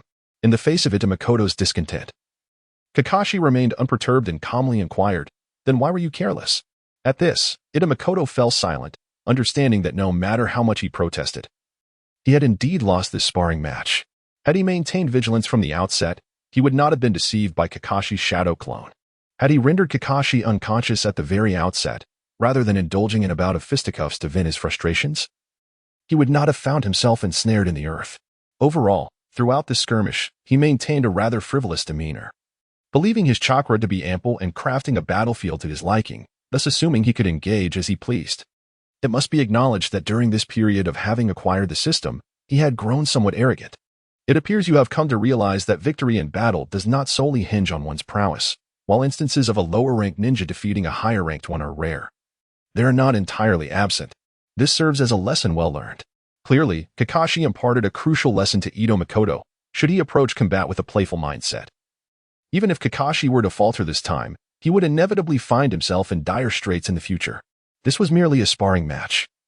In a true confrontation against adversaries, he might find himself oblivious to the very manner of his demise. When did you conceal yourself underground? Oh, you mean that? Kakashi replied calmly, it was when I employed the tracking Fong technique. After receiving his answer, Ito Makoto fell silent. As for Kakashi's breath-holding, what of it? A high-ranking ninja can hold their breath for several minutes with ease. The battle between Kakashi and Ito Makoto had concluded. Meanwhile, Naruto and his companions were utterly astonished to witness Kakashi's remarkable comeback, their mouths agape in disbelief. Well, you all seem quite spirited, Kakashi remarked as he approached the trio, exuding an air of calm as if Ito Makoto had not compelled him to unleash his full potential at all. However, one need only consider the thunderous explosions of ninjutsu amidst the dense fog and the pockmarked training ground to grasp the intensity of the duel between Kakashi and Ito Makoto. Thus, Kakashi did not truly wish to appear so composed and unruffled. Come now, Kakashi, you may seem outwardly calm, but internally you are undoubtedly fatigued. Having come to this realization, Ito Makoto emerged from the ground, following closely behind Kakashi to rejoin Sasuke and the others. Are you all right, Eiching? Is everything fine, Eiching? Naruto and Ino inquired one after the other, voicing their concern for Ito Makoto. Although Sasuke remained silent, he too regarded Ito Makoto with worry. For he was among his few friends, and Sasuke wished for nothing more than Ito Makoto's safety. Do not worry, Ito Makoto replied, casting a glance at Kakashi. I am fine. After reassuring his companions, Ito Makoto turned to Kakashi and said, well then, I shall take a moment to rest. You can manage these three on your own. Kakashi nodded without a word, scrutinizing the trio intently. Moments later, he produced a length of rope. Hey, Kakashi-sensei, what do you need that rope for? Upon seeing Kakashi brandish the rope and fixate on him, Naruto instinctively felt a sense of foreboding and attempted to flee. Still wish to escape? Come back here. As Kakashi observed Naruto attempting to flee without uttering a word, he cast a rope that seemed to possess a life of its own, swirling around Naruto several times and ensnaring him securely. Kakashi-sensei, what are you doing? Let me go. Naruto protested, struggling against his bonds. Resign yourself. With your current strength, you cannot unfasten this specially crafted rope. With that, Kakashi dragged Naruto to a wooden post and bound him to it. Now, you two come here. Seeing this, Sasuke and Sakura hurried over. Kakashi-sensei, is there something you need? Kakashi's seemingly cruel demeanor made Sakura a bit apprehensive, causing her to speak timidly. You two successfully obtained the bells, thus you have earned the right to enjoy lunch. Go fetch it. Sasuke and Sakura were perplexed by Kakashi's intentions, yet they inquired earnestly, lunch? Is it wrapped in a floral cloth with 2 food boxes inside? Kakashi nodded affirmatively. Upon hearing his confirmation, Sasuke and Sakura exchanged glances, momentarily at a loss for words. Meanwhile, the bound Naruto chuckled, we already devoured what was in those boxes. Devoured? When? Kakashi's eyelids twitched in surprise. While you were fighting with Eiching, Sakura meekly replied. You finished it all? Including my share? Yes, they chorused. Kakashi rubbed his forehead. A look of exasperation etched across his face. He truly had not anticipated that his 3 students would audaciously pilfer the food he had brought. Well, it is what it is, he conceded with a sigh. Tell me, did all 3 of you partake in the meal, or was it just the 2 of you? Just as Sakura was about to respond, Kakashi interjected, I must remind you that at the outset of this test, I stated that only those who obtain the bells are entitled to enjoy lunch. Should the losers partake as well, you must be aware of the consequences. So think carefully before you answer. Kakashi's ominous tone sent chills down Sakura's spine. Sasuke and Sakura understood that since only the victors could become ninjas and enjoy lunch, Allowing the losers to partake would contravene the commands of their J-nin instructor. In any ninja village, such an act would surely be seen as an egregious transgression. If confronted by a strict mentor, they could very well be sent back to the academy. Undoubtedly, Naruto had consumed that portion of lunch, and Kakashi perceived this, which is why he employed pressure to compel them to make a choice. As previously stated, this test was not merely to assess their combat prowess but to evaluate their unity, for once they officially became his students. The four of them would form a cohesive team. As team members, while they need not be perfectly in sync, a degree of solidarity against external challenges was essential. Thus, Kakashi presented them with a straightforward choice. Either acknowledge that Naruto had partaken in lunch, which could result in all three returning to the Ninja Academy, or deny Naruto's meal, which would likely leave two behind while Naruto would return alone. Before long, Sasuke and Sakura found their clothes drenched in sweat, grappling with the profound difficulty of their self-imposed dilemma. What lunch? How was I to know? At that moment, Naruto's intellect surged. He realized that regardless of their decision, he would return to the academy. Though he felt a twinge of resentment, he was unwilling to drag his two friends down with him. Thus, for the very first time, the usually forthright Naruto uttered a falsehood. Sasuke and Sakura widened their eyes in astonishment at Naruto's unexpected statement. Concurrently, they came to a realization. If Naruto could lie for their sake, then they too could undertake something for him. Therefore, Kakashi-sensei, the only one returning to the Ninja Academy will be me, Naruto declared, his demeanor resembling that of someone on the verge of tears. Becoming a ninja and ultimately the Hokage had always been his cherished dream, and the prospect of that dream crumbling filled him with profound sorrow. "Shut up, Naruto," Sasuke shouted, rallying his own courage while also reminding Sakura. "Kakashi, we are a team, right?" Kakashi shrugged, non-committal. If they were indeed a team, what harm was there in sharing food? At that moment, Sakura mustered her courage and spoke. "Exactly. If our ninja careers were to be secured at the expense of Naruto, I would rather return to the academy. After all, it's only a year. I can wait. I will never abandon my comrades." Sasuke, Sakura, you. Naruto, who had been on the brink of tears, found himself weeping freely upon hearing Sakura and Sasuke's words. At that moment, he felt that life had never been so beautiful. In this world, having 3 or 5 close friends made Naruto feel that his life was worthwhile. As the gentle breeze flowed through the silent training ground, Naruto, Sakura, and Sasuke anxiously watched Kakashi, dreading the announcement that all 3 would return to the Ninja Academy. It must be said that Kakashi was indeed a master of manipulation. The tense atmosphere had even made it to Makoto break a sweat for them. "I have made my decision. All 3 of you have passed." Huh? When Kakashi declared that all 3 had passed, they were momentarily bewildered, unable to believe their ears. Heaven and hell are but a fleeting thought apart. One moment they were in despair, and the next, they found themselves in bliss. Long live Kakashi-sensei. Naruto was the first to regain his composure, oblivious to the reasons behind it. All he knew was that he would not have to return to the Ninja Academy. "Wonderful, Naruto. We don't have to go back." Sakura quickly untied the ropes binding Naruto, her face beaming with joy, yet tears streamed down uncontrollably. "Kakashi, why?" Sasuke was quite pleased. His usual pride would not allow him to be returned like mere cargo by Kakashi. Kakashi, stroking the back of his head, remarked, "From now on, the tasks we undertake are life-threatening endeavors. Therefore, the most crucial element within a team is not anything else but cooperation." During the bell-grabbing test, he observed a harmonious collaboration rather than individual battles, which was commendable. So, was that bento another form of assessment? Sasuke's mind raced as he swiftly pondered the question of lunch. Indeed, it is part of the test. A ninja must remain calm and make sound judgments. Those who defy the established rules of the ninja world are deemed worthless. However, those who fail to value their comrades are even less than worthless. Do you understand? "We understand," Kakashi-sensei, shouted Karui, wiping away her tears. "Got it." Sasuke maintained his usual aloof demeanor. "Ah, so cool." Naruto's thought process was indeed quite unique. In summary, I declare this test concluded. All have passed, and Team 7 will commence mission starting tomorrow. Kakashi felt a surge of excitement within. This was his inaugural leadership role. Unlike previous occasions when he had dealt with obedient kids who followed his every word, during the Beno test, none had successfully passed. Thus, this was truly Kakashi's first genuine experience leading a team, and how could he not feel exhilarated? Ignoring the still excited trio, Kakashi approached Makoto, who was resting on the ground, and said nonchalantly, "Tomorrow, Team 7 has its first mission. Remember to arrive early." Having said that, Kakashi attempted to create a striking exit before heading home. Wait, Makoto called out to Kakashi. Mission? What does that have to do with me?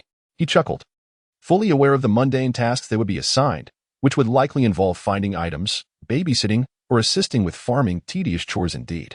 While such tasks posed no danger, they were bothersome, and the remuneration was scant. He had no interest in them. Huh? Haven't you just joined Team 7? Kakashi was taken aback by Makoto's response. As he picked his nose nonchalantly, Ita said, well, you're saying now, not tomorrow. Kakashi understood Ita's implication. He simply did not wish to engage in those tedious assignments. To be honest, Kakashi himself was reluctant to undertake those tasks and had been contemplating excuses to avoid them the next day. He did not expect Ita to share the same sentiment. By the looks of you, could it be that you also wish to evade those tasks? Are you already concocting excuses for tomorrow? Not at all. I have no such intentions. Don't be ridiculous, Kakashi quickly denied, his face lacking the audacity Ita possessed. He found it difficult to outright admit he preferred to meander while his subordinates handled the work. TCH, Ita Makoto replied, extending his middle finger, do I not know you? A shameless fellow, daring to do yet unwilling to acknowledge it? Life is indeed fraught with difficulties. Some matters are perhaps best left unspoken. Ultimately, Kakashi, albeit somewhat bashful, conceded the truth. Since the test has concluded, let us all return to our respective abodes. With that, Ita Makoto rose, disregarding Kakashi, and called out to the three figures in the distance. Karen, Sasuke, Naruto, I am departing. Would you care to join me? Together, let us celebrate. Naruto exclaimed with a hint of glee. At last, you've proposed a sensible idea, Naruto. I shall treat everyone to ramen. Ramen was Naruto's favorite. Not only was it inexpensive, but the generous portions ensured one could easily satiate their hunger. What? You're treating us to ramen? I'm heading out for barbecue instead. Karen expressed her strong discontent at Naruto's choice, deeming the celebration to be rather lacking in sophistication. Barbecue. Naruto found himself in a quandary. His funds were rather limited. If they opted for ramen, he could likely afford to treat them all, and he could always resort to instant noodles in the following days. However, indulging in barbecue would likely exceed his meager budget, barely covering his own share. Enough of this dilemma. I shall treat you all today. Ita Makoto approached them, instantly discerning Naruto's financial constraints. It had been some time since he had treated his friends, and he seized this opportunity to reward them. Makoto, I adore you. Naruto exclaimed, nearly leaping to embrace Ita Makoto upon hearing he would be the one to treat them. Step away, that's quite repulsive. Ita Makoto deftly evaded Naruto's enthusiasm. Barbecue? Huh? I haven't tea had that in ages, Kakashi chimed in, having joined the group. Wait, weren't you leaving? Indeed, but upon hearing about a barbecue treat, I couldn't resist. Hey, I never invited you. Besides, as a jonin, your income is undoubtedly substantial. How can you allow me to treat you? Kakashi ruffled his hair nonchalantly. Well, if it were anyone else, they might feel a tinge of guilt, implying that it was acceptable for me to treat you. Is it? Hey. Ita Makoto rolled his eyes at Kakashi's antics. The carefree Kakashi from the anime was long gone, replaced by an even more nonchalant and brazen version of himself. All right, let us make our way to the barbecue restaurant. Seeing Kakashi insist on joining, Ita Makoto offered no objections. As the saying goes, one's face is paramount. Without it, survival is impossible, and one who lacks shame is indeed invincible. Excellent. Henceforth, do not refer to Hatake Kakashi as Hatake 50/50. He shall now be known as Hatake Invincible. The five of them arrived at the Konoha barbecue restaurant. Based on Ita Makoto's estimation, it was already past 1 in the afternoon, well beyond the lunch rush, so he anticipated that even if there was business, it would not be overwhelmingly crowded. To their surprise, upon entering the restaurant, they were met with a bustling scene. Goodness gracious, why is the business so thriving today, Seiwi? Upon entering the establishment, Kakashi greeted a corpulent middle-aged man. It's you, Kakashi, the man, named Akidu Seiwi, acknowledged him. Seiwi was a former ninja who had fought in both the Second and Third Great Ninja Wars, but having grown weary of the shinobi life, he had retired to manage the family's barbecue restaurant. In the entire Hidden Leaf Village, there were about 10 barbecue establishments, with 90% of them being owned by the Akidu family. This was largely due to the superior taste of their barbecue, which was enhanced by their unique proprietary sauce, allowing them to effectively monopolize the barbecue market in the village, leaving only a few small competitors struggling to survive. The thriving business was not without reason. As you might know, yesterday marked the graduation day for the 6th grade at the Ninja Academy, and given the prime location of the restaurant, many teams came to celebrate. Seiwi remarked, casting a glance at the individuals behind Kakashi. See, you've come to my place as well? Haven't you? Kakashi awkwardly scratched his head. Had it not been for Ida Makoto's suggestion to dine on barbecue, he might never have considered this option. In truth, the business was only exceptionally good during these few days. At other times, it was not as bustling. All right then, could you arrange a table for us? Kakashi requested. No problem, Seiwi responded eagerly, promptly summoning a staff member to inquire about availability. Shortly thereafter, Seiwi informed Kakashi the guests at table 12 have arrived. I'll take you there now. Typically, dining at a barbecue restaurant had no time restrictions. However, this particular establishment operated on a buffet model, meaning each table of guests had a time limit. Usually, this was not an issue, as most patrons were ninjas. Common civilians, who might only dine here once, would likely feel a lingering regret over the expense. Thus, the clientele primarily consisted of ninjas, who would often see one another around. And even if they exceeded their allotted time, the staff would generally refrain from rushing them, opting instead to charge a small overage fee. However, the current situation was different. Kakashi and his companions were waiting, and thus, the staff would not impose additional fees on the guests who overstayed. Hey, Kakashi. I didn't expect to see you bringing your team here, Kakashi heard someone call out as they headed toward table 12. Upon following the source of the voice, he discovered it was Guy and a few members of his own team. No worries, we'll just go to that table, Kakashi replied to the staff, opting to join his acquaintances. Given that there were familiar faces present, they could all squeeze in together, sparing the staff from any discomfort. Some ninjas had notoriously short tempers. Even if they did not express their anger in the restaurant, they might later take it out on the staff, finding a time to unleash their frustrations.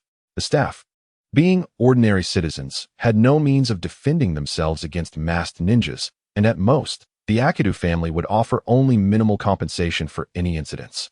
Thus, when Kakashi indicated he would join Gaia's table, the staff member felt an inexplicable sense of relief. All right, Mr. Kakashi, I will arrange the dishes immediately. Kakashi approached the table of Guy without waiting for an invitation and casually sat down.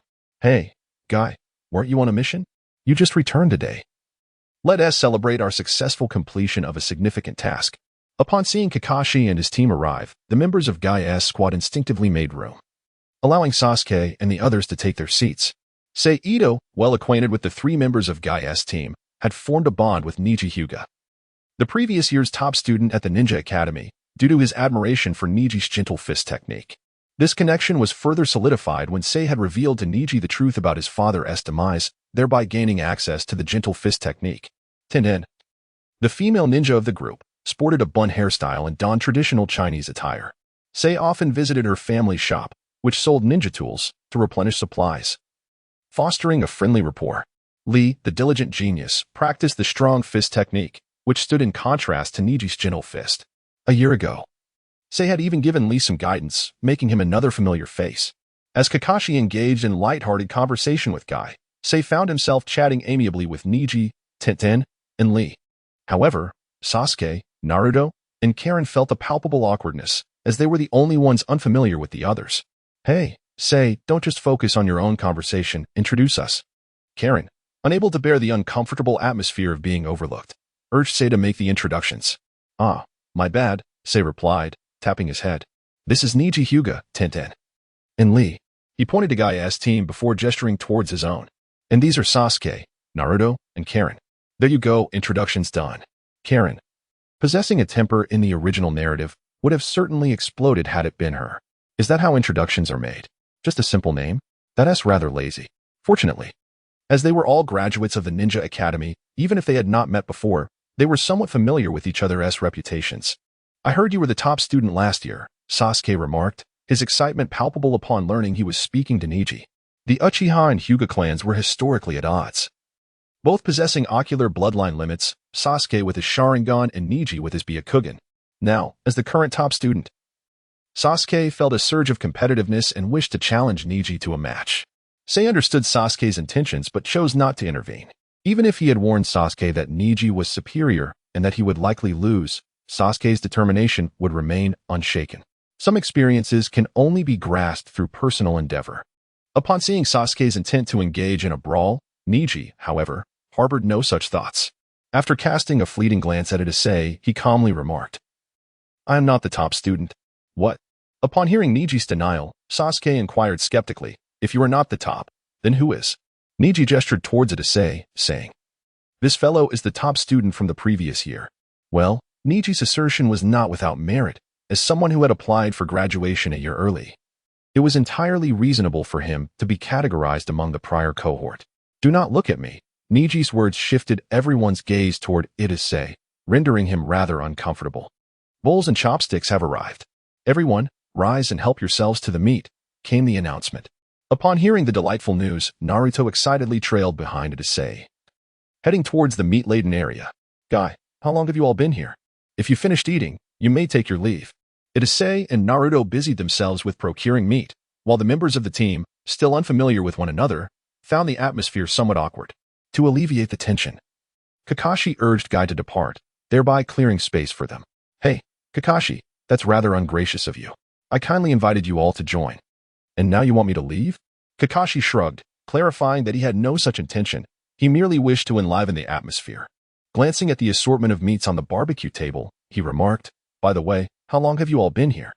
"We only just arrived and were about to indulge in the joys of barbecued meat when you walked in." Kakashi, perplexed, could not fathom the connection between barbecuing and youth. Just as Kakashi pondered his words, Itace and Naruto returned, freeing him from the awkward conversation with Guy. After taking their seats, Naruto eagerly piled an abundance of grilled meat onto the grill, filling it to the brim. "Hey, didn't you eat earlier at the training ground? Why are you acting like a ravenous ghost now?" Niji and the others were unaware, but the trio was well aware that they had devoured the lunch Kakashi had prepared. While claiming to partake in the barbecue, Shakurin and Sasuke had already satisfied about 70% of their hunger. Even if they were to eat barbecue, it was unlikely they would consume much more. As for Itace, he surely had partaken in lunch prior to arriving at the training ground, leaving only Kakashi without a meal. Before their arrival, Guy's team had already gathered a significant amount of grilled meat, and before they could even begin grilling, Kakashi's team had shown up. Hence, Shakurin speculated that even if Itace and Naruto went to fetch grilled meat, that would not take much.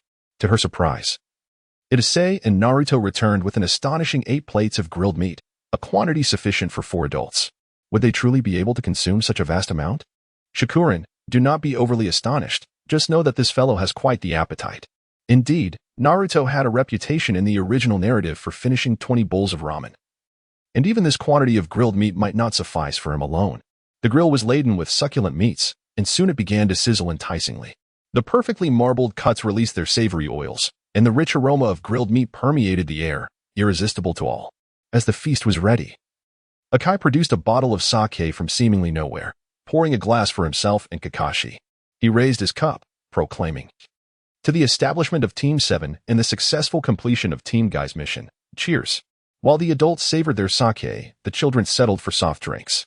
After the toast, everyone eagerly picked up their chopsticks to enjoy the delectable barbecue. Typically, they would finish the grilled meat before adding more raw slices to the grill, a practice followed by Niji, Sasuke, and Tenten. However, Naruto, in his peculiar fashion, picked up a piece of well-cooked meat and then inverted his chopsticks, using the opposite end to grab raw meat, placing it on the vacant space on the grill. This unconventional approach left Niji and the others astonished, while only Sasuke and Sakura felt an inexplicable embarrassment. "Why are you all staring at me?" Naruto queried, oblivious to their odd expressions as they refrained from indulging in the fragrant meat. It wasn't until Makoto whispered the reason into his ear that Naruto's eyes widened in realization. "Ah, so that's why," he exclaimed, showing no signs of embarrassment. Instead, he grinned and declared, "Don't you think this way of eating is the most efficient?" Upon hearing this, Niji and the others considered that he might indeed have a point. Yet, their long-standing traditional upbringing prevented them from adopting Naruto's carefree style. Naruto relished this, knowing that his unique method meant others would not encroach upon his share of the barbecue, allowing him to feast to his heart's content. As the meal neared its conclusion and everyone felt a satisfying fullness, Akai prepared to settle the bill. At that moment, Lee, who had been relatively quiet throughout the meal, expressed a desire to sample the sake. "Of course, youth should embrace new experiences," Akai replied, perhaps under the influence of the drink himself, allowing a minor to indulge in alcohol. Kakashi, for reasons unknown, made no effort to intervene, lounging lazily in his seat, as if merely there to enjoy the food and drink.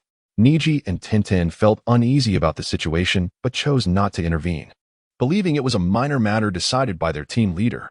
Sasuke and Sakura had even less reason to object, as it was not their team's affair, and they were not sufficiently familiar to meddle. Makoto observed the scene, his thoughts unfocused. Having witnessed children drinking on Earth before, he felt no need to intervene. Yet, there was an inexplicable familiarity about the entire scenario that stirred his mind. What could it be? Makoto pondered deeply. "Thank you, Teacher Kai," he said, breaking his reverie. Shaoli accepted the small cup of sake poured by a Kai and downed it in one gulp. Having never tasted sake before, his actions mirrored those of a Kai, who had just consumed his drink in a similar fashion while sharing drinks with Kakashi. Shaoli believed this was the proper way to enjoy alcohol. However, as the liquor slid down his throat, Makoto recalled why this scene felt so familiar. How absurd. I have actually witnessed Shaoli succumbing to drunken antics. Unlike others, Makoto was well aware that Shaoli's tolerance for alcohol was virtually non-existent. A mere sip would render him inebriated. For most individuals, or even ninjas, intoxication might lead to harmless revelry. Yet, when Shaoli became intoxicated, he inexplicably exhibited the skills of drunken fist. Under the influence, Shaoli's flexibility and instincts were significantly heightened, and his attacks became exceedingly unpredictable.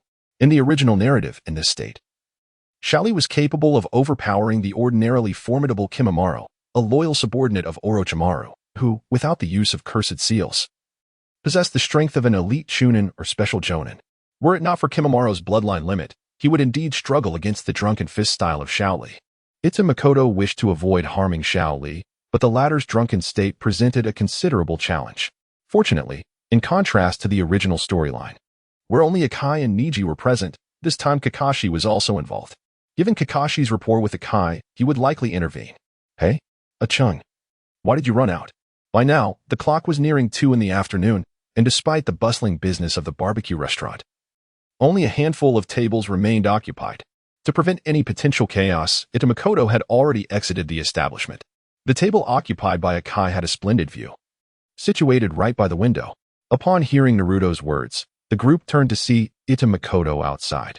"Huh, as if you all wouldn't come out soon," Makoto remarked with a smirk. After hearing this, they felt no particular concern, as they would be leaving shortly after settling their bill. They were merely puzzled by Makoto's hasty exit. "Don't worry, Akai, today's treat is on me." Akai, believing Makoto was attempting to evade the bill, gave him a thumbs up in acknowledgement of his generosity. Observing the straightforwardness of Akai, Makoto chose not to respond, as he had already noticed that Shaoli was beginning to sway unsteadily even while standing still. Not only Makoto, but the others also took note of Shaoli's peculiar behavior. "Shaoli, what's wrong? Are you drunk?" Akai, draping an arm around Shaoli's shoulders, inquired with a cheerful smile, innocently assuming that Shaoli had simply succumbed to the effects of alcohol. "I'm not drunk," Shaoli replied, somewhat dazed, as he attempted to shrug off Akai's arm. "Shaoli, you?" Akai was taken aback by Shaoli's response, as he had never witnessed such behavior from him before. "What of it? Enough with the incessant chatter, it's rather bothersome." Ignoring Akai's astonishment, the inebriated Shaoli went on a rampage, kicking over tables and brandishing a bench to wreak havoc. The other patrons initially considered intervening, but upon realizing that Akai and Kakashi were present, they discreetly exited the barbecue restaurant to avoid causing further disruption. After all, with 2 elite jonin in attendance, how could they possibly struggle against a drunken genin? The commotion was so pronounced that Xinghui emerged from his lounge, surveying the chaos that had unfolded. Upon being informed by the staff, he grasped the situation, a mere drunken episode involving Kai's team. Such occurrences were not uncommon for him, though this particular incident was rather more tumultuous. Regardless, the damages would be compensated, and he suffered no real loss. With Akai and Kakashi, both formidable jonin, present, he felt no pressing need to offer assistance. "Akai, think of a way to subdue Shaoli," Kakashi urged, observing Shaoli's increasingly erratic behavior. Kakashi hesitated, knowing his taijutsu was not as refined as Akai's. Attempting to subdue Shaoli might result in injury, and should that happen, Akai would undoubtedly retaliate fiercely. Only as a close friend did he understand the depth of Akai's concern for Shaoli. "This isn't the right place for this. We should get Shaoli outside first." Akai, faced with Shaoli's frenzied state, found himself equally at a loss. The barbecue restaurant was cluttered with overturned furniture, and subduing Shaoli in such a confined space proved challenging. Furthermore, the walls were not flimsy like those in movies. They were constructed from high-quality materials designed to withstand typical ninjutsu attacks, making it difficult to simply throw Shaoli through them. Perhaps we could shatter a window and push him out that way. Akai reluctantly accepted Kakashi's suggestion and approached Shaoli to engage him. However, Akai was unwilling to harm Shaoli, and he found no discernible weakness in Shaoli's erratic maneuvers. The term weakness here referred to the kind that could be exploited with finesse, rather than brute force. If Akai disregarded Shaoli's well-being, he could easily kick him out, but that would likely result in severe injury. Such an outcome was not Akai's desire. Unfortunately, Shaoli's taijutsu was exceedingly troublesome. After a brief exchange, Akai, feeling helpless, stepped back and signaled to Kakashi that he was at an impasse. Sasuke, don't you wish to test the strength of last year's graduates? Look, Shaoli is right there. You could certainly give it a try. Outside the barbecue restaurant, Makoto provocatively urged Sasuke. Sasuke cast a sidelong glance at Itu and replied, "Do you take me for a fool?" Observing Shaoli battling the two elite jonin, Sasuke couldn't help but acknowledge that if he were to enter the fray, there was a high likelihood he would find himself at the mercy of Shaoli's onslaught. Sasuke is proud and aloof, yet he is not foolish. Confronted with Makoto's provocations, it is evident that he would not be easily deceived. By the way, what has become of that man with the thick eyebrows?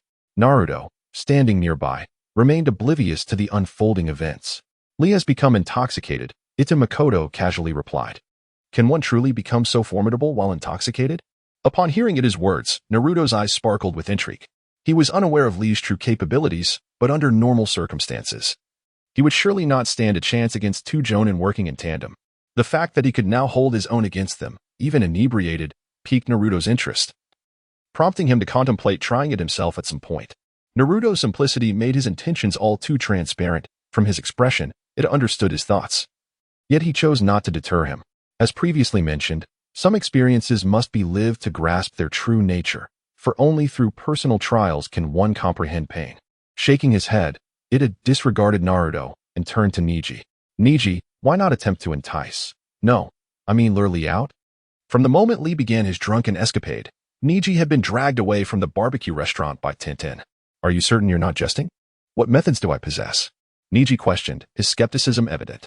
Unfazed by Neji's doubtful gaze, Ita assured him, rest assured, this is indeed a sound strategy. You merely need to do this and that. Are you sure? Neji inquired. I am certain. The task of luring Lee falls to you. With that, Ita gave Neji a thumbs up. Reluctantly, Neji resorted to desperate measures, approaching the window and calling out loudly, Lee, don't you aspire to surpass me? I am right here outside, do come out. Noticing that Lee's attention had shifted to him, he pointed with his index finger and, bending his pinky backward, shouted, Come over here. I must prove that hard work can triumph over genius, Lee exclaimed as he burst through the window, swiftly approaching Neji, who had already assumed a combat stance. Neji was well aware of Lee's tenacity. He was a remarkably diligent individual who vowed to overcome him, the so-called genius, through sheer effort. Initially, Neji dismissed such claims, but out of respect for a fellow team member, he refrained from ridicule. He recognized Lee's strength, which had surpassed that of an ordinary chunin, yet Neji himself was no slouch. He was a prodigy, a genius of the Hyuga clan, and he believed that his daily training was equally diligent. While it may not compare to Lee's relentless regimen, it was by no means inferior to that of others.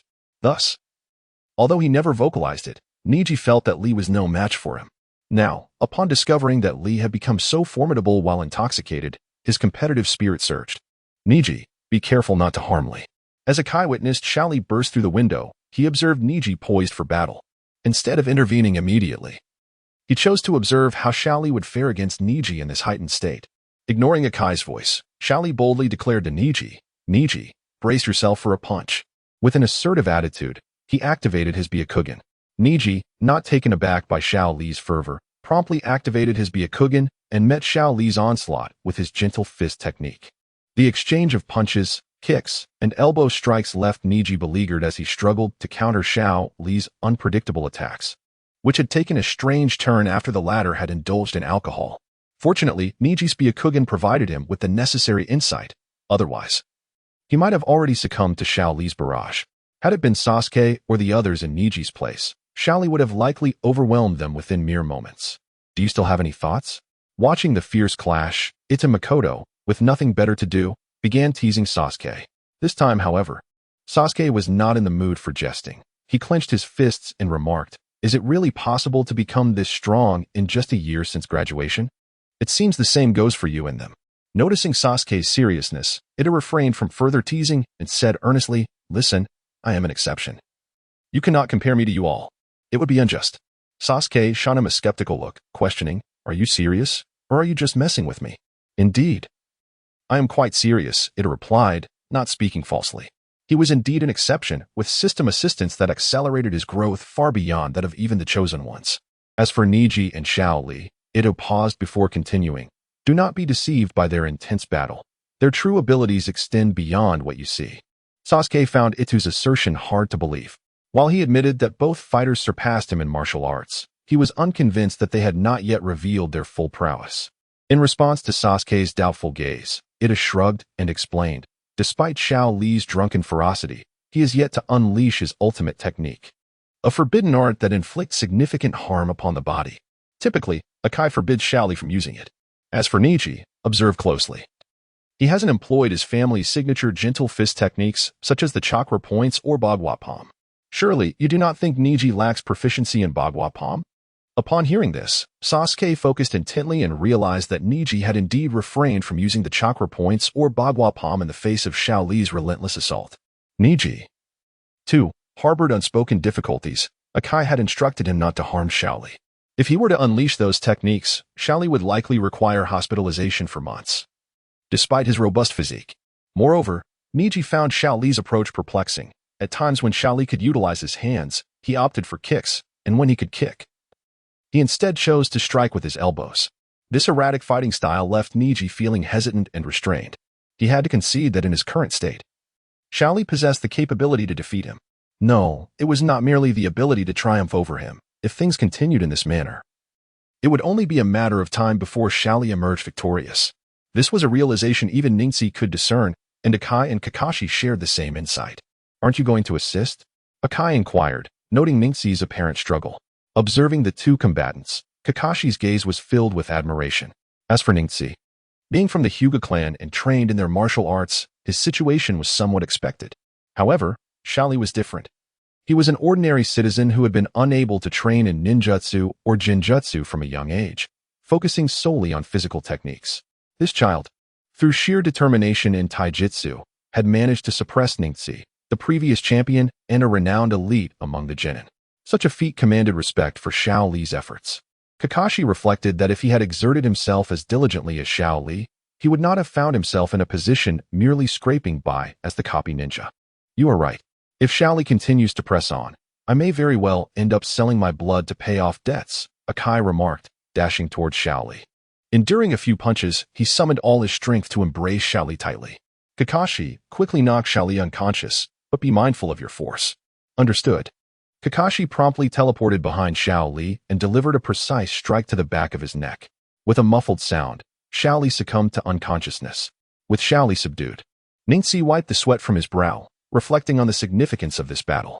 Once dismissive of Xiao Li, he had now experienced firsthand the young man's prowess. Observing Xiao Li's relentless dedication to training, he resolved to intensify his own efforts. Not only was this a moment of realization for Ningxi, but it also held immense importance for Sasuke. This confrontation illuminated the fact that within their peer group in Konoha, alongside the peculiar Ida Makoto, there were two other genin who surpassed him in strength. Clenching his fist and gritting his teeth, he felt a surge of urgency to train harder. Otherwise, he pondered, when would he ever be strong enough to surpass them and confront that man? With Xiao Li restrained, the subsequent proceedings were relatively straightforward. Reparations were settled, and individuals departed as necessary. Notably, after assessing his losses, Xinghui concluded that he was indeed unable to afford the expenses, much to Akai's chagrin. Fortunately, Kakashi was present, and after a brief moment of mischief at Kakashi's expense, Akai successfully guided his teammates away from the scene. "Ah, what a significant loss," Akai lamented. As they walked back, Kakashi felt a shiver run down his spine from the forlorn gaze directed at him by Ita Makoto. "Enough already," he protested. "You said you were treating us. Yet when it came time for Akai to pay, you vanished without a trace. I did say I would host, but I never claimed I would cover the expenses." Ita retorted playfully, "As if my funds are so readily expendable. Had Kakashi not been involved, I would undoubtedly have been the one footing the bill." Upon learning of Kakashi's impending participation, he had no intention of providing any financial assistance. He could simply evade responsibility with a swift excuse at the last moment, leaving Kakashi to bear the burden. As for the matter of compensation concerning Guy, with a steadfast friend like Kakashi by his side, there was no way Guy would solicit funds from Ida Makoto, unless their combined wealth fell short of the required amount. It would naturally extend a helping hand without needing to be asked. Itu, do you know? Ever since I met you, I have developed a newfound understanding of a particular word. Oh, what word might that be? Handsome or perfect? Ita Makoto asked shamelessly while tousling his hair. Kakashi gazed at Itu for a moment before uttering two words, shameless. The sun shone brightly, and the gentle breeze wafted through the skies. Today was yet another peaceful day in Konoha. With nothing to do, Ita Makoto found himself alone at home, savoring tea and relishing his leisure time. Speaking of which, he wondered how Naruto and the others were faring. Several days had passed since the incident where Lee drunkenly caused a ruckus at the barbecue restaurant. During these days, Kakashi's team had resumed their D-rank missions, much like in the original narrative. They were tasked with finding lost items, aiding in farming, babysitting, and other simple yet tedious duties. Ita Makoto had no interest in such trivial tasks, and he had reached a bottleneck in his abilities. Blind training had ceased to be effective. He realized that breakthroughs could only be achieved through systematic exchanges or by experiencing life-and-death battles. It was a rational individual who valued his life. He had never contemplated breaking through perilous combat. With a system at his disposal, he had no desire to engage in risky endeavors. Such a method of advancement was evidently ill-suited for him. By the way, system, can't the exchange for the Mangekyu Sharingan be a tad more affordable? Currently, Ita yearned for a breakthrough in strength, aiming to acquire the Senju bloodline. The combination of the Senju bloodline with the Uzumaki lineage would grant him the sage body, leading to a profound transformation in his physical constitution. His chakra reserves would increase significantly, recovery would be expedited, and his self-healing abilities would be greatly enhanced. Unfortunately, he had yet to obtain Senju cells and could not present them to the system for exchange. At this stage, acquiring Senju cells from those few individuals seemed quite challenging to Itu. Tsunade, the Senju descendant, was notoriously elusive. Black Zetsu and Obito remained entrenched in the Akatsuki's hideout. Danzo was still recuperating, and Ito was unaware of his whereabouts. As the leader of Root, known for operating in secrecy on par with the Anbu, Danzo's movements were always shrouded in mystery. The simplest option would be to obtain them from Yamato, the Anbu operative codenamed Tenzo. However, during his year in the Anbu, it had made efforts to inquire about Tenzo, only to discover that he had ventured abroad on a mission, the nature of which remained unknown, resulting in Itu not having seen him for an entire year. With no leads on the Senju cells, the second avenue for enhancing his strength lay in exchanging for the Mangekyu Sharingan. It had long saved numerous source points specifically for this purpose. Though his current stock of source points was substantial, he could only afford the standard version of the Mangekyu Sharingan. In this iteration of the Kaleidoscope Sharingan, it indeed possesses merely a pair of eyes, devoid of any inherent ocular techniques, requiring him to discover them on his own. This predicament is quite frustrating, leading him to set his sights on the luxurious version of the kaleidoscope, which, upon exchange, grants immediate access to unique ocular abilities tailored to the individual, truly an essential for the indolent. However, the cost of this version is exorbitantly steep. The points that Ito Masaru has accumulated over the past year are only sufficient to procure a third of it. The system does not allow for piecemeal exchanges. One must acquire a complete pair. Both options present formidable challenges, one being the difficulty in finding a suitable partner, and the other being insufficient points, which leaves him in a state of melancholy. Fortunately, the impending collapse of Konoha looms on the horizon, providing a potential opportunity to seize the moment. The Konoha collapse plan is an event that Ito Masaru has meticulously strategized for quite some time. He began his calculations during his tenure at the Ninja Academy, contemplating how to maximize his gains. After much deliberation, he could not escape two pivotal considerations. The first is the Book of Seals. When Orochimaru assaults the village, chaos will undoubtedly ensue. Even if the Hokage has prepared defenses, he doubts the once peaceful Konoha will respond swiftly enough, especially considering Orochimaru's formidable nature. As the primary antagonist in the early narrative, he later redeems himself and joins the protagonists, ultimately surviving into the Boruto era, even cloning a young one to serve as his son, truly a master of strategic planning. If Orochimaru can incite turmoil within Konoha, He will have a prime opportunity to steal the Book of Seals, a prospect he perceives as almost a certainty. The second consideration is to garner Orochimaru's attention. Interestingly, his first mission as a member of the Anbu led him to encounter Orochimaru, leaving a lasting impression. If he can orchestrate an event during this major conflict that captures Orochimaru's interest once more, it is plausible that Orochimaru will take an interest in him. Only with Orochimaru's intrigue can a transaction be established. Indeed, Ito Masaru aims to attract Orochimaru's attention towards his research and forbidden techniques. As someone who regards ninjutsu as a lifelong pursuit, Ito Masaru is convinced that Orochimaru possesses a multitude of secret arts and forbidden jutsu. For the sake of his so-called immortality, Ito Masaru believes that Orochimaru would be inclined to engage in trade. The source of Ito Masaru's confidence lies within the system. He recalls the system's rather vexing random items. Each month, the system's marketplace randomly refreshes 2 items from other realms. According to the system, these items could either be valuable or rather mundane. After a year of waiting, Ito Masaru discovered that the random offerings were indeed disappointing, over 12 refreshes. He only identified 2 items of utility. One was a potion, and the other a special skill.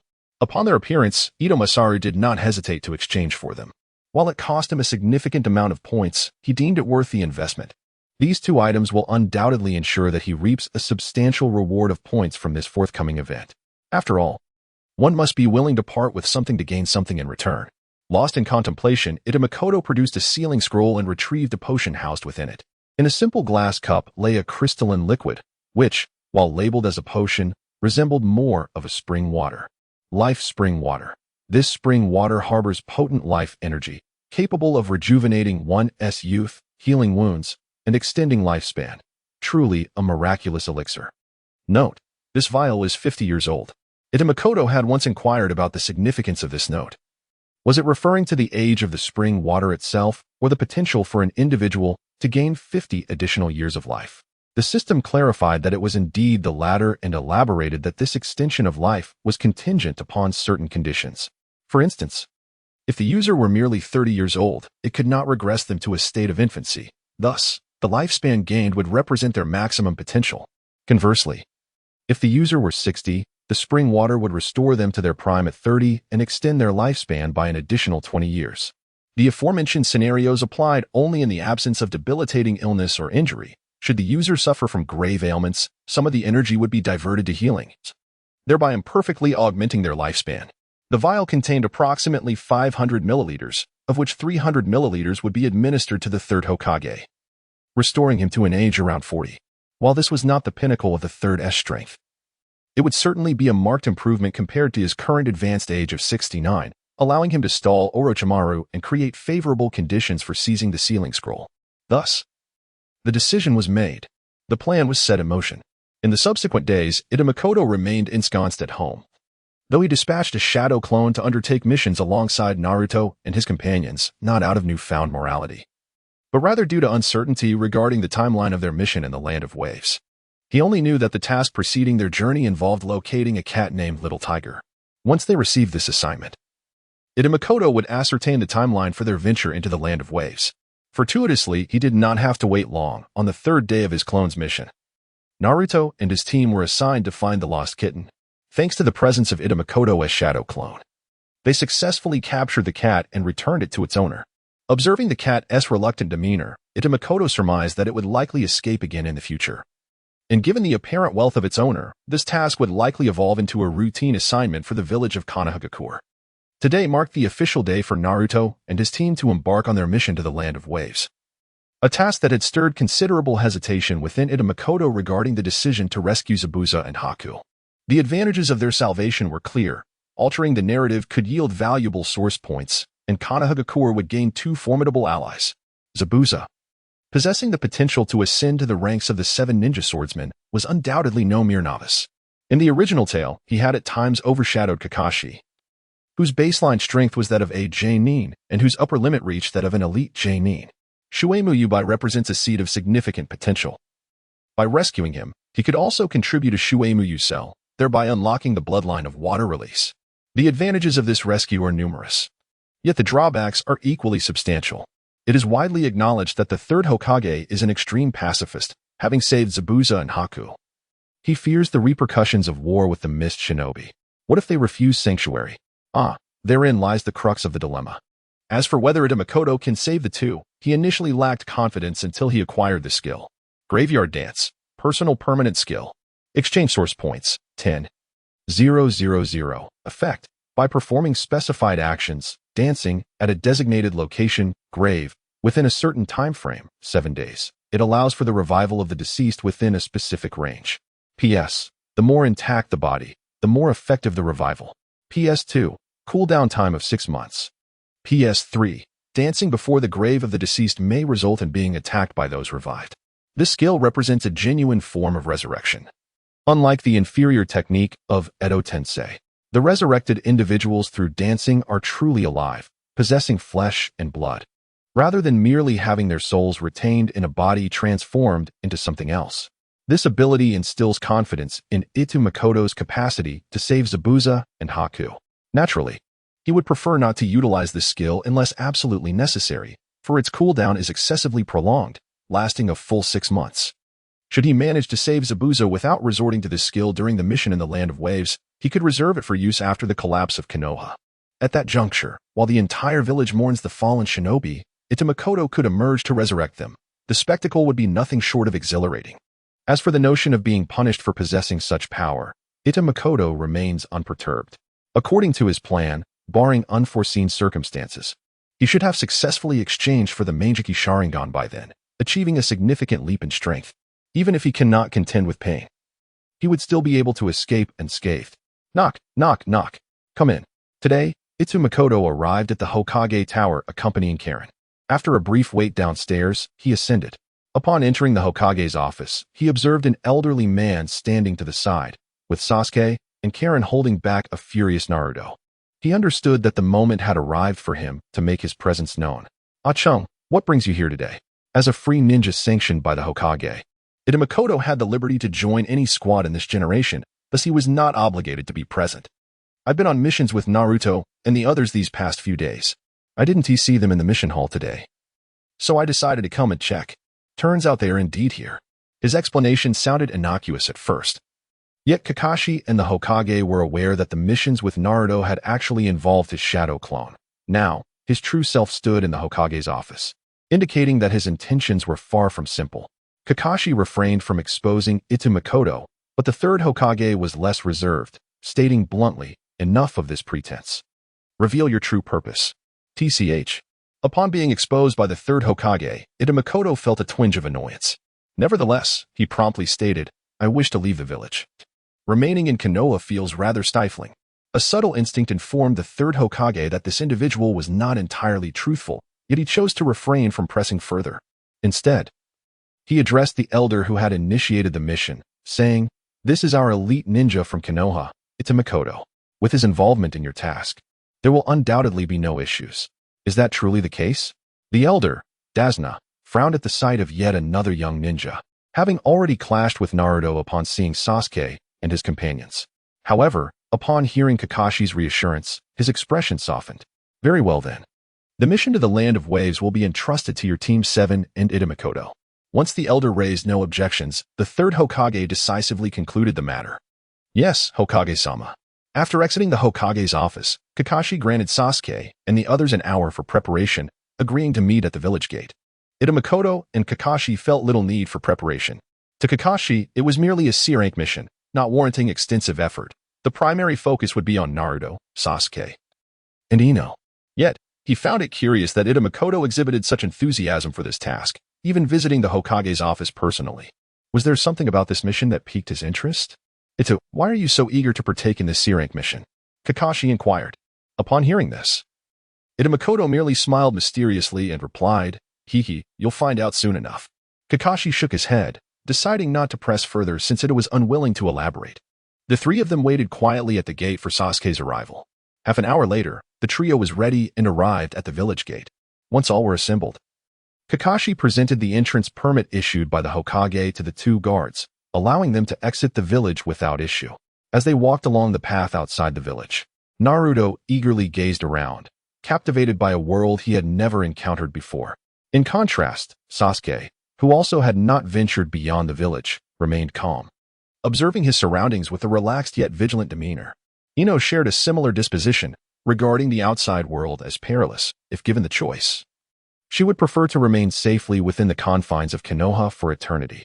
The six-member team formed an optimal formation, with Kakashi leading the way, followed by Naruto, Sasuke, Ino, and Dazna, with the three Genin ensuring Dazna's protection at the center to shield him from any unforeseen dangers. Ita Makoto brought up the rear, trailing behind the group. The primary advantage of this formation is that it ensures the safety of Dazna, with elite shinobi positioned both in front and behind, capable of delaying or providing assistance at a moment's notice in case of unexpected events. However, the woefully uninformed Naruto paid no heed to the formation, casually glancing left and right, completely disregarding Dazna's presence. Thus, after more than an hour of travel, having distanced themselves from Konoha, the others, except for Naruto, began to sense something amiss ahead. It was perplexing.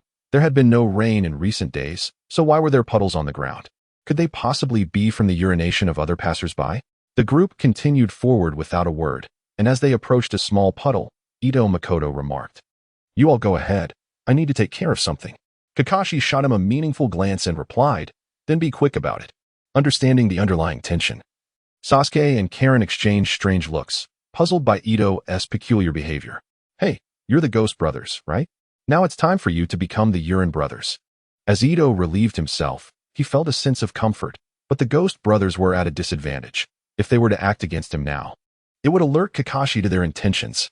They dared not be careless around the renowned Kakashi, for their plan hinged on eliminating him swiftly. Otherwise, their mission would surely fail. Contemplating their task, the brothers silently endured, knowing that once the mission was complete, they would ensure Ito's demise would not be a swift one. Oh, these two actually endured. What a commendable temperament. Alas, I am too kind-hearted, opting for a mere urination instead of a more substantial act. Such benevolence is rare in the shinobi world. After indulging in his shameless self-congratulation, Ito tidied himself and hastened to rejoin the group. As he caught up, the Ghost Brothers immediately activated their transformation technique and launched a surprise attack from behind. Perhaps it was their desire to prolong Ito's suffering that led them to merely kick him aside, then rush toward Kakashi. Feigning panic, Kakashi played along, allowing the Ghost Brothers to defeat him. Within mere seconds, Ito was sent sprawling and rendered incapable of fighting back, while Kakashi was effortlessly bisected by the brothers. In that moment, the brothers were filled with a sense of pride. What were Konoha ninjas but mere fodder, easily dispatched by their hands? The famed copy ninja Kakashi had fallen before them. Only 3 Genin and the elderly Dazna remained at the scene. As they progressed, the brothers exchanged an excited glance and nodded in agreement. With such a significant advantage, how could they possibly lose? 2 Chunin against 3 Genin, how could they fail? Without hesitation, they charged toward Dazna, who stood frozen in fear, unable to utter a word. In that critical moment, Sasuke threw several shuriken to drive the brothers back. At this moment, Naruto had come to his senses. Unlike the bewildered character from the original story, the current Naruto, having undergone numerous experiences, would not be intimidated into inaction by such a scenario. With remarkable speed, he conjured several shadow clones, while his original self stood beside Dazuna, acting as his bodyguard. The clones brandished kunai and charged alongside Sasuke toward the demon brothers. Initially, Karui contemplated joining the fray, but she suddenly recalled that her taijutsu was only marginally superior to Naruto's.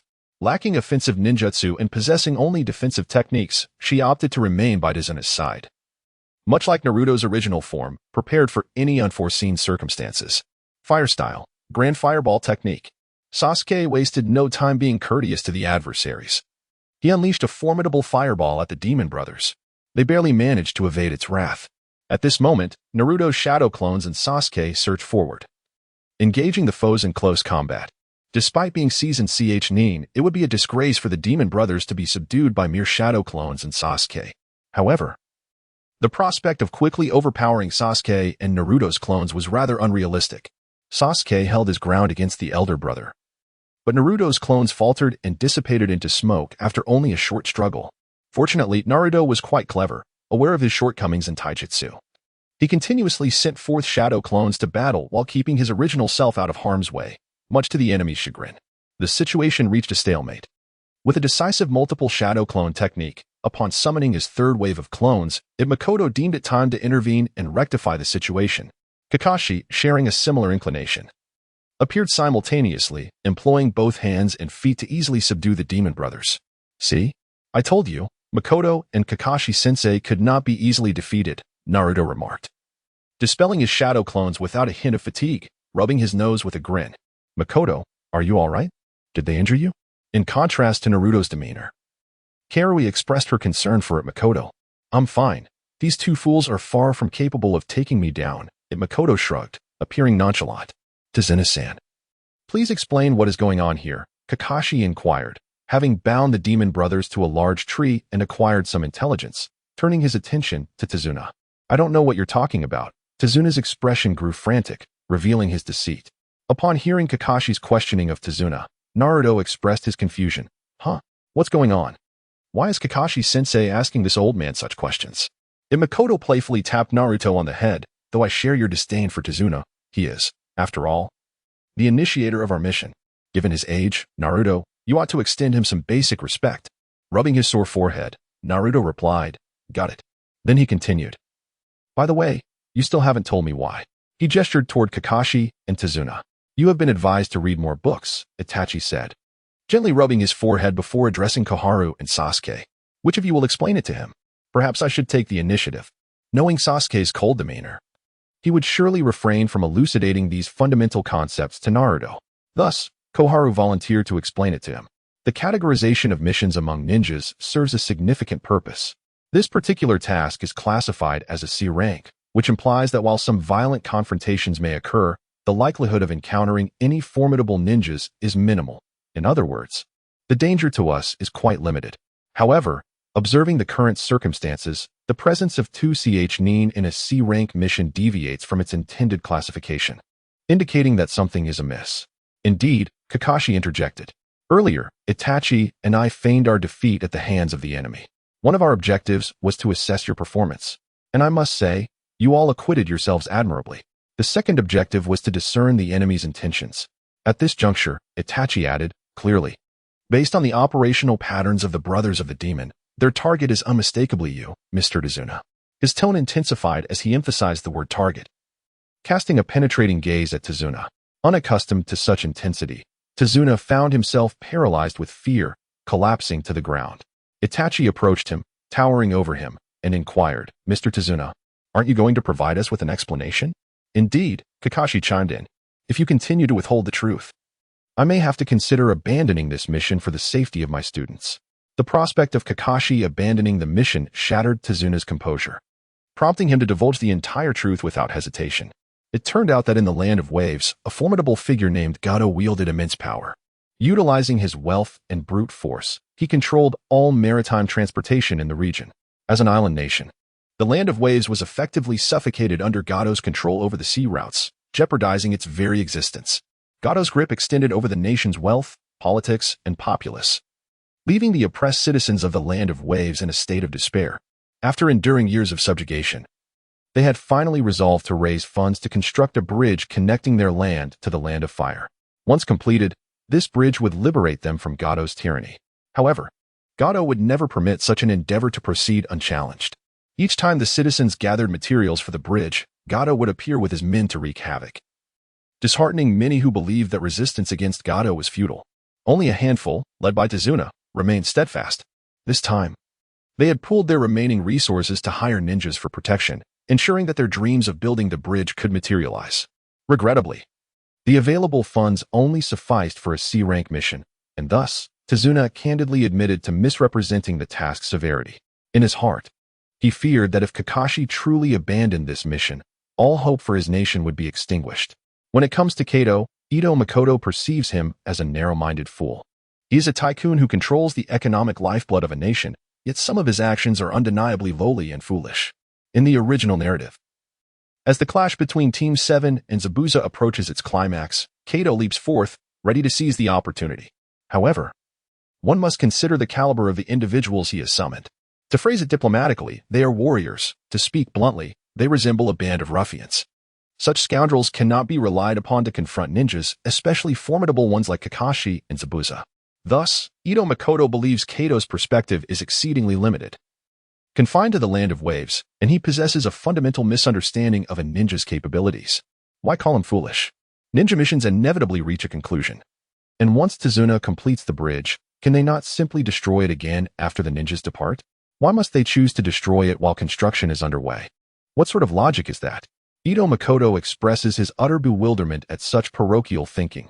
The fate of a nation rests upon a mere bridge. How absurd. After listening to Tazuna, Kakashi fell silent for a moment before inquiring about Ito Makoto's opinion.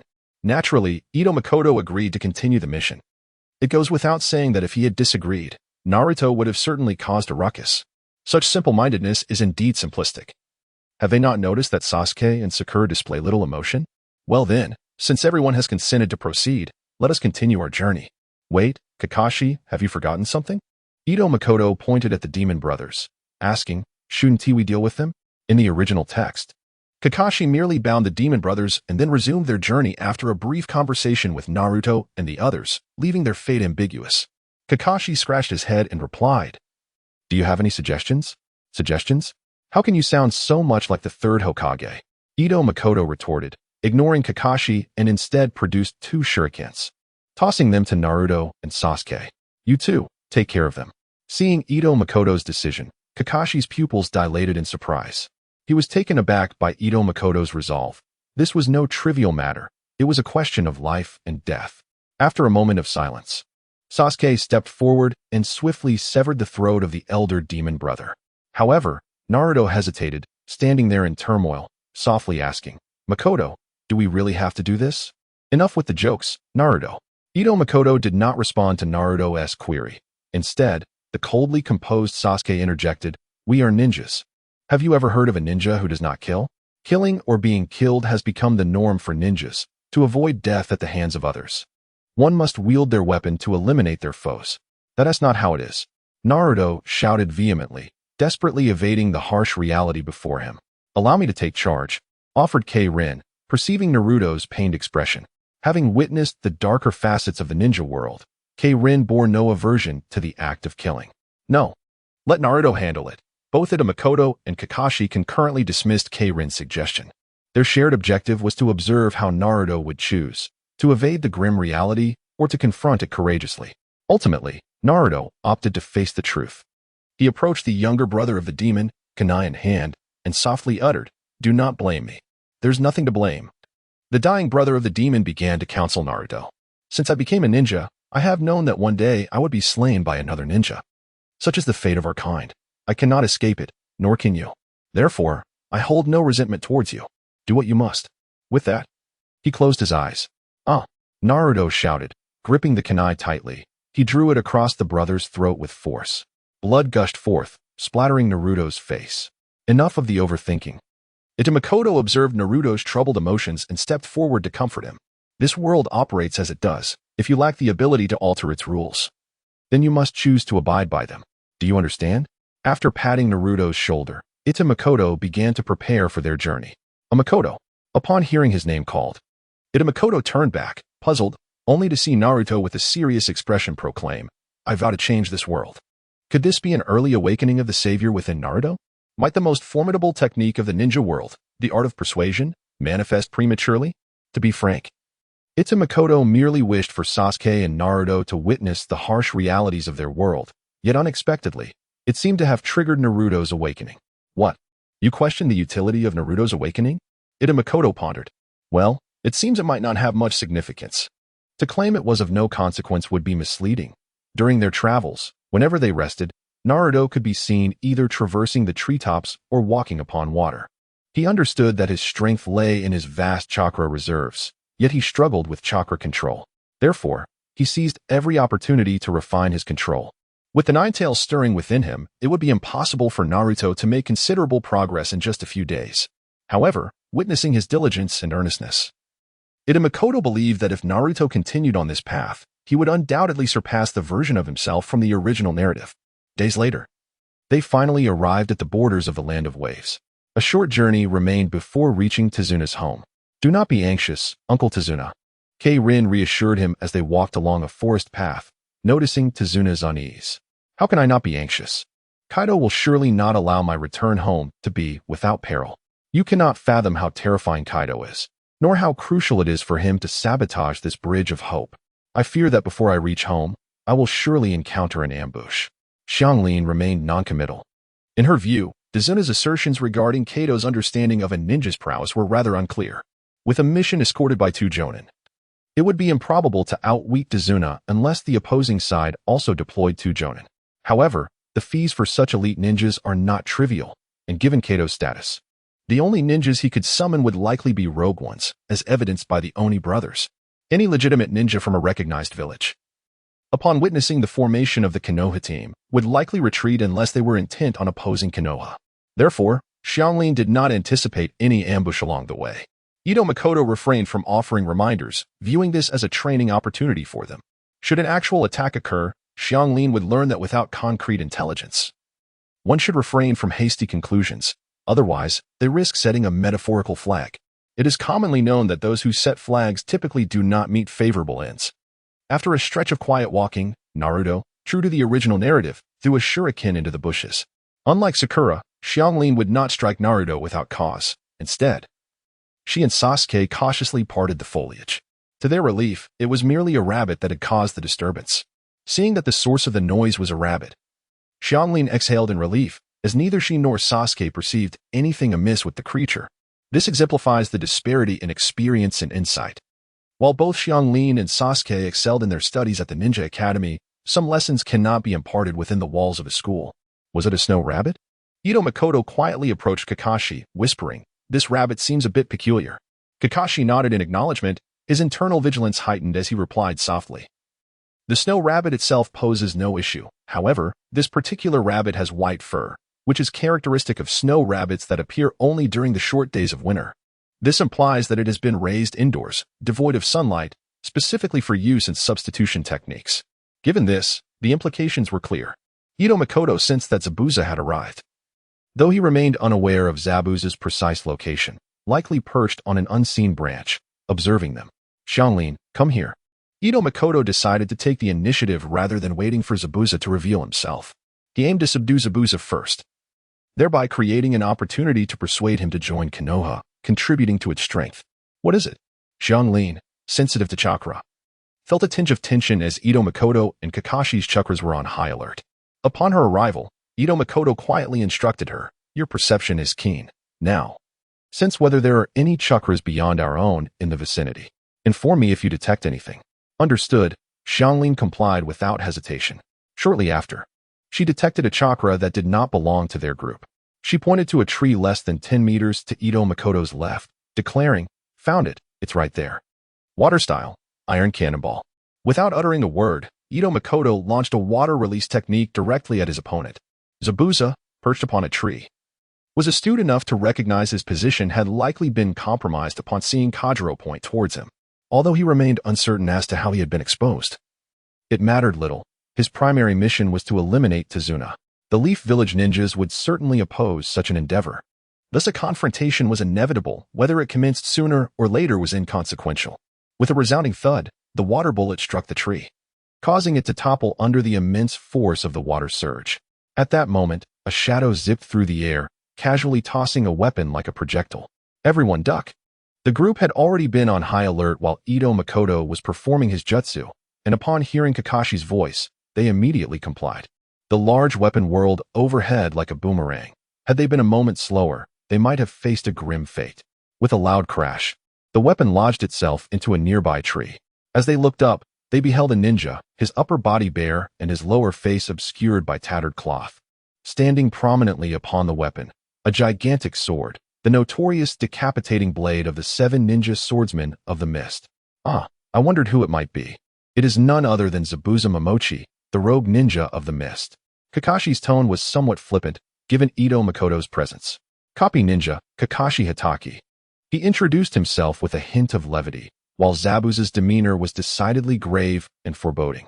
Though I know it is unlikely, I must still ask, would you be willing to hand over that individual to me? My task is merely to eliminate him. Aware of the improbability, he still posed the question. Ito Makoto gazed at Zabuza, feeling an inexplicable irritation. "Oh, and who might you be?" Zabuza inquired, intrigued by Ito Makoto. The water release technique he had just executed was not something a mere genin could wield. Was this individual a chunin? Or perhaps, a jonin? Zabuza's audacity was evident. He had attempted to assassinate the Mizukage, which spoke volumes of his courage. Thus, he remained unfazed at the possibility of facing a Jonin. I am Ito Makoto, a genin of the Leaf Village. You likely have not heard of me. During his time as an Anbu, he had operated under a code name rather than his true name. To some, he was a prodigious ninja emerging from the Leaf, known by the title Dragon, with little else known about him. However, Zabuza was not so easily ignorant. Humph. A genin from the Leaf? Do you take me for a fool? Zabuza scoffed before continuing, the prodigy ninja who surfaced a year ago, a member of the Leaf's Anbu. Codenamed Dragon, with formidable strength, yet you dare to claim you are merely a genin? Huh, Makoto, I did not expect you to be this formidable. Naruto exclaimed, his characteristic exuberance unabated. He understood that Ito Makoto was powerful, surpassing both himself and Sasuke. Yet he was taken aback by the extent of Ito Makoto's reputation within the ninja world. Calm down. Calm down. This is merely standard procedure. After calming Naruto's emotions and alleviating his agitation, he turned to Zabuza and said, I haven't spoken a word. I am merely a lowly genin at present. By the way, how do you know about me? I believe I have not disclosed any personal information. Do not assume everyone is a fool. Zabuza, still standing atop his sword, looked down and replied, given your reputation. Anyone with even a modicum of skill in the ninja world is likely aware of you. After all, you have encountered many during your missions. Considering your physique, it is evident you are quite young, yet possess formidable strength.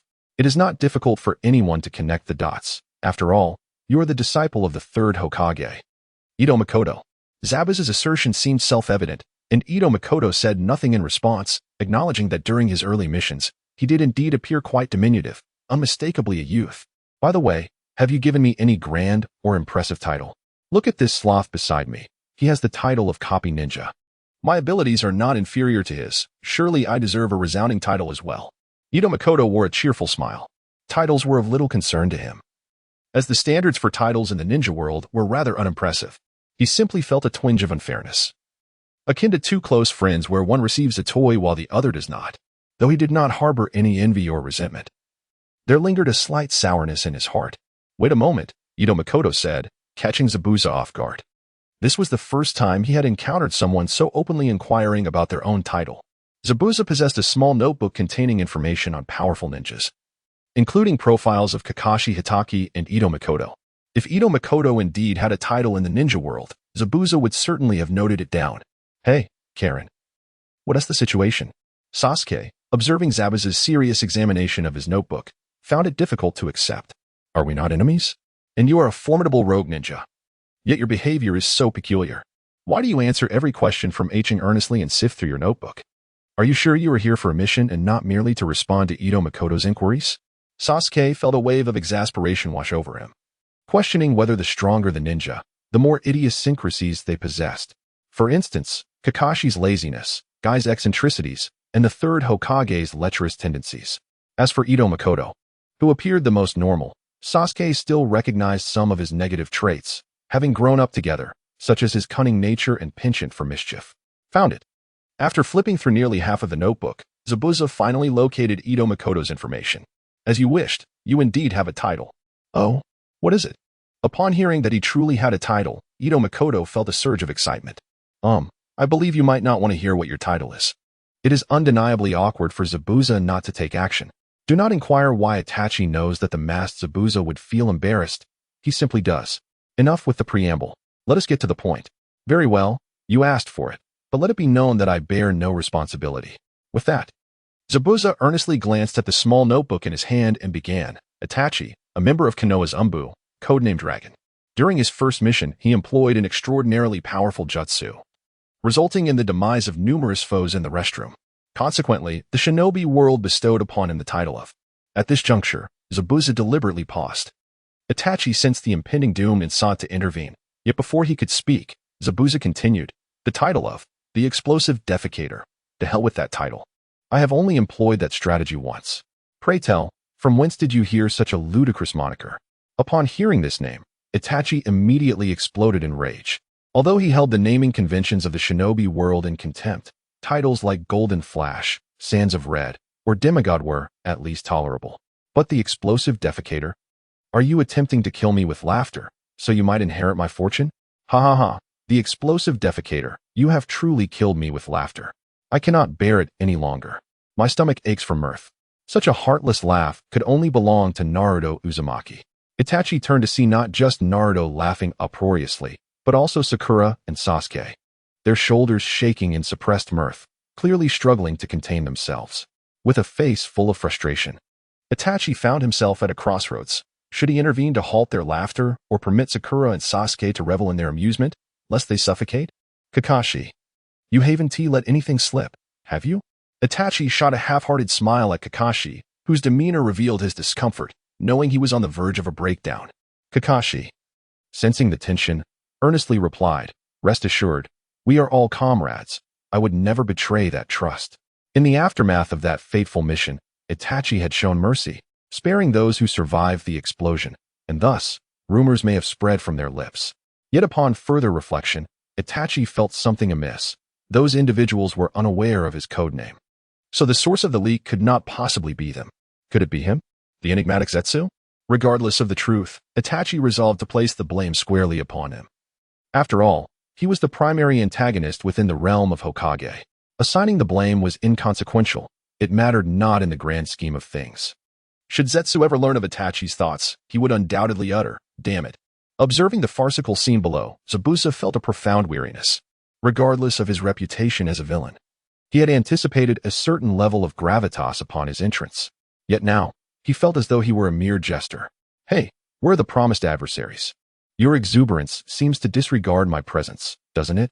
The more I ponder over this, the more it leaves an unpleasant taste. Hence I can only raise my voice to declare, enough. At this moment, the members of Team Kakashi suddenly realized that there appeared to be more adversaries present. Perhaps they had been too brazen, too dismissive of the formidable Zabuza. "Ito Makoto, I have divulged all that you wish to know. Thus I shall inquire once more. Will you surrender that old man to me?" When Zabuza spoke, his aura was formidable, suggesting that should you refuse to hand him over, he would not hesitate to eliminate you all. Ito Makoto, feeling discontent with his own title and seeking an outlet for his frustration, was baffled by Zabuza's audacity to confront two elite shinobi without retreat. "Mr. Tazuna is indeed the instigator of our mission. Your demands place us in a precarious position." With that, Kakashi revealed his Sharingan, a clear indication to Zabuza that should combat ensue, they would engage, and if not, he should return to playing in the mud. After all the discourse, it seemed inevitable that a confrontation would arise. With that, he leapt forth, drawing his blade and landing atop a small puddle, declaring, "It appears that to eliminate the old man, I must first deal with the two of you." Ninjutsu, hidden mist technique. As Zabuza unleashed the hidden mist technique, a thick fog began to envelop the surroundings, rapidly reducing visibility to a dismal degree. This was troubling. The mist was growing denser by the moment. Observing the escalating fog, Naruto appeared somewhat anxious. At this juncture, the trio formed a defensive formation, encircling Tazuna to ensure that no matter from which direction the enemy might strike, they would be prepared to defend him, resolutely determined to prevent any harm from befalling their client. "Naruto, do not panic. Do you not find this situation oddly reminiscent?" Sasuke remarked, attempting to soothe Naruto's unease. "Indeed," Sakura chimed in. "Naruto, do you not recall our bell-snatching battle with Kakashi-sensei? Who are you? Ito Makoto?" As Naruto spoke, he directed his gaze toward Ito Makoto. It is somewhat amusing, for during the earlier battle with Kakashi, Ito Makoto had indeed authentically emulated Zabuza's tactics. Should Zabuza attempt to eliminate them using this strategy, it would be a grave miscalculation. "Hey, you don't suppose you have some connection with Zabuza, do you?" Given the striking similarity in tactics, even Kakashi began to entertain doubts about any potential ties between Ito Makoto and Zabuza. Connection? None whatsoever. That fellow is masked, undoubtedly hideous. "I have always kept my distance from such grotesqueries," Ito Makoto replied, leaving Kakashi at a loss for words. "Hey, there's another masked individual here. Could you be a bit more tactful when speaking?" Ito Makoto raised his hands in a gesture of honesty. "I cannot help it. I am just being sincere." Kakashi found himself momentarily speechless again. Throat, spine, liver, lungs, carotid artery, subclavian artery, kidneys, and heart. Where do you suppose I will strike? At that moment, Zabuza's voice emerged from within the thick fog. Kakashi cast a clear glance towards him, conveying an unmistakable message. "You claim there is no connection between you and him. Yet your words are strikingly identical, punctuation included." Makoto found himself at a loss for words. At the same time, An ethereal voice exerted immense pressure on the three young warriors, causing their hands to tremble slightly under such overwhelming stress. Realizing that this situation could not persist, Makoto declared loudly, "If you do not act, does this ninjutsu give you the confidence to engage two J-nin simultaneously?" Zabuza remained silent, which irritated Makoto.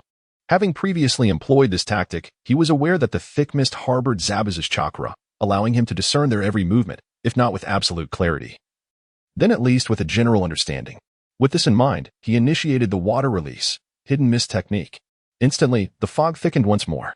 If the visibility had been roughly 2 meters before, now it had diminished to a mere 50 centimeters ahead, rendering everything else obscured in a white haze. "Hey, is it really acceptable for you to act so recklessly?" Kakashi understood Makoto's intent. He aimed to use the hidden mist technique to conceal his chakra within, thereby disrupting Zabuza's chakra and allowing them to remain hidden while searching for him. However, this created an unpredictable situation regarding whether the three young warriors could withstand the pressure without breaking down. "Do not worry," Kakashi reassured. "We must thwart whatever the enemy wishes to accomplish. Now that my chakra is intertwined with the mist, Zabuza will certainly hesitate to act rashly in the face of my interference. As for those three, do not let their trembling hands deceive you. It is merely because they are confronting a true master of lethal intent for the first time. This experience will be beneficial for them, and I have faith they will not falter. After all, with one male lead, another male lead, and Kinomoto as a pivotal female supporting character, if they were to crumble so easily, they should reconsider their roles and perhaps return home to sell sweet potatoes." The three young warriors remained vigilant, their expressions tense. In such thick fog, even Kinomoto's chakra sensing proved futile, as it was saturated with both Zabuza's and Makoto's chakra, creating an intricate blend of presence. The three were anxious, yet Makoto and Kakashi maintained a sense of ease, having dismantled Zabuza's reconnaissance system. Within the mist, he was rendered a blind man and thus posed no threat. In the midst of this scenario, Zabuza's mind was rife with expletives. His reputation as a specter of death stemmed from his mastery of the hidden mist technique, which allowed him to assassinate silently while his enemies were visually impaired, like a ghost. Many could perform the hidden mist technique, but he was the only one to truly elevate it, and he had not heard of anyone from Konohagakure possessing such a skill. Now, faced with the same technique, Zabuza found himself in a quandary.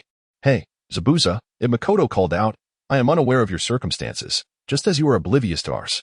Continuing this stalemate serves no purpose. Why not disperse the mist and engage in a genuine battle? What do you think?" Amidst the dense fog, the voice of Makoto resonated, and without a moment's contemplation, Zabuza Momochi outrightly dismissed the proposal. How absurd. His confidence in striking down the old man before two formidable ninjas, both possessing the prowess of Jonin, stemmed solely from his silent killing technique. Now, this tactic was shamelessly undermined by Makoto, and Zabuza preferred to linger rather than dissipate the fog. Though he had faith in his abilities, he was not foolish enough to underestimate two renowned ninjas of the ninja world. Zabuza was brave and self-assured, yet not arrogant.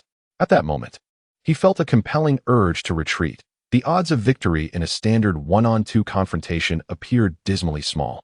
His reluctance to withdraw was merely a matter of pride. As the renowned Zabuza Momochi, one of the 7 ninja swordsmen of the mist, making an entrance only to perform a mere mist technique without launching an attack and then retreating would be a disgrace. If this were to spread, how could he ever face anyone again? His pride was at stake. It could be said that, in the throes of his ego, Zabuza found himself in a precarious position. His silence and refusal to disperse the fog only served to irritate Makoto. "Curse it. If you refuse a toast, you are bound to face a penalty," grumbled Naruto. What is it you need?" Utilizing shadow clone technique, he aimed to force Zabuza out. The tactic of overwhelming numbers was exceedingly effective in many scenarios. And in this instance, unless Makoto could unleash a large-scale wind release technique to disperse the mist, they had no choice but to employ this strategy to flush Zabuza out. As for why Naruto was tasked with using shadow clones instead of Makoto himself, it was simply because Naruto possessed an abundance of chakra, which was a resource too valuable to waste. Understanding this, Naruto exhibited no resistance to Makoto's command, promptly summoning dozens of clones. Despite the density of the fog enveloping them, its coverage was not as extensive as one might envision. Based on Makoto's original execution of this technique, it likely extended only about 100 meters. With dozens of shadow clones at their disposal, they were more than sufficient. Were it not for the surrounding trees, even a mere 10 clones would suffice. Concurrently, Makoto also created 3 shadow clones, not for reconnaissance, but as a means of offense. Before long, Naruto received word that one of his clones had been eliminated, pointing towards a specific location, declaring to Makoto, "Found it. It's over there." Makoto, acting decisively, commanded his main body along with the shadow clones to utilize ninjutsu. Fire release, Phoenix fire technique. His main body and shadow clones unleashed a barrage of 20 fireballs. As the exact location of Zabuza remained unknown, these fireballs were intended for area suppression, augmented by the gathering of Naruto's clones, all committed to uncovering Zabuza's position. Once the initial volley of fireballs was discharged, Makoto swiftly initiated the Phoenix fire technique once more, inadvertently striking one of Naruto's clones in the process. Naruto, demonstrating resilience, chose to remain silent about the mishap and instead conjured additional clones to continue the search. At long last, after Makoto unleashed 8 successive fireballs, the surrounding mist finally began to dissipate. It appeared that Zabuza had managed to dispel the technique. Noticing the reduced density of the fog, Kakashi instructed Makoto to nullify the jutsu. With no objections, Makoto complied, and before long, the thick mist had vanished entirely. "Naruto, are you all right?" "I'm fine." Observing Naruto's boundless energy, Makoto could only sigh inwardly. This fellow was truly a monster, having produced numerous shadow clones and having been dealt with by himself and Zabuza. Naruto showed no signs of fatigue. It was undeniable that Naruto was an extraordinary being. It seems Zabuza has retreated. As the fog cleared, Kakashi saw no trace of Zabuza. He understood that Zabuza had likely withdrawn while the mist was dispersing. Retreat was indeed the wisest course of action, if it were him. He would also flee. Choosing to fight would be sheer folly. Upon hearing this, Kakashi silently lowered his forehead protector to conceal his Sharingan. Initially, Kakashi had anticipated a fierce battle and had activated his Sharingan early, only to be surprised by Zabuza's lackluster performance, which ended with a whimper. "Let us escort Tazuna home first. I have a feeling Zabuza will certainly return to cause trouble." "Surely not. With the 2 of us here, it would be futile for him to come back, just like this time, an ignoble finish." Makoto's words did not fully convince Kakashi. As he himself had said, Zabuza was no fool. Knowing they were there to protect Tazuna, he would not recklessly return to stir chaos. If he did, it would not be mischief, but rather a death wish. Meanwhile, as Makoto continued to escort Tazuna home, somewhere in the land of waves, Zabuza returned to his base, nursing his injuries. Damn it, what kind of monsters are these people? Zabuza seethed with anger. As a rogue ninja, taking on missions was inherently challenging. After much difficulty, he had finally found a benefactor and accepted what he believed to be a straightforward task. After all, it was merely a matter of killing. He had slain countless individuals, even daring to attempt an assassination on the Mizukage. How could an old man who merely built bridges pose a challenge? To his astonishment, when he sought out the old man, he encountered the copy ninja Kakashi and the explosive Makoto, 2 elite jonin. Confident in his combat strategy, Zabuza thought to himself, "Stay composed. As long as I don't act recklessly, victory is assured." Yet, what ensued? The mist technique was unleashed, and in a moment of misplaced confidence, he proclaimed the infamous assassination phrase of 8 places. Not to mention, he doubted that even a single hair from his enemy had been harmed. Such an act was not only juvenile, but also exceedingly embarrassing. In modern terms, it would surely be a regrettable chapter in his history. That little brat, who on earth was he? Reflecting on the multitude of shadow clones, Zabuza truly felt that he had ventured out without consulting the calendar, encountering nothing but the most peculiar individuals. The technique of shadow clones is well known. Should a clone be destroyed, the original will endure the same psychological trauma.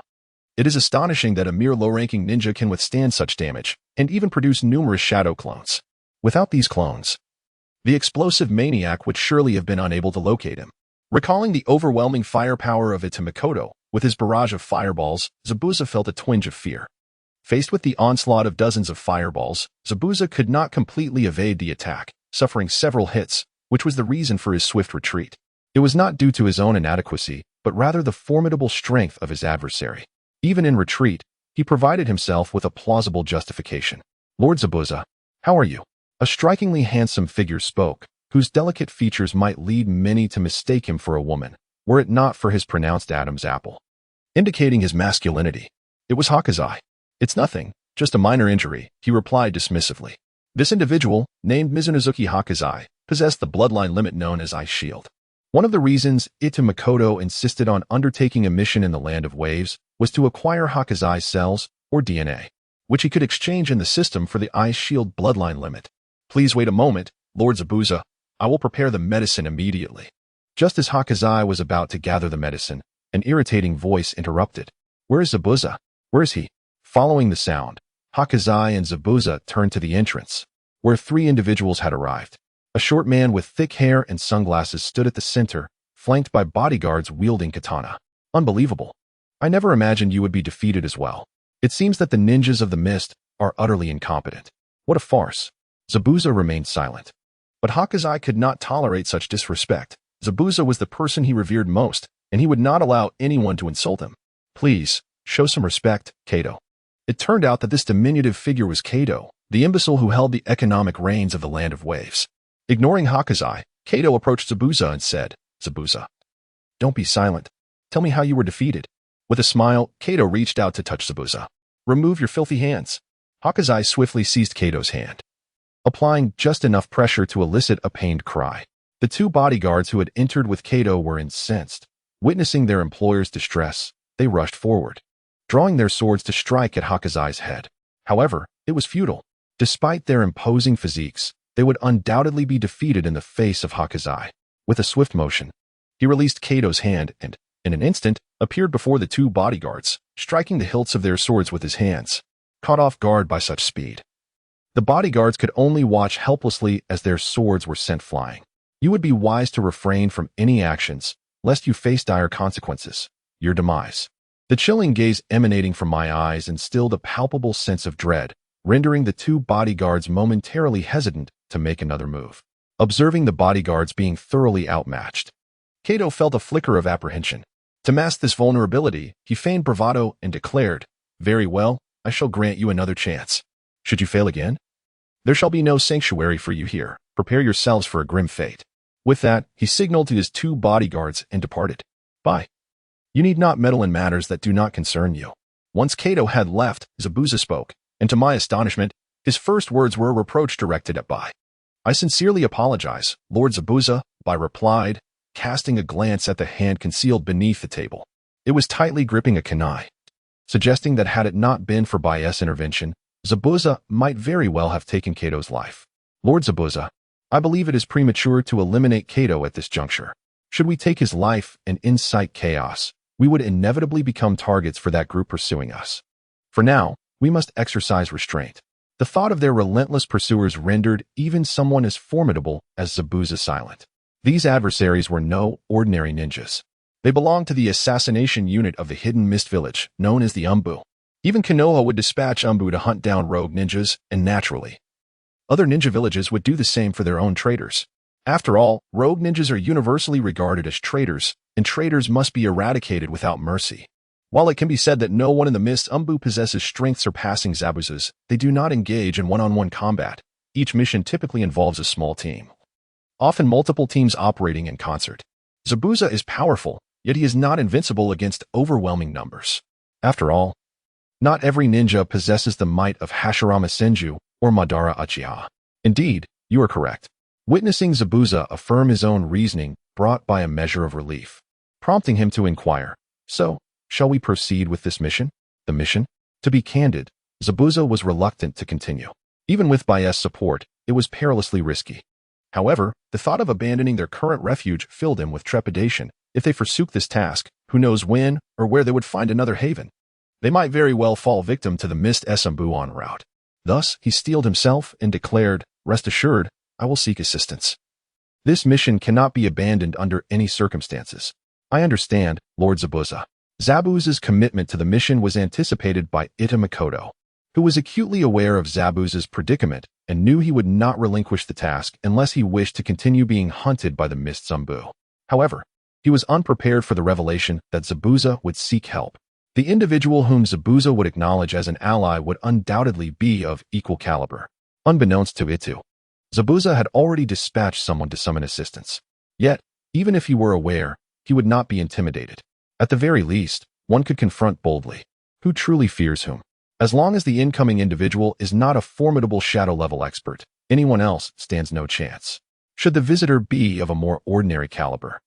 It's conceivable that Ito Makoto might even persuade them to join the ranks of Konoha. After all, a Jonin represents a high-end combat force. Despite appearing rather unremarkable at the moment, he is nonetheless the host of the main god system. He is destined to traverse the myriad realms, instigating events of significance.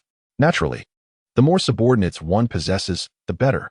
Indeed, in Ito Makoto's vision, even Kagaya Tsutsuki is not to be sealed away. Instead, he intends to have her become a reincarnator to serve his purposes. To seal such a powerful boss would be a sheer waste. The masters of the Naruto world are all potential subordinates to him, and he would not wish to lose a single one. Thus, if the visitor is a reasonable person capable of communication, Ito Makoto will undoubtedly attempt to charm them. However, if persuasion fails, then I regret to say that it would be preferable for you to take your leave from this world. After dispatching Zabuza, Ito Makoto and his companions did not travel far before arriving at a village, the residence of Tazuna. Upon reaching Tazuna's home, they were warmly welcomed. Yet amidst this hospitality, a child named Inari somewhat irked Ito Makoto. Nevertheless, recognizing that Inari was merely a child, he chose not to dwell on the matter. Such a troublesome youth would be best dealt with by Naruto, so Ito Makoto decided to leave Inari's issues for Naruto to resolve. In the subsequent days, Tazuna inspected the site for the bridge construction daily, seeking to finalize a timeline for the project. During this period, the three young ninjas trained diligently. They practiced water walking, tree climbing, and engaged in sparring. Apart from eating and sleeping, their every moment was devoted to training. Particularly, Naruto and Sasuke were fervently dedicated. Naruto, driven by grand aspirations to transform the shinobi world, exerted great effort. Sasuke, who had always strived to keep pace, humbled himself after witnessing Zabuza's prowess, focusing solely on training to regain strength. Karen, caught in the crossfire of their determination, felt compelled to contribute rather than slack off. Her innate abilities were already commendable. Thanks to her physical constitution, she possessed ample chakra. Currently, she merely needed to master the two jutsu entrusted to her by Ito Makoto. In this atmosphere of positive motivation, Tazuna finally decided upon the official date for the bridge construction, tomorrow. That evening, Kakashi stood in a quiet field, gazing up at the stars, lost in thought. Beside him, Ito Makoto was also deep in contemplation. With the bridge construction set to commence the following day, and based on Tazuna's warnings regarding Gato, it was likely that trouble would ensue, most probably from Zabuza. But what of Zabuza? With both myself and you, Hatake Kakashi, present, his arrival would only lead to his demise. Kakashi shrugged and remarked, while that may be true, I can't shake the feeling that it won't be that simple. And Makoto gently patted his shoulder and said, do not overthink it. Even if Zabuza brings reinforcements, you have already encountered his tactics twice. I refuse to believe you lack any insight. Zabuza's silent assassination techniques had indeed been experienced by Kakashi on 2 occasions. The first was during his battle with Makoto, where he faced the overwhelming barrage of attacks. He had no desire to relive that experience. The second instance occurred just days ago when Zabuza attempted to demonstrate his skills, but was swiftly repelled by Makoto's ninjutsu. Although Kakashi had not directly confronted Zabuza in either instance, these encounters provided him with valuable insight. Since Zabuza claimed to be a master of silent killing, it was unlikely he would employ ninjutsu in the same reckless manner as Makoto, a rarity among shinobi in the entire ninja world. Therefore, it could be inferred that Zabuza's combat strategy would primarily involve close-quarters combat. In such scenarios, Kakashi had the advantage of summoning beasts to assist him, which significantly increased his chances of victory. Should Zabuza indeed manage to summon allies, Makoto would also step in to ensure their defeat. In summary, the battle looming on the morrow presented a favorable probability of success for them. Thus, there was no need for excessive worry. Get a good night's sleep. I shall take my leave to rest, he concluded.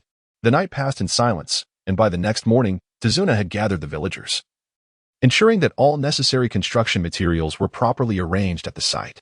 They held firm in their belief that if they could successfully construct the bridge, the land of waves would usher in a brighter future.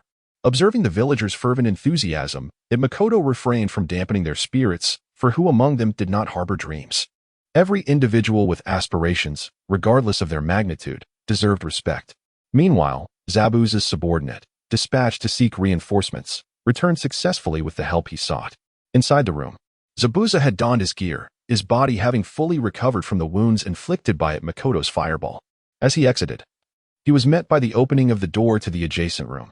From within emerged a man with unconventional long hair, wielding twin blades and carrying a leather bag on his back.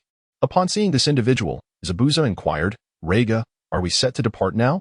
Reiga, brimming with excitement, replied, "Absolutely. I can hardly wait to conduct their funeral." Zabuza frowned at this remark, as he was reluctant to include this particular individual who exhibited signs of eccentricity.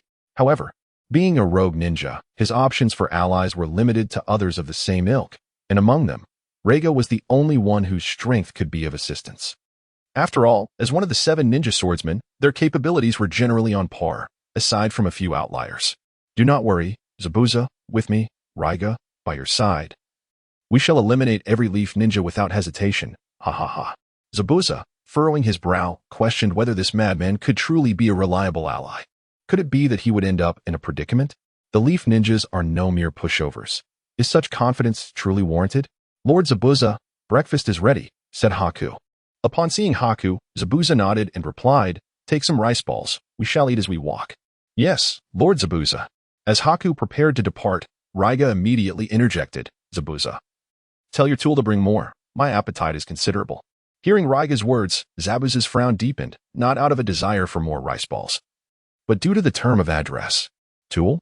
On the surface, Zabuza indeed regarded Haku as a mere instrument, yet in his heart, he held Haku as his closest companion.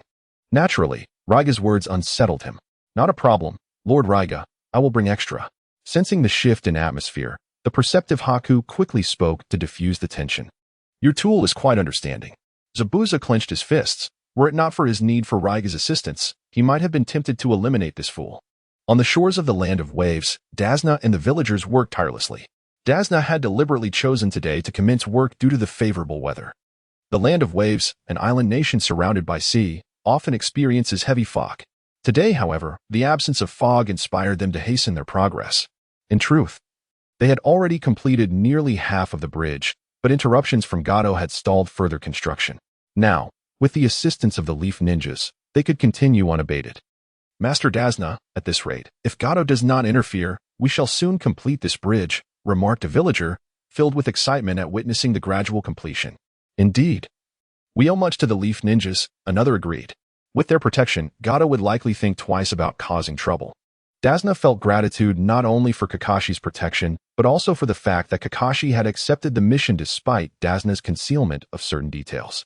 For this, Dasna was profoundly thankful to Kakashi and his team. Wait, why is it foggy all of a sudden? Yes, why has the fog returned? It was not supposed to be foggy today. As villagers who had lived in the Land of Waves for decades, they were accustomed to the patterns of fog. So the sudden appearance of mist was surprising. "Mr. Dasna, please urge the villagers to evacuate." Kakashi, surveying the surroundings, sensed something amiss as the fog rolled in. He understood that this mist was not a natural occurrence, but rather a man-made phenomenon. As Dasna observed Kakashi's tense demeanor, he quickly recalled the formidable ninja wielding a large blade from a recent encounter. With this thought in mind, he promptly urged the villagers to evacuate, fearing they might become collateral damage amidst the impending conflict. Dasna, held in high esteem within the village, had no trouble rallying the villagers. They hastily set aside their tasks and departed without question. Along the way, Dasna elucidated the reasons for their departure. "What? Kato has truly come to sow chaos?" The villagers murmured in disbelief. "Is he not afraid of the Leaf Ninjas?" Panic set in as they contemplated the possibility of Kato's arrival and the uncertainty of the Leaf Ninjas' ability to withstand him. "This is our bridge. We cannot merely stand by while the Leaf Ninjas engage in battle. Yes, let us return swiftly, arm ourselves, and confront Kato." Yet, a voice of reason emerged. "Let us not be foolish. We cannot possibly contend with Kato." Upon realizing that the mist was conjured by Kato's subordinates, a wave of despair washed over them. Some feared Kato and contemplated surrender, while others, fueled by courage, yearned to stand against him. Dasna recognized that it was time for him to take a stand, otherwise, morale would falter and leadership would become untenable. Indeed, we cannot simply watch as the Leaf Ninjas engage in combat. We must also fight. However, the ninjas' adversaries should be other ninjas. We shall lie in wait, and when Kato and his men approach, we shall strike together. Dasna, a man of discernment, understood the perilous nature of ninja battles. He surmised that their numbers would scarcely suffice against even a low-ranking ninja. Yet Kato and his men were different. They were mere mortals, and their bodyguards were, at best, only slightly superior to the average man.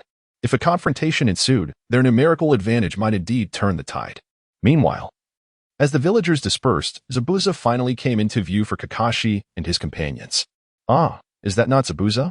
What brings you back for another round of torment?" Upon sighting Zabuza, Ito Makoto could not resist taunting him, recalling how Zabuza had once disparaged his title. "What grievances do you harbor? I merely recorded your title. It was not of my own invention."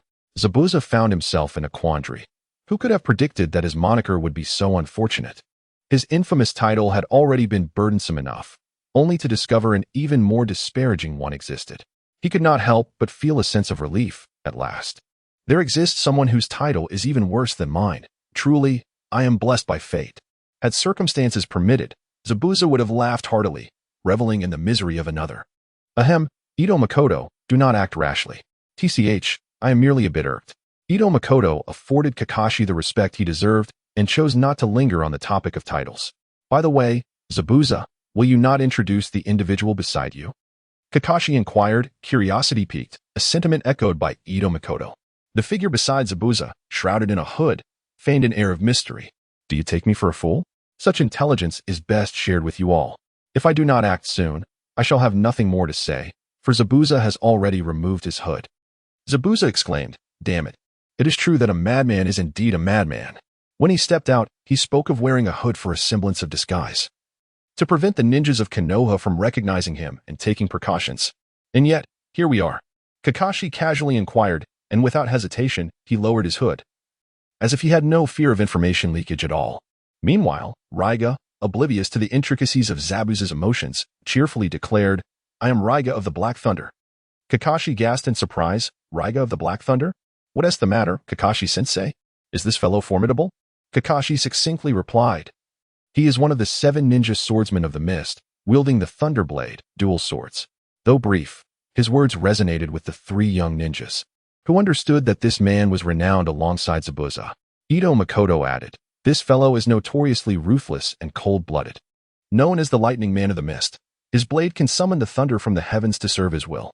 Once a member of the Anbu of the Mist, he is now a rogue ninja, much like Zabuza." He continued, "By the way, he once set a trap alongside 6 others to encircle Guy and his 2 teammates, resulting in Guy's father being defeated brutally. Only 3 of the 7 swordsmen managed to escape, and he was one of them." Naruto, perplexed, queried, "If 7 can't defeat one, could he not be weak?" Clearly, this was a foolish question, and Ito Makoto did not indulge him, delivering a sharp reprimand. "This man is not weak. It was primarily Guy's father who activated a forbidden technique, killing 4 of them but exhausting himself in the process. Overall, his strength is on par with Zabuza." Naruto, wishing to inquire further, fell silent under Ito Makoto's glare, pouting and adopting a defensive stance.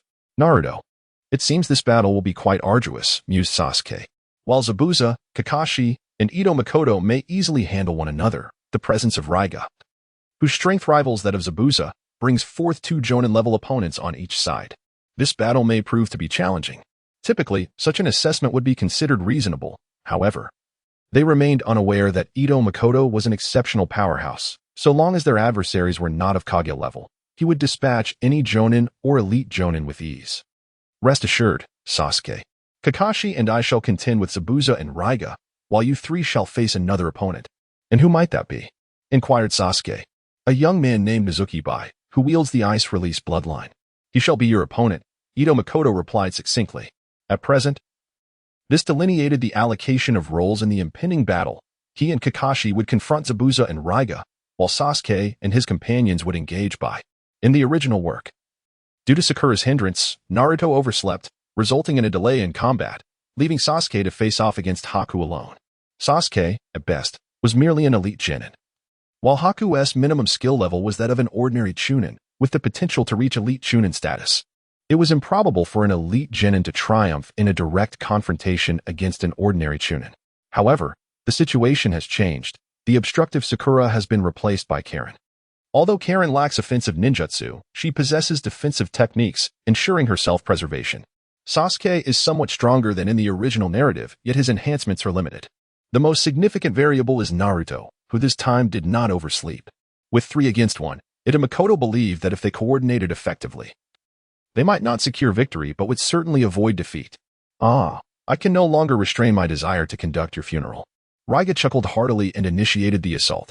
Lightning release, lightning ball. A considerable amount of lightning chakra gathered at the tips of his twin blades, and upon reaching a sufficient level, Raiga swung the blades towards Makoto and his companions, sending a lightning ball hurtling in their direction. Dodge. Observing the enemy's offensive, Makoto felt compelled to respond in kind. He rallied his 3 companions and charged forward.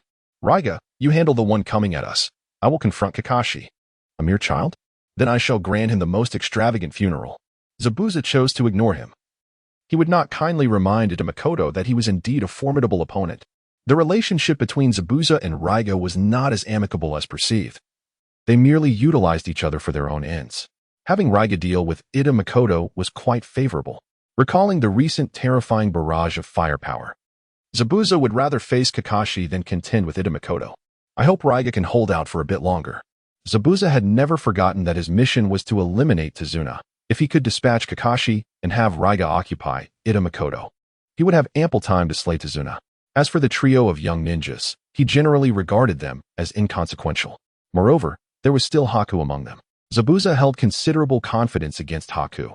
Even his technique, Demonized Crystal, was formidable enough to pose a challenge, yet 3 mere genin were hardly a concern. Shadow Clone Technique. While on the move, Makoto divided himself into 3 clones. This time, he refrained from employing long-range ninjutsu bombardment, opting instead to resolve the encounter with Raiga through taijutsu. Having witnessed the original narrative, he was aware that Raiga's taijutsu was deplorable. In the anime, Raiga engaged in a series of taijutsu confrontations with Naruto, ultimately facing utter defeat. Had it not been for his twin blades, he likely would have been vanquished by Naruto. Makoto found himself perplexed as to how this individual became one of the 7 ninja swordsmen, based on his performance in the anime. He was inferior to several special jounin, yet he was deemed an elite jounin. Furthermore, he had been bested by Naruto, Neji, Tenten, and Lee, all of whom were merely genin. Truly a disgrace. The inhabitants of Mist Village seem to be at a loss when it comes to dealing with elite jounin. Haha. This is quite amusing. As Leia saw Makoto charging towards him, he remained unperturbed and unleashed a lightning sphere. TCH, such a nuisance. The attack speed of the lightning sphere is not particularly swift, nor is its power formidable. However, any contact, even a mere graze, can plunge one into a state of paralysis. This is precisely why Makoto deemed it a nuisance. It is not just the lightning sphere that is bothersome. All lightning-based techniques are equally troublesome. At last, Makoto traversed the distance of several meters and stood before Leia. Perish, you scum. He threw a punch, which Leia hastily blocked with his dual blades, successfully deflecting the blow. You may have blocked one, but can you withstand them all? Makoto was not alone. He had 3 shadow clones at his disposal. With swift movements, the clones advanced. Bam, bam, bam. Given that Leia's physical prowess was already lacking, and with an additional burden on his back, he found himself utterly unable to cope with the assault from the 4 Makotos. Curse you. Die. Unable to endure the onslaught, Leia plunged his dual blades into the ground. Lightning release, lightning feast. Channeling the power of lightning through his blades, he concentrated it directly on Makoto. Bam, bam, bam. 3 shadow clones were obliterated, and in a moment of carelessness, Makoto's real body was also struck. One could argue it was his own fault. After all, who told him to be so arrogant, thinking he could engage in close combat against Leia without consequence? Had he simply accepted a good thrashing from me, he might have avoided a near-fatal encounter. I must admit, Leia, you have provoked my ire.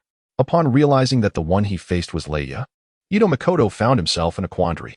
Leia exuded a somewhat neurotic aura, and coupled with his ability to coordinate with Ranmaru, Makoto was torn between the options of killing or sparing him. Leia, I think it would be prudent to retreat. You cannot defeat him, spoke Ranmaru, who was nestled in Leia's backpack. Why Ranmaru? I don't perceive him as particularly strong. Ranmaru, possessing the bloodline limit known as Red Eyes, was a frail boy who had been unable to walk unaided since childhood. His red eyes allowed him to see through objects, sense power and danger, and manipulate chakra to disrupt the Byakugan, making him a natural nemesis to it. With such abilities, he had been taken in by Leia, serving as his eyes, while Leia functioned as his legs. Thanks to Ranmaru's prowess, Leia had managed to escape perilous encounters on multiple occasions. Thus he held Ranmaru's counsel in high regard. Very well, since you insist. Attempting to flee, Leia's intentions were thwarted by Ito Makoto, who would not permit such an escape. Offending the elder, and now seeking to abandon the conflict with Ito Makoto? Such a thing would not be allowed. Wind release, air bullet. A projectile of compressed air sped straight toward Leia. Naturally, Leia would not engage head-on. He dodged with a swift movement. At this moment, Ito Makoto advanced once more, delivering several rapid strikes to Leia before swiftly retreating to avoid repeating his previous misstep. Damn it. Wiping the blood from the corner of his mouth, Leia felt his ferocity ignited by Ito Makoto. Until he was certain he could not defeat Ito, Leia had no intention of retreating. The battle between Ito and Leia unfolded with an eerie calm, were it not for his concern for Lan Wan's safety. Ito would have obliterated Leia in an instant. Meanwhile, the conflict between Kakashi and Zabuza was considerably more perilous. Unlike Leia, Zabuza possessed formidable skills solely rooted in his use of the sword. The decapitating blade was merely a potent weapon for him. Even if it were to be replaced by another large sword, Zabuza's prowess would remain largely unaffected. In essence, Zabuza was not a man who relied on his weapon for survival. His physical combat skills, ninjutsu, and battle experience surpassed those of Leia, compounded by the fact that their clash was taking place in the very heart of the thick fog. Faced with such a formidable opponent, Kakashi's burden was immense. One misstep could lead to his demise. What's wrong, Kakashi? Zabuza's voice echoed through the mist. Without Ito and that brat around, do you think you can do anything to me? The visibility in the fog was dreadfully poor, and against Zabuza's hidden weapons and strikes, Kakashi could only rely on his Sharingan for defense. This was truly troublesome. Such tactics were utterly vexing. Kakashi felt helpless. Although he had faced this strategy twice before and gained some experience, when confronted with it in reality, he felt a sense of inadequacy. Despite being known as the copy ninja, reputed to have replicated thousands of jutsu, his own chakra was rather limited.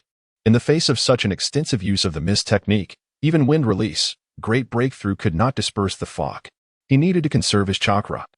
If he could seize even the slightest opening, he could deliver a decisive blow. Kakashi, I've heard you've copied thousands of jutsu. Why don't you use any?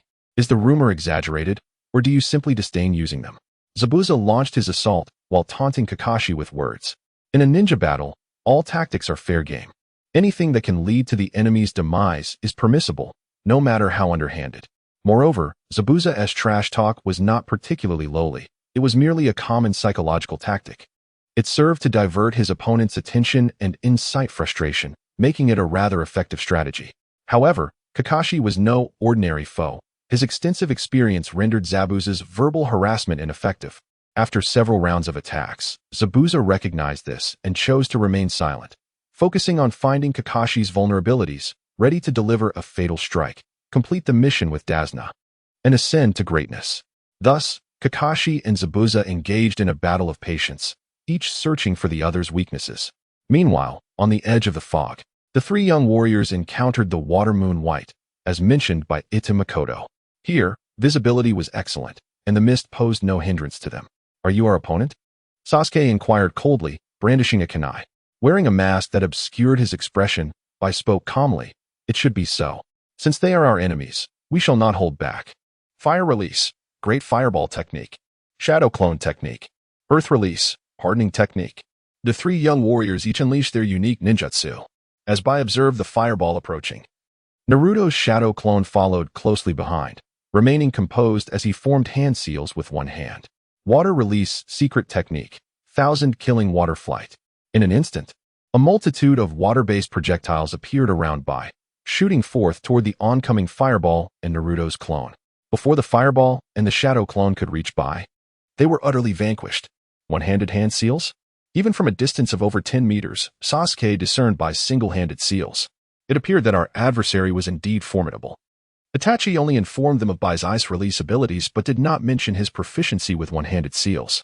In the entire ninja world, few could perform one-handed seals, and witnessing it for the first time left Sasuke somewhat astonished. Naruto, however, was not concerned with the one-handed seals. He turned to ask Kaguya, "Hey, Kaguya, why didn't you rush in just now?" "Fool, my offensive power is insufficient. Charging in would be futile. If I had joined you and your clone, I would likely be lying down now," Kaguya retorted, rolling her eyes. Were it not for the looming threat, she would have relished the opportunity to teach Naruto a lesson. "In this battle, you two are the main force. Do not mind me," Kaguya added, clearly stating her intention not to join the offensive. Understood, Kaguya. Just ensure your own safety. This adversary is mine and Naruto's responsibility. Naruto replied, cover me, and we will charge in. Currently, Sasuke could only utilize the Great Fireball and Phoenix Fire, and seeing that the Great Fireball was ineffective, he surmised that the Phoenix Fire would yield similar results. To conserve chakra, he decided to engage in close combat. Understood. Naruto comprehended Sasuke's intention and immediately created a multitude of shadow clones, blending Sasuke among them, making it difficult to discern him. Water Release Secret Technique. 1000 Killing Water Flight. Upon witnessing the swarm of shadow clones rushing towards him, Bai attempted to employ the same tactic, using water-based projectiles to eliminate the clones. However, the same technique proved ineffective against the warriors, the ninjas. Naruto's shadow clones lined up in formation, with the front clones perfectly serving as shields, and after losing a dozen clones, the duo finally stood before Bai. Without hesitation, Sasuke leaped into the air, executing a tornado leg attack, which Bai blocked with his left hand. Nearby, Naruto's shadow clones sought an opportunity to strike, but Bai's martial prowess surpassed theirs. As he blocked Sasuke's attack with his left hand, he swiftly drew several shuriken with his right hand and hurled them toward the shadow clones. Bang, bang, bang. The shadow clones were caught off guard, suffering significant losses. Damn it, Sasuke muttered under his breath, propelling himself off the ground and spinning in a full circle, utilizing the momentum to strike at Bai's head with his leg. With a swift backward leap, he created some distance before unleashing a barrage of shuriken. Naruto's shadow clones once again suffered significant losses. How formidable! After only a few exchanges, Sasuke realized the true strength of his opponent, who, even while on the offensive, retained the capacity to deal with Naruto's shadow clones. Naruto, are you alright? I'm fine. Despite the substantial loss of shadow clones, Naruto appeared unfazed, displaying no signs of fatigue. Very well, let us continue. No problem, shadow clone jutsu. The clones surged forth once more, blending into a chaotic assault. This time, Bai had learned from experience, while executing the 1000 Flying Needles technique. He also released several real shuriken. The real shuriken possessed significantly greater penetrating power compared to the water shuriken. If Naruto arranged his clones in a line, the real shuriken would undoubtedly obliterate them all. Water Release, Water Barrier. The foremost clone suddenly found itself confronted by a semicircular wall of water, which successfully blocked all incoming shuriken. It turned out that Xianglin had resolved to blend in with the shadow clones ever since witnessing Bai's use of the 1000 Flying Needles for the first time. And she was fortunate to intercept the water shuriken at a crucial moment. At present, this was the extent of her contribution. Well done, Xianglin. Hee. I'm not just here to spectate. Enough chatter, let us charge together. Thanks to the water barrier, the trio and their shadow clones sustained no injuries and began their advance once more, significantly closing the distance. Fire Release, Phoenix Fire Technique. Observing the proximity, and fearing Bai might employ the water shuriken again, Sasuke took the initiative, launching several fireballs, not with the intent to inflict harm, but rather to buy time for a closer approach. Ice Release, Ice Rock Dome. Bai remained composed, conjuring a wall of ice that successfully withstood the Phoenix fireballs. At that moment, Sasuke and the others managed to close in once more. This time, I won't let you escape so easily, Sasuke called out, unleashing a flurry of attacks towards Bai. Everyone, attack together. Naruto rallied his shadow clones into action. Meanwhile, Xianglin opted not to engage in close combat. Instead, she positioned herself at a distance, occasionally tossing kunai or shuriken to disrupt Bai's movements. A relentless assault, a desperate deployment of shadow clones, and a cunning ambush from behind. This strategy greatly vexed Bai. This is quite troublesome. It seems I must resort to my ultimate technique. Resolving to act, Bai braved a punch from a shadow clone and unleashed his most powerful secret technique. Ice Release Secret Technique, Mirror Ice Crystal. Suddenly, numerous ice barriers materialized around them, encasing all combatants, including Xianglin, within their confines. Bai then darted forward, melting into the ice surface, and each ice barrier reflected his image, as if he had infiltrated every one of them. What is happening? Regardless, I suppose we must shatter all the ice barriers. Naruto, disregarding everything else, conjured numerous shadow clones that surged towards the surrounding icy realm. You shall not act with impunity, Bai declared, prompting all the figures of Bai within the icy domain to commence their assault with shuriken. The sounds of impact echoed, bang, bang, bang. In a brief moment, Naruto's shadow clones were once again vanquished. How could this be? Sasuke gasped, his eyes wide with disbelief. He had assumed that among the figures of Bai within the icy realm, only one was the true form, while the rest were mere illusions, even with the shuriken. They would only be able to attack in a singular direction. Yet, what did he witness?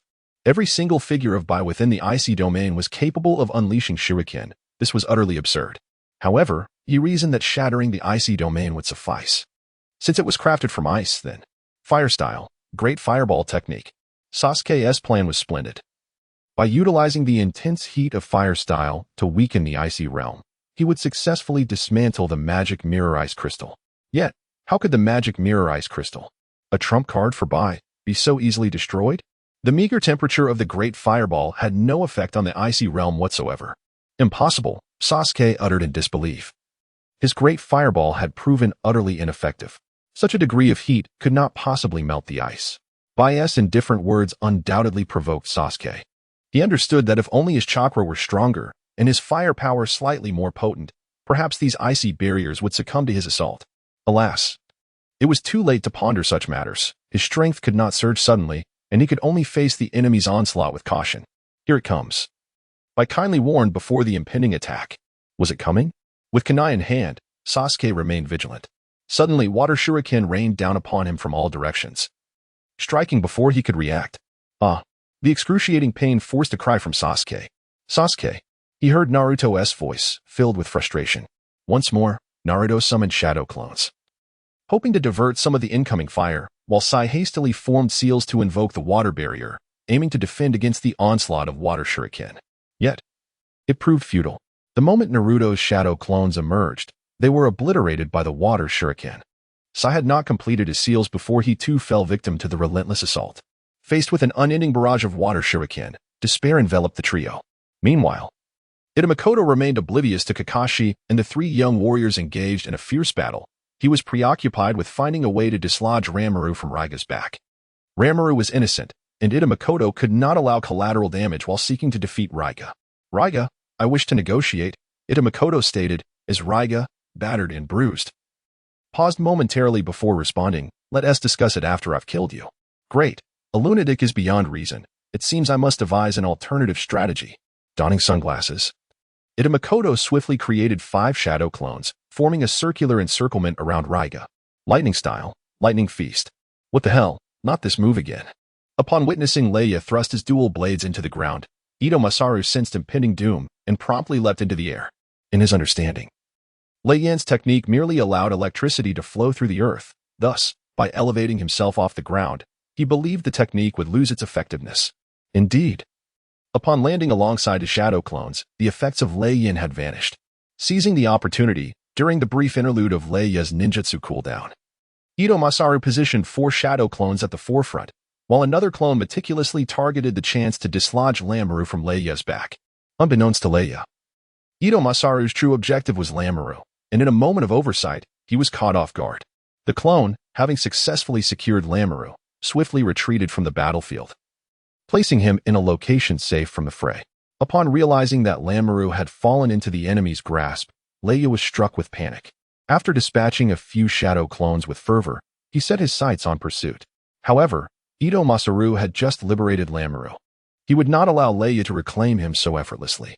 Fire release, Phoenix fire technique. With merely a handful of fireballs, Leia's pursuit was thwarted. Observing Ito Masaru's slight smirk of triumph, Leia refrained from inquiring how he knew of Ranmaru's whereabouts. Instead, he was consumed by fury. Leia bellowed, crossing his blades to unleash lightning release, lightning dragon tornado. Faced with the electrified tempest, Ito Masaru had no choice but to evade its onslaught, unable to confront it head-on. Die, die, die. Thunderballs rained down as Ito Masaru attempted to evade, but the frenzied Leia was relentless, bombarding him with lightning orbs and constricting his escape routes. At last, as Ito Masaru was struck by a thunderball and momentarily paralyzed, the lightning tornado engulfed him, lifting him skyward. Believing Ito Masaru's fate sealed, Leia reveled in his triumph from the ground, laughing uncontrollably. What could possibly be so amusing? However, Leia's mirth was abruptly stifled as he turned to find Ito Masaru standing unscathed not far behind him. Impossible! Leia gasped in disbelief.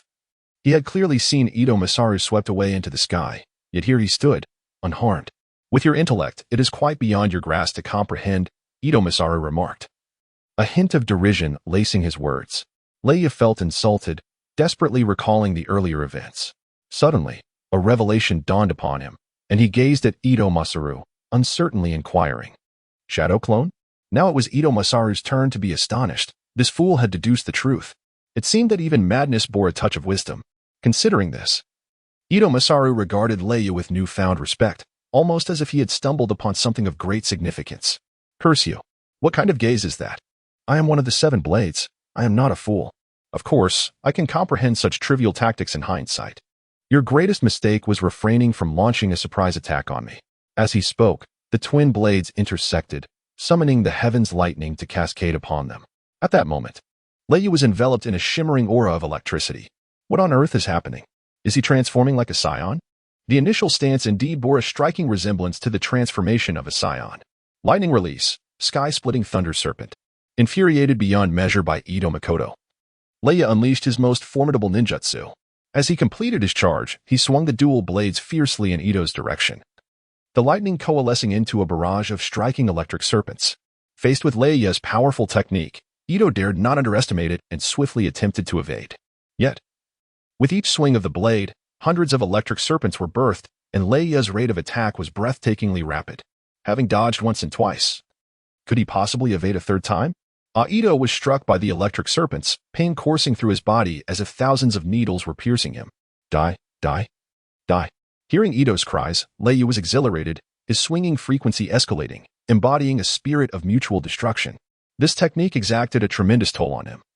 Although he could charge one blade while striking with the other, in his rage, he had long forgotten about recharging. His sole intent was to annihilate Ito. This scoundrel not only stole on Juan but also insulted his intelligence, an affront he could not tolerate. After a full minute of relentless assault, Leia could no longer sustain the effort, halting his attack, his face drenched in sweat as he panted heavily. Surely, this fellow ought to be reduced to ashes by now. Following this ordeal, it seemed he would need a month's respite. The exertion had been immense. Pushing his chakra to its limits, and judging by his condition, it would be some time before he could engage in combat again. Clap, clap, clap. After a brief moment of rest, Leia finally regained his composure. Just as he intended to seek out Lan Juan, an astonishing sound reached his ears. Emerging from the blind spot of Leia's vision, Ito Makoto stepped forward, applause echoing. One must admit, to ascend as a member of the 7 Blades is no small feat. Observing Leia, Ito wore a sly smile. Impossible, I refuse to believe this. It cannot be real. Leia was on the brink of collapse, utterly perplexed as to why Ito had yet to perish, despite having pummeled him to oblivion. Why? Why won't you die? Are you some sort of monster? Do you think I wear these sunglasses for show? Ito pointed to the sunglasses perched on his nose, his expression brimming with pride. Sunglasses? What do they have to do with anything? Of course, they matter.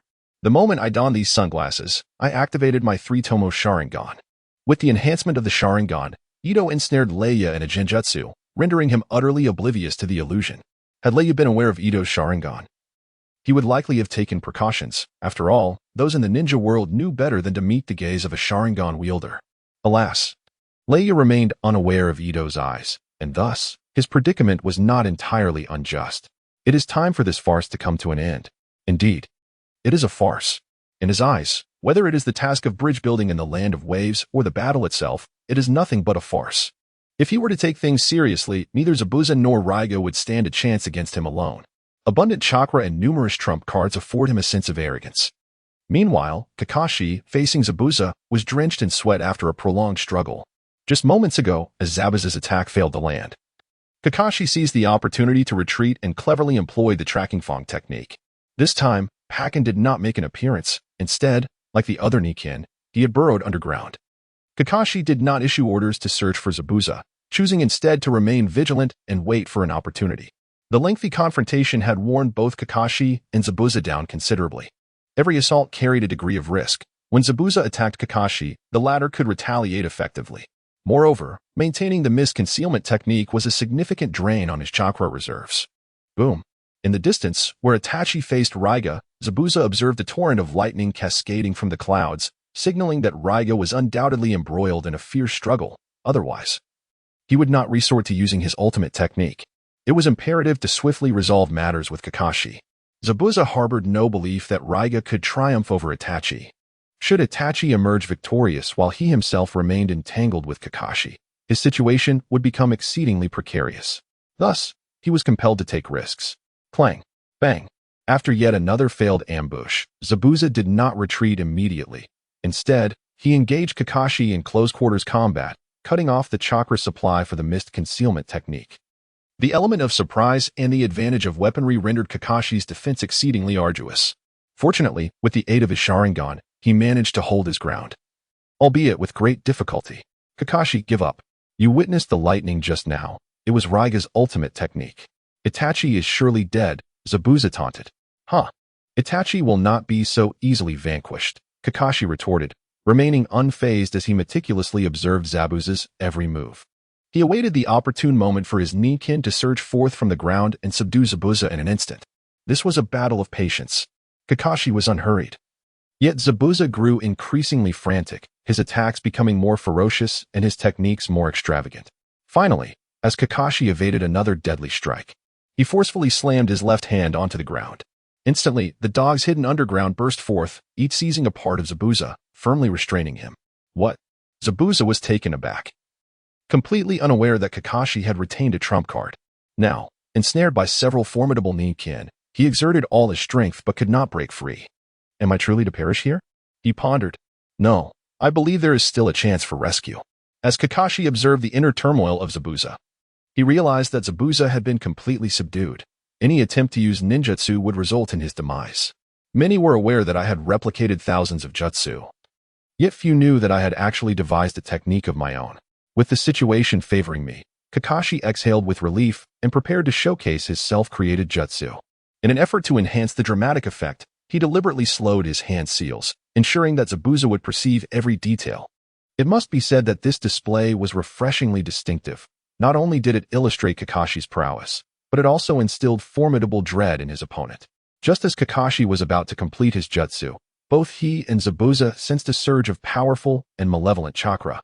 Their gazes shifted towards the battleground where Naruto and his companions clashed. A brilliant pink chakra soared into the sky, potent and sinister. Oh no, is that the Nine Tails? Kakashi, being an elite J-nin of Konoha, was privy to certain truths, such as Naruto being the host of the Nine Tails. Now that Naruto had unleashed the chakra of the Nine Tails, their predicament appeared dire. It seemed imperative to eliminate Zabuza without delay. Without hesitation, he began to form hand seals. This time at an extraordinary speed, completing all the seals within a mere second. Upon completion, the technique produced a crackling sound reminiscent of numerous birds chirping. Hence it was named Chidori.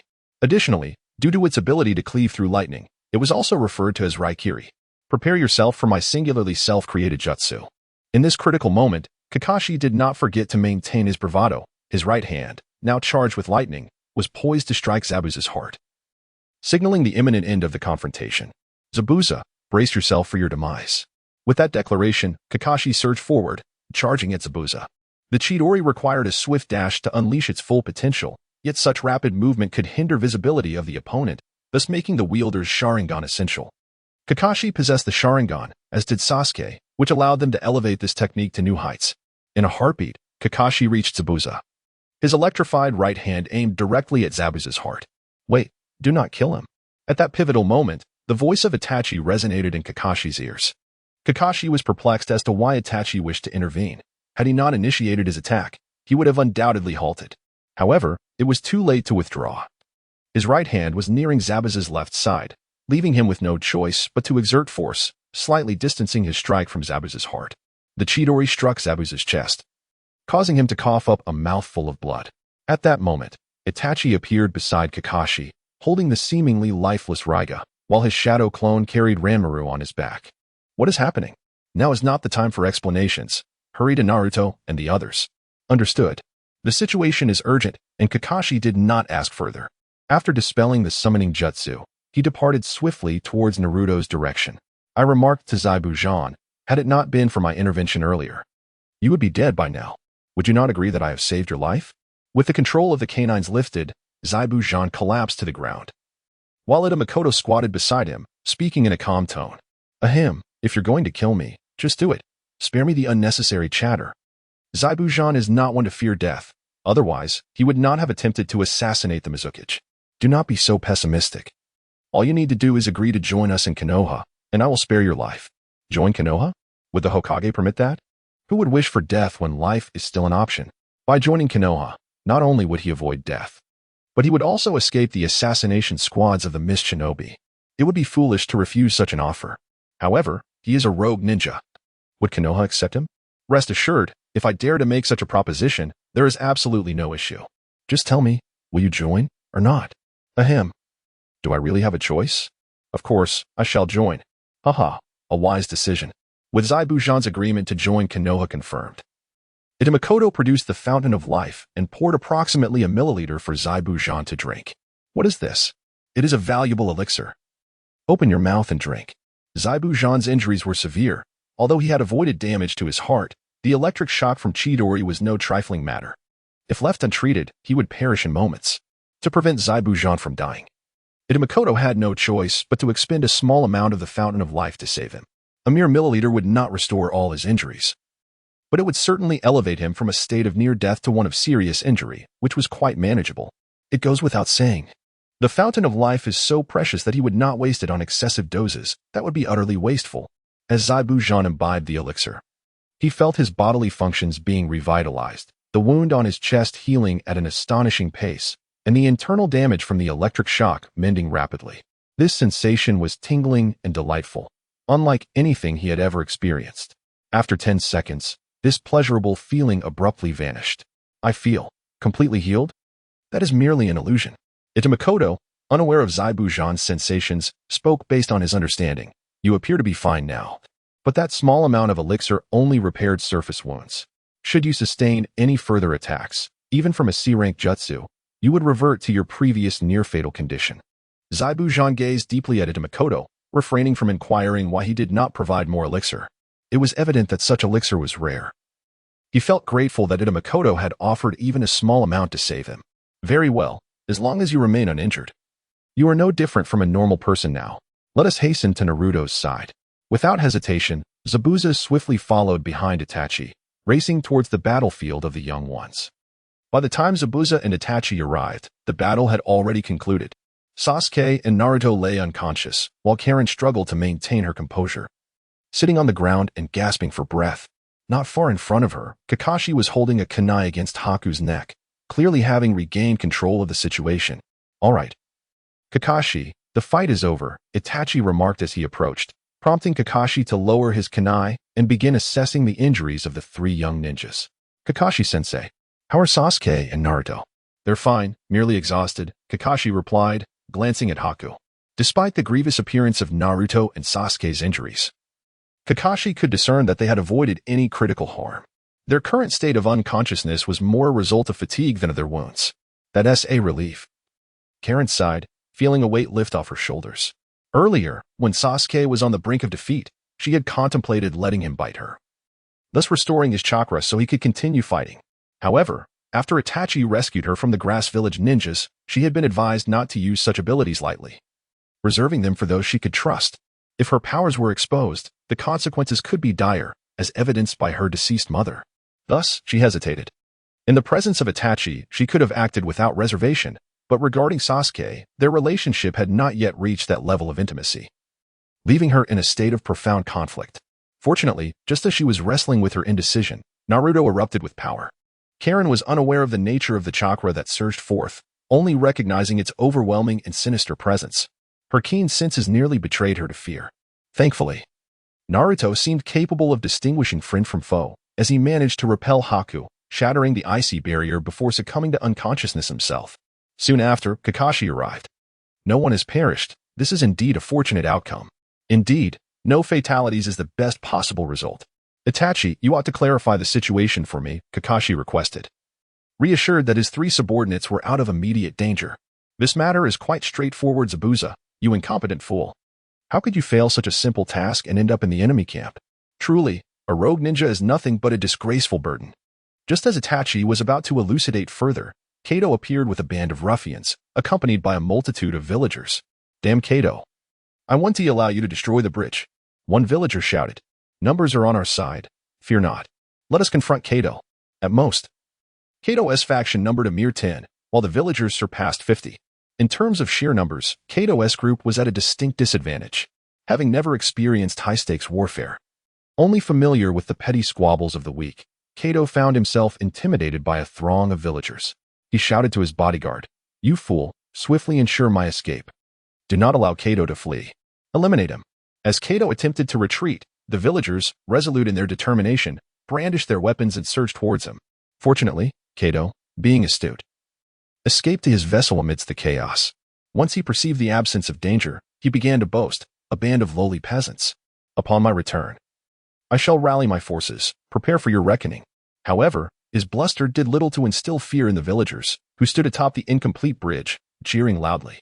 Following this encounter, they realized that Kato was not as formidable as he seemed. United in purpose, they held the power to instill fear in him. As Kato retreated, the bridge's construction resumed, and Zabuza and Haku consented to join Konoha. This mission in the Land of Waves was nearly flawless. The final touch came when Itamakoto's shadow clone returned, delivering a scroll that would indeed render the mission perfect. So, is this Kato's entire fortune? A week later, the bridge in the Land of Waves was completed, signifying that Kakashi and his team had fulfilled their mission and were ready to return to Konoha. They set out as 5 individuals but returned as 9. Along the journey, Itamakoto tossed Kakashi a scroll, explaining its contents. It did not contain Kato's entire wealth, but rather all of his liquid assets. Kakashi had no objections to Itamakoto's actions of eliminating Kato and seizing his cash. After all, such opportunistic behavior was not foreign to him, having engaged in similar acts against villains in the past. "What do you mean by giving me the money?" Kakashi inquired. "You are the captain, so naturally you shall distribute the spoils, correct?" Itamakoto's words caused Kakashi to frown. Now he was seen as the leader. "Shall we divide it amongst ourselves?" Kato had controlled the Land of Waves for many years, amassing an impressive fortune. Even in cash, it was surely a considerable sum. Kakashi's inclination to share equally among his subordinates was characteristic of his nature. "Do as you wish." "Very well. Upon our return to Konoha, I shall ensure the funds are distributed fairly." After stowing the scroll, Kakashi continued, "You mentioned Zabuza, Haku, and Ranmaru regarding their potential integration into Konoha. I have no authority to intervene. It is contingent upon the Hokage's decision. However, what is the situation with that individual?" The day following the battle, Itamakoto had broached the topic of Zabuza joining Konoha. Kakashi neither endorsed nor opposed the idea, echoing that it ultimately depended on the Hokage's approval, as his own agreement held no weight. Yet, he did not share a word about Raiga with Kakashi. "Are you also considering allowing him to join Konoha?"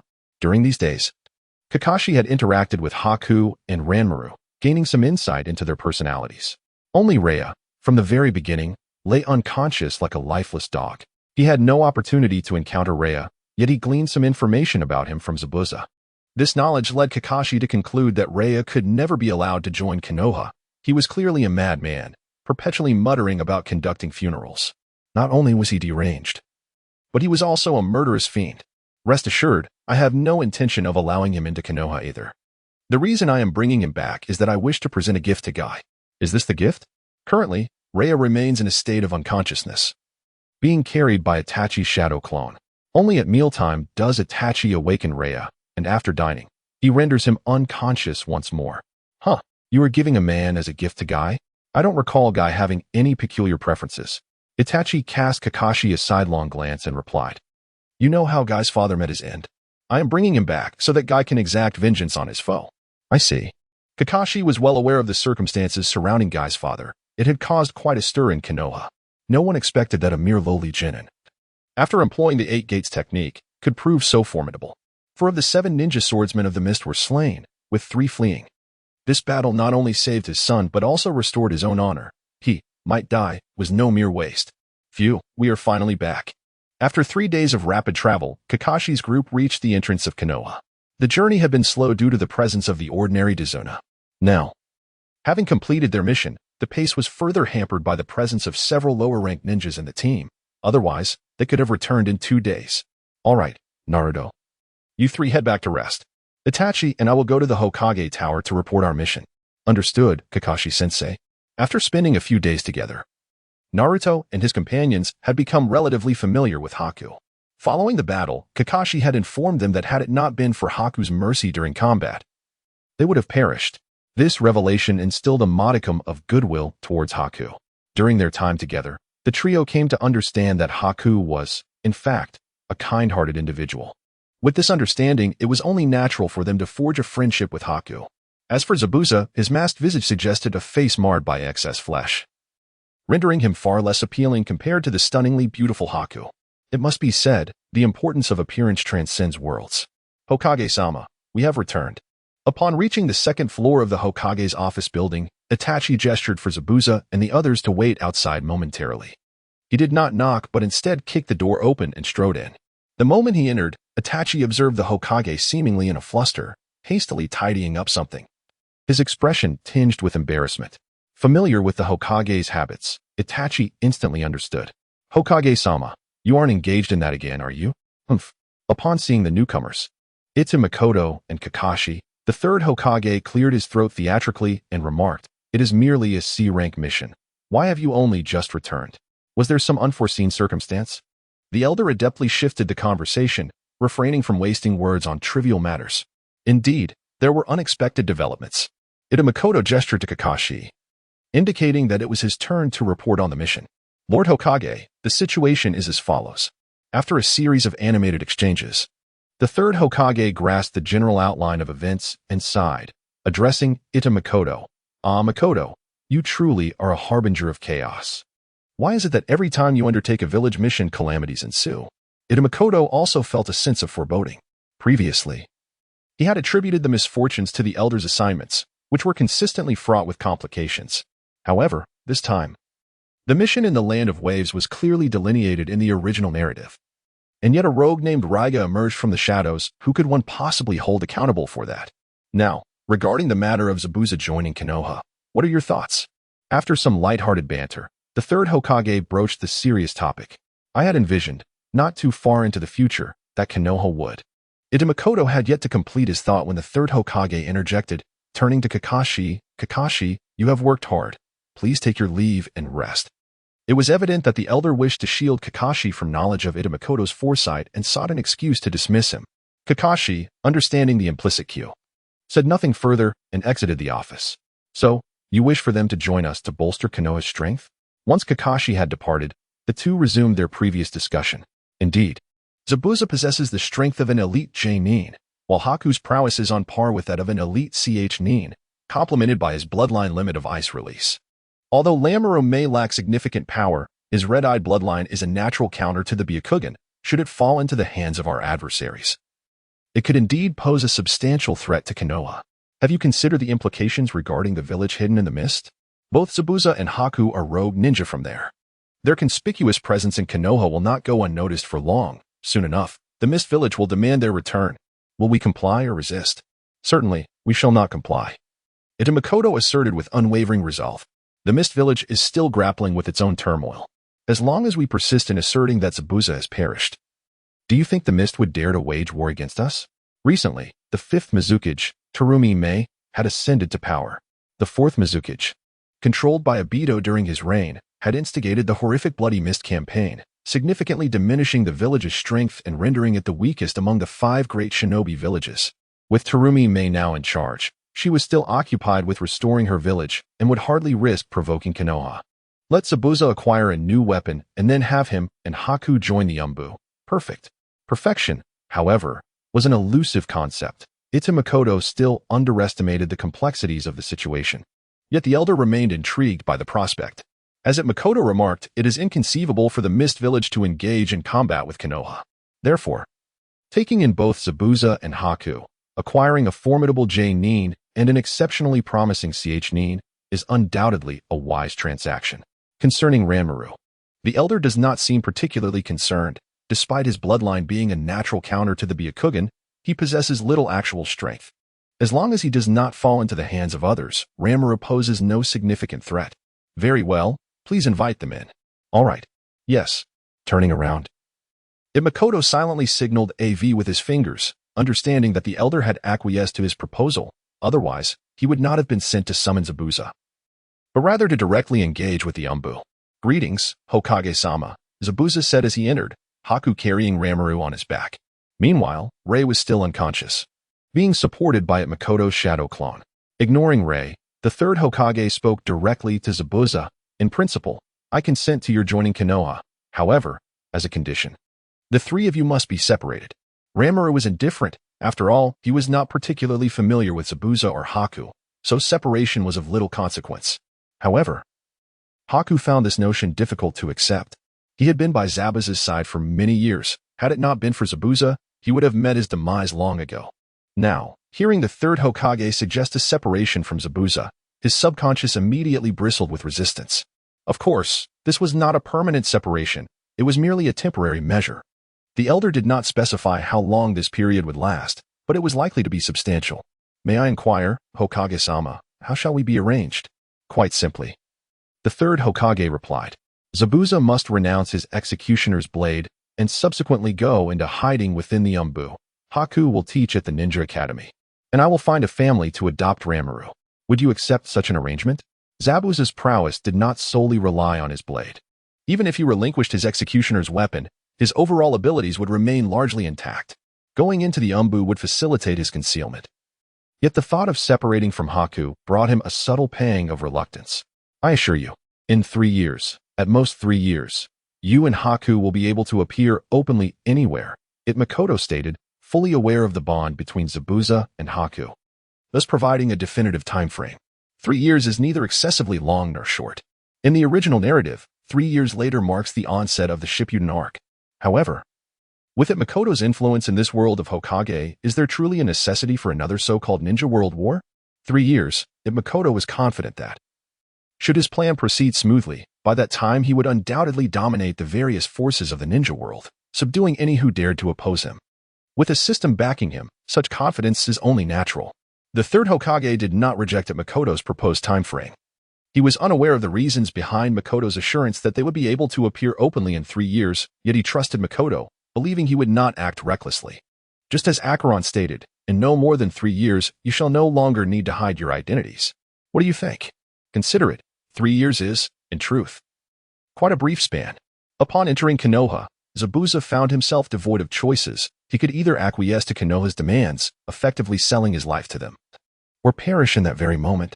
Konoha was no benevolent sanctuary. Harboring Zabuza posed a significant risk. Should he prove ungrateful, his demise would merely result in his head being presented to the Mist Village, potentially yielding a reward.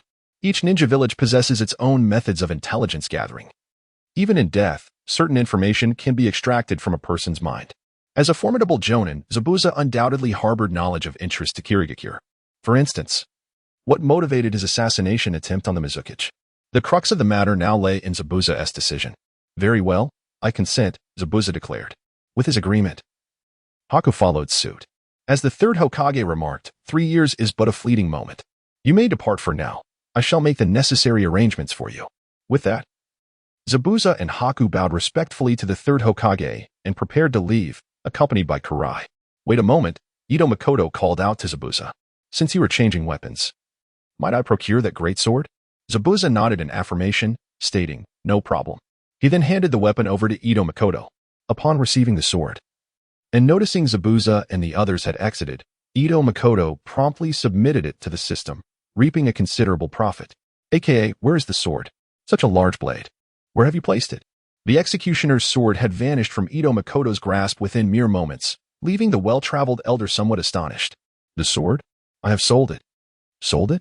The elder's mouth fell agape, utterly bewildered by Makoto's words. Submitting the executioner's sword before the elder was a decision Makoto had pondered deeply. He sought to convey that he was distinct from the superficial individuals outside, his uniqueness unparalleled. Elder, I possess certain peculiarities, as you are aware. The third Hokage nodded, interpreting Makoto's words as pertaining to his prophetic abilities. Due to the nature of his special circumstances, there were matters known solely to him, others must remain in ignorance. For once revealed, his uniqueness would vanish. Have you gleaned something? Although Makoto's precognitive abilities had yet to be validated, various indications suggested that such foresight might materialize in the near future. This is not something I can disclose, Elder. You need only understand that I entrusted that great sword to an extraordinarily significant entity. From this being, I can submit rare treasures, the more precious the item, the higher its quality. Upon reaching a specific threshold, I may also acquire something in return. So, your talents stem from this. Initially, Ito Makoto had intended to reveal the Spring of Life, but he had not anticipated that the elder would associate it with his abilities. However, there was no need for Ito Makoto to deny it. Indeed, I had submitted certain items in exchange for these remarkable talents. Recently, I have been struck by the notion that, as long as the quality of the items I submit is sufficiently high, I shall receive something of great utility in return. What is this item? Ito Makoto shook his head and replied, I do not know. It is merely a feeling I possess. Yet I believe it will be of great significance to you, esteemed elder. Is that why you chose to save Zabuza, solely for that formidable sword of his? One cannot deny the power of imagination. Ito Makoto had not considered this aspect, yet the elder had deduced it, thereby sparing him a great deal of unnecessary explanation. Indeed, upon hearing Ito Makoto's unabashed admission, the elder, who had been kept in the dark, regarded him with a sense of satisfaction. He believed that Ito Makoto had taken Zabuza in solely for his own benefit to acquire that coveted item. As for whether Ito Makoto could genuinely procure such a thing, the elder harbored some doubts. However, the astonishing disappearance of the sword had left him astounded, leading him to place his trust in Ito Makoto's words. If what Ito Makoto claimed were true, it would signify that the boy had indeed not been a waste of teaching time. He was a worthy disciple.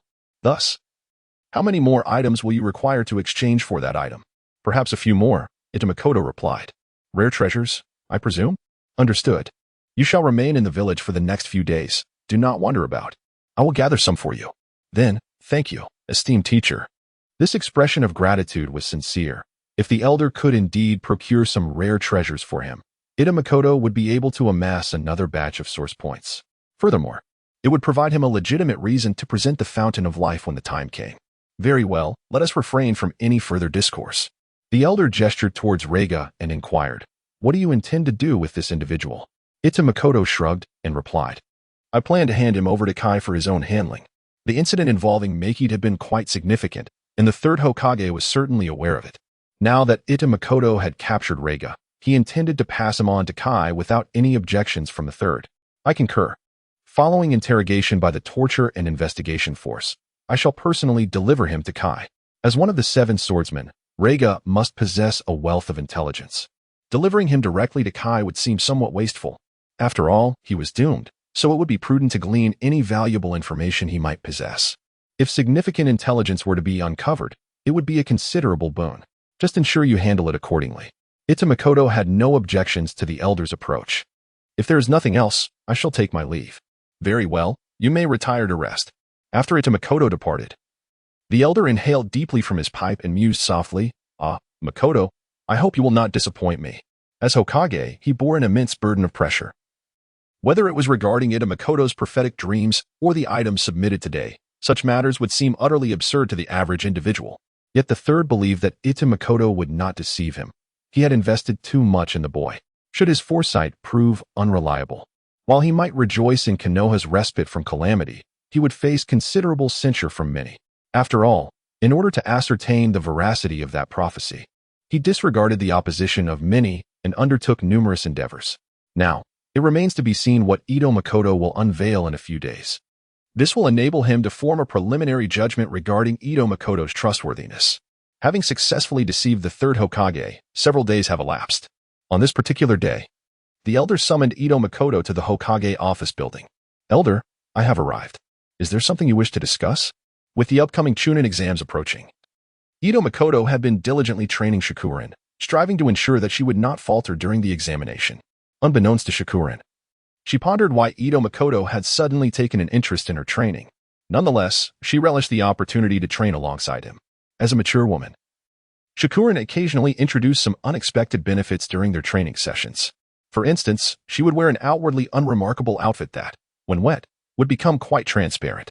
Additionally, during sparring, she would intentionally collide with him. Ito Makoto, unaccustomed to such antics, found himself quite flustered, although Shikurin was not without her own charms.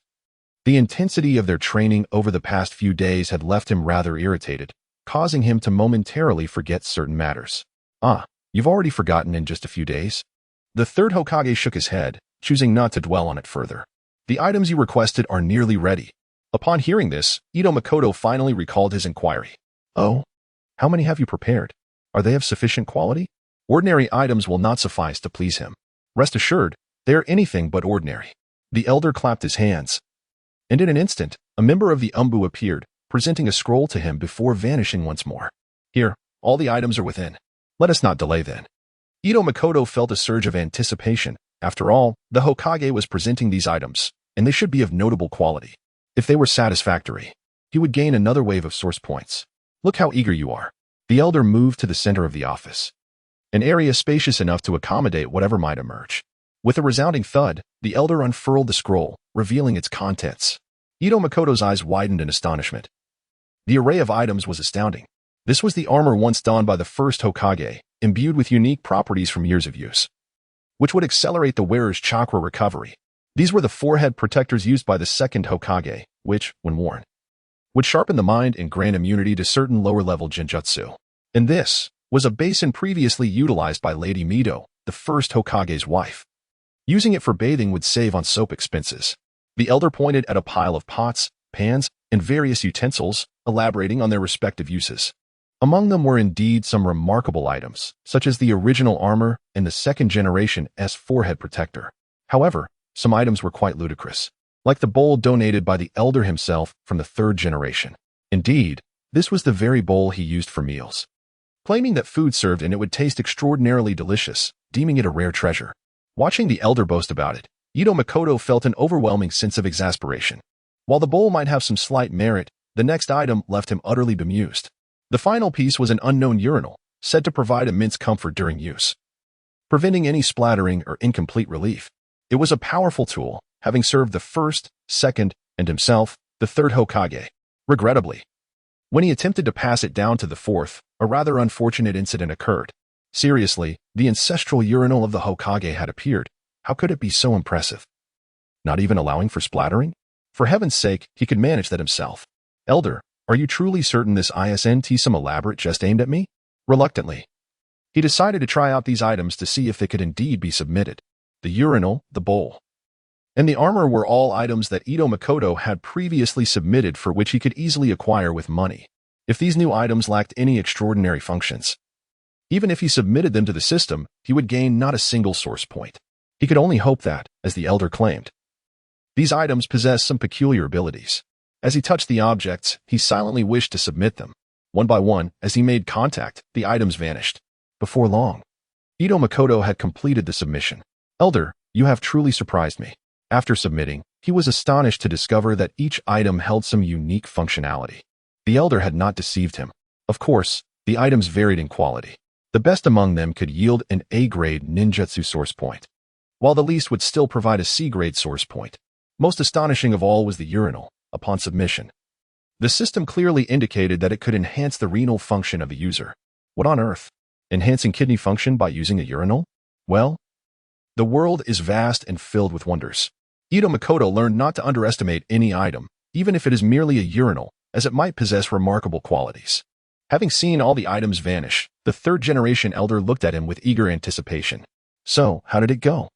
Upon hearing that all the items had been successfully submitted, he replied, the outcome is quite favorable. The entity I consulted expressed satisfaction with the items I provided. Therefore, this evening it shall bestow upon me something that every human yet to transcend will require. Ito Makoto certainly did not intend to reveal the fountain of life at this moment. How on earth could he even approach that? The system lacks a storage space for him to store items. Presently, the fountain of life has been placed within a scroll. Does he truly expect the old master to retrieve it from the scroll? Does he really think the old master is so foolish? Very well, just a day's time. I can be patient. Seeing Ito Masaru take out something, the old master was not disappointed. After all, it is merely a matter of one day. Whether Ito Masaru is deceiving him will be revealed tomorrow. Old master, if you are in a hurry, I can bring the items to you tonight, he offered. There is no need, the old master replied with a grand wave of his hand, exuding a sense of magnificence. All right then, old master. I shall return at this same time tomorrow. There is no need for you to send someone to summon me. That is acceptable. If there is nothing else, I shall take my leave. You may go. After Ito Masaru exited the office building, the old master approached his desk and retrieved the crystal ball he often used for surveillance. On his way, Ito Masaru sensed an inexplicable feeling of being watched. After scanning his surroundings, he found no one observing him. A moment's contemplation led him to understand that the old master was monitoring him through the crystal ball. It makes sense. Those items are not solely the old master's. Some were acquired from the hands of prominent families. Until he has seen what the old master mentioned, he would undoubtedly ensure that Masaru does not escape from Konoha. Sending someone to watch him would risk their relationship if discovered. Hence the use of the crystal ball sufficed. Even if Masaru were aware, he could easily deny it. Although he understood the old master's intentions were for security, this did leave him feeling somewhat disheartened. Masaru grasped the rationale behind the old master's actions, yet understanding does not equate to acceptance. Fortunately, his feelings towards the old master were not particularly profound. According to the game's settings, with a maximum affection level of 100, he held an affection level of merely 70 to 75 for the old master. System, why do you lack even a storage space? If you had one, I could have directly given the potion to the old master without waiting until tomorrow. Upon returning home, Masaru felt uneasy knowing the old master was monitoring him with the crystal ball. The more he thought about it, the more he felt it was the fault of this pathetic system. If it had a storage space, he could have simply taken out the item, and the old master would not have resorted to such measures. What can I do? I too am in despair. I am merely a broken main god system. Who knows why I lack a storage space? The system felt equally helpless. In its prime, it could have provided not just a storage space, but an abundance of storage rings and necklaces. This is all your fault. I do not care. You must compensate for my wounded spirit. Masaru lamented in frustration. Aware that this was likely futile, but he still wished to test whether the system could indeed produce anything of value. Come now. Do you think such trivial tricks can fool me? The system exposed his little ruse, leaving Masaru feeling rather disillusioned. Indeed, I find myself under the watchful gaze of the old man. How then can I extract the fountain of life? If I were to retrieve the spring water directly from the scroll, it would undoubtedly raise suspicion. Would you not consider taking it out whilst he slumbers? Even if we assume the old man remains vigilant for 24 hours, he must eventually attend to his personal needs. With your acute perception, how long would it take to seize an object once you ascertain he is not observing you? Makoto silently berated the system for its apparent lack of intelligence, as such a simple truth required reiteration. The following morning, Makoto set forth towards the Hokage's office building. He had already procured the spring water in the dead of night, pouring it into approximately 20 small cups. One slightly larger cup contained 300 milliliters of the precious liquid, while the remaining 199 milliliters were distributed among the other cups in varying amounts, ranging from 1 milliliter to 10 milliliters. This meticulous arrangement was intended to prepare for any unforeseen circumstances that may arise. For instance, should someone sustain an injury, a single milliliter of the spring water would suffice. Conversely, should Gaara, having been deprived of his tailed beast, require aid, a larger dose of around 10 milliliters would be necessary to ensure his survival. Nevertheless, Makoto remained uncertain whether such an event would indeed transpire. It was better to be prepared than to be caught off guard. Old man, I have brought you what you requested, Makoto announced, kicking open the door with a flourish. To his surprise, he discovered that he was not alone. Guy was also present in the office. Oh, Guy, what brings you here? Makoto inquired casually. Typically, even high-ranking ninjas would not convene at such an early hour for missions or assignments from the Hokage. Makoto had deliberately chosen this time to avoid the prying eyes of others. Should the two aged advisors of Konoha be present, he would be left pondering whether to reveal the spring water or withhold it. I have been waiting here specifically for you, Guy said with a grave expression, stepping forward to bow deeply at a 90-degree angle. Thank you, Makoto, for granting me the chance to avenge my foes. Upon hearing Guy's gratitude, Makoto realized that the old man had entrusted him with Raiga's fate, allowing Guy to exact his revenge. Had it not been for the 7 ninja swordsmen, Guy's father would not have succumbed to the 8 gates, ultimately leading to his demise. As one of the few who managed to escape, Raiga bore a profound grudge against Guy. It is nothing, merely a trivial matter. There is no need for such grand gestures, Makoto replied, assisting Guy back to his feet. He was wise enough not to divulge his true intentions. A bit of pleasantry was essential, and based on his understanding of Guy, he knew that Guy would not allow himself to be at a disadvantage. No, you have rendered me an immense service. I must adequately repay you. Speak, Makoto. What is it that you desire? As long as it is within my power, I shall fulfill your request. Really? At this point, Makoto had abandoned all pretense. For someone like Akai, a single act of courtesy sufficed. Extending it further would only lead Akai to believe that he was being looked down upon. Such a simple-minded fellow was refreshingly straightforward. Very well, teach me the 8 gates of heaven, he stated. The 8 gates? Certainly, Ito Makoto declared, revealing his intent, and Akai, without a moment's hesitation, agreed. Then it is settled. After I conclude my affairs, I shall seek you out. Understood. I shall await you at the training ground in the forest. Please allow me to take my leave, Lord Hokage. Indeed. After Akai departed, Ito Makoto approached his desk. Without further ado, retrieving a scroll and extracting a small vial containing 300 milliliters of spring water. Is this the gift that was bestowed upon you? The elder observed the clear liquid with an expression that suggested disbelief. Indeed, at first glance, the spring water appeared no different from ordinary clear water. Elder, this is an extraordinarily remarkable spring water. Its effects could drive anyone to madness, Ito Makoto asserted. With a light chuckle, the elder responded, very well. Enlighten me as to the properties of this water. Words alone are insufficient, elder. I believe it would be best for you to drink it directly. Personal experience is the most authentic of sensations. What others say is merely ephemeral. The elder scrutinized him, and it was evident that Ito Makoto felt discomfort under his gaze. His current statement was merely a test. If the elder refused to drink, suspecting poison, it would signal that he would no longer concern himself with any future matters in Konoha. Conversely, if the elder chose to drink, it would indicate that Ito Makoto still held a place of trust in the third Hokage's heart. As long as the elder continued to trust him, he would not remain indifferent to the affairs of Konoha. Ultimately, everything lay in the elder's hands. How intriguing that you maintain an air of mystery. Very well. I shall see for myself if this water is indeed as wondrous as you claim. After a brief moment of silence, the elder picked up the vial from the table. Wait. Ito Makoto grasped the elder's hand. First, dismiss the Anbu. The Anbu, loyal protectors of the elder, were well aware of his safety. However, given the gravity of the situation, caution was paramount. Although the elder did not fully comprehend Ito Makoto's reasoning, he acquiesced, dispersing the Anbu before raising the vial to his lips and downing its contents in one swift motion. With each gulp, 300 milliliters of spring water disappeared into the elder's belly. Ito Makoto felt a sense of relief. It seemed the elder still held trust in him, as evidenced by his willingness to dismiss the Anbu and consume this mysterious liquid. Ah, elder, now we shall witness the moment of miracles. As Sarutobi Hiruzen consumed the vial, he initially felt no extraordinary sensation. Just as he began to wonder if Ito Makoto was merely deceiving him, he suddenly sensed a warmth rising rapidly within his lower abdomen, akin to a gentle flame.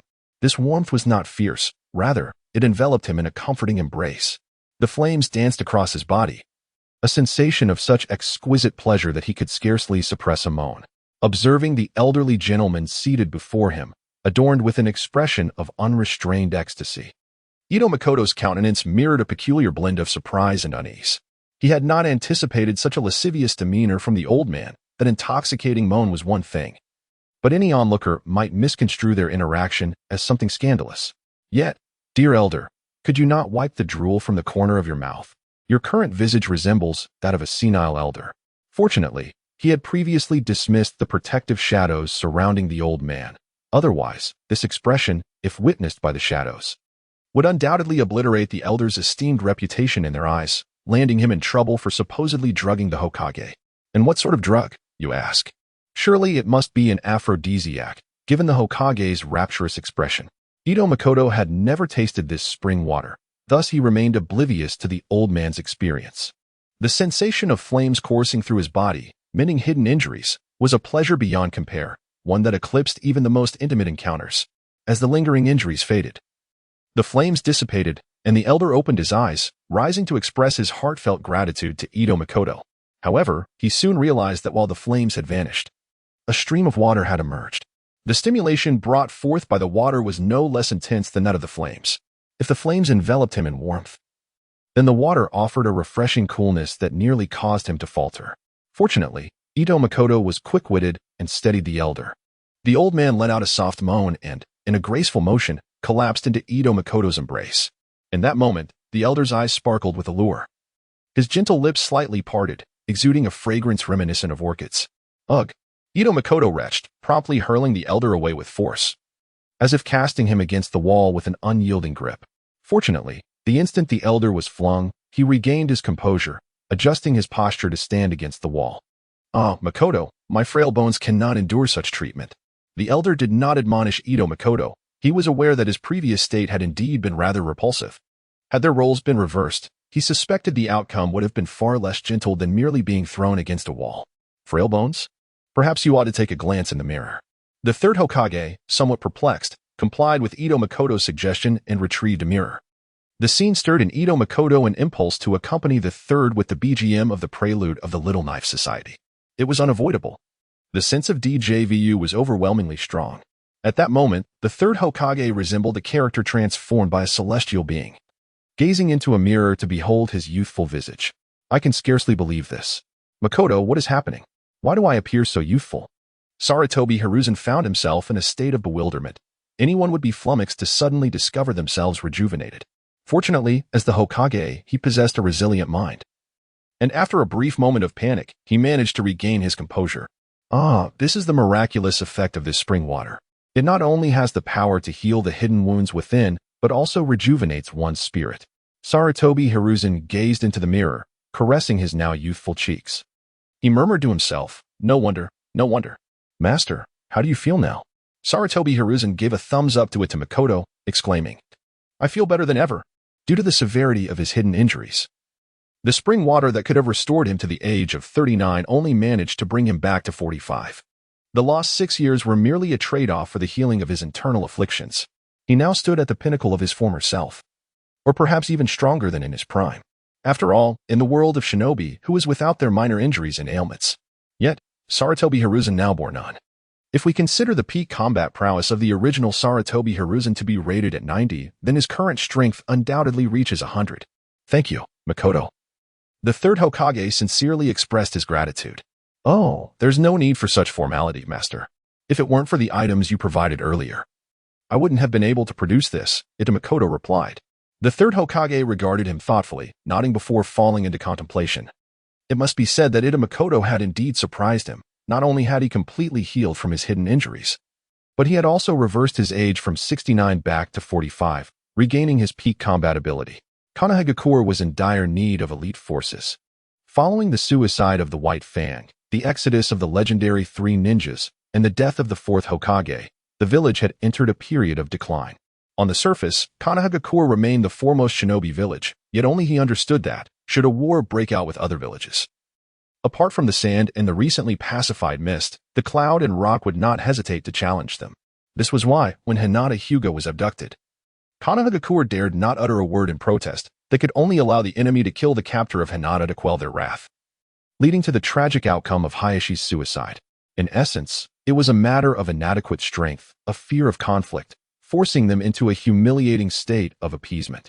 Now that he had returned to his peak, he could summon Tsunade and Jiraiya back, bolstered by the elite shinobi of Kakashi, Guy, and Ito Makoto. Even if war were to break out, Konohagakure would not be at a disadvantage against any other village. Whether Jiraiya and Tsunade would return remained uncertain. Their departure had stemmed from a clash of ideals with the village. At that time, Sarutobi Hiruzen had aged and lacked the capacity to instigate change. However, the situation was different now.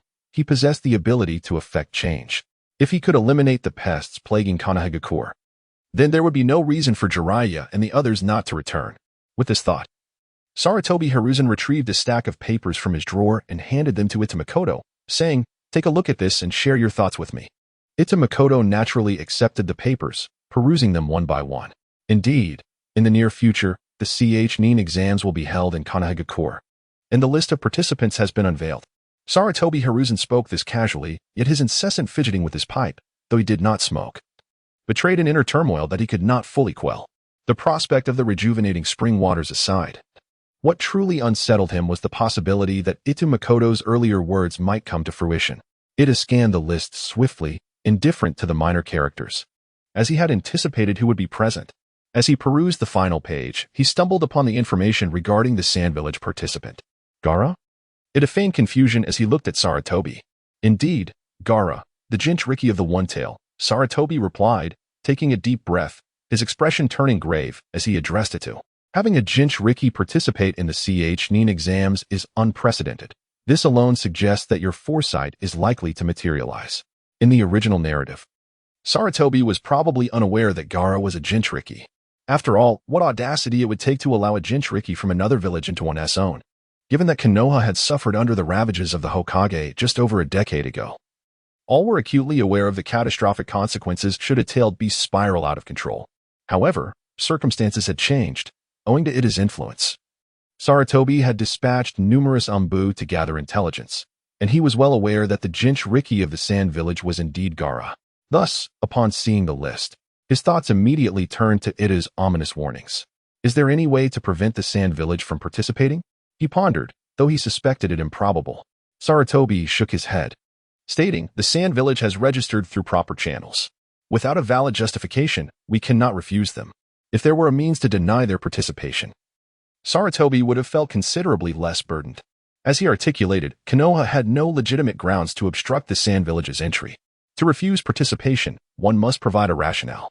Would they assert that sending a Jinchuriki to compete was against the rules? That would be absurd. The regulations of the Nin exams did not prohibit Jinchuriki from participating. Moreover, should Konoha voice such a claim, it might lead to the misinterpretation that they feared the Sand Village. It would be utterly ludicrous for the strongest ninja village, Konoha, to appear intimidated by a single Jinchuriki. Therefore, that rationale was untenable. Sarutobi pondered deeply, struggling to conceive a valid argument. Firstly, the Sand Village was an ally of Konoha. Secondly, the participants had legitimately registered for the exams. To deny their entry would violate the established protocols. Makoto, do you have any clever ideas? Ida scratched his head, admitting he too had no viable solution. If he could successfully thwart Gaara's participation, he certainly would. For altering significant plot lines could yield an abundance of source points. In this narrative, there is a notion that it is possible to avoid the demise of the protagonist without disrupting the forthcoming significant events. It is evident that Ito Makoto genuinely desires change. However, regrettably, he finds himself lacking effective strategies. Apologies are offered, as he is devoid of any substantial ideas. Observing Ito Makoto's helplessness, Sarutobi Hiruzen does not cast blame, but instead expresses a hint of melancholy, stating that it appears they must take adequate precautions. While he admits to being somewhat unfamiliar with defensive measures, he suggests that it is perhaps not yet the time to reveal their current situation. Initially, Sarutobi Hiruzen intended to urgently inform the village's higher-ups about his circumstances, to ensure they understood that he had returned to his peak and that Konoha possesses formidable strength once more. However, upon hearing Ito Makoto's words, he contemplates the element of surprise, to conceal their status and catch those with ulterior motives off guard. The wisdom of the teacher resonates with him, as he acknowledges that even in his advanced age, his mind remains sharp. With this understanding, he feels reassured and prepares to take his leave, having achieved his purpose for the visit. As the impending Chunin exams approach, it is prudent for Sarutobi Hiruzen to convene with the village advisors to strategize defenses, and thus, Ito Makoto decides not to impose on him any further. Hiruzen bids him to return, assuring him that he will summon him when needed. Ito Makoto nods and exits. And as he closes the door, Hiruzen employs a transformation technique to revert to his elderly form. Time passes swiftly, and several days have elapsed since their last conversation. Ito Makoto has acquired the 8 Gates technique, eagerly awaiting the Chunin exams. A few days prior, he informed Karui about the upcoming exams, which clarified the reason behind his recent training sessions with her. At this juncture, Ito Makoto feels compelled to critique Kakashi. The Chunin exams are not a secret, yet, as the exam date approaches, Kakashi has failed to inform his 3 students about it. In the original narrative, it was only through Naruto's companion, Konohamaru, colliding with the Sand Ninja, Kankuro, that they learned of the exam. It must be said that Kakashi's performance as a mentor leaves much to be desired. On this particular day, Naruto ambles through the village, torn between seeking Sasuke for training or visiting Ito Makoto's home for a meal. Ultimately, he resolves to head to Makoto's residence for dinner, slapping his forehead in determination. To take a shortcut, he veers onto a somewhat secluded street. As he strolls along, he reflects on the numerous unfamiliar faces he encountered, including several ninjas from other villages. With his typically simplistic mindset, he suddenly senses that today's Konoha feels somewhat different, though he cannot quite articulate what distinguishes it. After all, it is quite challenging for him to comprehend why these foreign ninjas have come to Konoha, especially in such large numbers. It was not until Konohamaru, much like in the original narrative, collided with Kankuro. Konohamaru is known to Naruto, being the grandson of the 3rd Hokage. Although they are not particularly close, he cannot simply stand by and watch Konohamaru be bullied. The current Konohamaru, in stark contrast to his portrayal in the original story, is an entirely different individual. At this point in the original, He was merely a spoiled child relying on his family background, his essence not malevolent but rather overconfident. Presently, due to his frequent interactions with Itamekoto, who has taken a liking to him, Konohamaru often receives visits from Itu upon returning from missions, where he subtly imparts his values. Unlike the original narrative where he failed to apologize after bumping into someone, despite being knocked to the ground, Konohamaru immediately offered his apologies to Kankuro. However, Kankuro, unyielding, seized Konohamaru by the collar, lifting him off the ground. "Hey, what are you doing? Release Konohamaru, you bizarre clown." It is uncertain whether this is a sand ninja tradition, but many of their puppeteers adorn themselves with various paints, rendering themselves particularly grotesque. With a resounding slap, Kankuro was infuriated by Naruto's words, allowing Konohamaru to fall to the ground as he tightened his grip on the collar. After glaring at Naruto for a few seconds, Kankuro mockingly retorted, "What gives you the right to criticize me, you feline-whiskered fellow?" "Huh, that's natural for me. Nothing can be done about it. You, on the other hand, chose to paint your face that way willingly, thus you are indeed a clown." Naruto shot back, the 6 whisker-like markings on his face always a sore point for him. Yet, he felt powerless, as he stated, it was something innate and unchangeable, and even if cosmetic surgery were an option, it was far beyond the means of a mere genin. "You fool, this is art. You wouldn't understand a thing. This is not art at all. It is merely childish scribbling." The two engaged in a heated exchange on the secluded street, each hurling retorts at the other. "Enough, you rude brat. I shall impart lessons on you in place of your parents." After a brief quarrel, Kankuro realized he was not a match for the blonde youth. How foolish it would be to engage in a battle of wits with Naruto, a clear path to self-destruction, aware that verbal sparring would lead him nowhere. Kankuro contemplated resorting to violence. However, he was not alone. Beside him stood a golden-haired girl wielding a massive fan, his sister, Tamari. "Hey, Kankuro, we are in Konoha after all. Do not act impulsively." Tamari, maintaining her composure, found the argument between Kankuro and Naruto rather amusing, which is why she refrained from intervening initially. Now, noticing Kankuro's readiness to escalate the situation, she felt compelled to intervene. "It's fine. This area is quite remote with few witnesses. I can handle him swiftly." As Shigeru observed Kankuro's insistence on taking action, she refrained from further comment. In her view, Naruto, this inexperienced youth, could hardly pose a challenge to Kankuro. A minor reprimand should not jeopardize the relations between Konohagakure and Sunagakure. "Young man, it appears you are unaware of the gravity of your offense. Remember to be more judicious with your words in the future." With that, Kankuro clenched his fist, ready to strike Naruto. Sensing the impending attack, Naruto heightened his vigilance. The moment Kankuro made a move, he would immediately employ the shadow clone technique. "Fight me? I, Naruto, have never feared anyone." Just as Naruto prepared to unleash his clones, a small stone was hurled from a nearby tree. Kankuro, oblivious to the presence of someone in the tree, was caught off guard as the stone struck his hand. "Who dares?" he growled, clutching his injured hand and glaring at the tree, clearly in pain. "It seems you possess quite the audacity to attack a ninja of Konoha." The newcomer was none other than Sasuke. Coincidentally, he was on his way to visit Itachi. Not for a meal, but to inquire about some training matters. He had not expected to encounter Naruto embroiled in a conflict. Initially disinclined to intervene, he recognized that with Naruto's strength, most opponents would be no match for him. However, upon noticing the ninja headband around Shigeru's neck, he realized that the pair were not from Konoha. To prevent Naruto from being at a disadvantage, he had thrown the stone as a warning. "Ugh, another annoying presence," Kankuro muttered, irritated by Sasuke's interference. Not only had he been attacked, but the fact that Sasuke was more handsome and particularly arrogant only exacerbated his frustration. Discreetly loosening the items strapped to his back, he resolved to retaliate against Sasuke. "Hey, Kankuro, what are you doing?" Shigeru exclaimed in surprise. Kankuro, a puppet master whose entire strength resided in his puppets, had merely intended to deliver a punch to Naruto, akin to a typical brawl. However, given his current demeanor, it was evident he intended to employ his puppets. Such an approach elevated the situation beyond mere skirmish, potentially leading to significant consequences. "Fear not. I am well aware of my limits." Despite Kankuro's assurances, Shigeru still sought to dissuade him. Yet, Kankuro would not grant her the opportunity to speak. Swiftly releasing his puppets and preparing to launch an attack on Sasuke. "Stand down, Kankuro," he heard someone call out. Frustrated, Kankuro found himself interrupted again, questioning whether they were oblivious to his rising ire. If he did not receive a satisfactory explanation, he would ensure they regretted it. However, upon glancing at the speaker, He realized that anger was but a fleeting emotion. He was, in fact, in a rather good mood. Not angry in the slightest. He laughed, albeit nervously. Stop embarrassing yourself here. I am Gaara. The speaker is none other than Gaara, the Jinchuriki of the One Tail. The sealing techniques of the Sand Village are rather incomplete, rendering each successive one-tail Jinchuriki unable to sleep. Should they doze off, the one-tail Shikaku would break free from its seal and take control of its host. Thus, to prevent Shikaku's emergence, the one-tail Jinchuriki is deprived of sleep. Gaara's dark circles under his eyes are a testament to this, since he ascended to the role of Jinchuriki.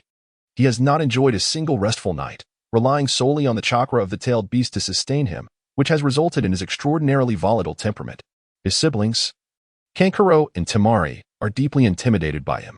At the mere mention of Gaara, Kankuro is drenched in sweat, fearful of inciting Gaara's displeasure and facing dire consequences. While Kankuro quakes in fear, Sasuke and Naruto remain oblivious to Gaara's true nature. Upon his arrival, they are struck by a sudden apprehension towards him. Where has Konohamaru gone? Despite their trepidation, Naruto does not forget the reason behind his quarrel with Kankuro. Upon closer inspection, it becomes evident that the principal party has mysteriously vanished. You mean that child from earlier? At this moment, Temari steps forward, stating, while you were arguing with Kankuro, he slipped away. She gestures in the direction of the escape. Come, we are not here merely for amusement. With a swift motion, Gaara appears before Kankuro, intending to lead the two away. Wait, just as Kankuro is about to depart. Another voice halts him. I can't take it anymore, Gaara. You must allow me to teach them a lesson. Kankuro insists he has something urgent to convey. Kankuro. Remain calm. Gaara, I cannot remain calm. Kankuro exclaims, his frustration boiling over as he feels repeatedly interrupted, exuding an aura that suggests he is on the brink of violence. Eager to vent his frustrations with an air of leave me be. Yet, a single remark from the newcomer manages to quell his fury. In the Hidden Leaf Village, those who dare to assault the grandson of the third Hokage, well, you all will accompany me. The speaker is none other than Makoto Ito. And who might you be? Temari inquires, recognizing Kankuro's current agitation and Gaara's difficulty in communication, prompting her to take the initiative as his older sister. To be honest, when she learns that Konohamaru is the grandson of the third Hokage, she is genuinely taken aback. Assaulting the Hokage's grandson is a matter of serious consequence. On one hand, it might be dismissed as mere childish antics, especially since Kankuro did not land a blow on Konohamaru. His strike was thwarted by Sasuke. On the other hand, it could be perceived as a grave affront to the Hidden Leaf, potentially providing the higher-ups an excuse to ignite a ninja war if they so desired. Temari, however, is unaware of the dynamics within the higher echelons of the Leaf Village, projecting her own village's circumstances onto the situation. She realizes it could indeed spiral into a significant issue. As for me, seeing Temari step forward, Makoto Ito waves his hand with a smile, stating, I am merely a genin participating in this examination, just like you all. With a haughty demeanor, it turns out he is merely a low-ranking ninja. Is this the audacity of the lower ranks in Konoha nowadays? Earlier, Ito Makoto spoke with great bravado, asserting that everyone should follow him, leading Kanjiro to believe that the seemingly youthful individual was of a higher rank. Now, upon realizing that Ito Makoto is just a lowly ninja, he immediately began to mock him, venting his frustration. Ito Makoto, perplexed by Kanjiro's discontent, shrugged it off as inconsequential. In a swift motion, he executed a body flicker technique. Appearing beside Kanjiro, with a hand resting casually on Kanjiro's shoulder, he remarked, Do you harbor some misconceptions about the lower ranks of Konoha? What? How is that possible? Kanjiro gasped, astonished by the swiftness of Ito Makoto's body flicker, which was so rapid that even Gaara's sand failed to react until the words were uttered. I advise you to comply, or I shall not hesitate to resort to force. He patted Kanjiro's shoulder and calmly surveyed the trio, his gaze particularly lingering on Gaara. Sensing the agitation of his sand, this statement served as both a warning and a deterrent. If they were wise, they would understand their next course of action. Gaara, do not act impulsively. Despite Kanjiro's fear of Gaara, Temari, while equally apprehensive, felt a deep affection for her formidable brother. As an elder sister, she believed it was her duty to protect her siblings. This was Konoha, and should Gaara lose control, he would not endure for long. Thus, she aimed to soothe Gaara and prevent him from acting recklessly. Will you accompany me willingly, or shall I be compelled to take action? The more indifferent Ito Makoto appeared, the more cautious Kanjiro and his companions became. It must be said that his body flicker technique had indeed left them in awe. Very well, we shall follow you. But you must inform us of our destination. Kanjiro clasped his hands, visibly humiliated, while Gaara remained composed, his eyes gleaming with excitement as he regarded Ito Makoto. The unusual demeanor of the two left Temari with little choice but to acquiesce. Where to? Naturally, we are headed to the Hokage's office. After all, you have bullied the Hokage's grandson and even contemplated violence against him. This matter must be clarified in the presence of the Hokage. Temari nodded in agreement. The alliance between Konoha and Mangekyu remained intact, and as long as they clarified the misunderstanding, all would be well. By the way, could we first return to the inn? Our supervising teacher is still there, and I do not wish for him to worry. The supervising teacher? Maki? Upon hearing Temari's words, Ito Makoto waved his hand dismissively and replied, "No need for concern. I shall send someone to inform him." With that, Ito Makoto gestured towards a tall building to the left.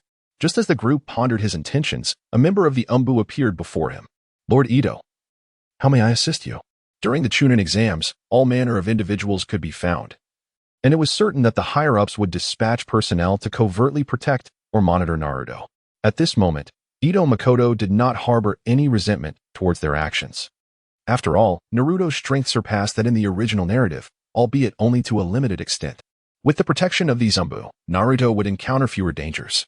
Please send someone to the Sand Village and to inform their supervising teacher that they have been taken to the Hokage's office by me. So there is no need for concern. Understood, Lord Ito. The Anbu received the command without objection and swiftly vanished, heading towards the Sand Village Inn. Who exactly are you? Seeing Ito Makoto summon the Anbu and being addressed as Lord Ito, Temari increasingly sensed that he was no ordinary individual. Did I not mention? There is no need to be tense. I am merely an ordinary Chunin. I would be a fool to believe you. Temari's expression was one of disbelief. How could someone wielding a body flicker technique that even Gaara could not respond to and summon Anbu members at will claim to be an ordinary Chunin? Naruto, Sasuke. I have escorted them to the Hokage's office. If you have any questions, you may ask Kakashi. Got it, Naruto replied nonchalantly. He had initially intended to mooch a meal at Ito Makoto's place, but instead, he nearly sparked a conflict, which left him rather disgruntled. Sasuke, however, was intrigued by the upcoming Chunin exams. After acknowledging Ito Makoto, he prepared to seek clarification from Kakashi. Meanwhile, as Ito Makoto escorted Gaara and the others toward the Hokage's office, a multitude of ninjas gathered there, regardless of whether they were Chunin or Jounin. These ninjas shared a commonality. They were all teachers of Genin. You should understand why I have called you here, Ito Makoto stated. Yes, Hokage-sama, they replied. That is good to know. Sarutobi Hiruzen, having heeded Ito Makoto's advice, concealed his return to peak strength through transformation jutsu, presenting himself as an elderly figure before the assembly. Now, what are your decisions? Kakashi and Guy exchanged glances before nodding in unison. All three Genin from Guy's team would participate in the upcoming Chunin exams, as would all three from Kakashi's team.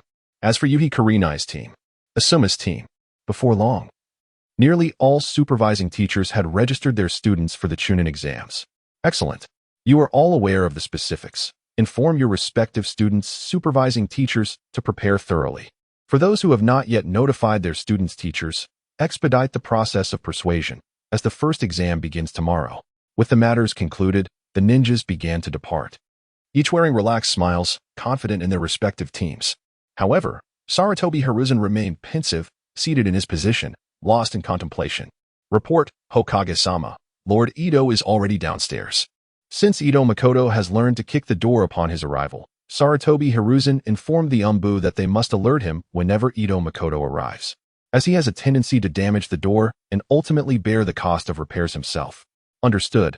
When you leave, please ensure the door is opened for them. The Anbu felt somewhat awkward, as he still had matters to discuss, wondering if the Hokage was dismissing him. Is there anything else you wish to convey? Respected Hokage. Ito-sama did not come alone. He is accompanied by 3 Sannin. Upon hearing this, Sarutobi Hiruzen furrowed his brow. For this Chunin exam, Mangekyu had sent a small team, including Gaara and his 2 companions, alongside their instructor and a few others, totaling no more than 10 individuals. According to the Anbu's report, their leading Jonin, Maki, had not emerged from the station since their arrival, and the only participants in the exam were the 3 Genin who had just come out to explore Konoha. It was likely that the 3 Sannin Ito brought along were those very Genin. I understand. You may leave. The Anbu felt a bit aggrieved. as he wanted to mention that Konohamaru was also trailing behind Ito Makoto. However, after being subtly dismissed previously, this time the message was overt. He feared that further delay might result in being forcibly ejected. Not daring to take the risk, he departed. Curiously, this time the Anbu did not vanish in a puff of smoke, but chose to walk out instead. Ito Makoto would surely find this scene quite astonishing, as he had never witnessed a ninja using the front door during his year in the Anbu. With doors and windows present, they would typically exit through the window. If only doors were available, they would create a hole in the wall rather than use the entrance. Such is the peculiarity of their ways. Ah, old man. Did you know I was coming? Upon seeing the Hokage's office door wide open with only the old man inside, Ito Makoto realized someone had informed the Hokage of his whereabouts. I prefer not to spend money on repairing doors, so you understand. Ito Makoto nearly burst out laughing at that remark. What does you understand even mean? Has the old man, rejuvenated to his 20s, begun to lose his grasp on reality? Grandfather, they are bullying me. After exchanging a few words with the old man, Konohamaru seized the opportunity to approach Sarutobi Hiruzen, eager to report his grievances. The old man shot Ito Makoto a fierce glare and said, "Speak, what is the matter?" Thereafter, Konohamaru began to recount the events with exaggerated flair. Standing aside, Ito Makoto felt a bit wronged. After all, he had merely attempted to instill in Konohamaru a correct worldview. Was such a glare truly warranted? Indeed. The reason behind Konohamaru's complaints lay squarely at Ito Makoto's feet, as he had occasionally entertained the boy with stories during his previous visits to the old man's residence. For instance, there are tales of vast skies, the indomitable dragon Aotion, and the world of Dolua. When recounting these stories, one's personal interpretations inevitably seep in, leading to a pointed critique of the actions taken by both the protagonists and antagonists. After absorbing numerous narratives, Konohamaru developed a profound impression: if one is bullied, one must report it. To have connections and not utilize them is sheer folly. Naturally, there were other valuable insights, but I shall refrain from elaborating on those. In summary, Konohamaru transformed from the innocent and good-hearted youth portrayed in the original work to the polished, yet cunning individual he is today. Ito Makoto felt aggrieved, but Kanjiro felt even more wronged. Was it not merely lifting Konohamaru that was at issue? He had not even laid a hand on him. Yet, in Konohamaru's account, Kanjiro morphed into a villain intent not only on physical harm but also on psychological subjugation. Temari, are you certain he was referring to me? Confronted with Kanjiro's inquiry, she found herself momentarily at a loss. It was merely a trivial matter of children squabbling. A clear explanation should suffice. She could not fathom why Konohamaru's version rendered the situation so grave. The notion that bullying me equates to looking down on Konoha was absurd. The grandson of the Hokage had been assaulted by outsiders in the village. Surely, this signaled the onset of a ninja war, and so forth. Seeing Konohamaru rambling on, Temari resolved that this could not continue. If he spoke further, he might utter something even more astonishing. Hokage-sama, wait a moment, I have something to say. She swiftly interrupted Konohamaru's nonsensical chatter, eager to present her perspective. Sarutobi Hiruzen was acutely aware that Konohamaru was merely babbling. The notion of a ninja world war, was this something a mere child could determine? Shaking his head, Sarutobi Hiruzen cast a more mournful glance at Ito Makoto. Oh, my beloved grandson, you have become irretrievably lost, and you, scoundrel, owe me my grandson back. Were it not for the inappropriateness of the setting, he would have certainly given Ito Makoto a good spanking. Konohamaru had indeed been led astray by this individual. Konohamaru, please listen. Allow me to hear what they have to say.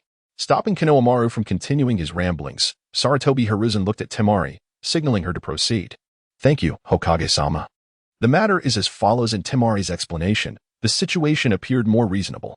There was a collision, a verbal altercation, followed by the desire to engage in physical confrontation. That was the crux of the affair. She admired Konohamaru for somehow linking it to a ninja war. Such an imaginative talent surely deserved to be pinned into a novel. Ah, so that is how it is. After listening to Temari's account, and seeing Ito Makoto nodding in agreement, Sarutobi Hiruzen gained a general understanding of the events that transpired. Ultimately, it was still Kanjiro's fault. Others had already apologized, yet he persisted in his grievances. This was a mess of his own making. And now he expected Temari to clean up after him. Sarutobi Hiruzen regarded Kanjiro with a gaze full of disdain. Grandfather, it is not like that. It is do not speak. He interrupted Konohamaru as he attempted to continue his absurd narrative. The demeanor of the third Hokage clearly indicated a trust in Temari's words over Konohamaru's, which filled Temari with a sense of delight. Given such a display from the Hokage, Did this imply that the trio would evade any punishment? I am already aware of the situation. Considering it was indeed your wrongdoing, I must impose some penalties upon you. Do you have any objections? We shall heed your instructions, Hokage-sama. As long as it is reasonable, I have no objections. Both Temari and Kankuro expressed no dissent, while Gaara merely shook his head coolly in agreement. Since all three consented to the punishment, Sarutobi Hiruzen continued, in truth, this matter is rather trivial. A severe penalty would likely incite your discontent. Therefore, I decree that you shall remain within the station until the examination commences. Is this punishment acceptable to you? Not an issue at all. Thank you, Hokage-sama. Relieved by the leniency of the punishment, Temari and Kankuro bowed respectfully to the third Hokage before departing. Isn't this too lenient on them? After the trio exited, Itamekoto remarked to the elder, I too wish to seize this opportunity to subdue them. But as it stands, our rationale has been compromised. Itamekoto shrugged, remaining non-committal. He had brought the trio here merely to observe whether the elder would take the chance to apprehend them, while Temari and Kankuro were of little consequence. Gaara was a Jinchuriki. Should he rampage within Konohagakure, the toll would be catastrophic. Had the elder directly detained them earlier, the casualties among the civilians would not have reached the levels depicted in the original narrative. Unfortunately, the elder's hesitations left it to Makoto with a sense of inadequacy. By the way, do you have any arrangements for me regarding the upcoming Chunin exams? He was determined to participate. Yet he was curious about any plans Sarutobi Hiruzen might have for him. No need, just attend as usual. Sarutobi waved his hand dismissively, indicating that it need not concern himself with such matters. He was to simply partake in the examination. Given his current abilities, his participation was merely a formality. The reason Sarutobi permitted Ida to join was solely to ensure the protection of fellow villagers during the exams. Hokage-sama, as I am currently a freelance ninja without fixed teammates, will I be able to participate in the Chunin exams alone? It was rather amusing that while Sarutobi had agreed to let Ida join the exams, he had not arranged for any teammates. Ida had expected some form of organization from the elder, yet with the exams commencing the next day, the elder hadn't even mentioned a word about it. Ah, look at me. The elder chuckled awkwardly. I've been so busy lately that I neglected this matter. He then extracted a document from a stack of papers and handed it to Itu, stating, Here are two teammates I have chosen for you. Both are individuals you are familiar with. As Ida perused the information, he chuckled softly. Indeed. They were familiar faces, Haruno Sakura and Hyuga Kiba, undeniably known to him. In the vibrant spring, Sakura Haruno, the female protagonist from the original narrative, has been sent to Konoha Hospital to learn medical ninjutsu upon the suggestion of Itamekoto. Since then, Ida has scarcely encountered her. Their fleeting meetings offered little opportunity for conversation, as the hospital is undeniably bustling. Nevertheless, Ida's perception of the current Sakura is overwhelmingly positive. In the original story, Sakura at this stage was somewhat of a hindrance, lacking competence and relying solely on Sasuke and Naruto. It was only after participating in the Chunin exams that her mindset began to undergo subtle transformations, in contrast to her original portrayal, the current Sakura, through her studies and experiences at Konoha Hospital, has evolved significantly in both thought and ability. At the very least, she has acquired the essential skill of medical ninjutsu, albeit still in its rudimentary form, embodying the fundamental qualities expected of a medical ninja. Hinata Ko presents a more complex impression for Itamekoto. This character was entirely absent from the original narrative, leading Ida to initially perceive him as a mere background figure. However, during their first combat encounter, Ko showcased his remarkable talent, nearly leading Ida to defeat. Now, having undergone rigorous training in the Anbu, Ko's strength is likely to have grown even more formidable. Ida is quite satisfied with these two teammates. That's good, as long as you're content. I shall inform them shortly to meet you here this afternoon for a gathering to deepen your acquaintance, he remarked. Very well. With the matter settled, Ida departed without concern regarding Sakura and Ko's willingness to participate in the Chunin exams. After all, when the Hokage issues a directive, who would dare refuse? One might find themselves at a disadvantage in an instant. I never anticipated that I would have the opportunity to partake in the Chunin exams alongside you two. Life is indeed unpredictable, he mused. In the afternoon, Ida arrived at the Hokage's office as promised and met with Sakura and Ko. After a few brief instructions from the elder, he dismissed them. As classmates, it had been quite some time since the trio had convened, particularly Ko, who had severed ties with his former classmates since joining the Anbu, relying on their own medical ninjas for injuries, maintaining a high level of confidentiality. Now, as they reunited, while the atmosphere was not overwhelmingly ecstatic, there lingered an inexplicable sense of nostalgia. I thought I would be excluded from the CH9 exam. Who would have imagined I would become teammates with you two geniuses? Sakura exclaimed, her face aglow with joy as they stood atop a building. It is common knowledge that KO and I are geniuses, but why do you not consider yourself one as well? His words momentarily stunned Sakura, prompting her to hastily shake her head. No. I am acutely aware of my own capabilities. Compared to you two, I'm merely a novice. Sakura spoke with utmost seriousness. She had never considered herself a genius. Otherwise, why had she not been assigned a single mission in the year since her graduation? Remaining confined to the Konoha hospital day in and day out? Among those slightly more skilled medical ninjas who had not undertaken missions, it seemed only she had not been assigned a single task throughout the year. Head Sakura, you may not fully comprehend your own talents. Makoto smiled slightly and continued. Do you know, I actually suggested to the Hokage that you study medical ninjutsu because your chakra control is exceptionally refined. Neither Naruto nor Sasuke can match your prowess in chakra manipulation. Strong chakra control is a prerequisite for becoming a medical ninja, and considering your academic performance, which ranks first in your cohort, I cannot think of anyone more suitable for the role of a medical ninja than you. Indeed, you have not disappointed me. In just 1 year, you have mastered numerous medical ninjutsu and saved many lives.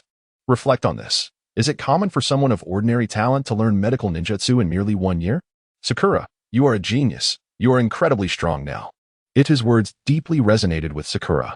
Initially, when she was assigned to the Konoha hospital, she felt quite frustrated because it meant she could not see Sasuke. In her eagerness to learn medical ninjutsu and leave the hospital, she had devoted herself to diligent study. Had she truly become this strong without realizing it? Yes, Makoto. Thank you for your encouragement. I will certainly work hard. Seeing Sakura brimming with vitality, it couldn't help but smile inwardly. The little girl is quite easy to deceive. The trio did not converse for long on the rooftop. Firstly, they genuinely had little to discuss. Secondly, with the written exam scheduled for the next day, Sakura and Koya wished to return home to study more. After all, sharpening a sword on the eve of battle is still worthwhile. After agreeing to meet directly at the examination venue the following day, they each returned home. Upon arriving home, Ida was astonished to discover that Kaguya was actually reading. What are you doing? He swiftly snatched the book from her hands and glanced down. Wait, Kaguya. I remember you are an academic overachiever. Such last-minute cramming should not be characteristic of you. Indeed, that book is actually the 6th grade textbook from the Ninja Academy. I'm not just worried about forgetting. I'm concerned that if I perform poorly on the written exam tomorrow, then shaking his head in disbelief, Ida understood the nature of the upcoming exam. The difficulty of the questions would not be adequately addressed by the school's textbooks. Moreover, even if one were to fail to answer, what of it? Naruto had passed even after submitting a blank paper. With this in mind, it is stated directly, you need not write anything. You will pass the exam regardless. Huh? Kaguya looked utterly bewildered, not comprehending its implications. What I mean is, even if you submit a blank paper, you will still pass the exam tomorrow. Makoto, do you know some insider information? Xianglin harbored no doubt regarding the veracity of Makoto's words. In her perspective, there was no reason for him to deceive her, especially considering he was a disciple of the Hokage and privy to certain insider information. The written examination tomorrow comprised 10 questions. Even if one were to answer the first 9 flawlessly, failing the final question would result in disqualification. The reason for my earlier statement lies in the fact that the 10th question possesses no answer whatsoever. Indeed, the 10th query is devoid of any solution. Despite the seemingly reasonable assertions made by Senna Ibiki in the original narrative, they are sheer nonsense.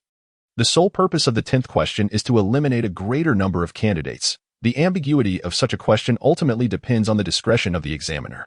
Naruto Uzumaki's fervent speech prompted many to choose to remain, and with so many candidates, including Konoha's 12 elite, Ibiki wouldn't dare to disqualify such a multitude. Thus, he resorted to offering explanations that appeared plausible yet were fundamentally absurd.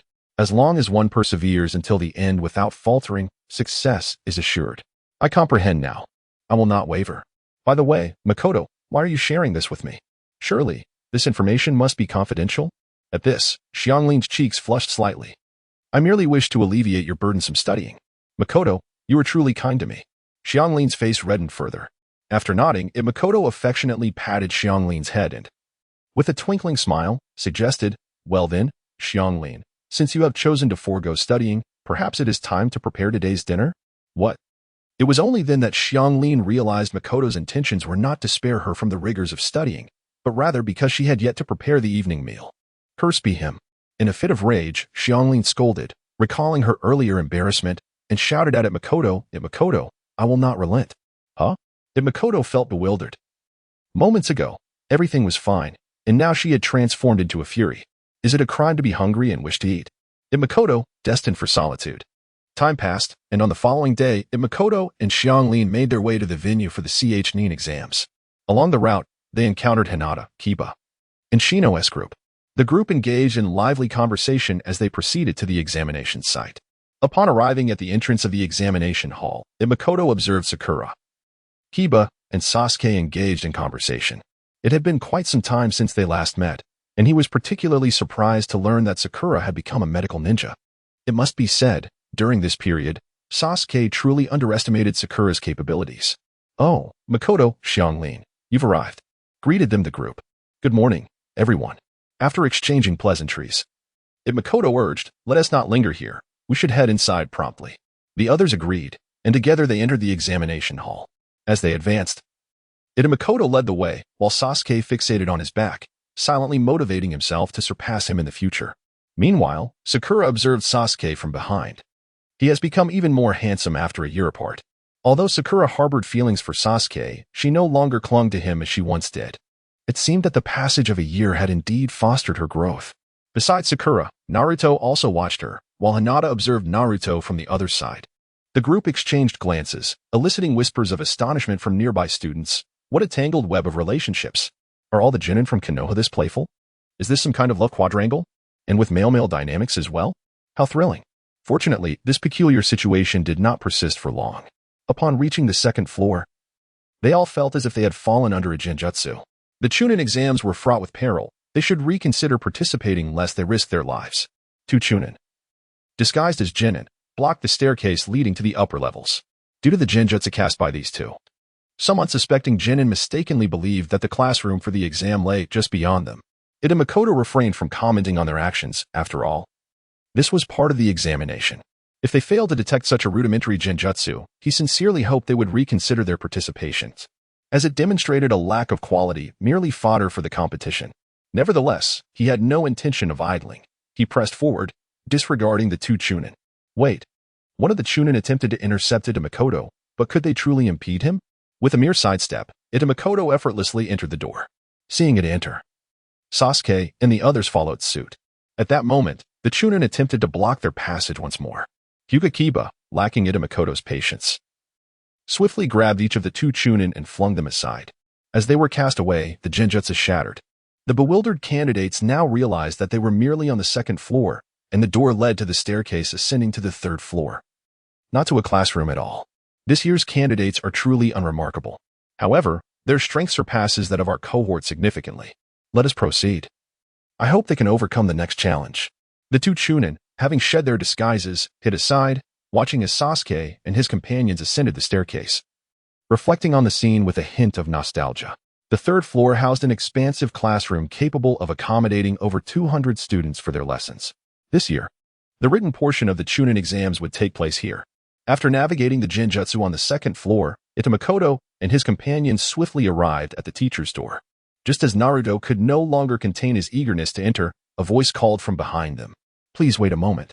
Turning around, they discovered it was the three genin from Team Guy. Oh, Lee, did you call us for something?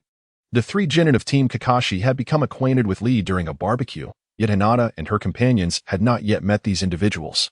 They may have heard of their names during their time at the academy, but this was indeed their first encounter. Aki, I need to speak with Sasuke about something. Aki shrugged, realizing that he was not the reason for the visit. What is it? Sasuke, slightly perplexed by Lee's approach, noted that their relationship was merely one of recognition. He did not perceive any particular connection with Lee that would warrant this request. Given that the Chunin exams are yet to commence, shall we engage in a spar? Huh? Sasuke's mouth fell agape in disbelief. He never anticipated that Lee would make such a proposition. Indeed, I challenge you, Lee declared, pointing at Sasuke with an air of seriousness. I decline. Sasuke promptly rejected the challenge. After all, he vividly remembered Lee's drunken exploits and the chaos that ensued. Those memories lingered in his mind. Why? Lee was taken aback by Sasuke's swift refusal.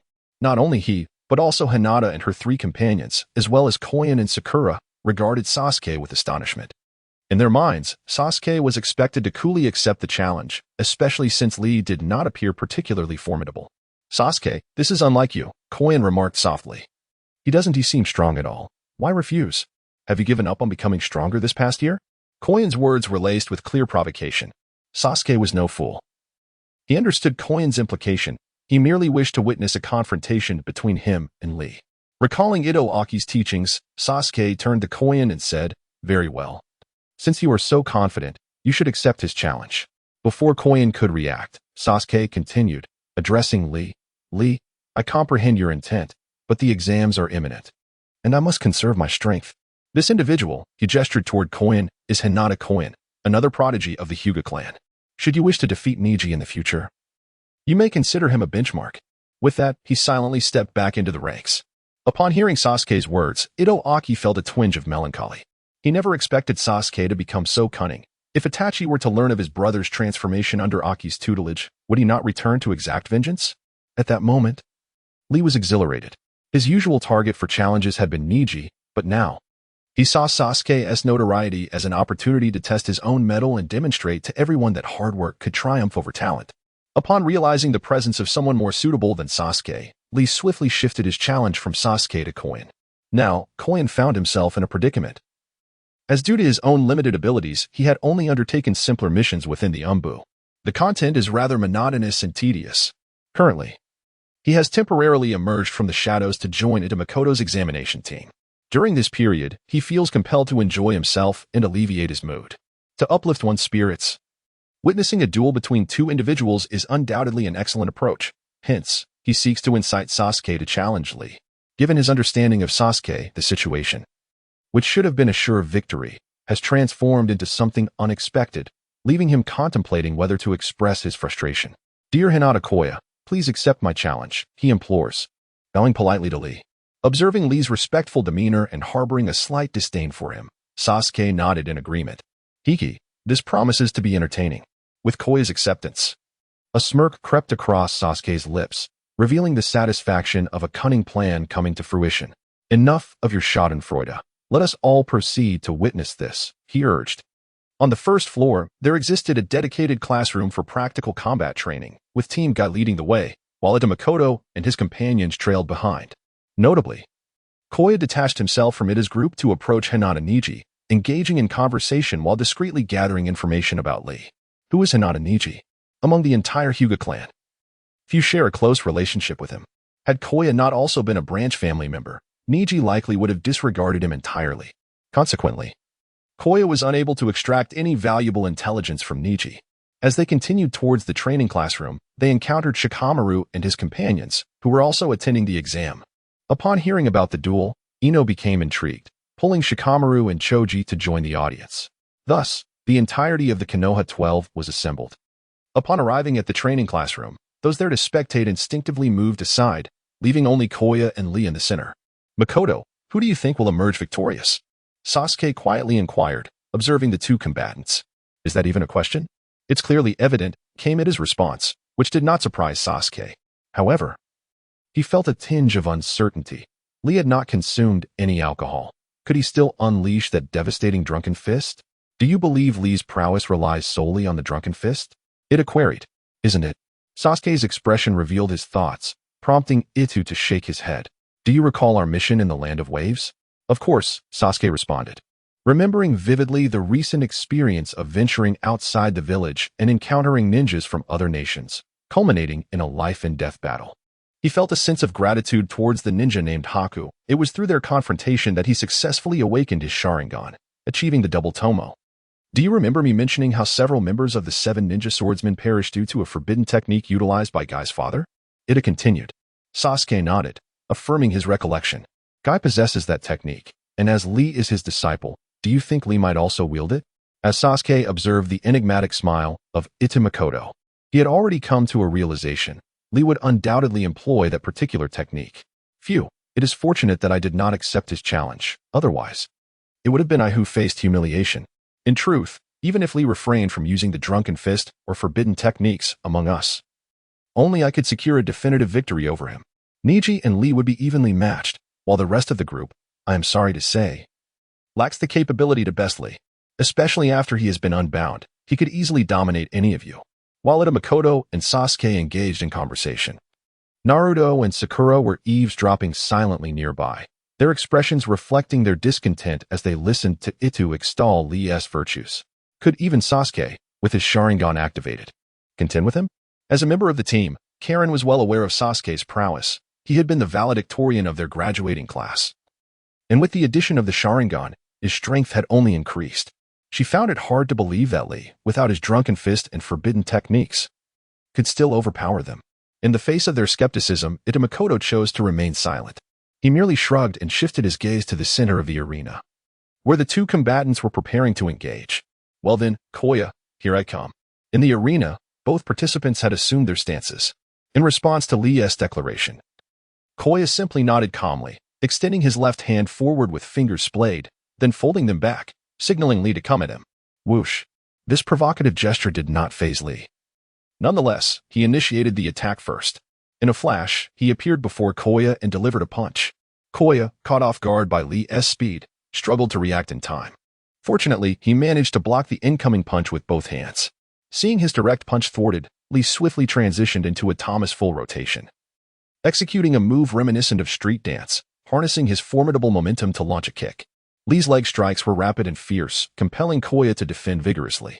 After several exchanges, Lee, recognizing the ineffectiveness of his leg attacks, swiftly altered his tactic, delivering a downward punch aimed directly at Koya's abdomen. Since the onset of their bout, Koya had remained on the defensive, overwhelmed by Lee's relentless assaults. Now, as Lee executed a change in strategy, Koya, caught off guard, was struck directly. Sent sprawling to the ground, Koya rolled twice before regaining his footing, clutching his abdomen and gasping for breath. Damn it, why is this thick-browed guy so formidable? Koya, having believed that his year of training in the Anbu had granted him considerable strength, was taken aback to find himself bested by an unremarkable opponent, and worse yet, one who left him utterly speechless. Koya, do you need a moment to recover? Lee inquired. No need, Koya gritted his teeth, convinced that Lee was mocking his inability to withstand the blows. Byakugan, activate. As Xiaoli has fully showcased his abilities, Yuya no longer holds back. He is capable of comprehensively suppressing Xiaoli in terms of physical prowess, thus earning the right to activate his Byakugan. Ah, the Byakugan is now awakened. On the sidelines, Xianglin perceives Yuya's activation of the Byakugan as the commencement of his counterattack. From their previous skirmish, it is evident that while Xiaoli has the upper hand in physical techniques, it is not as significant as one might think. With the Byakugan activated, enhancing his perceptive faculties, Xianglin believes that Xiaoli stands no chance against Yuya. Xianglin's sentiment mirrors that of the onlookers. They feel that Yuya, with his Byakugan activated, is merely toying with Xiaoli, as it is well known that the Hyuga clan excels in physical combat. The Byakugan, being a bloodline limit of the Hyuga clan, underscores its immense significance. The combat prowess of a Hyuga with the Byakugan is incomparable to that of one without it. The two engage in a fierce battle once more, employing physical techniques against one another. One side wields the power of the steel fist, while the other utilizes the gentle fist of the Hyuga. This clash of martial styles is utterly exhilarating. Xiaoli's physical techniques are robust and direct, while Yuya's are soft yet formidable, characterized by their unpredictable nature. The intensity of their combat ignites excitement among the spectators, who yearn to join the fray. Give it up. I have activated my Byakugan. I can see through all your movements. You can no longer land a hit on me. After exchanging blows for over a dozen rounds, Yuya believes he has fully discerned Xiaoli's attack patterns, rendering Xiaoli a non-threat. Consequently, he begins to taunt, aiming to unsettle Xiaoli's resolve. However, Xiaoli is no weakling. Such trash talk does little to sway him. On the contrary, it ignites his fighting spirit even further. Initially, he did not intend to use his full strength. Although Xiaoli possesses a certain naivety, he is not foolish, with the Chunin exams approaching. He is wary of injuring his opponent, which could jeopardize his performance. Thus, he has treated this challenge as a trial on his path to rival Niji, where victory or defeat holds little consequence, as long as he gains experience. Indeed, Yuya is formidable, especially with his Byakugan activated. In terms of physical techniques, Xiaoli finds himself outmatched. Despite Yuya's defensive stance, Xiaoli senses an anomaly in the flow of chakra within him. Recalling Niji's explanations regarding the gentle fist, Xiaoli realizes that Yuya is attempting to seal off his chakra using the gentle fist's acupuncture techniques. Now fully roused and unwilling to concede, Xiaoli resolves to exert his utmost effort to defeat Yuya. With determination, he seizes a fleeting opportunity after Yuya's block, leaping backward to create distance between them. Subsequently, he begins to remove the weights from his legs, waist, and arms, gently placing them on the ground. "Yuya, be cautious." Shally spoke with utmost seriousness. Yet Naruto regarded him with a degree of skepticism. They had previously trained with weights, and while removing them indeed brought some relief, the effects were hardly as instantaneous as one might expect. Was Shally perhaps being a touch overconfident? Observing Naruto's reaction, Ito Makoto refrained from admonishing him. After all, Shally's removal of the weights was not as dramatic as the fall from great heights depicted in the original narrative. Sasuke, activating his Sharingan, prepared to closely observe Shally in his full power. Full power? Recalling Ito Makoto's earlier mysterious demeanor, Sasuke wasted no time in activating his Sharingan. Eager to discern whether Shally's true strength was indeed as formidable as claimed by Ito Makoto,